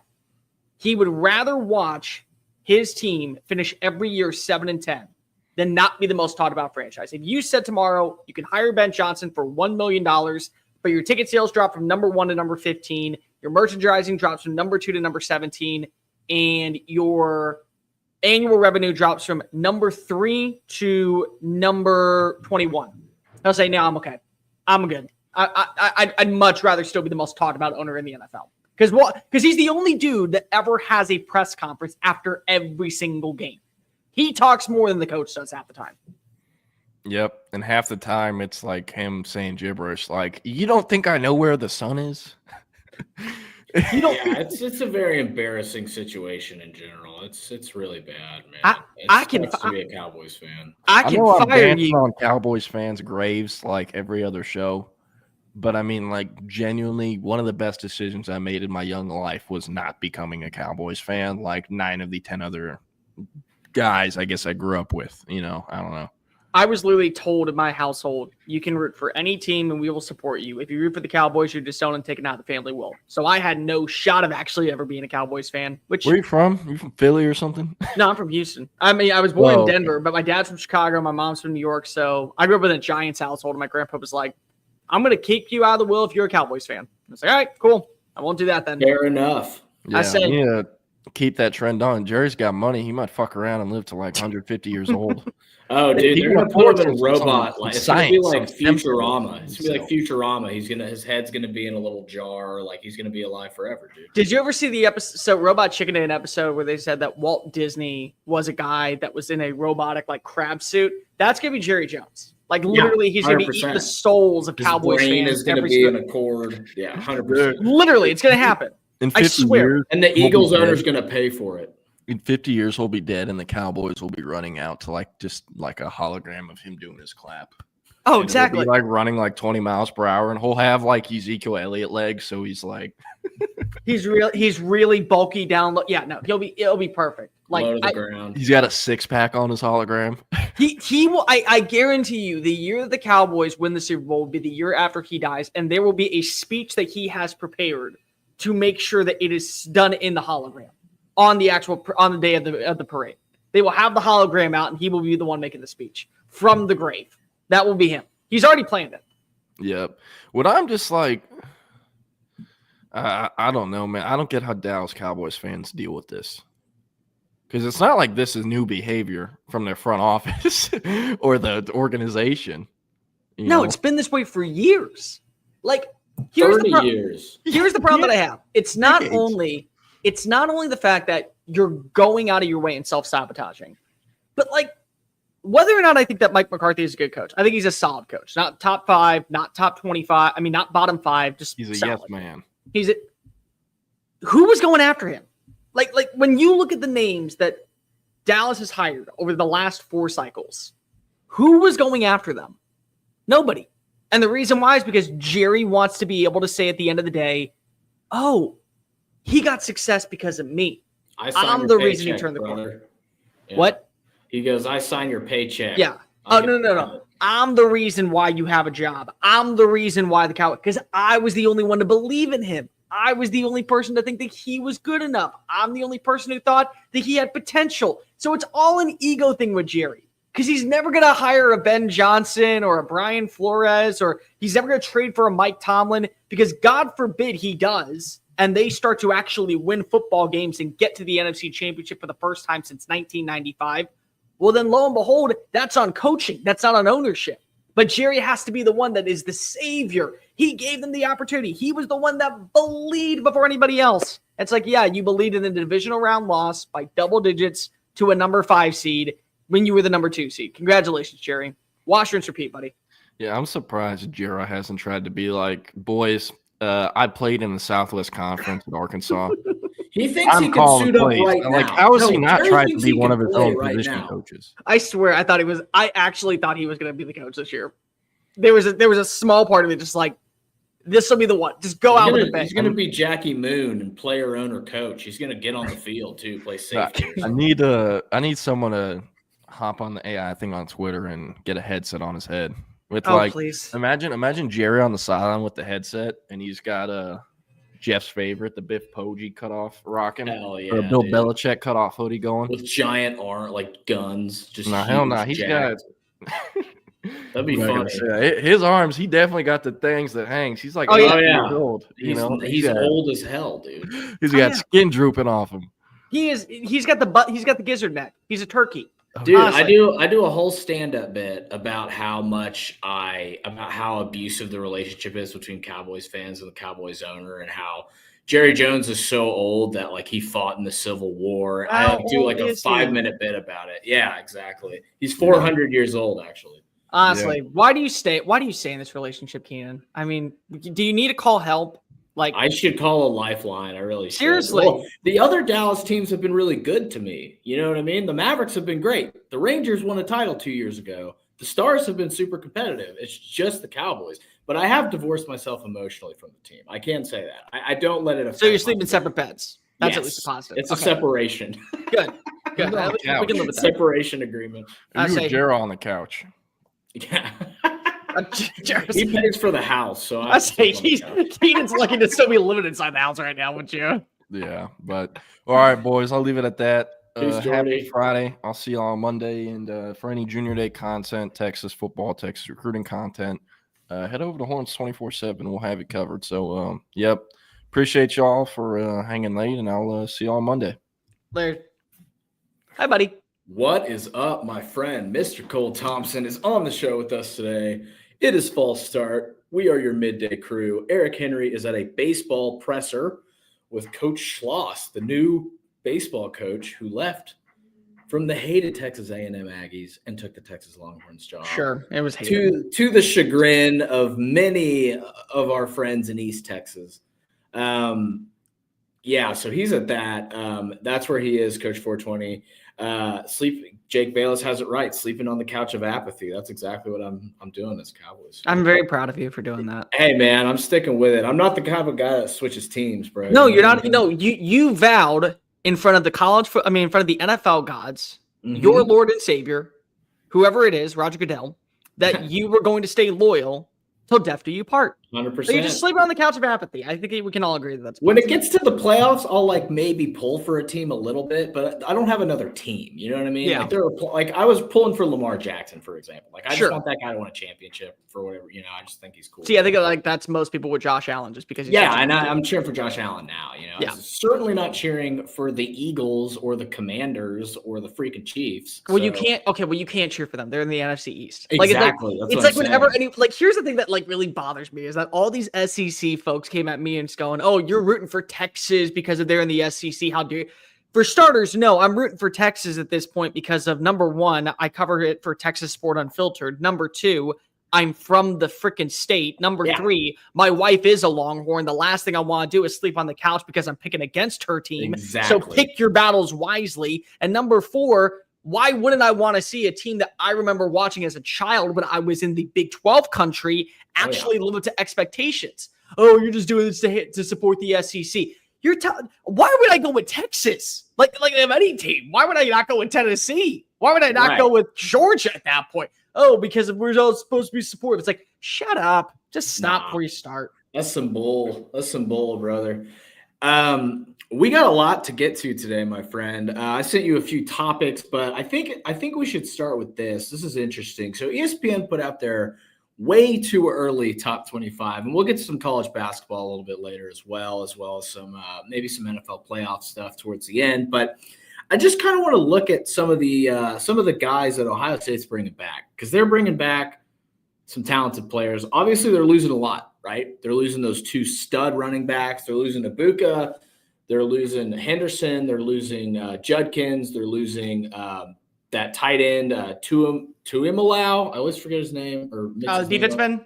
Yeah, that dude's awesome. The other edge player, Jack Sawyer, the dude that literally destroyed Quinn Ewers. I was there. I was saying, you got to watch it up close and in person. I got to watch it up close and personal. Only $1,000 for 2 tickets. So, no, I'm still glad I went though. It was an experience. You had to go, and the fact that my daughter's being born in 4 months. I didn't know that. Congratulations. Yeah, dude. Girl dad. Welcome to you, buddy. Hey, thank you, man. Yeah, and so it's I don't know how many more opportunities I'm going to have to just go to every game I can go to. So I was like, screw it. We're going to Dallas, Ohio State's bringing back 3 superstars. They're bringing back Jeremiah Smith, obviously, who I think was the best college football wide receiver last year. He was. And I think he's a guy that could play in the NFL tomorrow. I think he's that kind of a freak. Caleb Downs is another guy that's coming back for his junior year. He could play in the NFL tomorrow too. They're also bringing back Carnell Tate. So bringing back Carnell Tate. Well, I'm going to put a pause on that one. I'm going to put a pause on that one right now. Fair enough. So Julian Sayen's going to start quarterback for them. He's a 5-star from California. I think one of the biggest pickups for them was Max Clare in the transfer portal, the tight end. Oh, he was such that was the literally, if you go back and remember when he entered the portal and we were going through the early stages, the one player I said needs to go to Texas, Max Clare. Oh, I know. That was the one I was like, put him in Gunnar Helm's shoes. Holy crap. First round pick in 2026. Yeah, he's better than Gunnar Helm. And Gunnar Helm was great. You disrespect number 85. He was number 1 in my heart. I'm not disrespecting Gunnar Helm at all. I love you are they are whatever. We move on. Gunnar Helm is a star, and I love the guy. But Max Clare is like a first round tight end type of dude. Yeah. Julian Sayen's a hell of a quarterback. I guess Judkins hasn't announced whether he's coming back. I can't imagine. Oh, he declared. He just did declare. He just declared. This may have come out yesterday then, but so we can kind of segue into other topics from this too. Just because I had a question for you about who the Cowboys should draft, and I think they should take one of these running backs in the 3rd round because they need a running back. And if you can get Quinshon Judkins in the 3rd round, dude, I think that's a huge W. But we can get to that in a minute. What are your thoughts on Ohio State as the preseason number 1 going into 25? My rule is that I look at duos. So the way that I made my top 25, my way too early, I had Ohio State at 1 and Texas at 2. So that still is very clear to what ESPN did. People are saying you cheated off of ESPN. No, I look at duos. The duo for Texas is Colin Simmons and Arch Manning. Colin Simmons is a stud. Colin Simmons, if you tell me this time next year is an All-American, the SEC Defensive Player of the Year, he leads the conference in sacks, leads the conference in pressures, leads the conference in tackles for losses. Not going to be shocked at all. Not even a little bit. Arch is still unproven, and I've gotten a lot of flack from this. So, Keenan, I'm going to let you know right now, I did my way too early, way too early quarterback rankings. I had Arch at number 9. Because of I got to see more. I just do. You're telling me that when I look at the other guys that are currently ahead of him, who have all played at least 10 games, that I'm just supposed to go off of potential for a way too early. I learned from this mistake last year, and I tried to talk everybody off of the ledge because if we went through this at the other UT, Nico Iamaleava, everyone wanted to crown him the next Heisman Trophy winner, the greatest quarterback to come on through since Peyton Manning, the savior in Knoxville, and he had a solid year. But the reason they went to the college football playoff was a great defense and a stable run game. Well, what if Arch Manning, who just like Quinn Ewers, who just like Sam Ehlinger, who just like Hudson Card, who just like literally every quarterback since Colt McCoy has been told, oh, you're good, but then you don't actually meet the expectations and they start calling for Trey Owens' name Because if it's going to happen at some point next season, because it always does, wash, rinse, repeat. They're always going to do it. So I'm going to be cautiously optimistic. You tell me he ends up leading the SEC in passing yards and goes to the Heisman Trophy presentation, I 100% buy in. You know who's proven? Caleb Downs is the number 1 defensive player in the country. Jeremiah Smith is the number 1 wide receiver in the country. To me, the duo, that's what wins. Yeah. And they still have such good talent. Like, people got to realize, yes, they are losing ample names. And they probably aren't going to be the favorites to win the national championship next year. Nor should they be because of what you're losing. But last I checked, Ohio State has had 3 straight top 5 recruiting classes. Ohio State still goes into the portal and brings in the right pieces. They're not losing their defense coordinator as of right now in Jim Knowles to Oklahoma, like the speculation was. I don't think that we're going to see a departure of Chip Kelly. You still have Ryan Day. You still have very good up-and-coming players. You brought in C.J. Donaldson. You brought in Max Clare. You still have weaponry to pair alongside with Julian Sayin next year. Sayin was the number 1 quarterback recruit in the country, and he went to Alabama, and then when Nick Saban decided to leave, he said, okay, I'm going to go to the quarterback factory of the Big Ten. It's hard for me to say that they're not going to be in the same position when you look at all the pieces that are being lost at Texas, too. And I think that's the big point as well, is that so many people are looking at Ohio State and what they're losing and not going back to Texas. Texas is the number 1 recruiting class in the country. Texas is awesome. They're locked in. They have so many good players. How many number 1 players at their respective positions do they have coming into the 40 acres next year? Like, it is loaded. It is literally just a wash, rinse, repeat when it comes to what you can expect. But I got to see it. And I got to go with just simply the duo that's returning. The duo of Colin Simmons and Arch Manning is great. The duo of Jeremiah Smith and Caleb Downs, that's elite. And that to me is the only deciding factor between number 1 and number 2. Yeah. So I totally understand what you're saying. And me and Eric had a conversation yesterday about who do you lean on more? You think this is going to be more like the 24 team this past season, which is a defensive team that scores when it's needed? Or do you think they're going to be more like an offensive team? And I lean defense because not only do they have Colin Simmons returning, they have Anthony Hill Jr. coming. Yes. And Trey Moore's coming back, and Michael Taff is coming back. Mookie is AP second team All-American. I think that this defense is going to be great. I really like the portal additions. I think Travis Shaw and Cole Brevard are going to be. Where's Brevard from again? Purdue. Okay.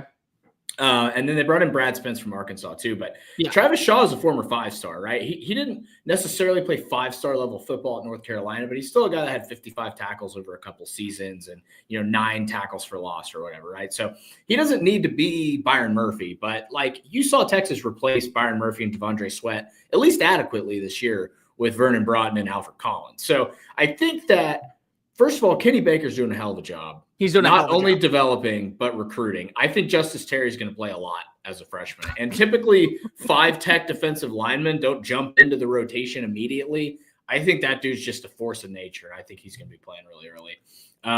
And the question really is corner, right? You're losing Jahdae Barron and you're losing Makuba too, but I actually like the safety room a lot. I like Derek Williams. I like Phil Sami. I like a lot Are of you guys. worried about Williams coming off of the injury though? That's my only question. Yeah, sure. I mean, that's definitely a concern, but like, I still really like some of the I really like Phil Sami a lot. I know he didn't play much this year. I don't even know if he may have redshirted, but I think he redshirted. Yeah. But my only concern really with this team is corner play because Muhammad's good. He had some rough games at the end, like he got cooked against Clemson, but he made some big plays against Arizona State, and I really like Kobe Black. I think Kobe Black's really good. I think Gavin Holmes can be really good. So that's my big question with the defense is the cornerback room. But offensively, I really like Ryan Wingo at wide receiver. Sure. I really like DeAndre Moore Jr. I know he had a couple of bad drops, but he showed something in that Georgia in the SEC Championship game with that big touchdown, right? Yeah. Clutch touchdown to tie the game up.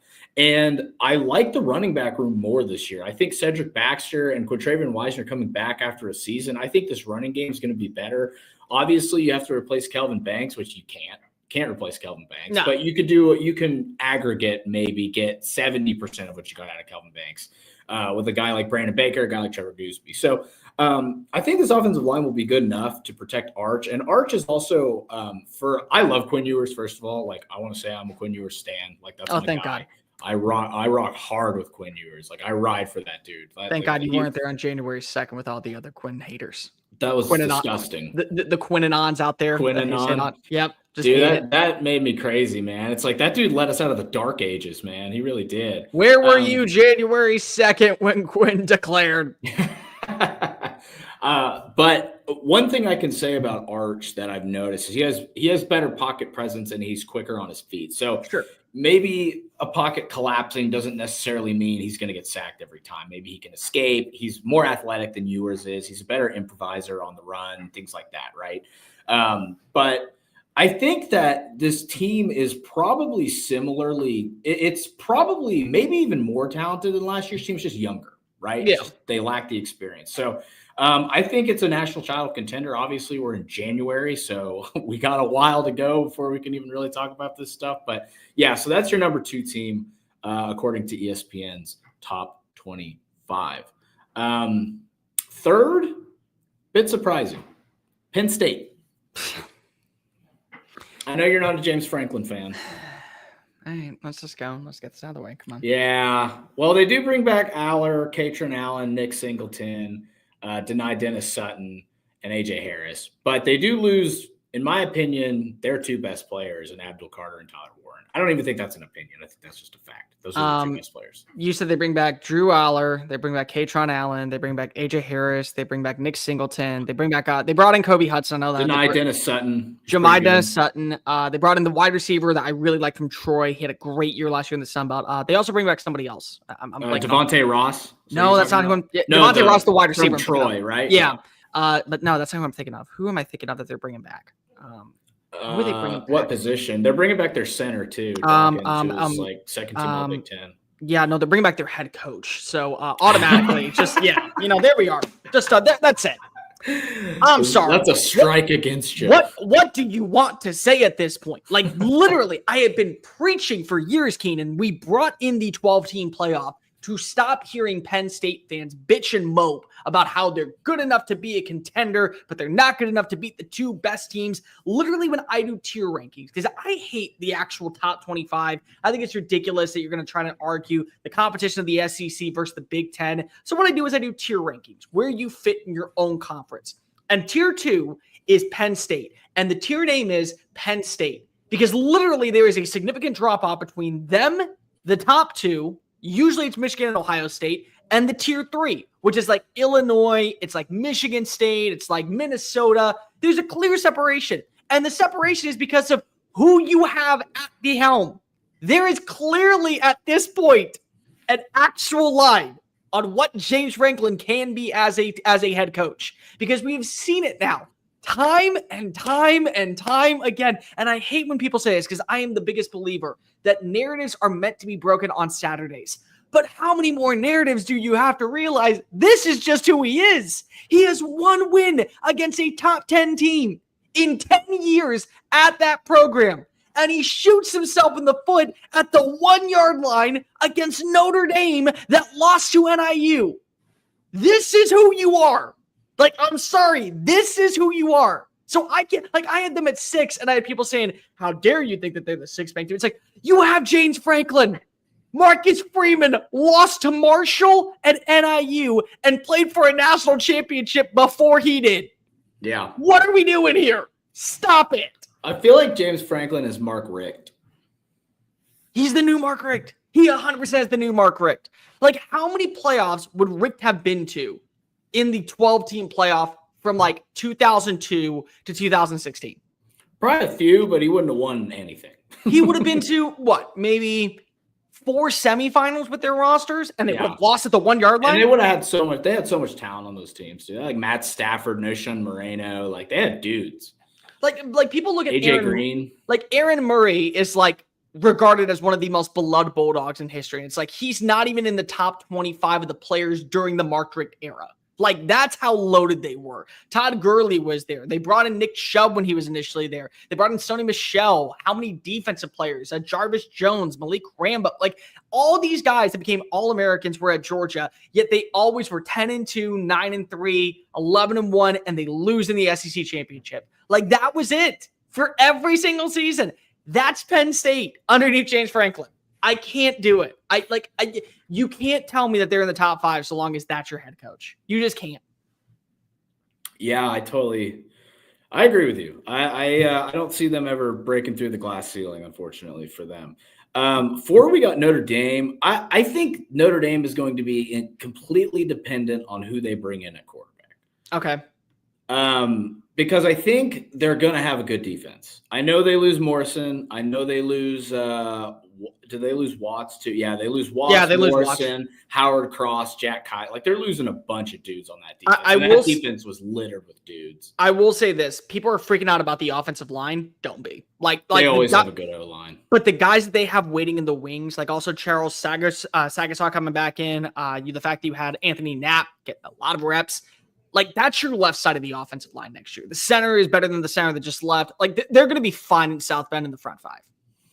I'm curious to see who they bring in at quarterback. Like, that is very interesting. They also brought in Devontae Smith from Alabama as a transfer. The other Devontae Smith. Yeah, not the one up on the Heisman. Spelt the same way, I think, or very close to the same way. It's D-A-V-O-N-T-A versus D-E-V-O-N-T-A. They made him also change his number. He was going to wear number 6. They're like, no, okay, listen. We're at a point, Heisman winner, brother. We're at a point to where you have to make at least one switch. But like, you can keep the name, but we're going to switch you from 6 to 8. Like, we're doing that. Yeah, fair enough. I'm curious to see who some of the quarterback options are. I thought they would maybe go after Miller Moss. He went to Louisville. Yeah. I don't know who's in the portal right now at quarterback you think could affect them, because I heard they were wanting to get Quinn Ewers on board and he went pro. So I'll tell you right now, the name that I heard the most was Quinn. Like, when they were too. So I heard Quinn. So the two that I heard for Quinn, because so many people were like, Alabama's going to go after him. It's like, Alabama's not going after him. Like, they didn't think about it. It was North Carolina and Notre Dame. Yeah. The two that I heard. Right now, I think that they're just going to go through camp and let Steve Angeli and CJ Carr battle it on out. CJ Carr is the grandson of Lloyd Carr, longtime Michigan head coach. I think they're going to let that happen. What they're going to do is they're going to wait for the spring portal to come.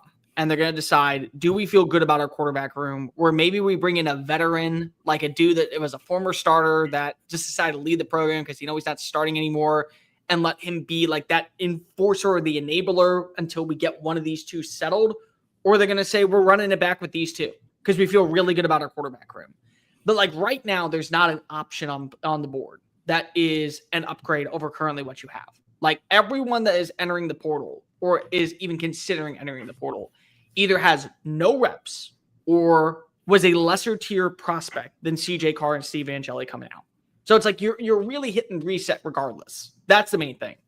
I'm more interested to see what they're going to do with the defense, because it's not just like they lose guys like Xavier Watson, Benjamin Morrison. You have Leonard Moore, who came on in, did a really good job replacing Morrison as the alpha number 1 corner. He's back next year. You mentioned Devonta Smith. He can play safety. He can play nickel. He can play in the box. Yeah. That defensive line is losing some talent. Riley Mills is going pro. Their defensive tackle's going pro. Frost's going pro. Like, do you feel good about where you are? And by the way, Notre Dame's done a great job recruiting underneath Marcus Freeman. Like, as much as I defend Brian Kelly, because I think the Brian Kelly hate is ridiculous.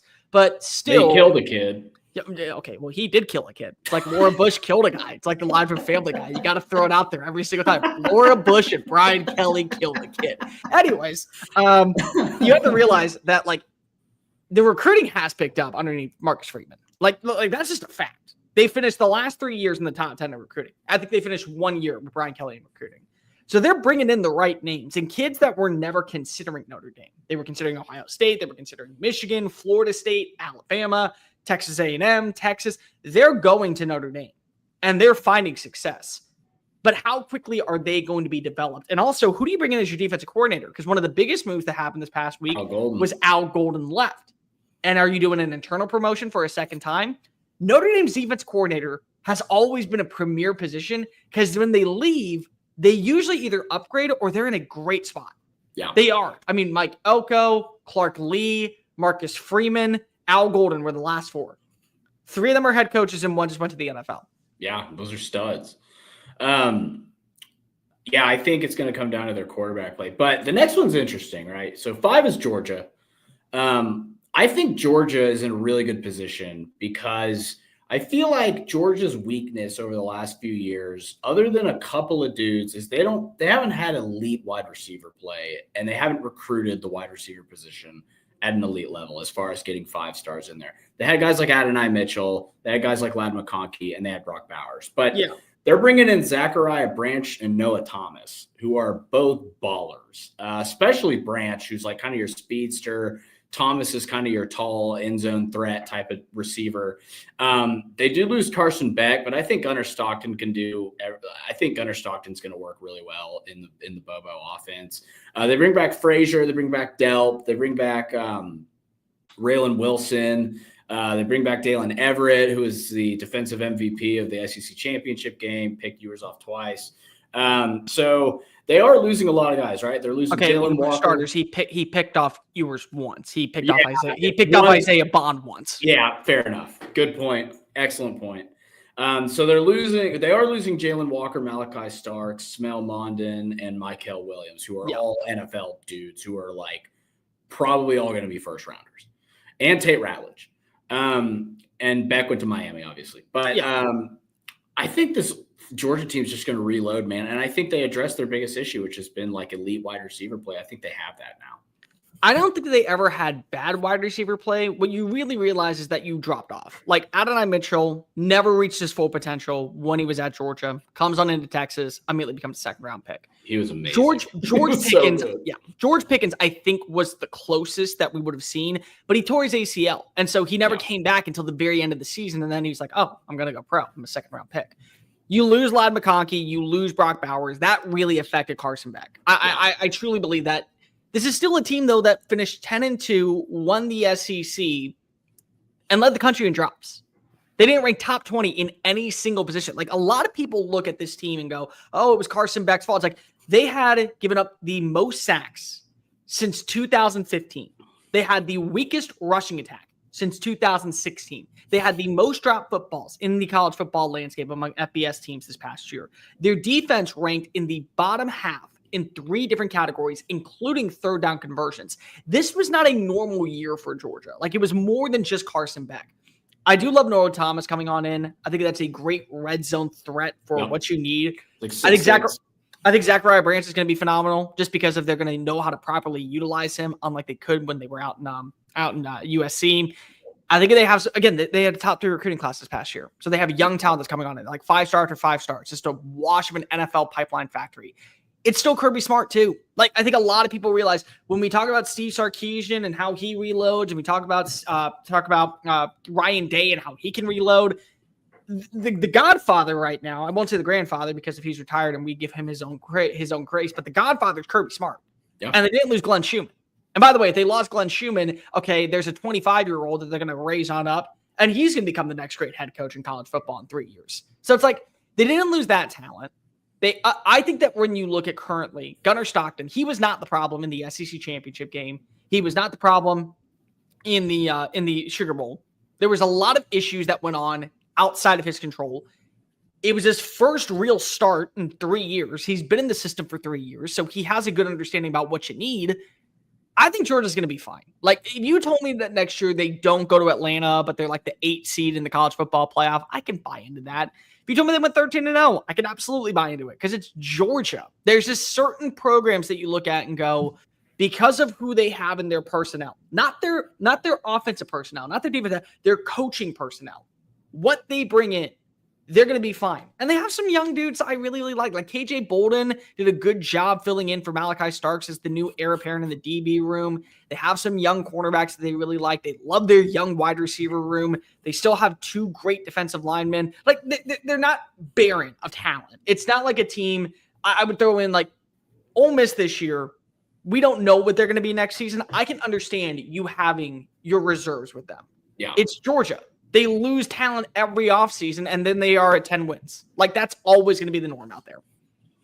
Real quick, I'm going to pay our bills for a second and do a quick ad read for our friends at Sleep Cycle Center, the only medical sleep office in Central Texas that provides the most technologically advanced care and screening, at-home testing, evaluation of airways, and treatment options related to sleep and breathing issues such as sleep apnea.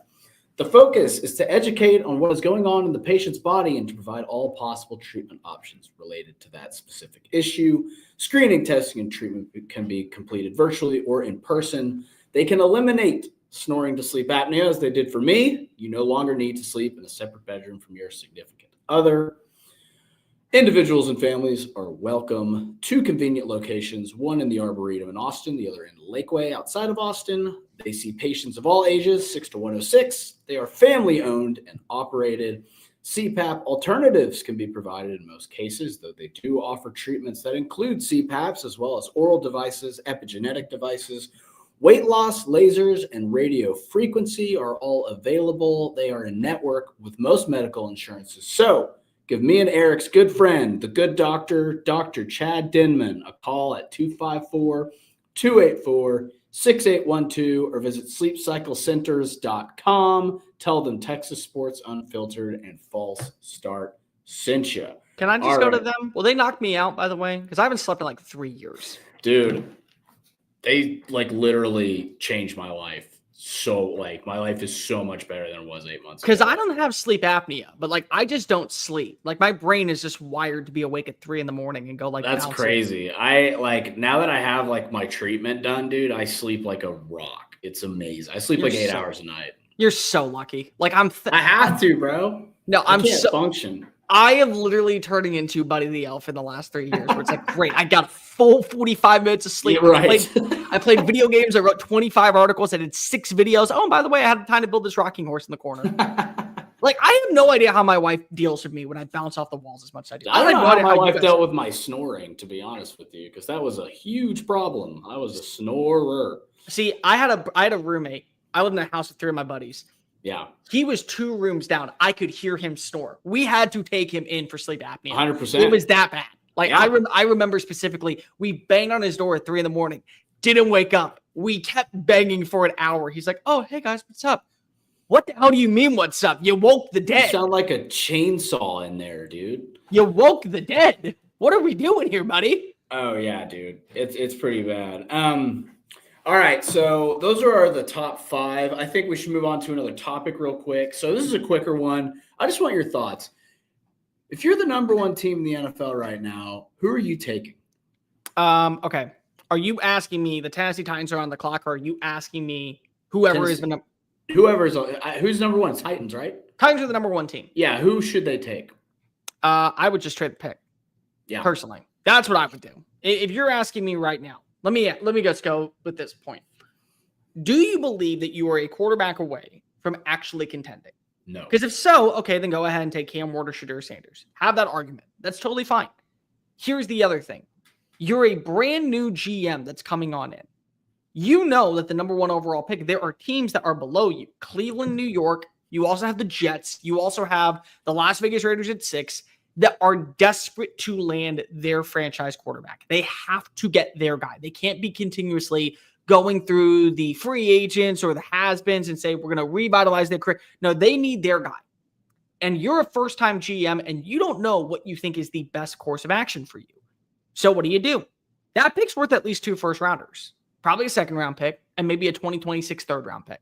So it's 4 picks for the price of 1 to move down anywhere between 2 to 4 spots. On top of that, it could be even more depending on how far you want to move down. You don't trust that quarterback is perfect. It doesn't fit all your bills. It doesn't fit all of your kinks. And more importantly, you're still in a division where the Texans have their long-term quarterback. The Jaguars have their long-term quarterback. I don't care what anybody says. Trevor Lawrence is the long-term guy. They just signed him to a 5-year deal. He's the dude. Anthony Richardson, who's to say, but they're going to give him at least 1 more shot. So do you think right now that Cam Ward or Shadur Sanders is better than any one of those 3 that I just named? If not, you trade on down and you get to reset. You can take an offensive tackle. Nobody's going to be upset if you take an offensive tackle at 6. They will be at 1. You can take a cornerback. You still need defensive back help. Nobody's going to be upset if you take Will Johnson at 6. They will at 1. But let's just say you stay at 1. The conversation right now is, Keenan, generational talent. Number 1 is the most overused word in the NFL draft history. You can't be a generational talent every other year because then you're not a generation. Once every 5 years, once every 10 years. I go every 12 years. Okay. Every 12 years, there's a generational player. I don't believe that that's Travis Hunter. Like, everyone can go ahead and say, well, Travis Hunter just did an amazing job. Like, yeah, Travis Hunter is a generational college player. Travis Hunter, what he did at the University of Colorado is mind-boggling. The fact that he had that stamina to play both sides of the football with 90% of snaps, finished with over 1,100 receiving yards, nearly 90 receptions, nearly 100 catches, double-digit touchdowns, and then go do it defensively is phenomenal. But that's a top 7 corner in the NFL. That's a top 25 wide receiver in the NFL. That's not generational. But you know who is Abdul Carter. That's what I was going to say. Yep. Abdul Carter is the best player in the NFL draft right now. So if the Tennessee Titans can't get the offer that they need, you're always going to want pass rushing help. You're always going to want somebody that can be that enforcer on the defensive line. Look at Will Anderson, what he's done in a matter of 2 years. Look at how they've looked the last several seasons because of the fact they can get to the quarterback. That's the best player. So just take the best player available. And to me, there's not a pass rusher that can emulate anything what a guy like Abdul Carter can do. I think Ted McMillan is a better wide receiver than Travis Hunter. I think Will Johnson is a better corner than Travis Hunter. And unfortunately, in the NFL, they're going to say, listen, we have some plays designed for you. You're going to be a cornerback for us, and we'll maybe throw you out there for 10 or 11 snaps on offense. But that's what you're going to be. You're not going to be this two-way player like you want to be. You'll be a two-way player because we'll throw you out there for offensive snaps. But it's clear as day, if you are the Titans, you can always find yourself in a good position with great pass rush. Yeah. To me, is Abdul Carter.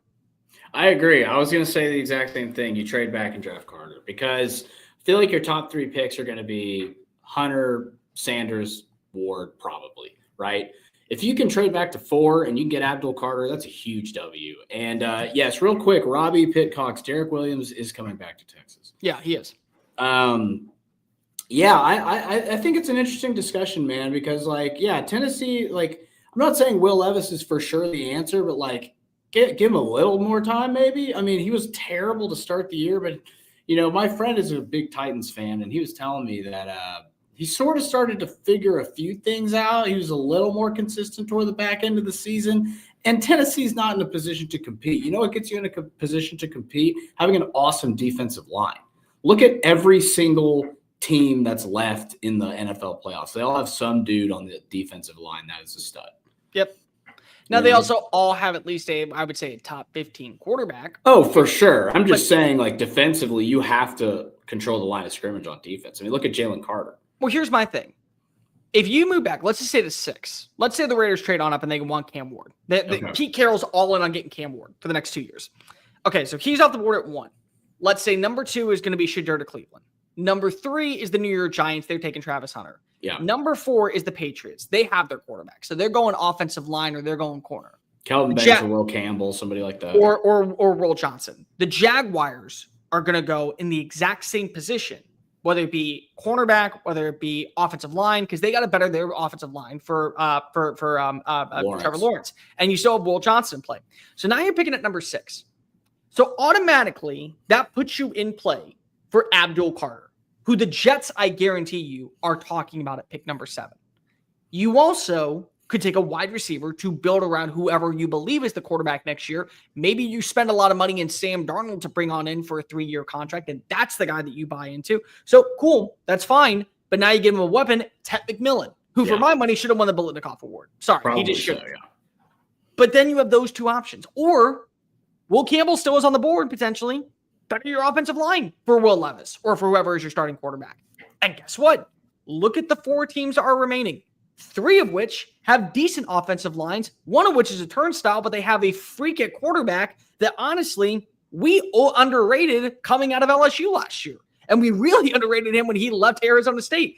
Honestly, I love Arizona State with Kenny Dillingham right now, but still, the fact that Herm Edwards put that team, if you look back at that roster, into the position that it was, should be a criminal offense to college football because of how many players entered the portal before they ended up finding their success elsewhere. They were good. And there's nah, Herm Edwards, screw you. That's what we're talking about. And if you don't have that dude, and you don't think Cam Ward can be that dude, which I don't, what's really the difference between paying $20 million for a Cam Ward at pick number 1 versus a Jackson Dart in round 3 or a Kyle McCord in round 3? To where it's $3 million. Oh, and by the way, with a number 1 overall pick, that's your dude for at least 2 years. You take a second round pick. Oh, next year we're picking number 3 in the NFL. Great. Look at who's coming out. Sam Levitt, Lenoris Sellers, Drew Allen. We're in such a good position. We could upgrade at quarterback. Yeah, no, I totally agree. This is a real interesting draft. I feel like it's very edge heavy, right? You got guys like obviously Carter, but you also have Michael Williams, you have James Pierce, you have Nick Scorton. Like there are some dudes at defensive end in this draft. Mike Green from Marshall is in there, Landon Jackson from Arkansas, Jack Sawyer from Ohio State. So there are dudes all over this draft that are awesome defensive ends. Before we wrap up the show, we should definitely get into a little bit of Texas basketball. They take on the Aggies on Saturday in Austin. After getting run out of the gym in College Station a couple of weeks ago. Right now, according to bracketology, they are the last team in the field. Texas is right now. And that Missouri win did a lot for them because that was their first home conference win, their first conference win that wasn't against Oklahoma team that I felt was overrated all season and finally kind of got their comeuppance, I feel like, losing to South Carolina at home recently as well. If Wade Taylor plays, I don't see Texas winning this game. If he doesn't play, I could see Texas pulling it off. But, what I can say is out of the Missouri game, what I took from that game was this team – they have some resiliency, and they defend the perimeter really hard. And so that can get you somewhere in the SEC. The problem is they're not super physical in the paint. And if you're playing in the SEC against guys like Farrell Payne and Henry Coleman and guys like that A&M has, you're not going to have success if you can't rebound. Now, they out-rebounded Missouri, but Missouri has not been a good rebounding team this year. So what are your thoughts on Texas A&M, and kind of Texas basketball at large? Case in point, I agree with you 100%. Wade Taylor plays, this game's over. Yeah. Like, I would take the over immediately, and I would take the points, too. What's even the line at this one for right now? I haven't even looked. I'm not a big gambler, so let me check. I think it's at 8.5. I would take it 8.5. I would. A&M is a really good second chance team because they have a lot of offensive rebounds. Yep. So they do a good job of putting themselves back in a position to reshoot, reset, and gain points. I think that's going to be a big-time deal. And I think that a quick start for A&M already puts you out. And I'm not talking about in the first half. I'm talking about in the second half. The last thing you want to do is A&M be up by, like, say, 2 going into halftime. And then 20 minutes comes back on the clock, and they go on an 8-0 run. And now you're down by 10. Well, A&M now just has to play solid defense and create opportunities for them to be fouled at the line, take a point, and continue to build that lead. Because even if you start draining some threes from Texas, and even if you start feeling a little bit of a groove and you're now shooting 3 of your last 7, well, A&M still is putting itself in a position where that lead of 10, well, it diminishes, but it diminishes to 6. And that's back up to 8. And that's down to 4. But that's back up to 9. That's down to 7.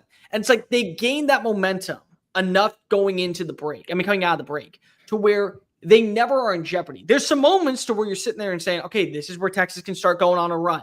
This is where A&M is starting to falter. But you have to create those opportunities. The best way to do so is don't let A&M get hot coming out of the stretch. Because the second that they get hot, they start to feel that rhythm. I feel like that Texas is putting itself in a position to where they're not going to be able to put themselves back on top. They'll keep things interesting. They'll maybe bring themselves within 2. You'll feel like that this is where the momentum comes.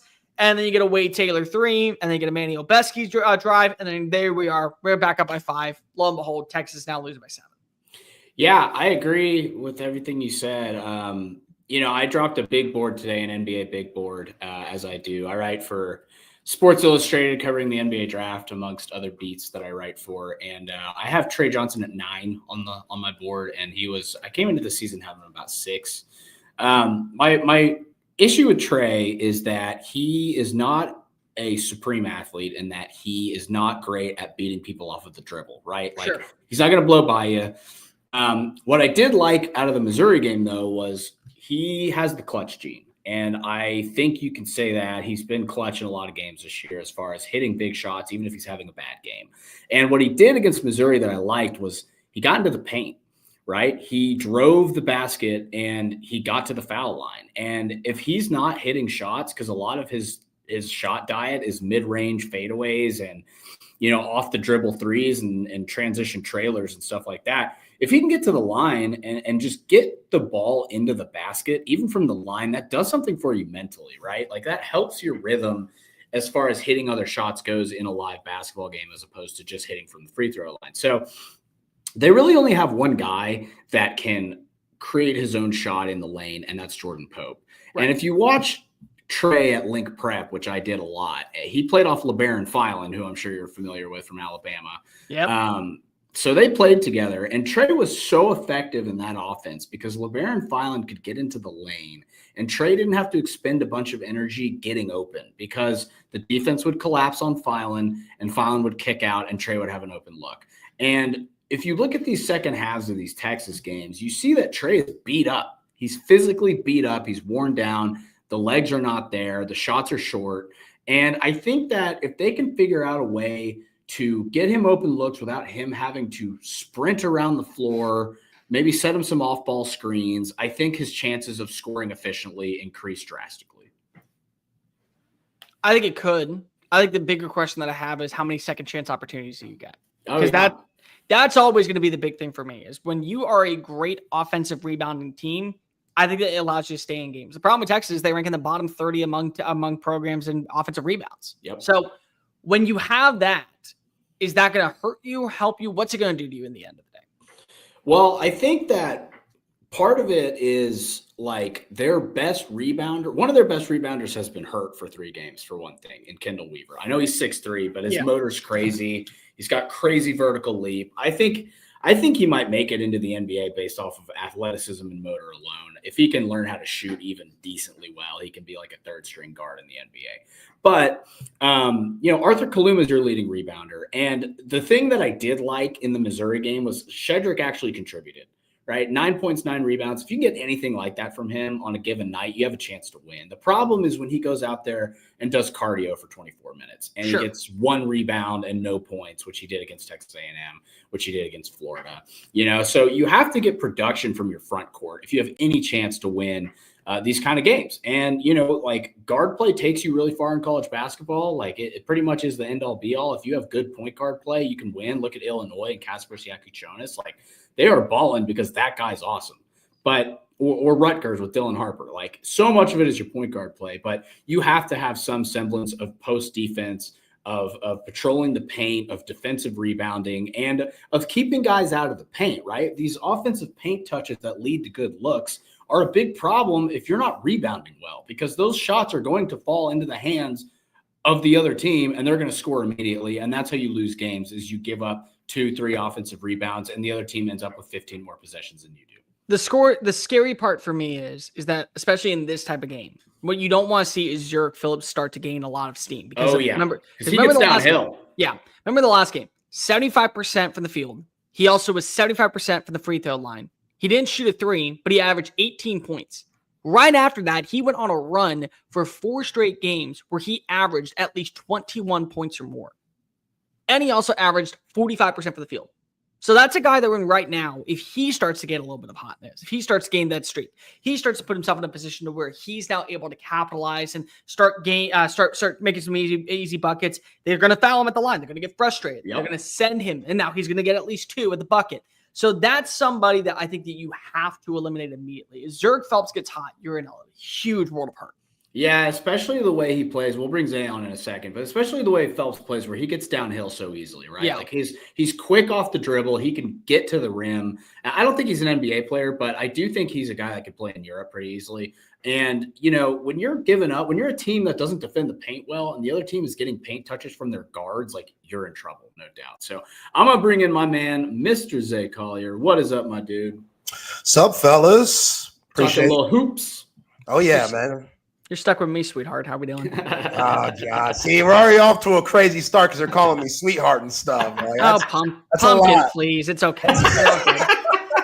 Let's relax. But I do appreciate you staying on, joining me for the first hour of Chip and Zay, riding with Keenan, with E. Henry, and Chip being at the Jim Schlossnagle presser. Like, do they both have to be there, Keenan? It's a big deal, man. It's a big deal. I get that, but man, like, it's baseball team's gonna be sick, dude.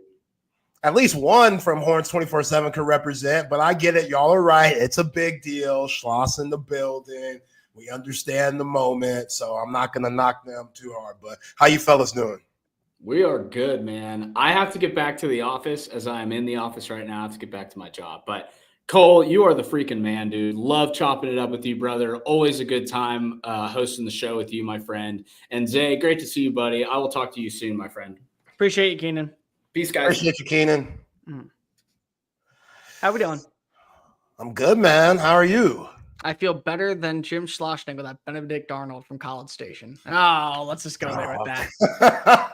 Like, I'm supposed to care about that. Like, I really am. Like Keenan brought this up. It's like, I can't believe that E. Henry's out of the thing. I'm like, well, of course he is. It's the first press conference that he decided to destroy everything that had happened down in College Station days after going to the national championship and losing in the 9th inning.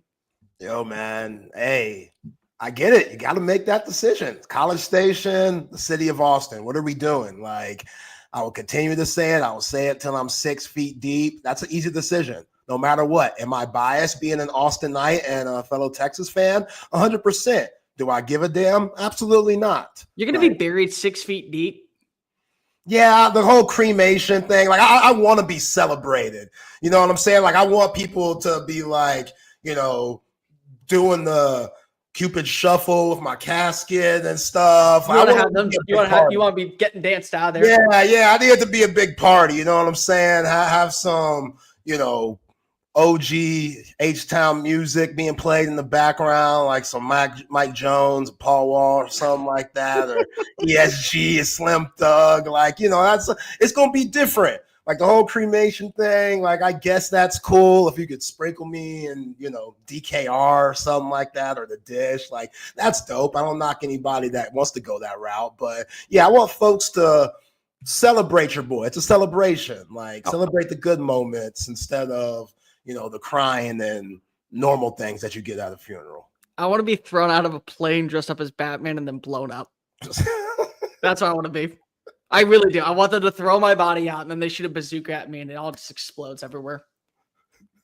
Where'd you get that idea from? I thought about it for a very long time. Thought about it. I'm the Dark Knight. Well, you were the Dark Knight. Let's just go with that.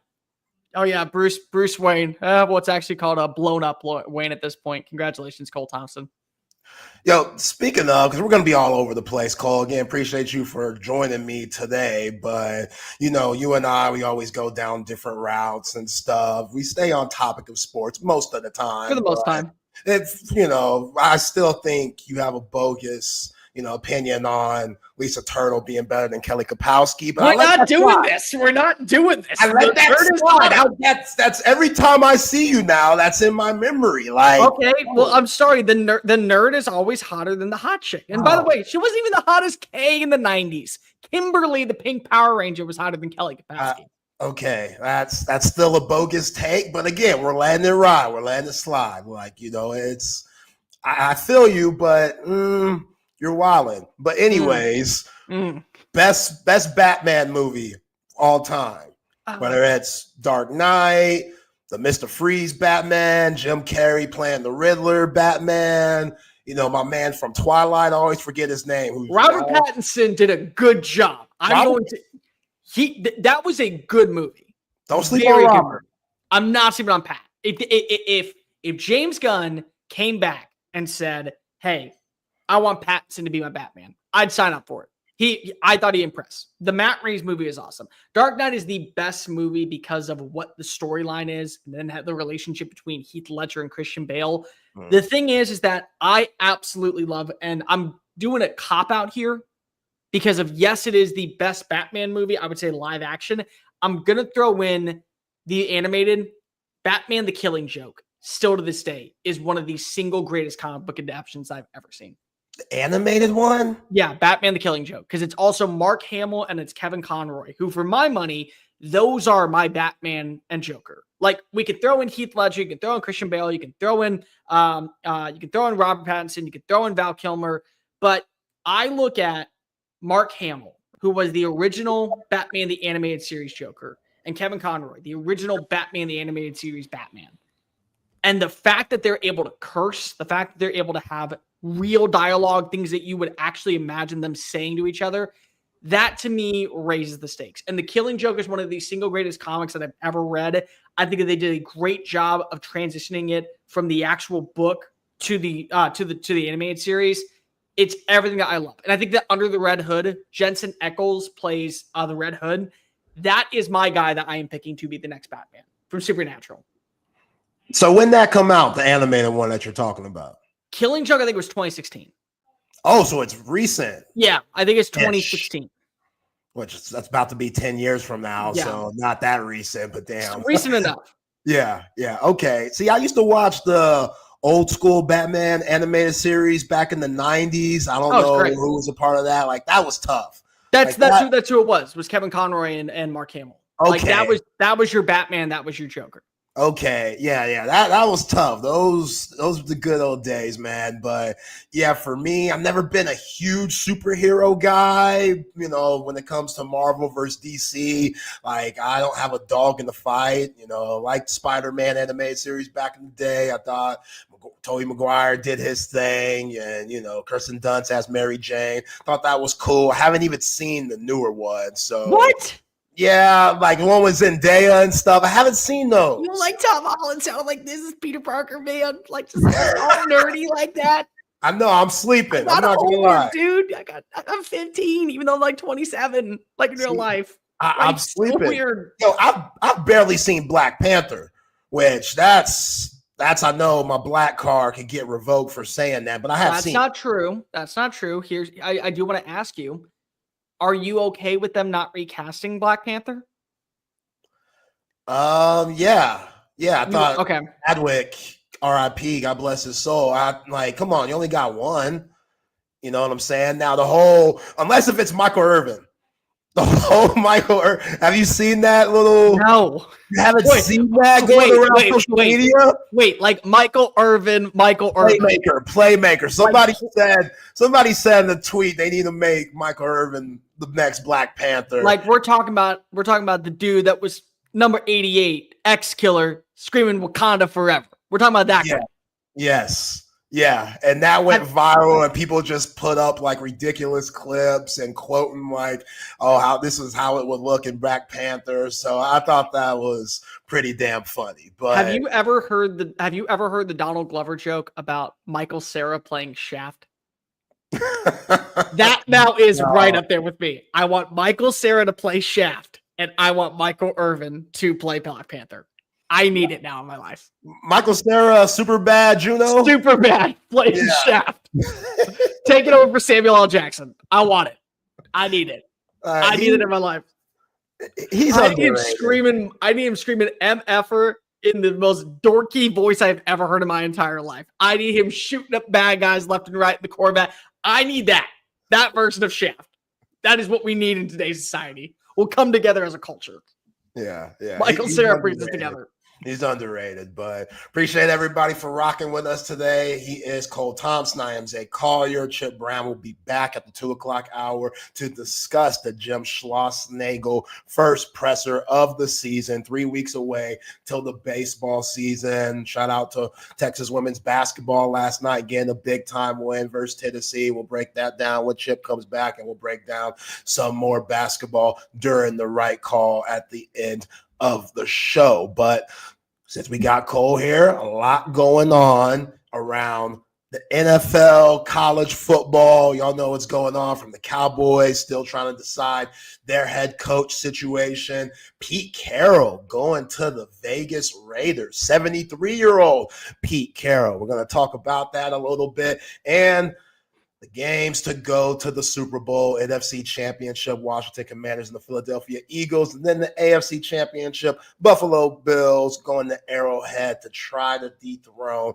Patrick Mahomes and the Kansas City Chiefs, one of my favorite Sundays of the year. Just one of those Sundays you can't beat. But I have to start because this guy is also the managing editor of the Texas Wire, not only a terrific host here on TSU and SEC Unfiltered. Bobby Slowick, out of there, Cole. Get your ass out of there, bruh. DB Go Ride says this ain't enough. what we did this year, winning the AFC South. This is the weakest division in football. We should win it. We go to Kansas City. CJ Stroud sacked 8 times. What the hell's going on? CJ Stroud, quote unquote, sophomore slump. We get Stephon Diggs, even though he goes out to an injury. Tank Dell goes out to an injury. Nico Collins takes a step. Joe Mixon was a good addition, but overall, just not good enough. Somebody has to go, and it's Bobby Slowick, who once upon a time seemed like the next candidate up for a big-time head coaching position. And now, homeboy looking for a gig. Yeah. Cole, what is going on? Did you see this coming, and what are your thoughts? Yeah, he didn't have a glam up. He had a glam down, and he crashed and burned in the process. So that's a bad thing. I love Bobby. I'll say this. If he ever watches this program, which he may, we don't know. He appreciates me. I appreciate Bobby. I think that he's a great coach. I just think that there's a lot of outside things that were in control. I had heard rumors yesterday that this was going to be a done deal. They were going to go through the past week, and they were going to reevaluate everything. Chris Strausser, the offensive line coach, and the backup, the other offensive line coach, their assistant, they're both out as well. So it's not like it's just Bobby. That was the biggest problem, was the offensive line was a turnstile of misery. And the problem with that, is that this is the team that had the second most cap space invested in an offensive line. So your offensive line was bad, and you're paying for them to be bad. They allowed 54 sacks. The only 2 teams that allowed more sacks were the Cleveland Browns and the Chicago Bears. Both are picking inside the top 10. The Texans are picking 25th. So that just explains to you how bad of a situation the offensive line was this past year. But it was more than that. You can go ahead and blame the fact that you didn't have a secondary runner and Joe Mixon missed 3 games because of an ankle injury. That hurts your offense. You can blame the fact that you didn't have Stephon Diggs for the entire year. You didn't have Nico Collins for 5 games. You lost Tank Dell down the stretch. You brought in Deontay Johnson. That didn't pan out the way that you really wanted to. He was out in a minute, like literally there for a cup of coffee, and then said, see you later. But the play calling itself was very predictable and pedestrian. The biggest complaint that I heard from a lot of people was, I knew what the play was before the even defense did. That's how quickly you were able to assess it. And it was very underwhelming. And the biggest problem is that during a middle of I think it was week 7 through week 12, they did not score a touchdown in the second half. The offense did. And in week 11, when they finally did score a touchdown, it came from the defense. Derek Barnett with the strip sack against Cooper Rush, taking it back 35 yards for a TD and 6 points. That was the offense. So it was very underwhelming. It was very predictable in the play design. They weren't creative. They couldn't score in the second half. There was regression set in. And by the way, these were all things that Bobby knew. Bobby knew that there were issues that were not going to be able to be corrected. So what's your job? You have to build a game plan around CJ to feel comfortable so that way you're able to take that next step forward. And they never did. And they went from being the 12th ranked scoring team in the NFL to the 19th ranked scoring team in the NFL. And then went from 11th in total yards to 22nd in total yards. And CJ Stroud doubled his interception ratio. Now, partially that was on him. I mean, he held the ball probably 6 or 7 times way too long. The sack ratio went from 42 to 54. Also, again, that's on CJ, but that's CJ not feeling comfortable with the wide receivers getting open. And it was an inconsistent play design. And so you got to start fresh. Here's the only issue that I have with this, Zay. As much as I would say that you need a new guy to come on in to direct this offense, because you do. Who's the guy? Who's the guy that you actually believe in that's going to turn the corner and put you in a much better spot with CJ Stroud? Because I can tell you what, several names that are being listed, they ain't going anywhere. They ain't leaving their programs for you. They're not saying, "Oh, I want to go work with it." No, you got to go get a guy that's never called plays before. You got to go get a guy that's never been a full-time starter, or you have to go get a guy that isn't with a job right now, like a Thomas Brown or like a Clint Kubiak.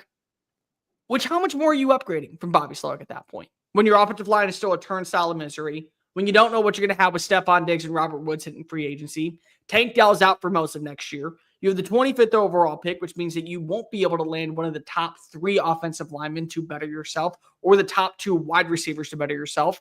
You still have to wonder what your run game is going to be. Oh, and also you have $11 million in cap space. And you have to fix all these problems. And it's Bobby's fault. That's my issue with it. Yeah, it wasn't just on Bobby, as you just broke down. Hey, Mike McCarthy ain't doing shit. Hit up Big Mike. Hit up Big Mac. Ask what he doing. You know what I'm saying? Ask him if he can go call some plays. Go right down, freeway and hit up Houston. He's probably still in Dallas getting rid of his stuff, but Brother, he is getting a job tomorrow. Where's Mike going? He's going to New Orleans. Ooh. He's going to be the next head coach of the New Orleans Saints. Ooh.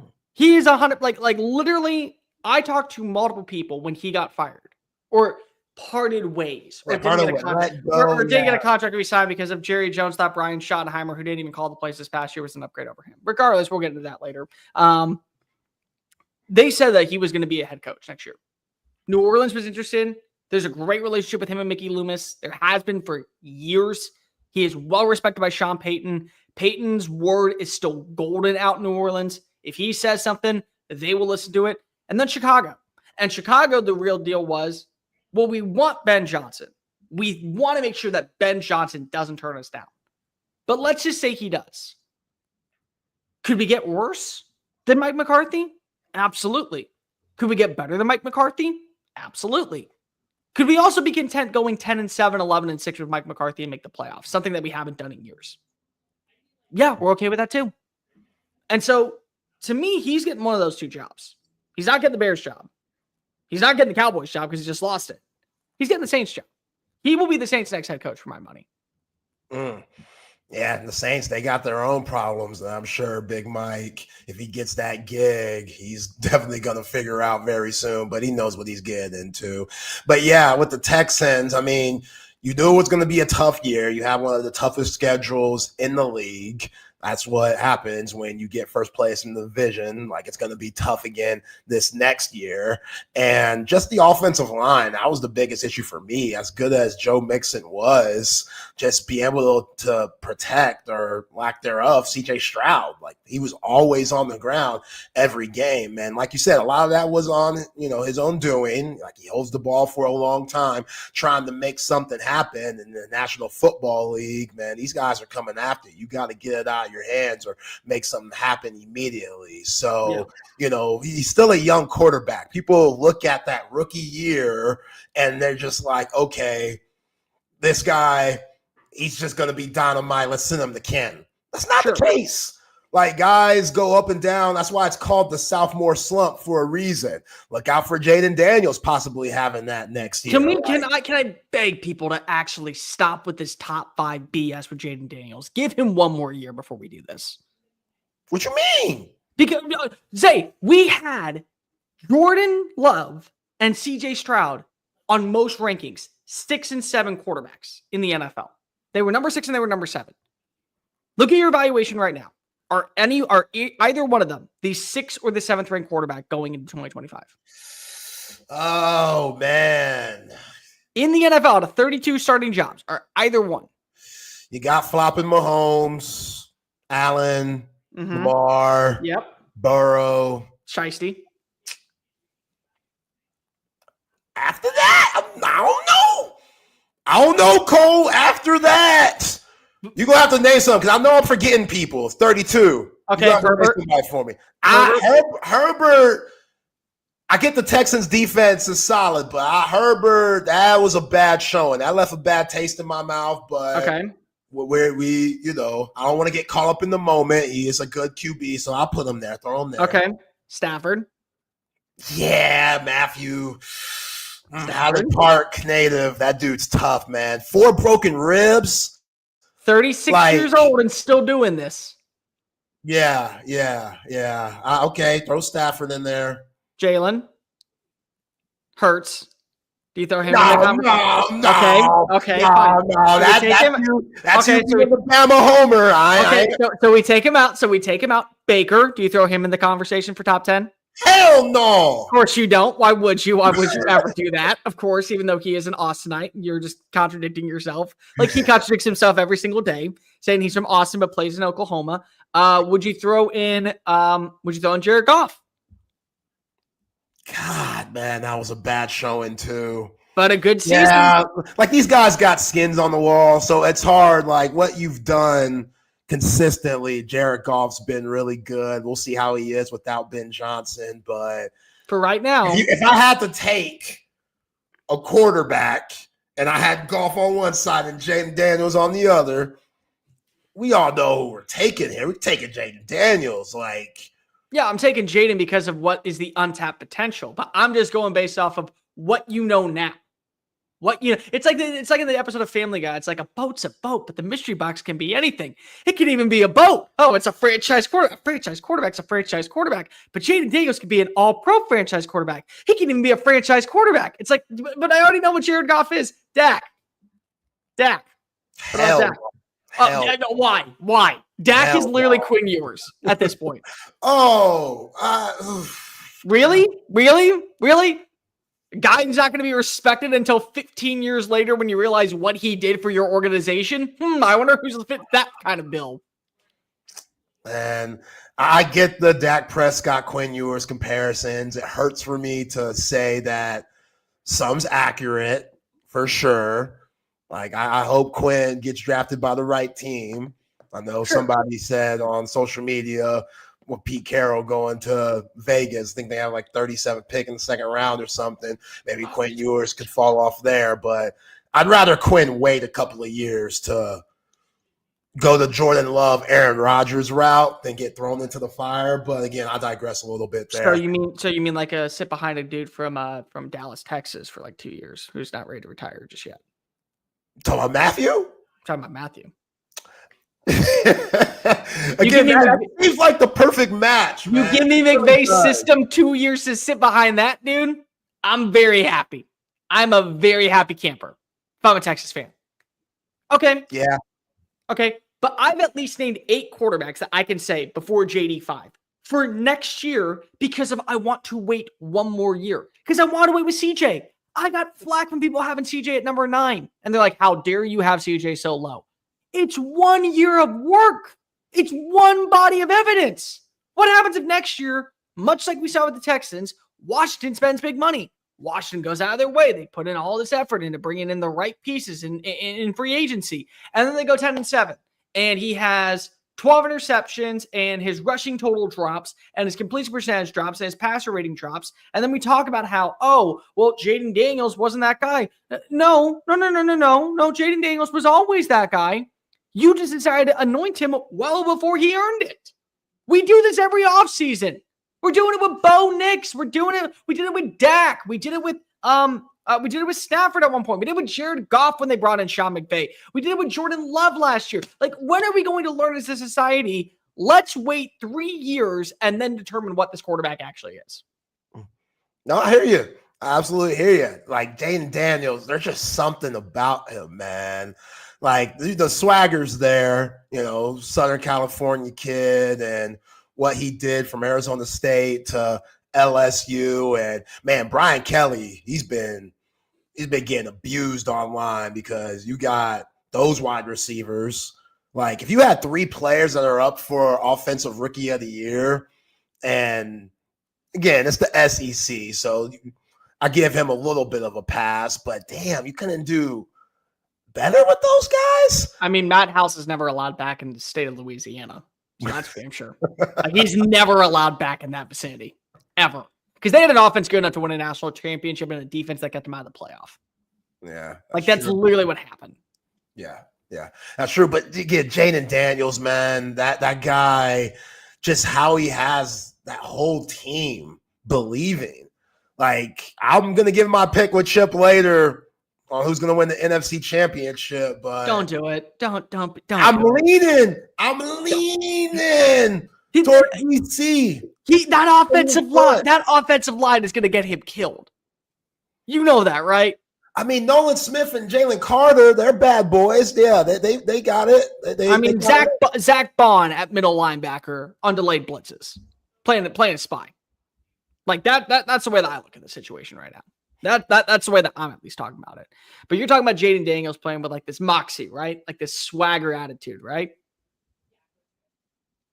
Yes, you're talking about that, right? Okay, so you're talking about a guy that kind of defied expectations even for your standard, right? For anyone's standard, right? Correct. Yeah, it kind of sounds like a guy down in South Florida, right? What are we talking about, Cam? No, we ain't talking. No, we're talking about we're talking about the NFL.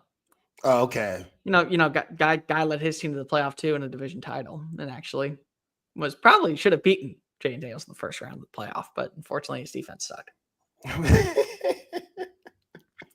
I will die on this take. He is the most underappreciated quarterback right now in the NFL.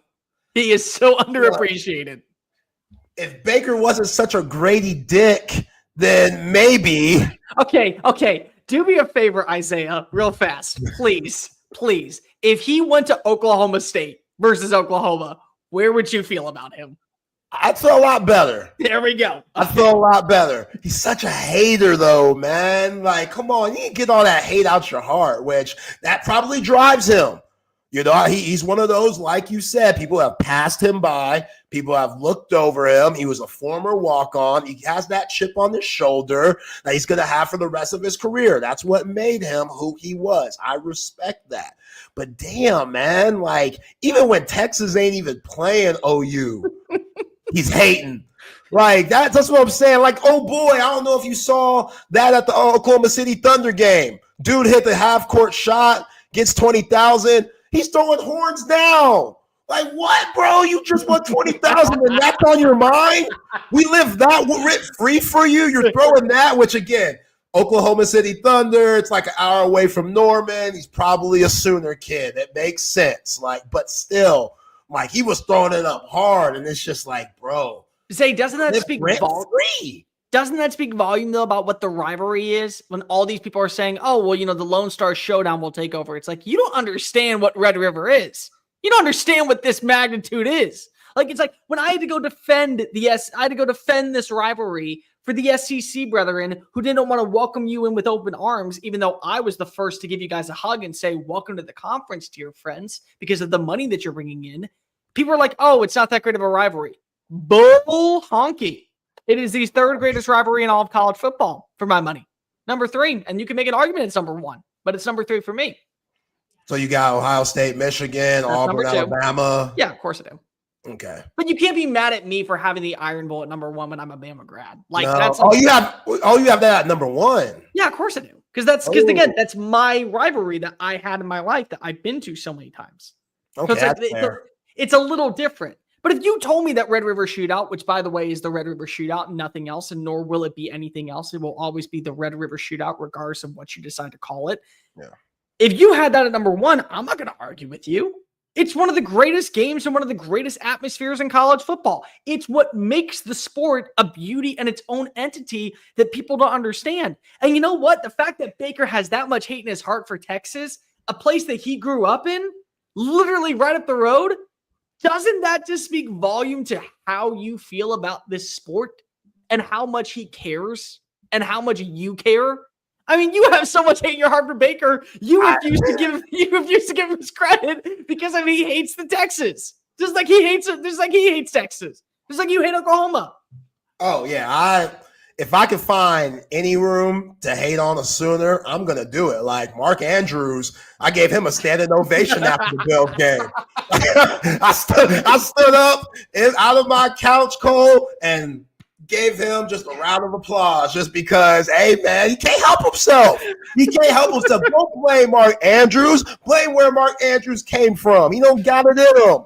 He's still one of the best tight ends in Baltimore Raven history, but, hey, now I don't know if he could go back to town. Like, which Ravens, there's a tight end down the University of Texas that will fit y'all perfectly that I'm sure Lamar would love to have, and Gunnar Helm. I remember those texts that you sent me throughout the year of Gunnar Helm going crazy. You're a big Helm fan. Him and Matthew Golden have a place in my heart. By the way, he is now King Midas in my eyes, Matthew Golden. Yeah? Yeah, he is now King Midas because of everything he touched turns to gold. Golden. Ah, wow, that's catchy. Yeah, I like exactly. that. Very clever. Very clever. But yeah, any time that I can hate on the Sooner, like, I know he's with Texans, but it's still Joe Ike Turner Mixon, in my opinion. Hey, what do you want from me?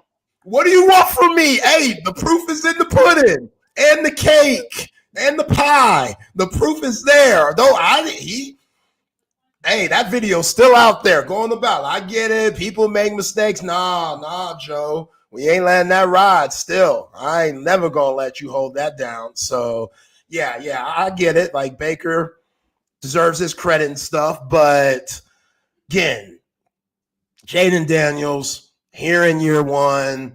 Like, I love what his mama said about him and talking about, I ain't letting no hoochies try to go cuff up my son. That shit ain't happening.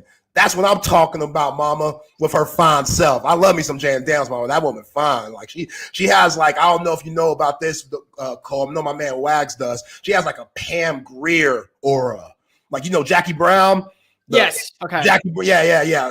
That's Pam Grier is. Like, she has like that 70s old school fine, even though she still looks really young. But yeah, she said, these women out here, I'm not gonna let them ruin what my son has. You know what I'm saying? Like, old Tyreek Hill clearly don't got no mama like that. That's why Tyreek Hill got about 8 baby mamas, 10 kids. That ain't the move. And again, for sure, Tyreek's a terrific father. But again, when you're playing this quarterback position in the NFL, I need you locked in. It's cool. You can have a Brittany Matthews, Patrick Mahomes situation. I think that's lovely. Shout out to Brittany Matthews. She just had her 3rd kid with Patrick Mahomes. Like, they did it the right way. You know what I'm saying? She didn't know he was going to be big time. Yeah. They met in high school, then went to tech and stuff, and Patrick became Patrick. But yeah, man, there's some leeches out here. Gold diggers can't even describe the women that would love to just have their way with Jaden Daniels and take all his money. So yeah, I appreciate that. My man is locked in, and it should be a hell of a game Sunday. You know what I'm saying? Like, Saquon's done this thing. Like, I did not expect Saquon to be this good in Philly. Like, you could argue that if it wasn't for the Lamar Jackson, Josh Allen battling it out for MVP, Saquon would have took it home. Like, I know we don't like to give it to running backs, but what he did last week in the snow, the dude hitting himself in the head on those big yard runs, I'm like, yo, man, this dude, he a different animal. And I get it, modern medicines came a long way, Cole, but still, you're coming back from an ACL injury and all of those just knee injuries that Saquon had during his New York Giants tenure. Like, not too many guys could get back and be that dominant. Like Adrian Peterson, those guys don't grow on trees, you dig? So for Saquon to be just killing the way he is, like, yeah, if you're a fan of the Commanders, you're worried about 26 on Sunday. So I'm glad that we moved all the way off of our conversation from Bobby Slowick and got here. I'm glad that we got to that point. We can go back. We can No. I'm just saying. I'm glad that we moved on because you're right. Everything that you have said. I'll be completely real with you, Zay. If I was a MVP voter this year, Saquon would finish number 2 for me. He would. Honestly, I think there needed to be more of a gripe that we didn't have him in the conversation as much. Because honestly, think about this for a second. Here's my rule. Jaden Daniels is going to win Offensive Rookie of the Year. And I'm not going to take that away from him. The fact of what he's done this season, especially when you throw in the postseason, because even though the award was voted on before the postseason, you still have to give a lot of credit. 12 wins. That's the first time they've done that since 2005, if I'm not mistaken, out in Washington. And it's a quarterback-driven award. But my rule is that if you break a record that has been long-standing, you get the award. Because guess who didn't do that? Somebody else. Brock Bowers, for my money, should win Offensive Rookie of the Year because he broke the record set by Mike Ditka in 1961 for the most receiving yards and receptions by a rookie tight end. That's nuts that Ditka had that. So he's the guy that has the record. Bowers broke that by a country mile. On top of that, he finished number 2 in the NFL in receptions and number 4 in the NFL in receiving yards nationally. So already he wins the award. If Saquon beats Eric Dickerson's record, the one that was set in the 90s, the 30 years with running backs we've seen come out, LT, Derrick Henry, you could throw in Ricky Williams, you could throw in Mark Ingram, you could throw in Frank Gore, you can throw in all these guys who have been around the block for a hot minute. And Saquon does it in his first year on a new team. And literally is the reason why Philadelphia has a shot at going to the Super Bowl. For my money, he is the X factor. He is the face of the franchise. I love Jalen Hurts. Jalen Hurts is my favorite player that has ever walked through the University of Alabama.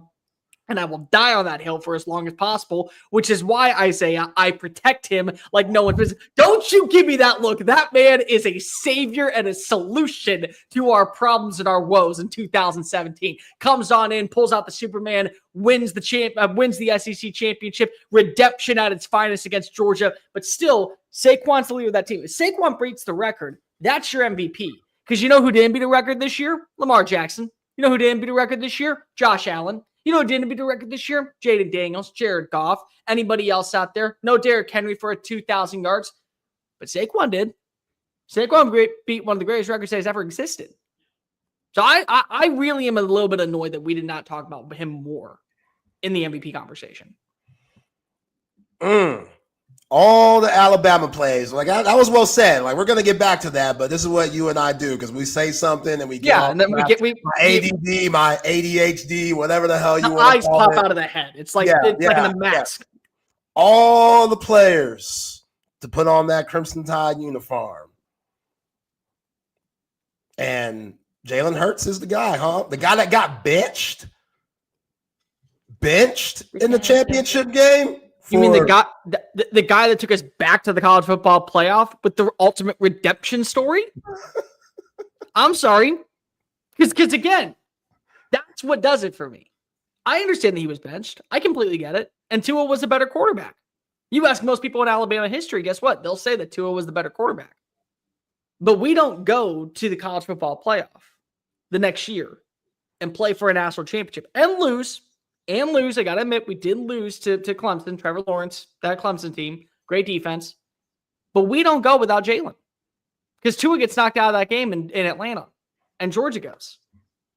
And then Georgia maybe starts a brand new trend of college football where the dynasty begins sooner because Justin Fields probably doesn't leave instead of Jake Fromm. And now he's QB1. And Ohio State still is looking for a shot to go to its national championship.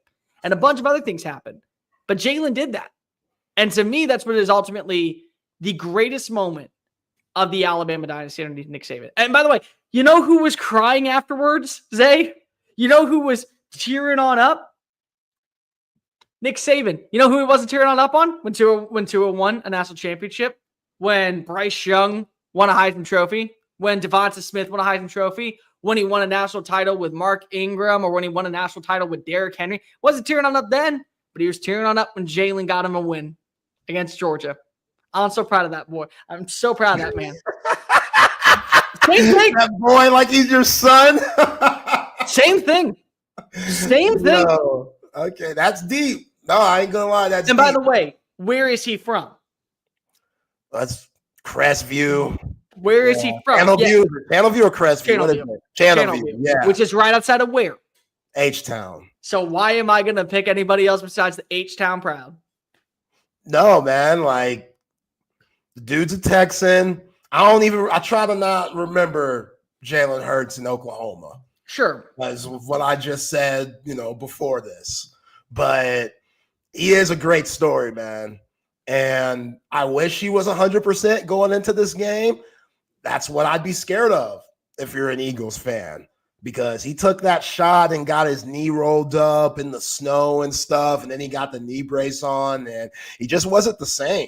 And what makes them scary is just that RPO style, like where he's handing it off to Saquon and then he's keeping it. And that's why you see the explosive plays that you do with the Eagles. So if he's not able to utilize his legs like normal, then I give the advantage to the Commanders there. Just because, I'm forcing you to throw that thing, Jalen Hurts. Okay, are we going to see over $150? Okay, is he going to have drops like he had in the last game? I'm sorry. I will defend him like he is my own child. I will do that today. You are getting this from me. I mean, a lot of craps happened with the Eagles this year. The whole Jalen Hurts, A.J. Brown thing, that was weird. I still think it's weird for a brother to be reading the book on the sideline. Like, what the hell was that? He was trying to justify it and say that, like, that's a thing. That's not a thing. Like, I've never really seen that before. Like, Tom Brady, when he was looking at it, he was like, yeah, I don't get that. Like, I don't know how Tom would react if he saw one of his receivers reading some random ass book that's not the playbook or that's not the freaking iPad that you get when you're trying to look plays up. And everybody has their own way to decompress or to like mellow out and stuff. Some people like AJ Brown. Out. What was it for then? Like, and the appearance on the sidelines, because if he's frustrated and he wants people to know he's frustrated. And that's it. Like, that's weird. Like, why do you want to cause attention to yourself? Again, wide receivers, all divas. You know, there's exceptions, but most of the time, TOs, the Randy Mosses, like they're out of here. They're out here. But it's just weird. And then Jalen Hurts, he does some things that are very just not authentic to me. Like Russell Wilson type stuff where don't what's up with all the, do you have to have a quote every single presser? You know, he was after the games, rain, sleet, snow, Eagles way to go. Like, come on, bro. Is he saying after every single game, fly Eagles, let's fly? Eagles country, let's unload. Like, is he doing that kind of BS? By the way, AJ Brown, it's the book thing. You know what that reminds me of? It reminds me of when T.O. was doing that presser and he's doing push-up, he's doing sit-ups, and he had people come to his house. Because here's the thing. He did it for the attention. You didn't have to have a book on the sideline. You didn't have to be able to bring people to your house. You did it because you wanted people to be paying attention to you. And that's not an insult. I think T.O. is the 5th best wide receiver in the history of the NFL. I think he is one of the greatest playmakers that we have ever seen. But that's A.J. Brown right now. A.J. Brown's a dude who's like, oh, yeah, I know I'm pretty good. Yeah, I want the ball. I'm not going to give you the ball. Here, let's go ahead and put the attention on me, even though Saquon's rushing for 295 yards, nearly 300 a game. Book on empowerment. I wonder what that's like. Oh, I should empower my teammates by reading this book a little bit longer. Yeah, just a little bit. Like, just a little longer. I'm sure Eagles fans will appreciate that, but at the end of the day, they just want to win. And now you're hearing rumors that A.J. Brown might team back up with Mike Vrabel, who just got the New England Patriots job, and they once had a relationship when AJ was with Tennessee, and so was Vrabel, but that's a different discussion. Yeah, this game, it's interesting. I mean, I love when teams play for a third time, like to have this game be a NFC East division game for all the marbles to get to the Super Bowl. Like, sorry, Giants fans, sorry, Cowboys fans. I'm sure y'all won't be watching at 2:00 Central come Sunday, but it's, again, one team won one week, the other team won the next week. And a lot of Eagles fans will tell you, we had Little Hands Pickett taking majority of the snaps in that second game. And yeah, they're going to blame Commanders needed the last second shot to win it. So again, Jaden Daniels, he's a magician. I love Brian Robinson and Austin Eckler. I think both of those guys are a little thunder and lightning duo that's terrific. And the big guy that stepped up, I mean, Terry McLaurin gets a lot of love, as he should, but De'Ami Brown, man, that guy, he's been terrific these last 2 weeks. Going back to the Buccaneers game down there in Tampa, then he was solid at Ford Field against the Detroit Lions. So for him to be that next big receiver and give them another weapon, there's a lot that you got to deal with when you got the Commanders coming into town. And even though I love Jalen Carter and Nolan Smith, and I like the exciting whites in the secondary that they got, those guys. Is that what we call them now? Exciting whites. That's what they call them. I love it so much. Exciting whites. That's what they call them, man. The Gene Blankenship. I love those guys, man. Bring it back. We need more white corners and safeties, man. Like Harrison Smith's about to retire. He don't got many years left. You know what I'm saying? Hopefully Mookie Tav could fall into that once he's eligible for the draft. We let him stay for another year down in Austin. He gets let him stay.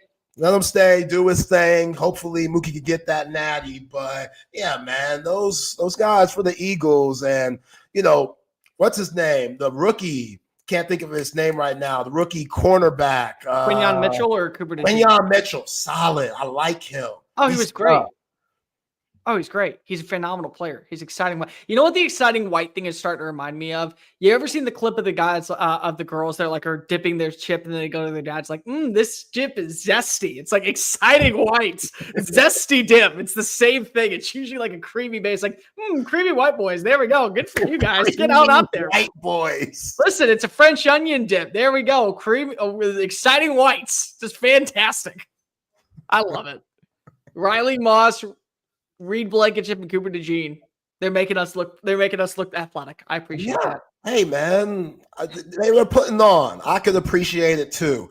Hate that Sam Cosby's out. That sucks. Like he's torn ACL, right? Yeah, man, he really got rolled up on bad, and he's a big part of the team. Like, shout out what's a good thing though, Zay?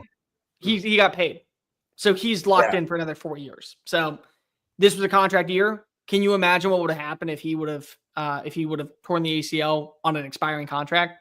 Like, so he got his money, and that's a good thing. And he's gonna miss some time next year, but he's locked in. Yeah. He's getting paid.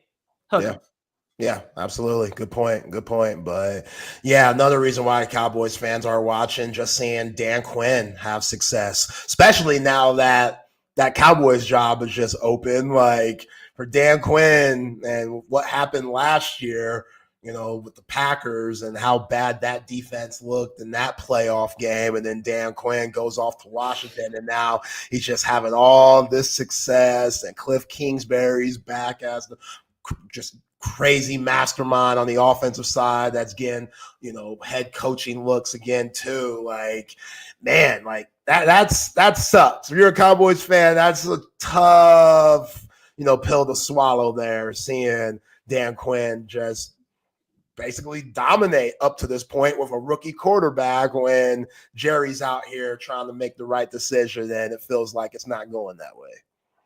You mean Jerry's trying to make the decision that makes him happy because that's the only person he ever cares about? He cares about the organization. Zay, have you not seen the white that's sitting on me? The exciting white that's sitting underneath my name. Have you not read it once? I'm sorry, I gotta pull it up. Tom Brady. I'm sorry. Pete Carroll got a job today. He's 74 years old.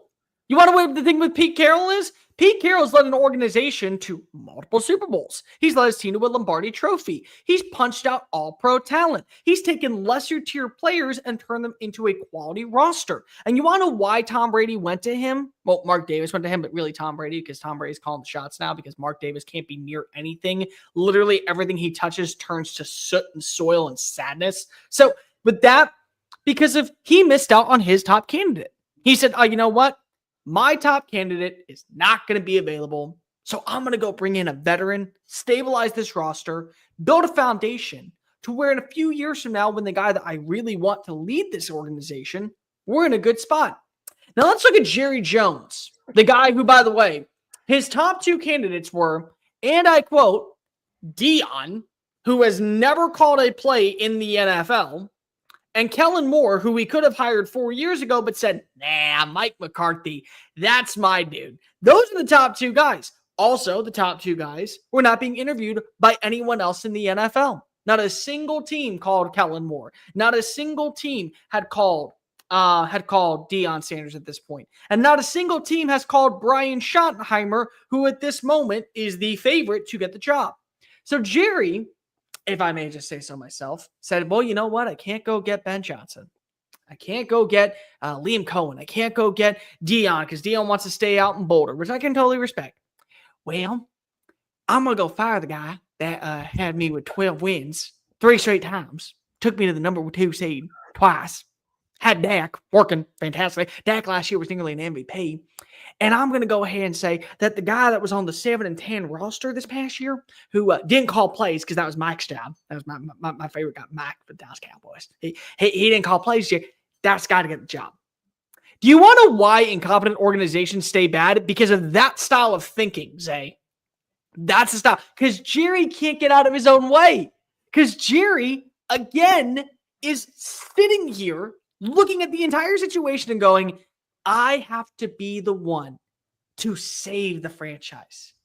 I have to be the one to believe that this coach is going to turn the corner. I have to be the one that saw greatness in this guy. So when at the end of the day, we finally hoist up our Lombardi trophy, which we're never going to do unless I'm buried 6 feet deep and looking up at you, saying hello to my Cowboy Nation everywhere.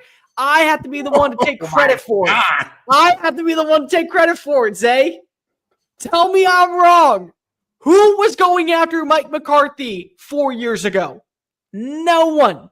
Who was going after Kellen Moore before the Saints decided to call? No one. Who was calling Brian Schottenheimer? No one. Who was the primary candidate? Brian Schottenheimer. Because Jerry wants to have the final say. He's a good actor, though. I would love to. He's been acting his ass off, man. Like, Landman. Sell the organization to the fans. Let become the Green Bay Packers. Green Bay? Be the Green Bay Packers. Have a CEO, have a leadership council, have that. And then go to acting and win an Academy Award. Because you're fantastic. You made me tear up. It was a beautiful scene. And by the way, I don't think that was scripted. I think that came from the heart. And he pulled up the strings. He had me feeling some type of way. Watch as John Hamm was about ready to pass away in his team. Billy Bob Thornton should win an Oscar very soon. But Jerry should win an Oscar. Because that was a beautiful scene. And by the way, Cowboys fans are happy. You're happy. You win something. Because you're not winning the Super Bowl anytime soon, but you can win an Oscar. In fact, if you told me right now, what happens first? Jerry Jones wins an Emmy or Jerry Jones wins the Super Bowl? I'd take the Emmy 10 times out of 10. I'd take the Emmy too. Yeah, because his acting chops are on point. And it sucks for Cowboys fans, man. Because I even though I'm not a Cowboys fan, I do want to see them succeed. I got enough friends and people close to me that are Cowboys fans, and it hurts to see them down bad and crashing out all the time. But the fact that no one could hold them accountable, they can't fire themselves, they won't fire themselves. So it's just all in the family, you know, and that's brutal. That's brutal. And now everybody knows around the league that you don't get to run the team like you want to. You know, you don't get to select your personnel like you would want. You don't really get a say because he's always going to have that power. Like Bill Parcells, you could put him on some Mount Rushmores for top coaches of all time.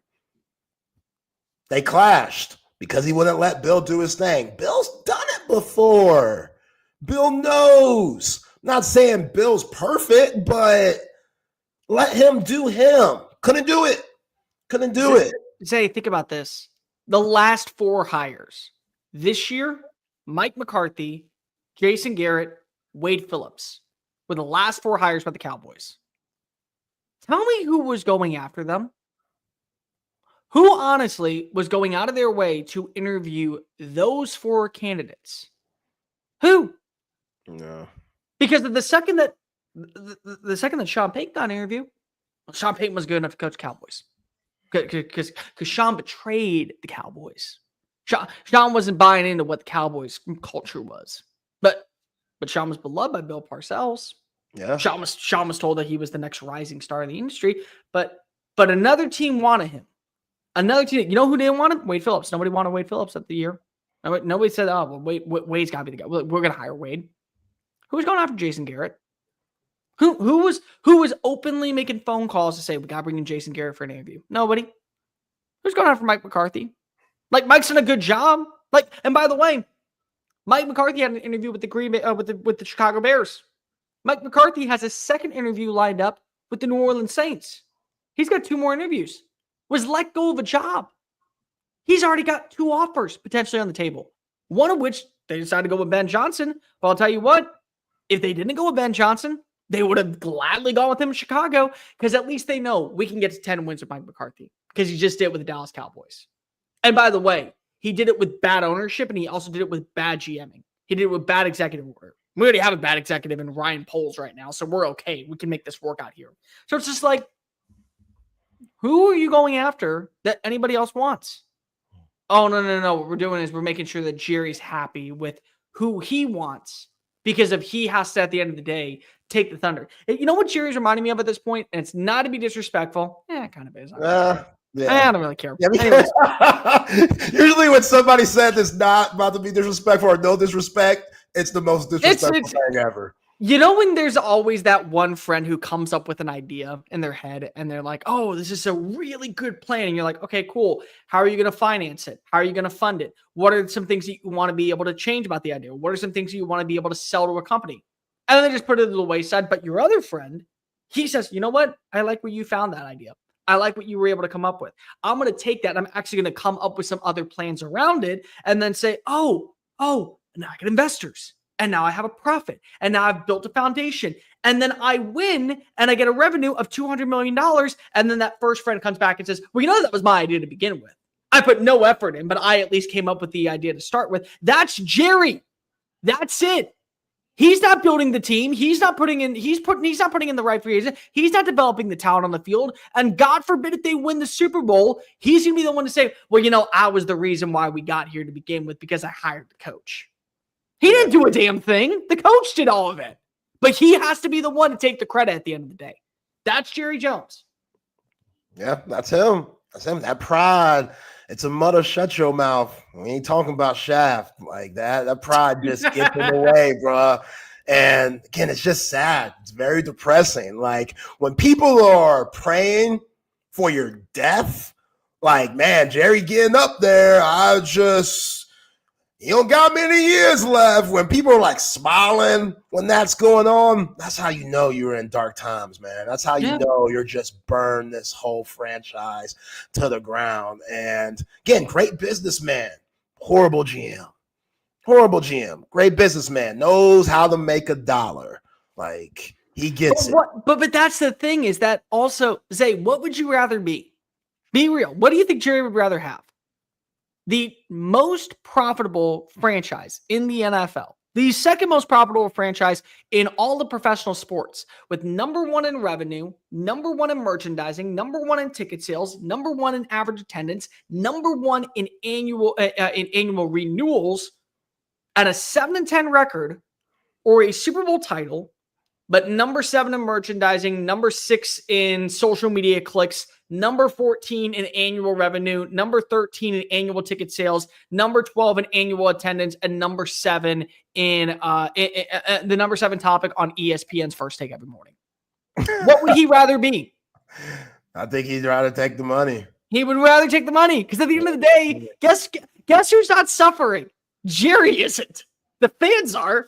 The fans are sitting here crying their eyes out. We went 7-10, and the dude that is not even the primary play caller is the favorite to get the job. That dude is about ready to come on in and change the culture. Change the culture. Let's go with that because we've heard that about a million times. And we're going to pay money to go watch this disaster. Right to Jerry's pocket. We're paying for our misery for Jerry to keep us afloat. Sad, man. Jerry's not losing a dime or an inch of sleep. Yeah, it's sad. Then he's just gonna pass it down to his sons and daughters and all the family. By the way, Jerry needs to give money to that girl that he left behind, that he had the affair with, and then made some baby, and now that girl's coming back to collect what she's owed. She needs to do something. Like she needs a job. Like don't just throw her money and be the deadbeat, Jerry. Make the right move. Give her a job. Give her some responsibility, like the rest of the crew, because that might be haunting you too. Like give her the Cowboys. Hey, she'd probably do a better job of actually hiring a good GM that has the Cowboys' best interest, but who freaking knows at this point? All right, Cole, Chip should be on in a bit, but until then, let's talk about the AFC Championship game. Buffalo Bills trying to do what everybody seems to want them to do. I kind of feel I'm back and forth on this because I'm not trying to see Kansas City Chiefs three-peat. I hate how Patrick Mahomes has gone about the game. And again, it's not his fault. Like if the refs want to throw the flags because Patrick Mahomes knows how to flop around and get those calls, then I get it. But at the end of the day, it is what it is. I love Xavier Worthy. I hope he could get a ring, but everybody wants the Bills to win. Who you got? Josh Allen's my favorite quarterback in the NFL. I'm riding with him. Okay. There's honestly no like I would feel a certain way if Lamar was doing it, because like Lamar absolutely at some point deserves to win a Super Bowl. Just the way he plays during the regular season. And I get that there's a lot of faults. By the way, I know that you love to blame Mark Andrews because of the school that he went to, but you got to also throw Lamar underneath the bus too. Like if you're gonna throw Mark there, don't even. Two turnovers in the first half. Yeah. You're down 21-7. That's not because of your defense. That's because of you gave the offense a short field. So let's go there. But like Josh Allen is one of these players that, number one, fits the ultimate. The way that you talk about Baker in such a negative way is the way that we talk about Josh Allen in such a positive way. 0 stars coming out of high school. Not a single offer. Goes to JUCO. 1 offer at a Mountain West program in Laramie, Wyoming for a brand new head coach. Wins there seldomly. Is hated by scouts. Hated by draft gurus. Literally, people mocked him when he got drafted, saying that he was the biggest overreach, that he was never going to fit. He was a lanky dude. After 1 season, was written off out in Buffalo. Said just a terrible, terrible quarterback. Never going to get any better. Has never once shied away from being the most authentic version of himself. Has never once changed up his play style to fit what is the normal narrative for a quarterback. Has always been willing to put his teammates ahead of himself, has put the city of Orchard Park on his back time after time after time. Great with the fan base, great rapport in the locker room, is the biggest dork, but in a fun way, unlike Kirk Cousins, and also has proven time and time again he can play in the big moments. It's not his fault that he comes up short. The divisional round, 13 seconds left, 4 touchdowns, including one to Gabe Davis with literally less than a minute on the clock. You're going to blame him? And by the way, this is a fun team because this is a team that right now, before the playoffs, didn't have a 1,000-yard rusher, did not have a 1,000-yard receiver, and a defense that didn't rank in the top 10. Single-handedly carried this team to the finish line and the number 2 seed in the AFC without Stephon Diggs, who was traded, without multiple defensive players, with an aging Von Miller. And now you have an opportunity to close the door to finally get past that threshold and beat Patrick Mahomes in his backyard at the 1-yard line to end the conversation of a three-peat. And more importantly, take your team, a team that people thought was going to finish second in the AFC East behind Aaron Rodgers, to a Super Bowl. That city deserves it. He deserves it. Come on. There is not a single player more right now in the NFL that deserves a shot to play for a title. I love it. Than Josh Allen. There's not a single player. Colinator, you're the man. How's presser? All right, we got to get to John McClain because the Hall of Famer is in the waiting room. So let's bring him in. Collier Bear, you're the man. Appreciate you. Thank you, Cole. Let's bring him in. The Hall of Famer. Texas Sports. Better late than never, huh? Hey, you and me both, John. I was down at Texas baseball coach Jim Schlossnagel's first day of practice. So you're not going to handle it.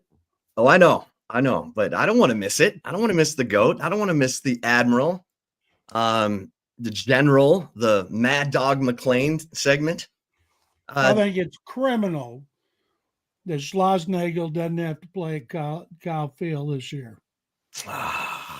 Wouldn't you imagine? Couldn't you? Oh, it won't be the same next year, but I'd pay to see that one when he comes back there. Yeah, it's going to be hot. That's SEC for sure. messed that one up, John. Like, come They on. sure did. Like, we could get them some extra security, extra police. You know what I'm saying? Like, we could arrange that, but man, give the people what they want to see. I can't remember the last time I was more excited about probably when Baylor went to the College World Series a couple of times, that I was more excited about a college baseball series in the state of Texas than the Aggies and Longhorns when they play, but especially if they played in College Station. Can you imagine what they could have scalped those tickets to the Aggies for? Those guys would have paid a fortune to come there and boo Schlossnagel. Oh, man. By the way, I want to run this by you. Who do y'all know who Sarkisian's agent is? Jimmy Sexton. Sexton. Okay. Jimmy's the top coach's agent. And I don't know this for a fact, but I've known Jimmy Sexton since, let's see, I was chasing Reggie White after the Senior Bowl as he's walking to a car, Senior Bowl practice, and there was this little kid following along with him, and I thought he's trying to get Reggie's autograph, and that's Jimmy Sexton. And I think Reggie might have been his first client because they're both Tennessee guys. But this is what agents do. You say, let's see, I want my client to get more money. He's had a great year. Let's see, I better call Adam Schefter and talk to him. Or you could do it with any of the NFL guys that break stories and tell them, hey, NFL teams want to know if Sark's interested in coming back to the NFL. He's going to get some calls about these head coaching jobs. So Adam Schefter gets it, puts it out, knows it's going to be a big story. It's a huge story. Chris Del Conte, this is not going to happen. Next thing you know, Sark, without ever, I don't think he commented. I know he didn't get a call or interview, gets a raise. Brilliant. Yes. Jimmy is the puppet master. He gives Schefter plenty of news throughout the year and calls on a favor every now and then. It was a great story, got a lot of legs, and Sark didn't have to do a damn thing. Except look in his bank account and go, Can you imagine how much he would have gotten if they could score from the 1 yard line and actually pulled off the upset? Yeah, John, we haven't talked to you since then. Happy New Year. But your thoughts on how the college football playoff ended, Texas losing to Ohio State winning it all. I think once Ohio State just creamed Oregon, the top-rated team, figured they'd beat Texas, and then you figure they'd beat Notre Dame. Notre Dame had that long first drive, and you're like, wow, where'd that come from? And then Ohio State just kept scoring and scoring. Did you guys know Marcus Davenport? Marcus Freeman had a cup of coffee with the Texans? No. I didn't know that either. And I was killing time. I decided to go and read about him. And then a friend of mine said, look on his Notre Dame bio. And I did. And it said that he was with the Texans, I think like a month. This must have been the off season. And he had some kind of medical condition that caused him to go into coaching. And it was a great move. And he was a linebacker. He played tight end, but he was a linebacker. And I called several people that were there in 2009, including coaches. Nobody even remembers him. So I figured he was one of those guys signed in the off season, maybe even a tryout for the off season program or training camp. But I was still surprised. How about that? Well, John, we got a lot to talk about. Let's just do the postmortem on my Lions and the rise of Jaden Daniels. I mean, I told Zay early in the fall, Jaden Daniels is a guy I would pay money to see. Now, I didn't want to see him destroy my Lions, but he did. Your thoughts on that experience? I didn't want to see it. I thought Detroit was going to the Super Bowl. I wanted to see Detroit and Buffalo because of the long-suffering fans. And, who doesn't like Dan Campbell, even though he's an Aggie? And I think he's great for football. I think the Lions were great for football. And I thought the Commanders didn't have a chance. And then they put up 45 on them, one of the greatest performances in playoff history offensively. And now they're going to go to Philadelphia, playing the Eagles for the third time. They have the 30th ranked run defense, and the Eagles have the number 2 rushing offense to Baltimore. But I saw this stat this week. The Commanders are 3-1 when they give up at least 200 yards rushing. So it's all because of Jaden Daniels, and he's fun to watch. There's never been a rookie starting the Super Bowl. I'm not going to pick him to go into Philadelphia and win because it's a hostile atmosphere. It's outdoors. Of course, Detroit was hostile environment as well. But this one's outdoors, and it's supposed to be around 32 and cloudy. And if it's wind, that would be the worst thing for Jaden Daniels throwing the ball. The Eagles don't have to have Jalen Hurt throwing the football. When he throws for less than 200 in playoffs, he's unbeaten. So he's just going to run. He's got a knee issue anyway. So I'm going with the two home teams. Okay. Yeah, Jaden Daniels, that dude is used to playing on teams with bad defenses. That's what he had at LSU and just won anyway. It was amazing. I'm picking the Fighting Jaden Daniels. I don't even call them by their name anymore. It's the Fighting Jaden Daniels. That dude. If they win, it won't be a surprise after what they did to the Lions, who were heavily favored. Nope. Go ahead, Zay. Yeah, John, speaking of the Lions, where do they go from now? You lose offensive coordinator Ben Johnson to the Bears, head coaching job. You lose defensive coordinator Aaron Glenn to the Jets, head coaching job. Lions window, I don't want to say they're closing. I'm not trying to hurt Chip's feelings there, but that's a lot of change coming up for the 2025 season. Yeah, I don't buy into that BS at all. How does Baltimore survive losing coaches and front office people constantly? You know you're going to lose them, and you have people ready to go.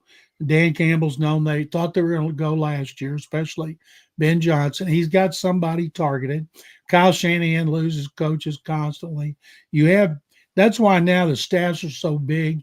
You want to have position coaches ready to be coordinators, and you want to have assistant position coaches ready to be position coaches. And everybody has them. So he's got guys that he wants. Now, I bet you he didn't know what he was going to get with Ben Johnson. That Johnson's going to be great. He's going to be creative. And the fact that Jared Goff's playing great, they got a running game, they got receivers, they got a great offensive line. I think they'll be the division champion again next year, and they'll be a Super Bowl contender as well. Let's go. The Bears just scare me, John. The McCaskey family has been inept. The Jets look like they're close, and then they're not close. What do you make of those two jobs? You talking about the Bears job with Ben Johnson? Bears and the Jets. Well, first of all, we don't know if he can be a head coach. He's never been a head coach. There have been a lot of coordinators who we thought was going to make a good head coach, but they didn't. Now, he has everything you want. I like the fact he stayed in NFC North. And we're talking about how great the NFC North was all season, the best division in football by far. The worst division, the AFC South, won more playoff games than the NFC North. And so we think he's got the talent. And Caleb Williams, even though they lost a lot of games and finished with a losing streak, he ended up playing pretty well. He didn't turn the ball over. And he has enormous talent. That's why he went first overall. And I can't wait to see what Johnson does with him. His offense with Chicago is going to be a lot different than his offense was in Detroit, where he had a pure pocket passer in Jared Goff.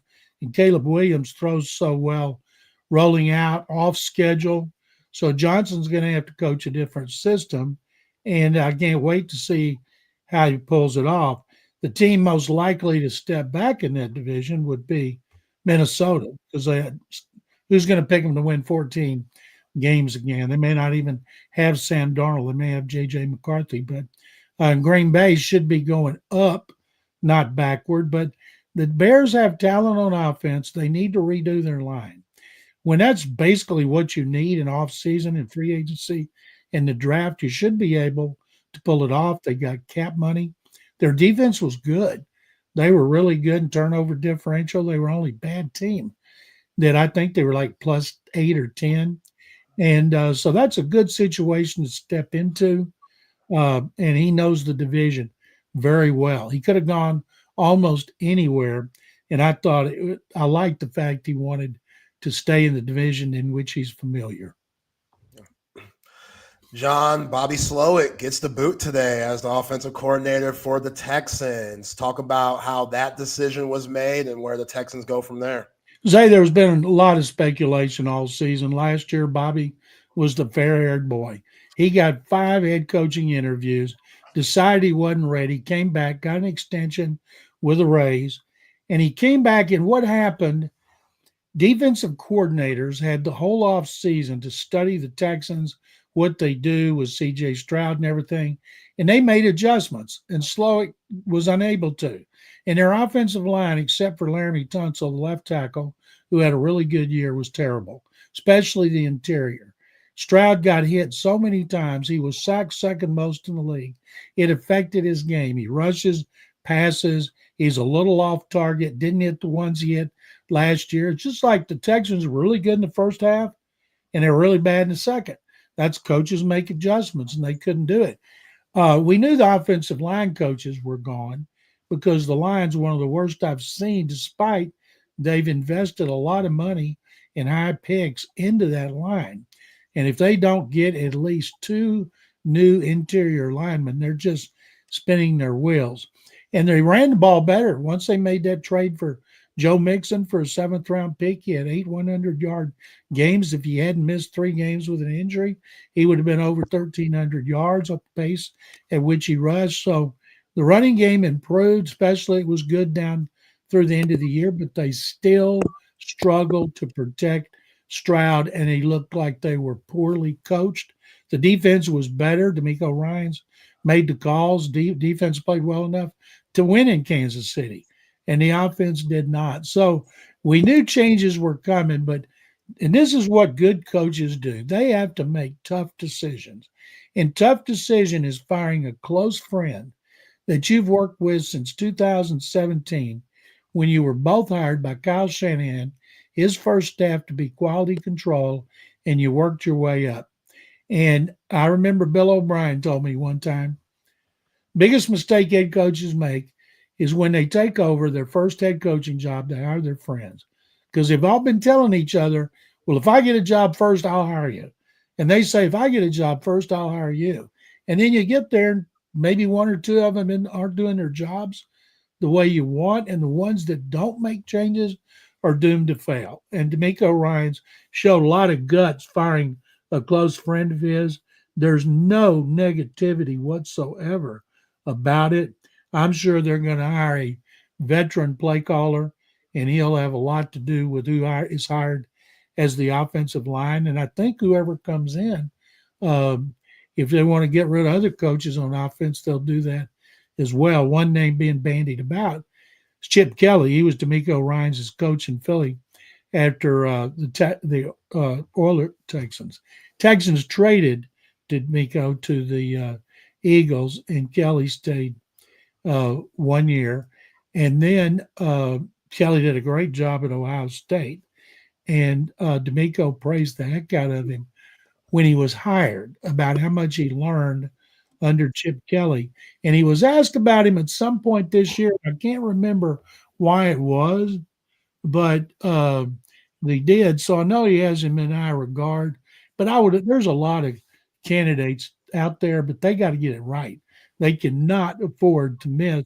Even though they had the same record, they won a playoff game again, went the same distance in the playoffs, lost on the road in the divisional round. The offense took a major step backward, and a lot of people are criticizing Stroud. Well, he did too, because of the line was so bad. John, what did you think of the Texans-Chiefs game? The Texans were right there in it. There was, talk about the officiating. What did you make of it? Well, they didn't lose because of the officiating. It was 2 bad calls, personal fouls.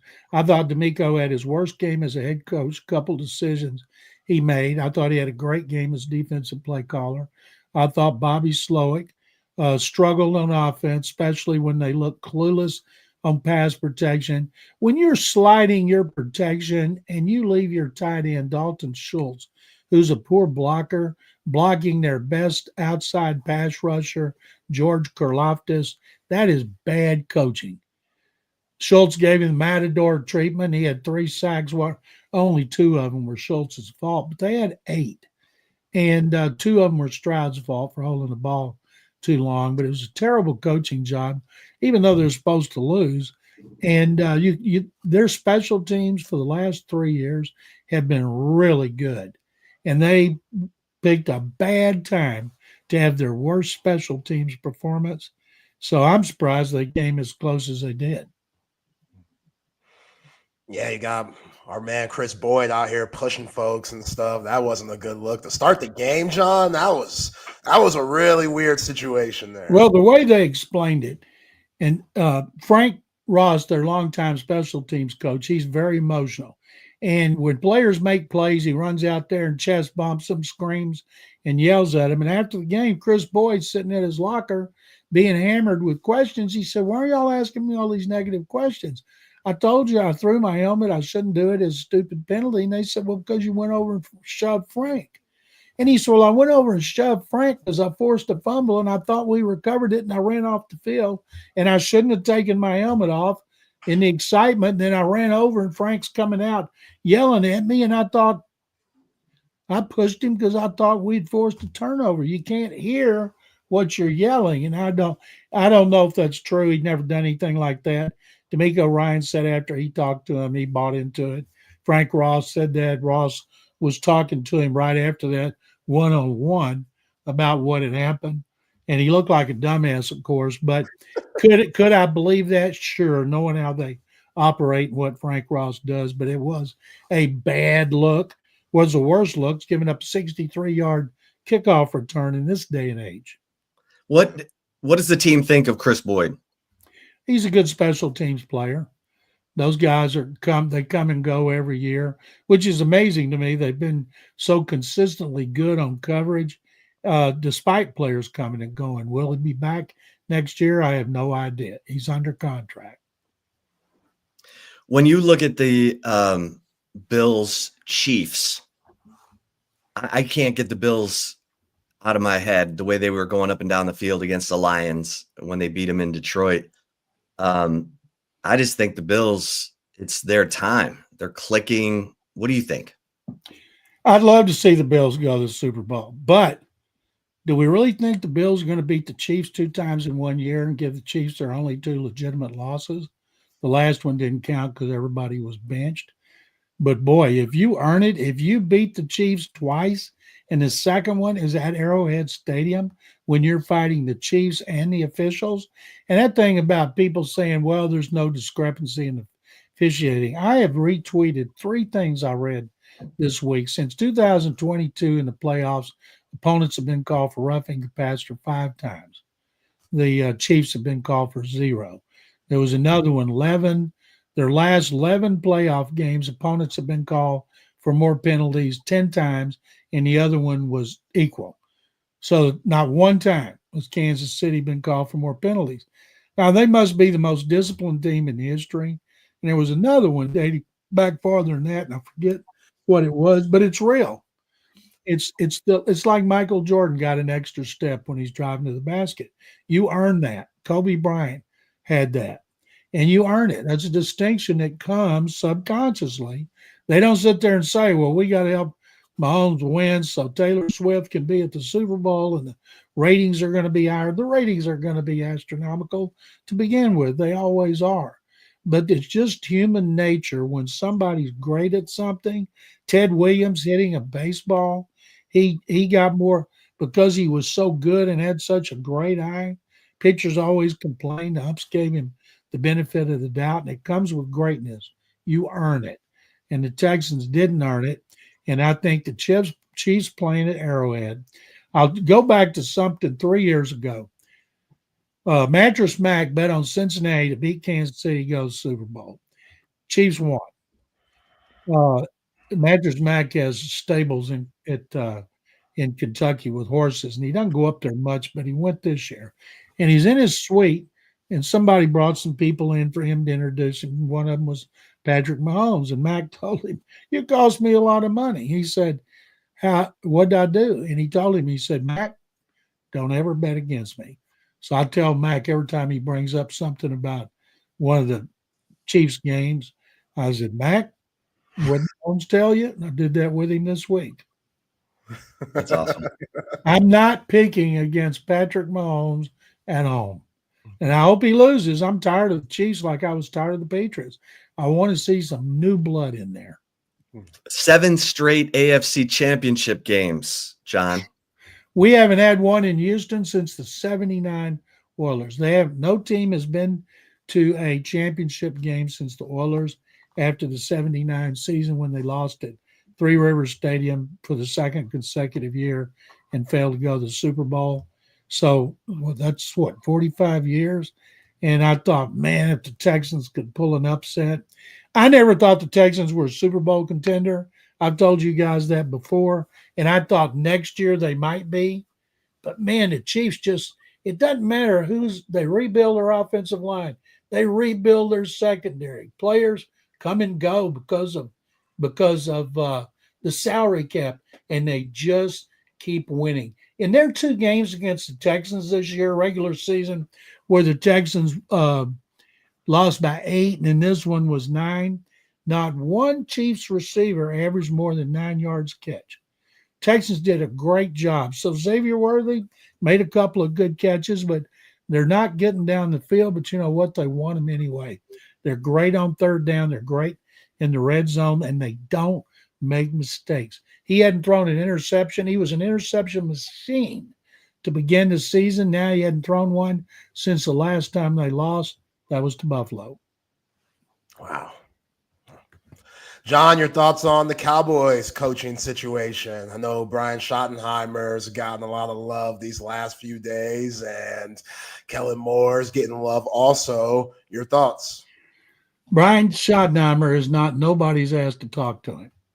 All these openings, nobody's interested in Shotzi or Shotty, whatever they call him. His dad was Shotzi. And he's been around forever as an assistant coach and a coordinator. He's been there now, 3 years, whatever it is. Kellen Moore was 8 years with the Cowboys. He knew him as a quarterback, assistant coach, coordinator. He knows Jerry Jones as well as anybody. And he's a hot property.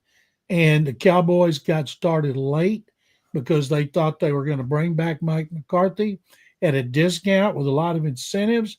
And he said no. He had options. Well, he's got one option now, the Saints, where he used to be an assistant coach. And I saw Ed Werder put something out on Twitter today. He said, could McCarthy and the Cowboys have another conversation about him coming back? But I know Schottenheimer's not going to get Cowboy fans fired up at all. And the one I was happy for was Pete Carroll. The AFC West has 4 Hall of Fame coaches in that division now. I've never seen the division have 4 coaches who are going to go to the Hall of Fame. Yeah, that's a loaded division, to say the least. I want Dan Campbell to hire Robert Saleh as his defensive coordinator. I don't blame you. Now, Saleh's a 3-4 guy, and they would have had to make Aiden Hutchinson an outside linebacker. And I think Campbell's married to a 4-3. Saleh's supposed to go back to San Francisco if he doesn't get another head coaching job. I can't believe he's getting interviews with his terrible record with the Jets. Yeah. I've never seen anything like what happened at Tampa. That makes Cowboys look normal. You know, Liam Cohen was in Jacksonville, and he lied to Todd Bowles about where he was, said he was at the doctor's office with his daughter, and turned out he was in Jacksonville. And now that story's coming out. Now, I don't blame Cohen changing his mind. He goes in interviews. He doesn't want to work with general manager Trent Baalke. Everybody in the country knew they were not going to get a good head coach with Trent Baalke there as a GM, except Shad Khan, the owner. And Khan had said at the start of the process in a Zoom with Bucky on the other side that if a new coach was somebody he really wanted and he wanted a new GM, he'd do it. And Bucky's like the look on his face. And so he wasn't going to work with Bucky, so Cohen went back, negotiated a contract his agent did to make him the highest paid coordinator in the NFL. And then Shad Khan fires Trent Baalke and brings him back. I don't know why they didn't do it on the up and up. He could have signed that contract with the Bucs and gotten out of it, because you can't keep a coach from being a head coach. So Liam Cohen handled it poorly, but Bobby Slowick's a great example. You're a hot coordinator. If you got a chance to get a head coaching job, you better take it, because it can go south in a hurry. Yeah. So you like the Raiders hiring Pete Carroll, even though he's 73 going on 74 when the season starts, John? Well, as somebody who's 73, yes, I do, because Pete Carroll, I'd like to have his hair. I'd like to have his energy, his build. Pete's taken great care of himself.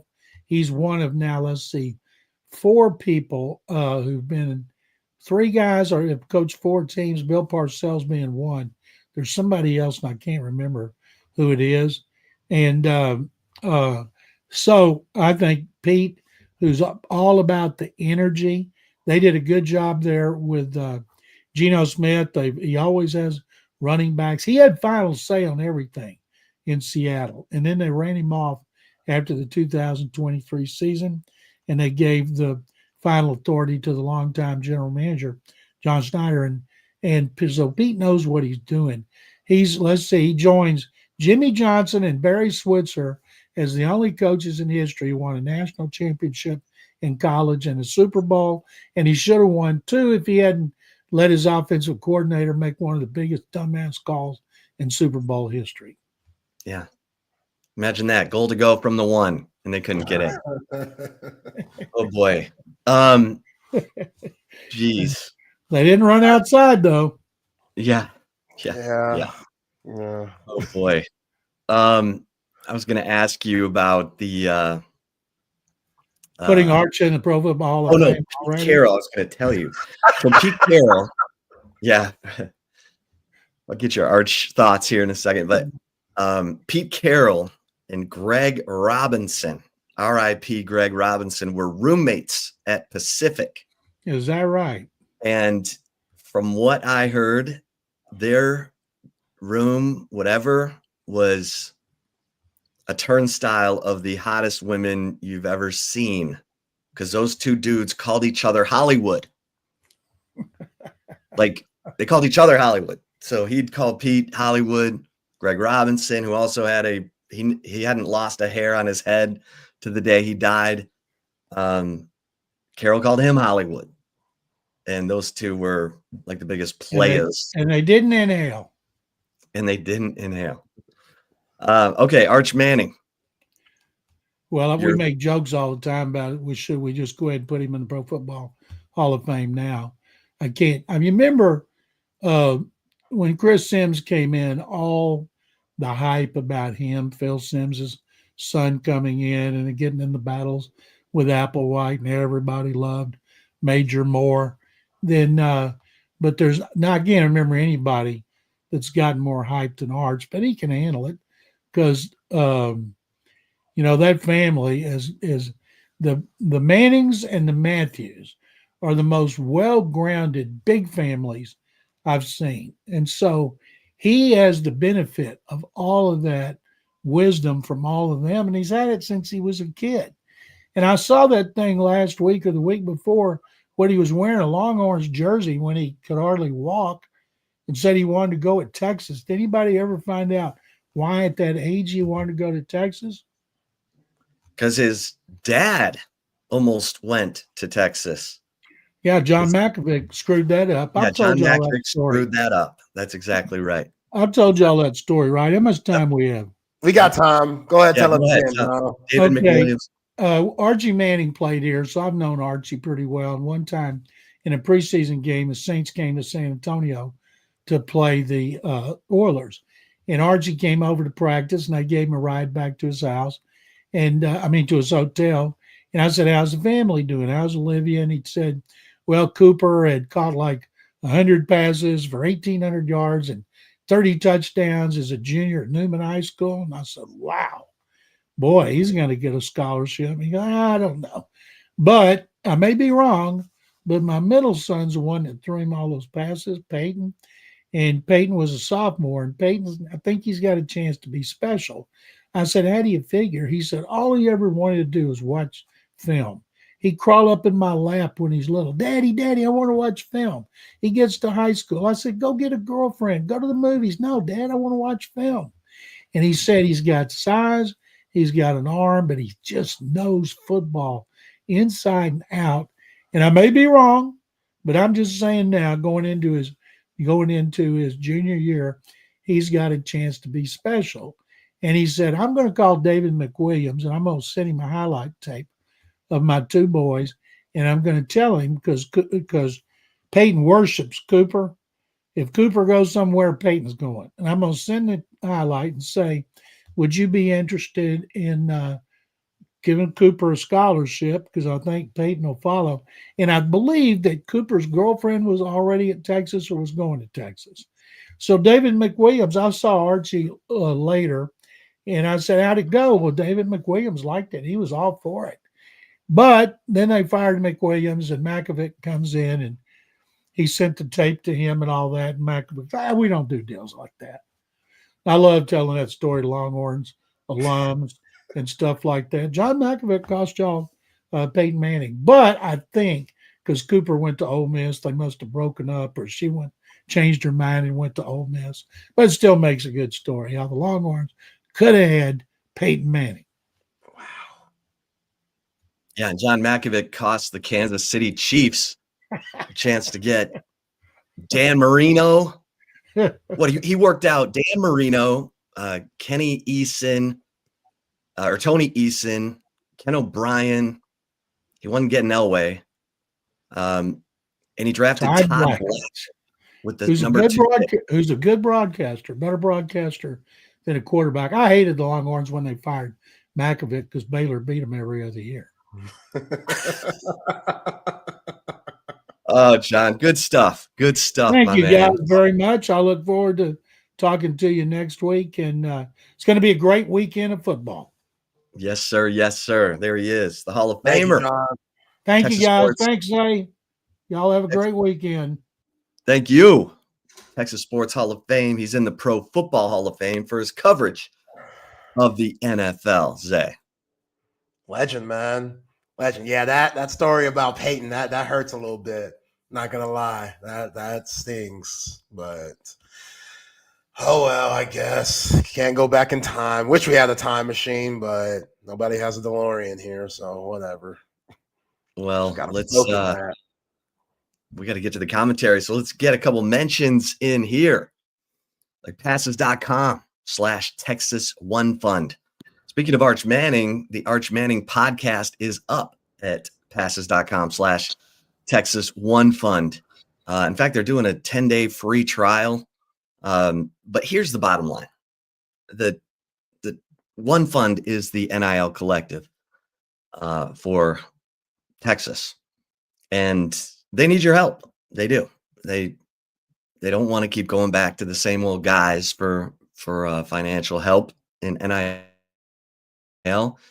They're giving you something in return. If you're a Texas fan and you want to help with NIL and you want to get something in return, this is the way you do it. You go to passes.com/Texas One Fund. You sign up for the Wheelin' and Dealin' podcast. It's $25 a month. You get all the podcasts with the Texas student athletes.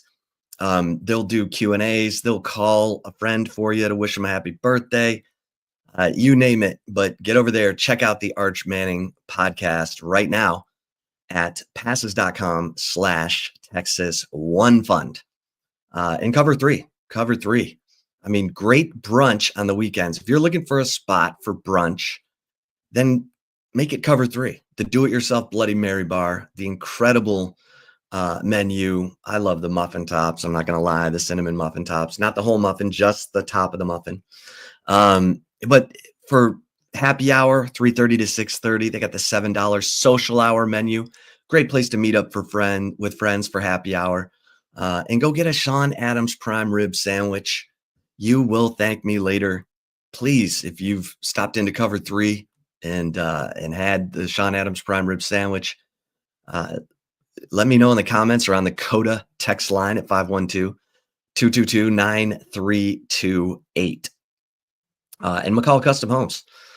Love talking about McCall Custom Homes because Mike has been, helping people make their house a home for decades. Father-son team with more than 50 years of experience. They understand what the housing standard is in Austin. It's got to be excellent. And that's the beauty of McCall Custom Homes, coming in, remodeling a bathroom, remodeling your kitchen, maybe expanding your outdoor space. They understand, and they're all about the details, making sure you get exactly what you want. Check out their brand new website at McCallCustomHomesATX.com. You can check out their work on Facebook and Instagram at McCall Custom Homes, but check out the new website at McCallCustomHomesATX.com. McCall Custom Homes, building value into your home. And AV consultations, I mean, when you're ready for the big screen of your dreams, you're ready for that media room because you deserve it. There's only one number to call. From the free consultation to installation, Tom McKay and his crew bring everything to you. Hi, this is Tom McKay, owner of Audiovisual Consultations. We've been providing custom electronic systems for Central Texas for more than 36 years. And Old man, I think they all know who you are and what your company does. This is Camilla McKay. The old man believes in big fun and big ideas. He can make dreams come true, so why not dream big? I've been up in Boston, but I know the old man and all his friends and fellow radio heads have been spreading the holiday spirit here in Texas. Why should we stop there? Keep spreading the good feelings all over. Audiovisual Consultations carries all major brands of televisions and stereo equipment at prices you can't find in stores. And you don't have to leave your house. Just like Santa, they deliver the gifts to you. yeah, I like that, kid. Throw a party, hang out with your friends, catch a concert. That's all fun and good, but can we get back to the business? You can give us a call at 512-255-8678 or visit our website at avconsultations.com for some cool electronics. Oh, now you're forgetting something. And as always, hug your kids. We only pretend to be annoyed. Watch some games with your friends and make love to whoever the hell you want. Love it. Love it. And Salt Traders Coastal Cooking. You got date night, or you know what? If you're in rush hour traffic going north on Mopac, pull off at Rollingwood and slide right into Salt Traders Coastal Cooking and treat yourself to happy hour. 3:30 to 6:30, 3:30 to close on Mondays. Keep that in mind for Monday. But you're getting $5 off the beginnings menu, and it's loaded. That beginnings menu has the crab cake, the mussels, grilled oysters, the New Orleans barbecue shrimp, but the best selection of raw oysters, great drink specials, just great food, period. It's the best seafood restaurant in Austin, and it's from Jack Gilmore, restaurant legend, who also gives you Jack Allen's Kitchen. Every plate is a flavor burst. The perfect date night. And if you're alone, go sit at the bar. Take it in. Great vibe, great food. Salt Traders Coastal Cooking, right there at Zilker, Mopac, and Rollingwood, and up north off Old Settlers. All right, Zay, let's get to the commentary. I'll make it quick in the chip shot today because we got to get to our picks, of course. Just so that you know, it's Eagles -6 against the Commanders at home, and the Chiefs -2 at home against the Bills. But Zay, I'll do a couple of quick nuggets in the chip shot. I did go to Jim Schlossnagel's media availability. That's why I was out the first hour of the show, first day of practice for Texas baseball. Obviously, Jim Schlossnagel took the Texas job one day after coaching A&M to the championship series in the College World Series. Of course, Tennessee took him down, but you can tell Jim Schlossnagel is hungry to get to the promised land, and he's excited about the resources. I thought one of the most important lines he had today was, someone said, Augie always said it's Omaha or bust. And Schloss said, as long as there's high support, I'm good with the high expectations. And he meant from a administration standpoint in terms of resources, from a fan standpoint, if you're coming out to all the games and cheering your butt off, then absolutely. And no one's going to have higher expectations than Jim Schlossnagle because he lives for Omaha. That's his expectation, no doubt about it. I'll leave you with these two names that you can tell he's super excited about. The left-handed pitcher transfer from Indiana State, Jared Spencer. You can tell he loves him some Jared Spencer. And Adrian Rodriguez, the superstar infielder who's already put on 20 pounds. Like Schlossnagle's all about the weight room, and he's running faster. So this guy's a 5-tool infielder. Everybody's over the moon about him. One of the biggest name recruits in the last recruiting cycle. And so you can tell he's super excited. And he's also really excited about the freshman arms that he brought in. Remember, he got the job like June 25th. There were only like 4 days left in the portal. He had to scramble to get some arms out of the portal, which he did with Jared Spencer. It was huge. And so I think he loves the fact that Max Ballou came back, Jalen Flores came back. He's got veteran leadership, guys who could have turned pro, but came back for another year to try to get to the mountaintop. So when you got leadership like that, it helps. Kimball Schuessler, another veteran who came back. So I think it's going to be an exciting year for Texas baseball. And then Texas women's basketball. How about that? 15 lead changes last night. I don't care if Tennessee had their coach or not. 15 lead changes, 15 ties. This game was back and forth, blow for blow. It comes down to a big steal by Madison Booker and a breakaway layup, and then a huge rebound by Taylor Jones. And I thought it was appropriate that those two made kind of the deciding plays in the game because it was tied. And Texas ends up winning it 80-76. And Booker and Jones were the best players on the floor all night. Yeah. And they deserve to – not deserve. They made the plays to win the game, and I thought it was appropriate. So kudos to Maddie Booker, Taylor Jones, the Texas women. What do you think of that game, Zay? And then we'll get to the right call. Incredible. Fast pace, like Kim Caldwell, even though she wasn't there, like her team, that run and jump pressing style, like, and then the platoon rotations, that's tough. Like, you got to be in some serious shape, not only to provide that type of defense, but for Vic Schaefer's crew, handle that type of defense. And Rory Harmon, even though the stats don't scream at you, I thought she did a really good job of protecting the ball for most of the game. And yeah, Taylor Jones, like her improvement, like 21 and 14, like those are some pretty solid stats, man. And you add, Old Dagger and then Leah Moore, like they're bigs. They've been fantastic all year. And they got to keep putting those numbers up because the more second chance buckets that you get, the better this team's going to be because we know they struggle shooting the three. They only hit one last night, and that came from Jordan Lee. So the threes aren't going to be there, but if they get second chance points and other opportunities to score, they should be fine. And then Madison Booker hitting big shots. Her defense, man, it's so underrated. So underrated. Like she's sliding her feet as good as anyone I've seen in a long time with that type of scoring ability. And remember, Chip, like we talked about before the season, like she lost a lot of weight to be more mobile, to be more agile. And you see that.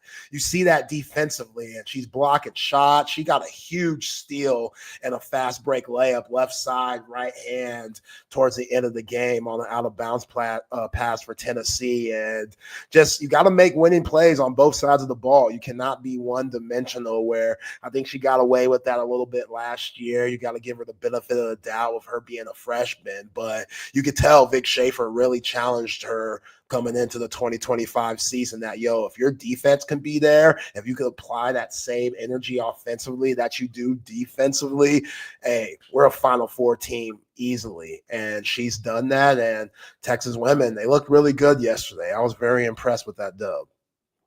All right, let's get to the right call. Man, my mic's messing up today.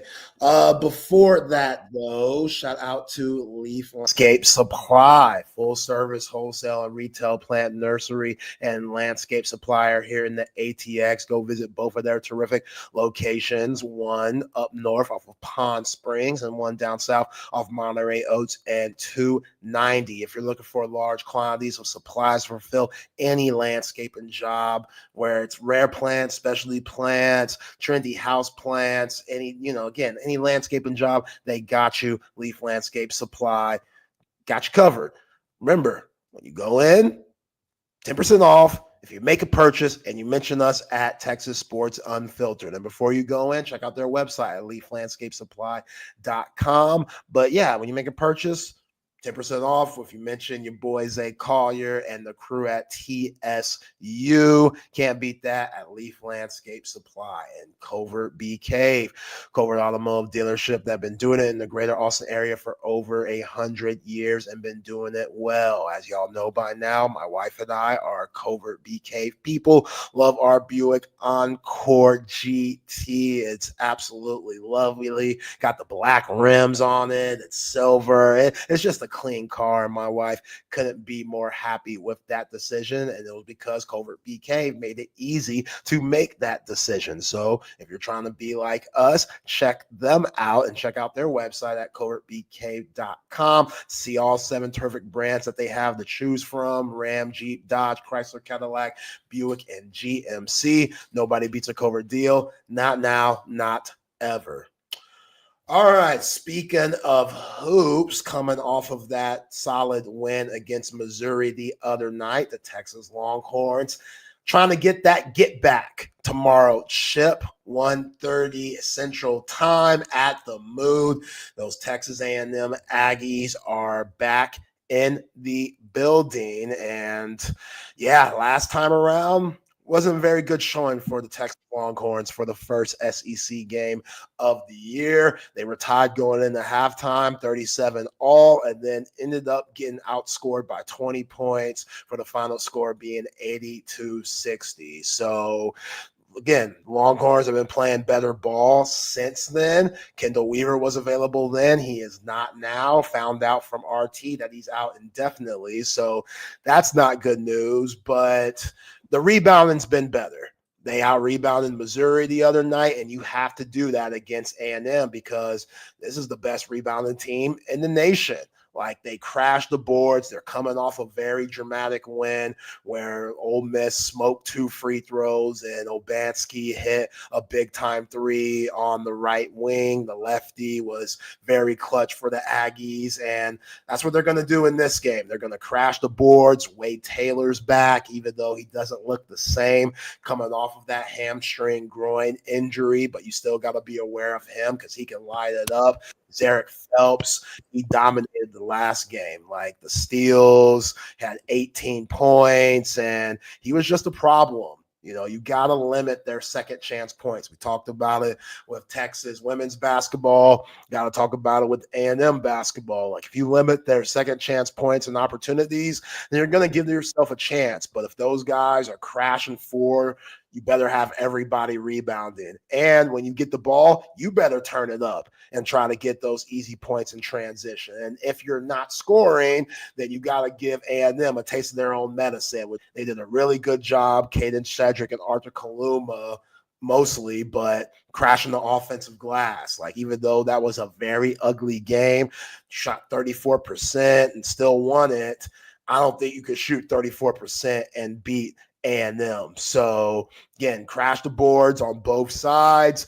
Can't allow them to get to the free throw line like they did in the first game. When a team makes more free throws, I know y'all have heard this from me before, but in college basketball, it's a huge stat. When a team makes more free throws than you shoot, you're in bad territory. A&M made 24 free throws last game. Texas only took 20. So they were the aggressor. That can't be a thing coming into the Mood. You need this must win. As you said yesterday, you can't split with these guys. You cannot. They're athletic, they're long, and Caden Shedrick, the game that you had the first go around, 0 points. Hell nah, bro. You got to turn it up. We got to, maybe he has to get dunked on again for him to turn it up like he did against Mizzou. I don't know, but Pharrell Payne, he had his number with those 15 points. And again, Zarek Phelps, Wade Taylor, that's what makes this Aggie team go. Solomon Washington, super athletic. You can't allow Hefner and Wilcher to get going, shooting from the outside. That's a lot to worry about, but again, this is why A&M, Buzz Williams' team, is one of the best in the country. They do a lot of good things, but if you could keep them in a half-court game, limit them to one shot, the Horns have a chance tomorrow. We'll see. Got to win those home games, man. Got to. If you're win, somebody on the Coda text line asks. I think so. I think there was a lot of emotion in that Ole Miss game because they weren't supposed to win that. Like, if my man knocks down 2 free throws, that game the other night, Ole Miss wins by 4, and they don't even get a 3-point opportunity to win it like that, which what happened. So I'm going to go with the Horns today. I'm not going to be doomsday. I'm going to say the Horns win tomorrow. You're going to get a big game from Trey Johnson and Jordan Pope, and Arthur Kaluma is going to be solid on the boards. Go on a little winning streak before you go to a crazy atmosphere in Oxford next week in the Chris Beard Bowl. Yeah, next Wednesday at 8:00 is the Chris Beard Bowl in Oxford. That game will be on ESPN2 for all to see. All right, Zay, I like your bright and sunny disposition here. Now, yeah, man. Let's get to the picks. Our picks in the divisional round, you went 2-2. Damn. You had the Texans +8. Yeah. That's why you're fired, Bobby. Come on, bro. We both had Washington to cover. Yes. I had the Rams to cover. You had the Eagles to cover 6.5. The Rams covered. And we both took Buffalo. So who you got? I've said I've got the Fighting Jaden Daniels +6.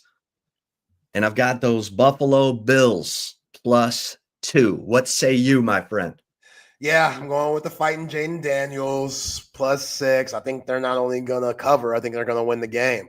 I really think Jalen Hurts, that injury with the leg, that's something to really watch for. Yeah. And again, I don't think he'll be able to really extend the ball down the field because of that injury. And with that RPO game with Saquon, I'm going to make Jalen Hurts prove to me that he can run the football. So I'm going to be focusing all my energy on 26 and see what happens there. So I like the Commanders, again, not only to cover, but to win the game. And as far as the AFC Championship goes, I can't go against Pat Mahomes. Beating those guys a second time in Arrowhead with playoff Kelsey and, Patrick Mahomes selling calls. And he's a Red Raider, so I'm going to hate a little bit. The fact that they get all these calls is it's ridiculous. But as John said, and what I said earlier this week, MJ got them. The best always get calls, man. That's just what it is. Kobe got them. That's just the game. So Pat Mahomes, he's smart enough to know if I tiptoe towards the sideline and before I hit the white pavement, I flop a little bit when you hit me, that laundry's probably going to come out. So, hey, that's a winner's mentality. I get it. Do whatever it takes to give yourself an advantage. That's hard to knock. I hate to see it, but I would love to see Xavier Worthy get to the Super Bowl. And I'd love for him to be a big reason why they go for a 3-peat, because they traded all the way up to get him in the first round. And love me some Xavier Worthy. And you're right, Coach 420. Braun doesn't get the calls. I don't understand it. Maybe because he's too big and strong. Yeah, he's too big and strong. He doesn't flop. Yeah. He flops. He doesn't flop enough. He should flop more. He gets hit hard and he doesn't flinch. Yeah. I don't think he doesn't pick the right times to flop. That's what it is. It's he likes doing the I'm too strong, gesture. He does that all the time. Sometimes he needs to fall on that ground and flail a little bit. But Patrick Mahomes, man, that's going to be tough. Like, he's just – I think the bubble bursts on Kansas City. Yo, I love Josh Allen. To what Cole was saying, like, it's a great story. The fact that he's done it without Stephon Diggs. Everybody thought that Brian Daboll was a solution, and he's done a good job without Daboll with Joe Brady, who's new center. Yeah, new center and stuff. But Steve Spagnuolo, man, that dude, Karlaftis and those guys, and Chris Jones and Trent McDuffie, he's old school corner. Like, he's not one of those, I'm going to stay on one side. Like, no, like, he's going to follow Shakira around a little bit. So that's a good matchup to watch. I love the games within the games. And, yeah, it should be a good contest to see who gets to the Super Bowl. All right, let's bring in the fellas. I see. Well, let's bring in Dave Shoemate. CP just went to Men. What's up? What's going on, guys? Hey, what do we think? Man, Dave, you and Chris got A&M winning tomorrow? Hey, don't hate me for what I picked tomorrow. Love me because I would have picked earlier in the week. I was one of the few, the proud, and maybe you, Zay. I didn't listen to that day. Maybe you too, Chip. I picked the Hornets to beat Missouri. A lot of Missouri fans were in my comments giving me hell going into that.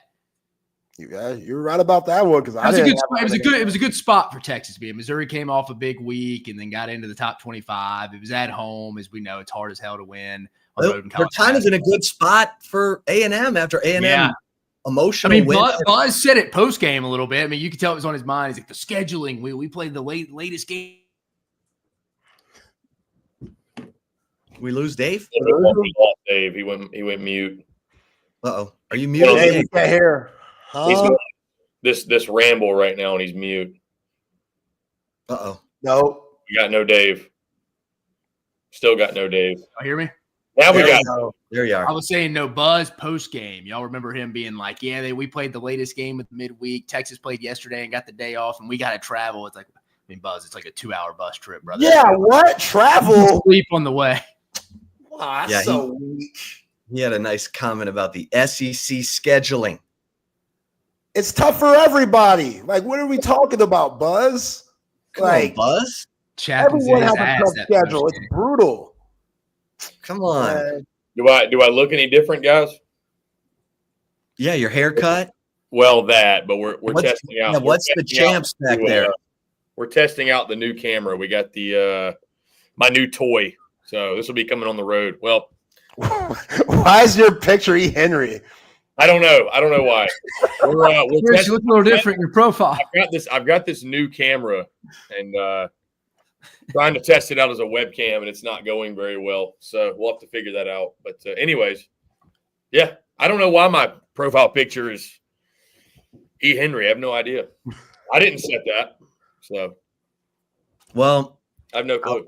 Real quick before we sign off, talk to Schloss today, Chris. Yeah, first day of practice for them Texas Longhorns. I saw a video clip from a few different Texas outlets of Schloss at Texas. It's weird. What's a legit year one expectation, you think? Omaha bust down here. Always, Dave. I think realistically, year one, if they made the Supers, they'd have a good year. That'd be a pretty good. Just get farther than you did last year.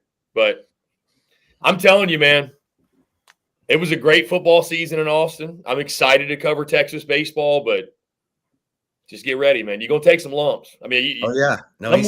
Listen, some weekends you're just gonna get it shoved up your ass. There's nothing you can do about it. So it's kind of like SEC basketball, man. Just brace yourself. Pray to God you go over 500, and be happy if you did that. So don't come in this league cocky, Zay. Cocky. Texas fans think you crazy right now. You're gonna shove it up your ass. I'm telling you. Right I know. I see it. Tony V. I love me some Tony V. He scares the crap out of me. Like, I'm excited for Texas, but it's a grind. I mean, baseball. We were having that conversation. Like, what's going to be the bigger achievement, winning the league in basketball or baseball? Because it's you got more games in baseball, but like what you're seeing in basketball is very similar to what you're going to get in baseball every year. It's a grind, man. So I'm excited though. I mean, Texas has got plenty of tradition and they're not going to be intimidated by anybody, but yeah, it's gonna be fun. I'm excited. Well, I don't want to keep y'all any longer, Zay and Chip. Y'all's quick opinion. Why didn't my guy, who am I totally forgetting his name? The former Texas baseball coach from Tulane.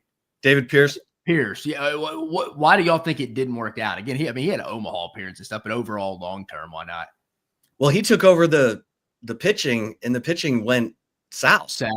Yeah.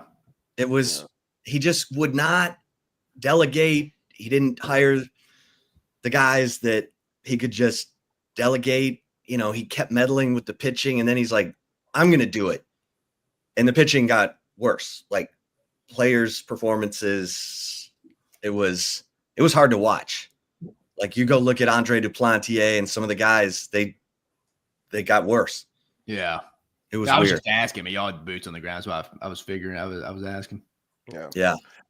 Dave, Chris, happy Friday, fellas. Have a good weekend, man. Nice to see y'all. Yeah, see you Monday. Appreciate y'all. Shoe, what's up, man? CP Chinook Seedery. Yeah, proud sponsor. Hey, Chinook, man. Yeah, shout out to my boys at Chinook. Where's Chinook Seedery at? I don't know where HQ is for them. I have no idea. I'd have to ask. So Matt Beard and Brandon Beaverson, they're kind of the head of those. They're kind of the geniuses behind Chinook. But yeah, I'd have to ask. I don't know. I don't know where they live. So I linked up with Brandon in Athens for the Georgia-Tennessee game. I don't know if you recall that or not. That was so for the football game. That's where you linked up with them. Chinook was there. They were giving the Golden Spikes to Charlie Condon at halftime. Essentially the Heisman. Awesome. So that's why he was there. Yeah. We had a good time in Athens. But yeah, they sent me this like last year, I think. So maybe we there. I mean, listen, I'm just rocking the merch, and I've got boxes of seeds. Free ads for Chinook. Free ads. I've got seeds on seeds. Bro, I've got literally 4 boxes of sunflower seeds. Like I could drown in sunflower seeds. So, and again, Chinook's not really even a partner of ours. I vouch for those guys heavy, and they like our stuff. So, and the seeds are phenomenal. Oh, they're like a legit, like you can taste the difference. Like your gas station homegrown seeds. Your gas station seeds are like very salty. Yeah, it's not the pesticides and stuff all over it. These, bro, clean. You just get and bro, they've got.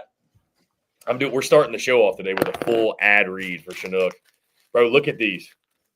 Cinnamon toast sunflower seeds. These taste like cinnamon toast crunch. No bullshit. They have a pickle flavor? They do. Look at this. It's staring. Look at that. This is the best ad read they could get of all time. Dill pickle staring right at me. Dude, I got all the flavors. Look at this. They got jalapeno ranch. Interesting flavor. Yeah. What am I missing? Oh, here we go. Parmesan and pepper. Again, if they don't clip this and use this, I don't know what they're doing. Lemon pepper, like your lemon pepper. That would be the second go-to after pickle. If you're from Atlanta, you need your lemon pepper fix, right? If you're in Atlanta, is Atlanta the lemon pepper capital of the world? Well, lemon pepper wings at Magic City. I know that you folks from Atlanta, y'all like your lemon pepper. So, CP, what do we got, baby? What do we got going on? Whatever you want, man. I'm saying, when did you say you and Harrison are dropping y'all's? So we're gonna drop our first show Thursday of next week. Monday we are dropping our one-on-one convo with Tony Vitello. So Tony V, baby, defending national championship coach. Yeah. You don't have to be a Tennessee fan, I think, to recognize why that's such a big deal for us. I give all the kudos to Harrison. We've been sitting on this conversation since probably late October, early November. He went up there, made it happen. We made strong connections at the College World Series with the Tennessee baseball SID, and he kept those. And, again, I give all the credit to Harrison, man, for going up there and He got the one-on-one with Tony Vitello, and I don't think he'll mind me spoiling the surprise. Tony V and Hunter Inslee, who is essentially their lead guy coming back in 2025. So those combos both will drop in the Tony V on Monday. I'm not sure when the next one will drop with the Hunter Inslee. I'm sure by the following week, obviously. But yeah, man, I mean, it's a big deal for us, brother. It's a big deal. You know, when you got a guy like Tony V on your side pushing the SEC Unfiltered brand, man, we can't ask for much more than that. So maybe Schloss is next. You know, you never know. But yeah, it's good shit, man. Really good shit. So yeah, I give Harrison all the credit. He's the one who went up there, you know, made that happen. So what you been doing, Dave? I mean, damn, we got Harrison interview Tony V, and Dave's got Cole Thompson on his show. What's going on, man? I got freaking Bear, baby. Hey, what are you talking about? That's a bigger guest than Tony Vitello. Yeah, the Bear. Yeah, the Bear. Gee, disrespecting the Bear like that? No, I'm kidding. Well, I'm trying to see if the Bear's paying attention. Anyways, guys, appreciate you all tuning in. Again, lots to get into. Really exciting Friday. We are SEC Unfiltered. I'm Chris Phillips. He is Dave Shoemate. Everywhere you follow, like, subscribe, all that good stuff. Texas Sports Unfiltered. You can find us all the same. And Dave, we have got an electric college basketball slate awaiting us tomorrow, and I'm fired up for it. Let's check, by the way. Should have done this. Already got FanDuel's got them, baby. I can get out to you right now. Let me pull these up. Actually, I'm gonna pull them up, but I'm gonna let you go through them. Give me the spreads on these games tomorrow. We'll go in chronological order, people. Here, buckle up. Mississippi State -6.5 as they head to Colonial Life Arena to face the Gamecocks for a second time. Vegas starting to put some respect on South Carolina. That's especially if it's at Colonial Life. Yeah, that's interesting. Then you got Texas fans, perk up here. Texas A&M at Texas at the Mood. Texas A&M -1.5. It is a good spot. It is a good spot. I mean, I was kind of messing around about Buzz Williams earlier, but he's not wrong. I mean, it's kind of that's not why Texas A&M is going to win or lose the game, but he's not wrong. What did Buzz say? He said post game when they interviewed him, like calling out the scheduling. He's like, we just played the last game of the midweek on Wednesday night at 8 p.m. on the road. Texas has an extra day to prep. And then we got to go to their place. Like, what kind of scheduling is that? But it is what it is. Kind of just like threw it out there. Kind of feel like Texas is getting the direct shots from the Kirby Smarts, Buzz Williams of the world this year in regard to their conference scheduling in multiple sports. So he was just complaining about it. I'm like, dude, it's like a 2-hour bus trip. Like, you'll be fine. Like, but no, I mean, it's interesting. 1.5 right now. They expect a close game. It's not too shocking. Again, it's a good spot. Texas maybe getting some confidence here with the win over Missouri. A&M could be tired coming back from that wild win against Ole Miss. Georgia heads to Gainesville, CP. What are you guessing this one is? Mike White. Florida -4.5. 9.5 they're giving the dog. Florida favored by 9.5. Whoa, that feels like I was actually thinking blowout too, because hear me out, CP. Hear me out. Florida just got the best lesson possible. They played bad, but it didn't affect them in the loss column. Right. Should have lost to South Carolina. There's no other way to explain it. But you didn't. So it didn't affect you in the loss column. You get to come back home after playing bad. Todd Golden's going to be on their ass. If you're Georgia, I don't know how you lost. I mean, you're almost in you're in the same boat as South Carolina here. You just lost that game more so than Arkansas won it. That's a tough spot. Late night Wednesday, to Buzz Williams' point. You have one day to kind of get your mind right, 1.5, 2, like to go to Florida after that tough of a loss. You're back on the road again. Florida's going to probably be hungry to play well. I mean, they haven't played well 2 of their last 3 games. Lost to Missouri at home. Could have lost to South Carolina. I don't know. I think it's a good spot for Florida to get right a little bit. Now, I could see Georgia being a little hungover, still off thinking like, how the hell did we give Arkansas their first conference win? Moving on. You make good points. I'll give you that. All right, here we go. Ole Miss. This is one of the more underrated games of the day in the sport. Number 16, Ole Miss at number 22, Missouri. Can Ole Miss bounce back off that tough loss? Can Missouri bounce back after getting in the top 25? Tough loss to Texas midweek. Line, CP. We both took Ole Miss, but Vegas says give the Tigers a slight advantage -1.5. I can see that. I mean, that's going to be like a down to the wire game. I think it's going to come down to Ole Miss's ability to rebound against a poor rebounding team in Missouri. Yeah, Mizzou needs it too. They're going to continue to pursue the tournament. They need it. They got to have it. Tennessee. Side note, that Mizzou-Texas game, that was probably one of the worst college basketball games I've ever seen. Yeah, what was it? 0-0 with about 16:30 left in the first half? It's just like a quality. Yeah, I mean, I took under 125.5 with like 7 minutes left in the first half, and it hit by 10 points. CP was asleep on the couch about midway through the second half. He was so comfortable in that game. Yeah. Yeah, Joe K's right in the chat. It's a must-win for the Longhorns. We can't go 2-5 tonight. I mean, Texas is putting themselves in this spot where like a couple games in a row now, it's must-win. You got to get out of the hole. Especially against your rival. Here you go, CP. Tennessee at Auburn, the game of the day in college basketball. Let me guess this spread. Tennessee at Auburn. Auburn is 100% favored. I'm going to go Auburn minus 5.5. 7.5. Okay. That seems like a lot. 7.5 college game day, their first road trip of the season. They've been in studio all year. They're going to step out and go to Neville Arena. God bless you, CP. And Auburn fans will tell you, God bless you, Bruce Pearl. So, I mean, that's where they kind of got him. That's where they kind of got him right now. I mean, will Janai Broome play? That's kind of the storyline of this. 7.5 feels kind of like a lot.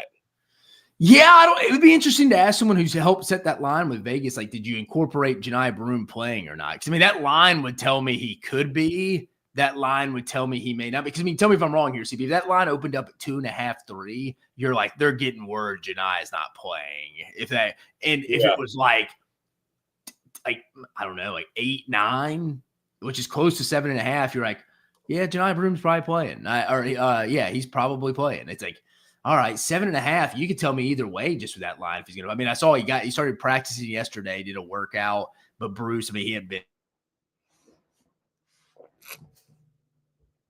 You're muted, Dave. It's all right. We're gonna figure out the mic at some point. There you go. There you go. Yeah. It's up to mute. No, so I mean, Bruce said he was questionable. So I'm going to trust Bruce. I mean, we'll see. I mean, if I was them, you don't have to play him. Like, again, they've got injury reports for basketball, right? What? They have injury reports for basketball, right? It comes out tonight. Okay. But I think he's probably going to be listed questionable.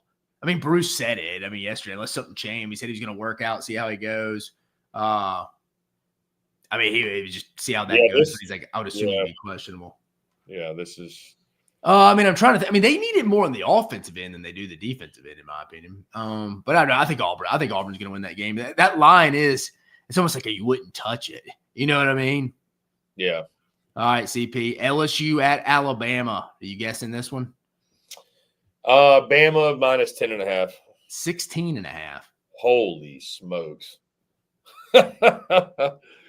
I don't think I'll be touching. I don't think I'll be touching that. I actually kind of like Bama. I can see Bama putting 2 good games together back to back. I mean, they need to go 2-0 this week because I feel like they're the only team that's going to be able to catch Auburn. Unless Auburn lose. Tomorrow's a big game because I think Tennessee has to win because if they lose, they're out because that'll be their 3rd loss. Auburn would still have 0. Think about it. They only play Auburn once this year. You would lose the tiebreaker. So you're essentially 4 games back. Auburn's not going to lose any home games, maybe 1, you could make an argument, but I don't think they're going to lose any. They're not going to go 5-4 on the road. They've already won a couple road games. So Tennessee loses, they're out. Florida's already collected a couple. Bama's the one that's kind of just still lingering on Auburn's heels a little bit. But again, I think they would love Auburn to take an unexpected loss at some point. Because again, I mean, it's a lot of pressure on Alabama to kind of keep up. I mean, it's forcing you to go 2-0 against them this year to win the regular season SEC. And again, winning at Neville Arena, especially when they play at Auburn last game of the regular season. Can you imagine if that game's for the SEC? Yeah. That'd be a tough environment to go to and get a dub. CP, and then finally your boys, Oklahoma heading to Arkansas. Ooh. Both teams need it. Arkansas favored? minus 2.5? 3.5 Razorbacks. Oh. Vegas loves the Hogs, man. They still love Cal. They do. Vegas loves Cal, man. The most shocking line, I would probably say the opening line of the weekend would probably be Ole Miss being a dog at Mizzou, right? I mean, that one's – no? maybe the Vandy Kentucky line being so low. You didn't say that one, did you?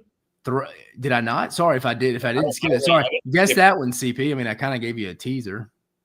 I mean, I think Kentucky's favored by here's what I think the line should be. Kentucky minus 6.5. It's 3.5.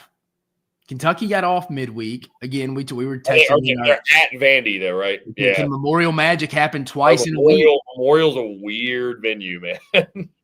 Yeah, for Texas fans that don't know, Vanderbilt's a very weird spot. Again, if you follow college basketball, I'm sure you know. But, like, the benches are behind the goal. So, like, if you ever watch a Vanderbilt game, there's a lot of space on the sidelines. Like the seats go down, like, you could be sitting, like, almost like eye level with the court, essentially. Is that right? It's like being at, like, a play theater is kind of what it feels like. It is very, like, they're on your level. It's just – yeah, I can imagine as a shooter in that gym, the depth perception being a little off initially. Yeah, I mean, you've been there. I haven't actually been there. Oh, I mean, it's a dump of arena now, but it's like unique in its own perspective too. It's going to be fun, Dave. Again, the schedule is loaded. We got that big one, like you mentioned. Auburn, Tennessee. I am going to be throwing in many a bets tomorrow. And again, I suggest you all listening do the same with our friends over at FanDuel, promo code SECU. Make sure you do that. FanDuel promo code or FanDuel.com/SECU. It's going to take you right there. Bet along with me. Dave, I'm 7-1 to start the SECU FanDuel era. I'm 7-1. Your straight up picks are doing really well. My game You've taken more games, but I think I'm 3-1.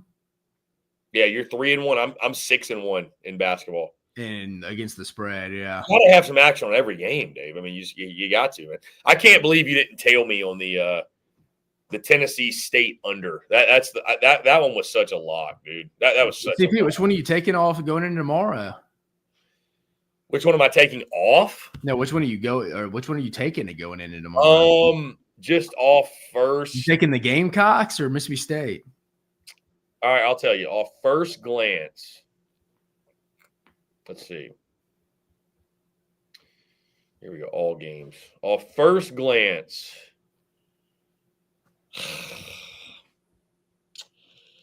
I think I'm gonna stay away from State, South Carolina. I don't trust South Carolina to play back-to-back good games. I just like. A loss like they just had to Florida could like crush you. You know and State beat them, or State already beat them by 35. 30. But again, you watch that game, it's like South Carolina probably played their worst game of the year, and State played one of their best. That's probably not going to happen again. It's going to resort back to the mean here, where it's like, I'm with you, CP. I wouldn't touch that. It's an early game. State can be really deficient offensively at times. Yeah, I would. I'm probably going to hammer Kentucky minus 3.5. I am too. I like that one. I feel like that's kind of a sucker. People are like, "Oh, well, Vandy beat Tennessee last week." That's a sucker. They're begging you to take Vandy. I might go under 141.5 in A&M Texas.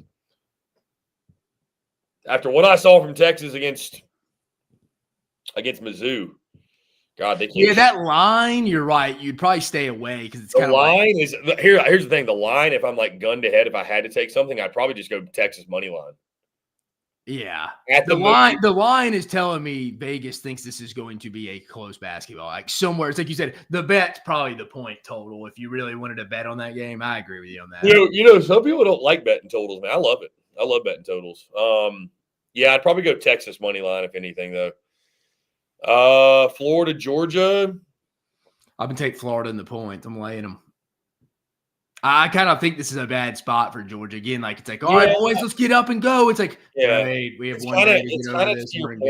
Kind of to your point. It's an uncomfortable feeling when you have to ride the team that you know is just not as good. Like we're just begging Georgia to lose by single digits. It's like the line's probably that big for a reason. So, and it's in Florida. Yeah. Florida's due to play well here again at some point. Yeah. You got Ole Miss, Mizzou, 1.5. I'd probably take the Rebs. Yeah, I'd probably go Rebs too, man. I plus 104. Coach Chris Beard and the boys, right? Texas fans. Yeah, I think they'll get right.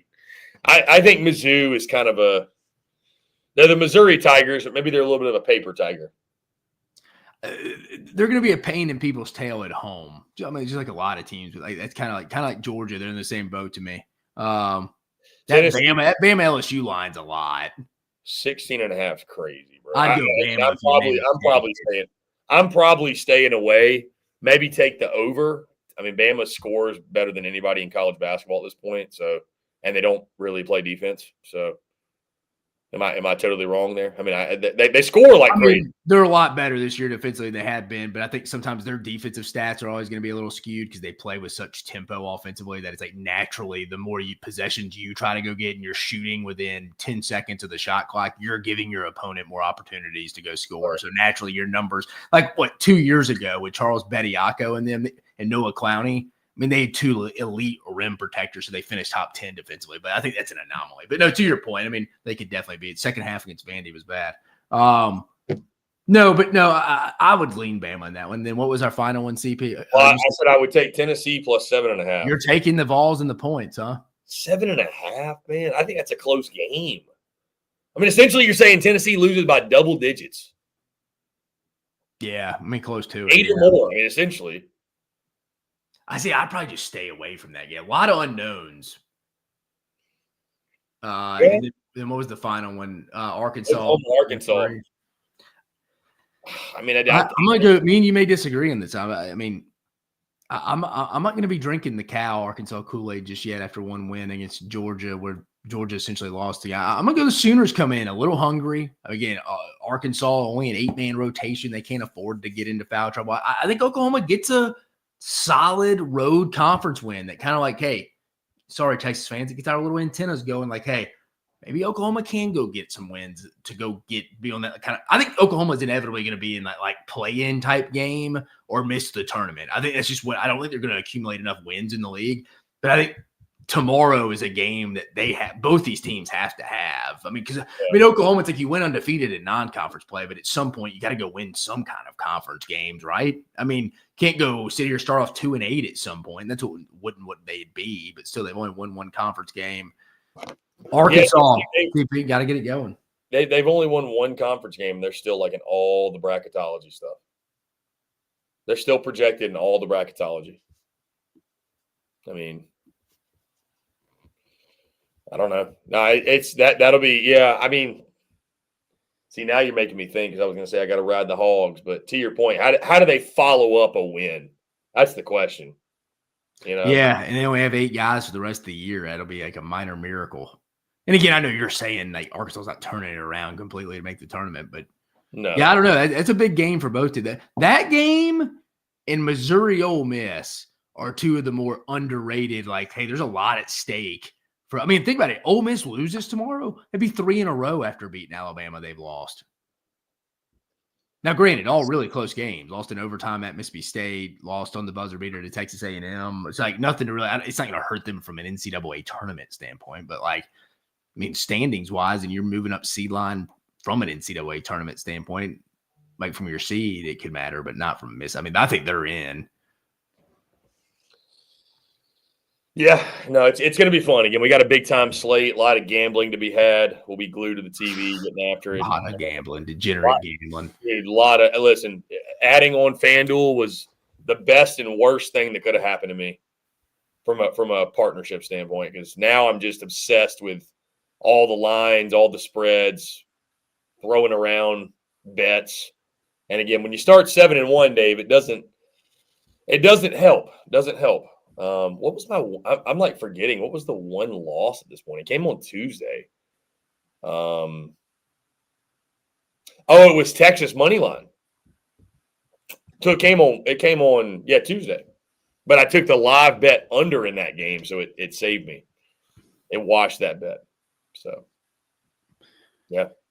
CP, here we go, babe. All right, who how many teams make the NCAA tournament? What are we going with? I'm gonna go with, what did we say, 11? I think you said 11, right? I'll go 11.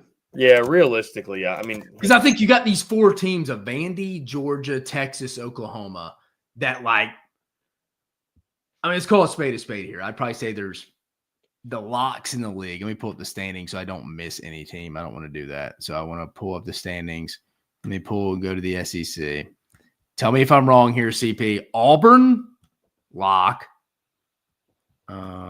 Alabama, lock. Tennessee, lock. Florida, lock. Tennessee, Florida, A&M, Ole Miss, Kentucky, State, and Missouri. State. Let's stop there. That's 8. I think Missouri's that kind of next team in there sitting at 9. I don't think they're a lock yet, but I think they're going to make the. If you said, Dave, you got to say yes or no. Will Missouri make the tournament? I say yes. I don't think they've done enough to be, hey, yeah, they're for sure in. So we got 8 for sure's right now, right? I mean, 8. Well, let's just say Missouri's in it. That's 9.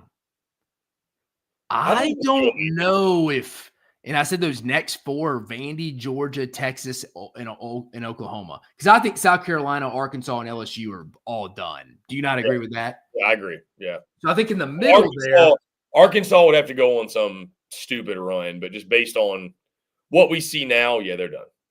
So I think we got 4 teams fighting. I mean, there's not any specific amount of teams, but I think that's 9 if we're counting Missouri. I think it's a safe bet to go with half those teams there, right? I mean, half of the Vanderbilt, Georgia, Texas, and Oklahoma. I mean, you got Vanderbilt sitting at 3-3, Georgia and Texas both 2-4, and Oklahoma 1-4. I mean, yeah, I see. Jake Bayless says 13 teams. I don't see 13. That means all 4 of those teams are going to make the tournament. What he said that's what Lenardi has. No. That's what I'm saying. Sorry, Jake Bayless. I didn't mean you. I saw what you meant. I knew in my head it wasn't you. I just maybe didn't. Okay, so there's 11 SEC teams currently in the Kim Bomb top 40. I think it's 11 because we got 9 we're counting. We got 4 who are contenders to get in. I mean, I don't think it's really safe to say all 4. And I'm curious where Jake Bayless's numbers coming from because I'm looking at Lenardi's latest bracketology that he released. Now, granted, this graphic was Wednesday pregame.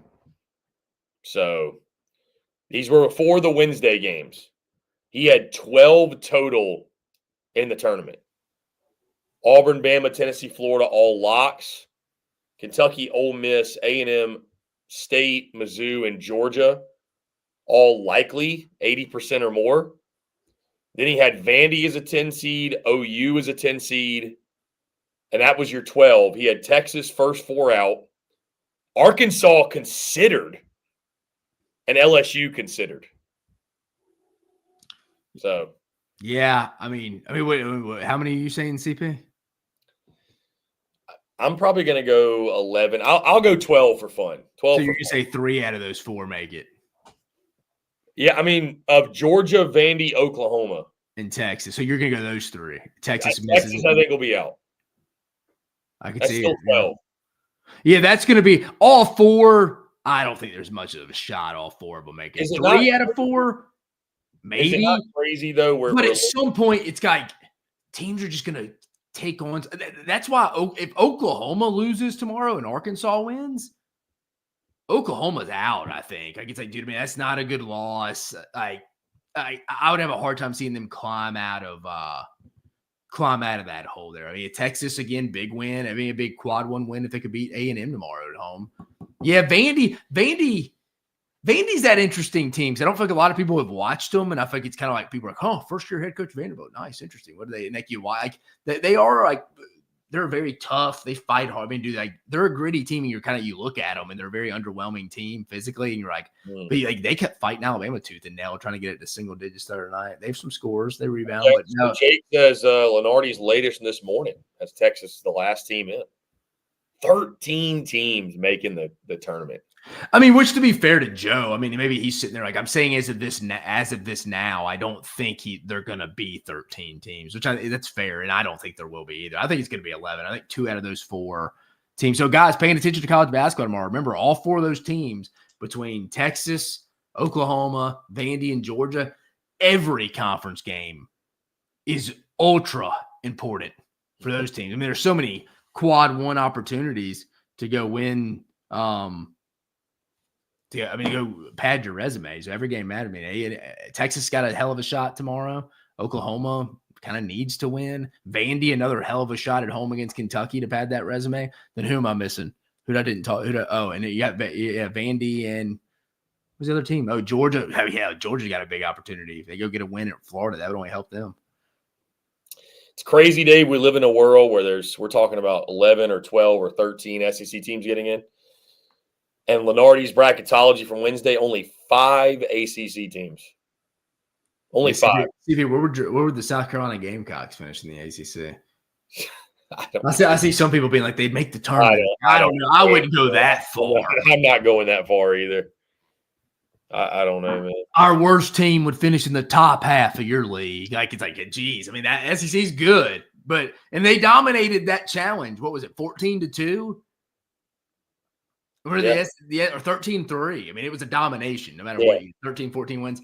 It's like, I hear you, but I'm with you. It's like, dang, dude. The SEC, South Carolina. And again, I'll say this. You watch, I mean, you've talked about it. You watch South Carolina. You don't watch just like you're watching. You're like, I mean, they're not like the worst basketball team you've ever seen. I mean, they could have beat Auburn if it wasn't for missed free throws by Nick Pringle. Had Vandy a chance to win late in Memorial, a place Tennessee just lost. And then you easily could have beat Florida on Wednesday night. I mean, you're just that team that finds ways to lose, but it's not like a terrible product you're watching. Yeah. Dave, switching gears a little bit, our friends over at Sidelines Alabama posted a clip yesterday, and I responded to it with a clip from the SEC Unfiltered Tour, same play. Where's that Ryan Williams touchdown against Georgia rank for you? Best plays. You're a Bama alum. Best plays of all time? In Bama history. Don't even think about it. Don't even think about it. Okay. Don't even think about it. Dude, when they made pictures, I'm like, dude, maybe if they won it all. And yeah, I guess I'm asking a guy who's Bama's won so many national titles. That play is. I mean, just like it's kind of like, I mean, when you think big picture here, it's from a 35,000 foot view. It's like, I mean, yeah, that was a game that, I mean, it was your best win of the season, and it was a good win, but like it was a 9-4 season. It's kind of just like, well, I mean, again, it's good. It's a cool. Do they make pictures of it, like paintings and shit? I mean, dude, it kind of just takes you back to maybe because Daniel, I don't know if you ever heard it, Daniel A. Moore, he does these pictures for Alabama, and he used to do, I think maybe a little bit for Auburn. If anybody's from Alabama in the chat could probably tell me. But he does a lot of old, like Alabama, like monumental plays. He'll paint it. So, like, dude, I had a fraternity brother he had a nice condo, and like his dad collected all Daniel Moore's like paintings. And dude, like you'd go in their living room in his like man cave, and it's like every Alabama big one. I'm like, dude, I was like, they have a Derek Thomas sack from 1985 against Texas A&M in here, and it's like you look up Alabama's season that year, and it was like a 9-3 season, and it was like, how do we make it? I mean, this is cool, but like, is this worth a painting? Like, you know what I mean? It's like that's a cool play. I mean, they got the one like I have one. It's a Mark Ingram. Like, sorry, Texas fans. It's against Mark Ingram running in to score against Texas in the national championship game in 2009. I have that one. I think there's one. Hell, I'm telling you, if they're putting that Ryan Williams play out there, it goes to show you any big play, this dude usually makes a painting of. Oh, yes. But no, where it ranks, I mean, I think any Alabama, I'm 35. I think any Alabama fan, it's of the age of, I don't know. I mean, just live decently in the last 17 years. There's no way. I don't know. Maybe some new age out like Ryan Williams. He's the truth, and he is a really good player. But it is like, I don't know. That is. I'm looking at it now. That is a sick picture, though. It was a sick catch for sure. I mean, it was an insane catch. I just now to your point. Now I feel silly asking you that question though, because it is like, yeah. Josh, our guy Josh Marquette, Dave, come on! I just joined 5 seconds ago, and you bodied me. I guess he's talking about my Daniel A. Moore. I had the one of the Texas national championship game. Sorry, Josh. Let our guy Dave revel, man, in the Bama. Dude, I say it all the time though, Texas fans. If Colt McCoy doesn't get hurt, I was there. I was there, feeling the vibe of the stadium, dude. Bama's Super Bowl was the game before. They prepped all year to go get revenge against Florida and them who beat them the year before. Like, that's what they trained all offseason to get another chance at Florida. And I think they invested a ton into that. And I think they kind of felt like they arrived. I think Greg McElroy has broken ribs heading into it, only threw 11 times. If Colt McCoy doesn't get hurt, Texas wins that game. Because, again, Alabama looked a little panicked. Remember, the punter, P.J. Fitzgerald, throws a punt to the gun, or throws a pat on the first drive. We go 3 and out, I think, Alabama did. And I think P.J. Fitzgerald, the punter, called a fake on his own and threw a pass to the gunner. And I think Texas fans can correct me. I think Blake Gideon intercepted it, the current secondary or safeties coach for Texas. But I think he intercepted it, and Texas took the ball down. And 2 to 3 plays later, Marcel Darius hit Colt McCoy, and it was Garrett Gilbert time. Yeah. Yeah. Where does 4th and 31 rank for you? I mean, that's a big time play. I mean, you won the SEC. I mean, again, you would have played for you would still played for the SEC title game, but you wouldn't have made the playoffs. I mean, now that's a painting. I mean, 4th and 31, that's just unbelievable. I mean, it really is. We can rag. I mean, again, you know me, I'm not the biggest Jalen Milroe fan, but I mean, that was like a dime. Now, there's a little push off on Isaiah Bond. That's a play you go back and watch, and I think you expect a different result every time. Like you expect it almost not to happen. Like that didn't really happen. Yeah, I mean, you ask Hugh Freeze, why'd you only rush 2, my man? Was it you that told me that? I mean, obviously the DC, he gets all the flack, but it was Hugh that called for the 2-man rush. Yeah, it was Ron Roberts was the DC that year, who's now Florida's DC. Yeah, they gave him a bunch of hell, but apparently Hugh was worried Jalen Milroe was going to pick it up with his legs. It was 4th and 31 from the 31. It's 4th and goal from the 30. If Jalen Milroe ran it in from 31 yards out for his time expired from 4th and goal from the 31, that's like a Disney Channel finish, a Disney Channel movie finish. Like, that doesn't happen. How the hell, dude? That'd be the worst display of tackling of all time. If that were to happen, I mean, 31 yards as time expires, you let him run to the end zone. Like, come on. Like, no, dude, get him off his landmark. Rush 4 guys, get him off his landmark. Again, he's not an accurate passer. And you let him sit back there all day with someone sit back and get his feet set, and he throws the best pass of his life. Like, I guarantee if you brought 1 or 2 more guys, just rush 3 or 4, he probably doesn't get stationed like that in his landmark, and he's probably off a little to his left or something. You think if Auburn wins that game, does it change the outcome of their second season under you? I don't know. I mean, it's a good question. They would have been what?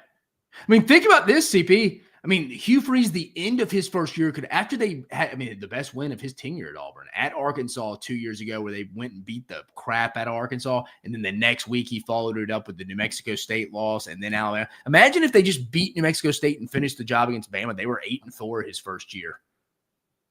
People would have been fired up about that. They had Georgia on the ropes too that year. Yeah, since the New Mexico State game, Auburn fan that's where it's like this has been unacceptable. Yeah.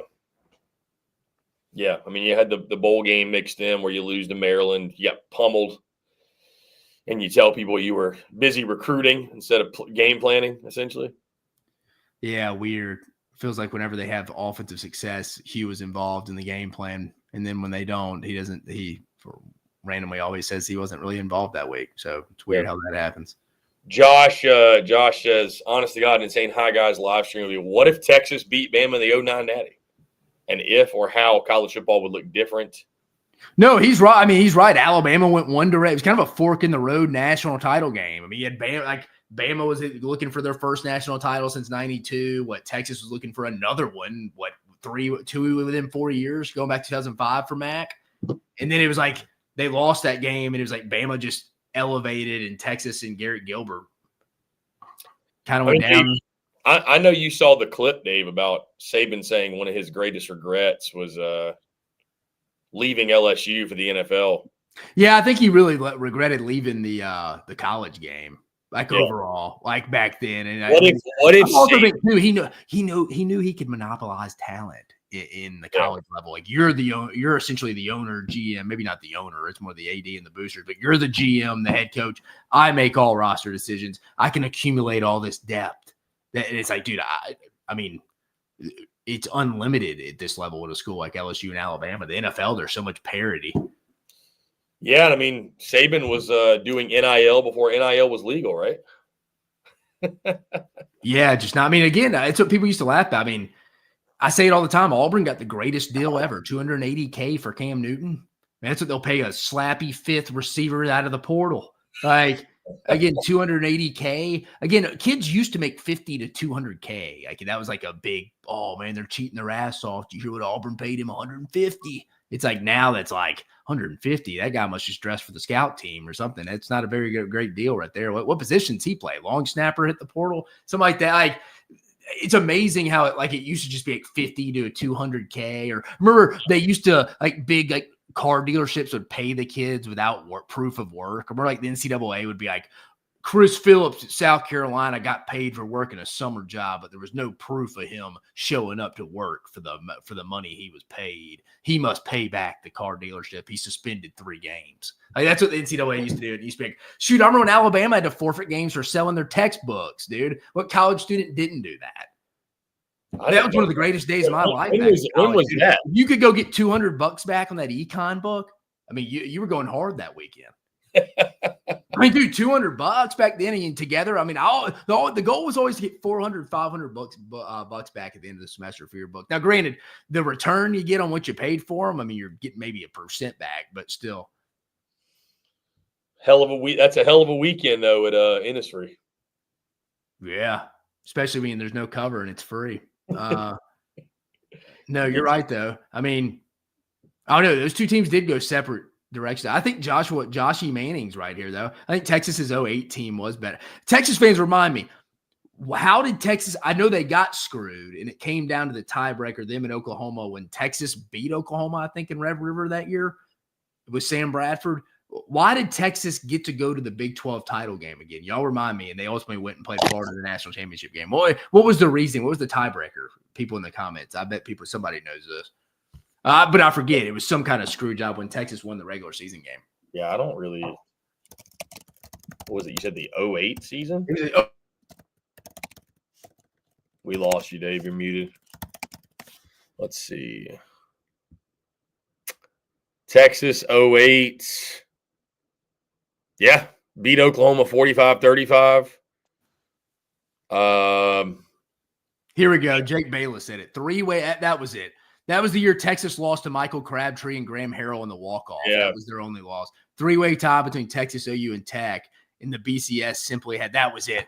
Remember the conferences back then just went with the 3-way tie. They would go with the BCS ranking. And he's right. And Oklahoma was just ranked higher at that point of the year. But, yeah, it was so much better back then, right? There wasn't a Big 12 title game back then, was there? No. There wasn't. Texas played Texas played Ohio State in the Fiesta Bowl. Yeah, that was a good game. 21. Yeah, beat them 24-21. Who was the quarterback for Ohio State that year? Troy Smith? No, it wasn't Troy Smith. Who was in 08? Let me see. Quarterback. Troy Smith was 06. Buckeyes was Terrell Pryor. Terrell Pryor. You're right. And then they went and played Oregon in the Rose Bowl the next year. Beanie Wells was the running back. Yeah. Tressel was still head coach. Hey, Luke Fickell was the co-DC. Yeah. How about that? Yeah. Jake says, yeah, OU played Missouri in the 08 championship game. Hey, guess who was a senior on that 08 Ohio State team? Marcus Freeman. Mm-hmm. Isn't that wild? Yeah, now he's a young cat, dude. He's like my age. Yeah. And now he's the head coach of Notre Dame. That's funny. In real life, you sit in your 30s, you're like, I'm old. Then you see Marcus Freeman on TV. He's like 37. People are like, what a young buck, man. Well, it's so funny how, like, depending on like what you do, you know, whether you're young or old. Like if you're 35 and like the game of like the NFL, oh, you're a fucking, I mean, you're a dinosaur, right? Oh, dude, me and Julio Jones are graduated in the same class, and like, dude, Julio Jones is like an old ass. We signed him to a 1-year deal. Like, you know what I mean? Like, we're just trying to get anything out of Julio. I would say, is he still playing? Last time I checked, Julio Jones was on a 1-year deal with the Eagles, wasn't it? Yeah, Eagles. Yeah, you're right, dude. Well, I don't know. He's got no stats from 2024. He's old as hell, but Julio was a damn beast, dude. He was always hurt. Yeah, he has dude. I mean, 13-year career in the NFL. And I say he was always hurt in a complimentary way. He played hurt, I should have said. He wasn't always hurt. He played hurt. I mean, he played the 2010. He played the 2010 year at Alabama's last year with a broken wrist. You think Julio's Hall of Famer? Yeah. I mean, dude, sure. he had of his 13 years in the league, 1, 2, 3, 4, 5, 6, 7. 7 of those 13 years, he had over 1,000 receiving yards. Top 3 receivers in the 2008 high school class. Again, not me, folks. You may think I was about to name myself. I wasn't in the top 3 receivers in the country that year, but one of my high school teammates was. Top 3 receivers in that class heading into the year. Julio Jones, DeAndre Brown, who was from my high school in Ocean Springs, Mississippi, and then AJ Green from Summerville, South Carolina. Yeah, and AJ. How far are you from Summerville? So Summerville is the coast. That's like down by Charleston. So I'm a good 3.5 hours away. It's interesting. Summerville. So AJ Green went to Georgia. His quarterback, Reed McCullum, went to South Carolina. Really? Mm-hmm. That felt like a pretty big miss for Spurrier at the time. AJ Green. I mean, dude, he's in the state. You couldn't get because him. Also, Georgia had Matt Stafford to sell. Yeah, I mean, South Carolina, I guess, could have sold Steven Garcia, but that was the Steven Garcia, Chris Smelly era where Garcia. Play with Steven, man. Come on. Screw the guy that's going to go number 1 overall in the NFL draft. Yeah. Getting Alshon was a big deal for Spurrier that following year because Alshon, you might remember, was committed to USC, and Kiffin made the comment to him that if you go to South Carolina, you're going to end up work at a gas station, man. You're going to pump gas for a living. That pissed off Steve. Oh yeah, you're going to pump gas for a living for the rest of your life. The rest of your life. Yeah. No, that was a big one. It is interesting though. Spurrier never had that trademark quarterback when he was there. You know, I mean, as good as Connor Shaw was, who I think is still right now the best quarterback in school history. I mean, Shaw wasn't his bread and butter necessarily. It wasn't what you think of when you think of a Spurrier quarterback. But people don't realize, man, they won at South Carolina because of running game and defense. They didn't win because of an elite passing game. Were you a Dylan Thompson guy, CP? I thought he was very good, yes. That defense was just historic. That 2014 South Carolina made losing because of defense cool before 2023 LSU did. They were the same team, essentially. Yeah. Yeah. Because it was a historically great offense. I mean, Dylan Thompson holds the passing yards record for a season. But where was Dylan Thompson from again? Boiling Springs. That's like 30, 45 minutes from me. Oh, is it? It's not far from Greenville. Oh, as they say here, Bowling Springs. Bowling. It's not Bowling Springs. Yeah. Did the Gamecocks. When's the last time South Carolina has played Texas in football? Have they ever played? It's a good question. Let's see. Winsipedia. I can't remember in my lifetime. One time. South Carolina leads the series 1-0. They beat them in 1957. Oh, I remember that one now that you were saying. Guess who the head coach of Texas was? Darryl Royal. I figured. I was going to say DKR. It was DKR.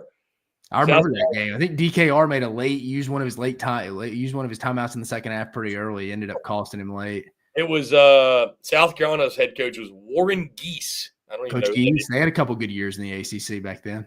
I don't even know who that is, but 27-21 South Carolina in Austin. Oh, hey, we didn't talk about it. What about your boy Beam team getting the extension today? Yeah, I mean, to 2030. Yeah, I mean it's beating Clemson does a lot.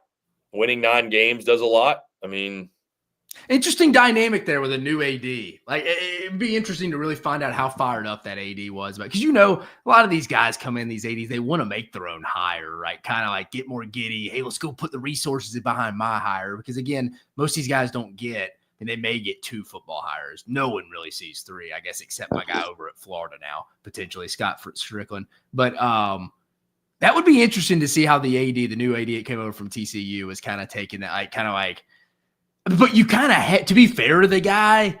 I don't know if I went to 2030, if I'm being honest with you, but you did have to kind of extend it. You know what? It's a weird. You gotta have at least 4 to 5 years on your contract for recruiting. I mean, that. I don't even know if that fucking means. Sorry, I don't mean to drive. I don't even know if that freaking means anything now. Just because I'm this is so 1 year now. I think it used to. You had to bring in that big look. I'm going to be here your whole 4 years, Chris. I mean, come on, don't go play for Dabo. It's just Steve talking. Your coach, ball coach. CP, you're a Gamecock. I'm a Gamecock. I'm going to be here for 4 or 5 years. Look at my deal. Look what Ray just gave me. So then you'd be you're right, coach. I want to play for you. I've always dreamed playing for you as a Gamecock, slinging it around. I mean, you go win some SEC titles. You're right. Coach Spurrier's going to be there 4 or 5 years. Now, I think these dudes are sorry, Coach Beamer. I mean, if I have a good year, it'll be great. We can have a 9-win season together. But if Ohio State calls me, Coach Hartline and Coach Day, and want me to come play for an extra $500K, it was nice spending a year with you. Yeah, no, for sure. Yeah, what was it? The clip that Ryan Williams posted of, Nick Saban told him that he wanted to coach him all 4 years or whatever, and Ryan Williams he lied. Well, dude, that's what Nick had to go against now late in his career is coaches being he's not going to be there all 4 years now. But again, I don't even know I don't even know if players care about that because they're well, I mean, if he's not, I can always go dip my water in the transfer portal. Yeah, with the portal, it's obviously much less risk. I mean, you don't, it's not as big a deal. But yeah, I mean, listen, I thought it was deserved. I think Beamer is I think he's a perfect fit at South Carolina. You would know better than me. I mean, you grew up in that era. Again, I guess the 9-win season and his success the last 3 years against Clemson going 2-1, like you said, that carries a lot of weight. I mean, Dave, for those that don't realize, and Texas fans might spit up their drink when I say this because they think this is so outrageous, but winning 9 games at South Carolina is a massive. That's why, honestly, losing the bowl game, Dave, was such a big deal because that would have got them to 10 wins. You realize South Carolina, that's why, it's kind of funny. I asked you about where does that Ryan Williams play rank? You're I don't think about it. Dave, South Carolina has won 9 or more games in a season now, including this year. They've done that 8 times in the history of their football program. Think about how crazy that is. Dave, they've won 10 games or more in a season 4 times in over 100 years of football. I mean, think about how nuts that is. So, you get a coach that, he's been there for 4 years, and 2 of those 4 seasons, he won 8 and 9 games, and the other one he won 7. Yeah. I mean, Dave, when he was hired, I literally said, and I stand by this, if a decade has passed, if we get to 2031 and he's still there, and he's averaged 8 wins per season, you could argue he's the greatest coach in school history. That just goes to show how little success they've had there. You think taking away Spurrier's SEC Championship game appearance, you're now, let's be honest, it's tougher to get to Atlanta now because there's the divisions are gone. Yeah, I mean, making a playoff, he'd probably need to do that. I still think the fact that Spurrier got South Carolina to the SEC Championship game makes him the GOAT. I mean, he's also the all-time winningest coach in that 3-year run. He had a number 1 overall draft pick. Number 1 draft pick. He had 3 straight years of 11 wins, which is just unheard of at South Carolina. Unheard of. So he's still the GOAT. But I mean, again, like I told you, Dave, you win 9 games, you beat Clemson. Like you said, you're 2-1 in the last 3. What's his overall record against Clemson? 2-2. 2-2. Yeah, because he lost year 1 30-0. 30-0 at 2021, and that wasn't even a great Clemson team. No. 30-0 at home. Year 2, they beat Clemson at Clemson. Year 3, that was the disgusting 16-9 game. Disgusting game. And then So he's never been. It's funny. He's never won a home. 2-0 against Clemson on the road, which, as crazy as it sounds today, it's interesting. That series as a whole, the road team has fared really well for some reason in that series. Yeah. I don't know what it is, but like there was you go back to like the 90s, Dave. There was a time where like the road team won like every year for like 8 years. It just went back and forth, like the winner, back and forth, back and forth. Here's another crazy stat for you, Dave. So they played that game up until 1969 in Columbia. It was always in Columbia. It's called Big Thursday was the nickname for the game. And they played it like on Thanksgiving, kind of like A&M in Texas. And so I guess it could skew this number, obviously. But do you know that Clemson, they have more wins over South Carolina in Columbia alone than South Carolina has total wins in the series history? Wow. Because it's like 76, 45, and I was about 3. to ask you what the record was in the Yeah, series. it's like 76, 45. Here, I'll pull it up. And again, every game was played in Columbia until 1969, but still, yeah, 73, 44, and 4 is the total series. I mean, Clemson's dominated the rivalry. They've dominated. So, but yeah, I think Clemson's won like 51 games in Columbia. And South Carolina's won 44 total in the series. That is wild. That's nuts. It's a very weird series. Yeah, very weird. Dave, we could go on and on, man. I feel like this hour flew by today. Good stuff. Happy Friday. Happy Friday indeed. Fired up, man. We got a good slate. I'll get to work on my camera. I don't know what was going on there. It was kind of glitching on me at the start. Outside of that, guys, hey, you guys are locked in right now. We appreciate it. I do want to announce something really quickly. Because I just got the email from the folks. You guys are probably familiar with the fact that the SEC is dropping a documentary on Netflix this summer. Going to be detailing game day and just SEC football. Yours truly and the entire SEC Unfiltered gang, Dave Shoemate, Cole Thompson, will be featured in that documentary. Now, I don't know exactly what capacity, but from the standpoint of our content, you will 100%. I've already talked to the folks who are producing the documentary. You will be hearing, seeing in some capacity the three amigos and maybe some others, the SEC Unfiltered crew, featured in that documentary. So, yeah, it's gonna be awesome. That's gonna be pretty wild, Dave. Hey, get your bear traps out. Be on the lookout for them.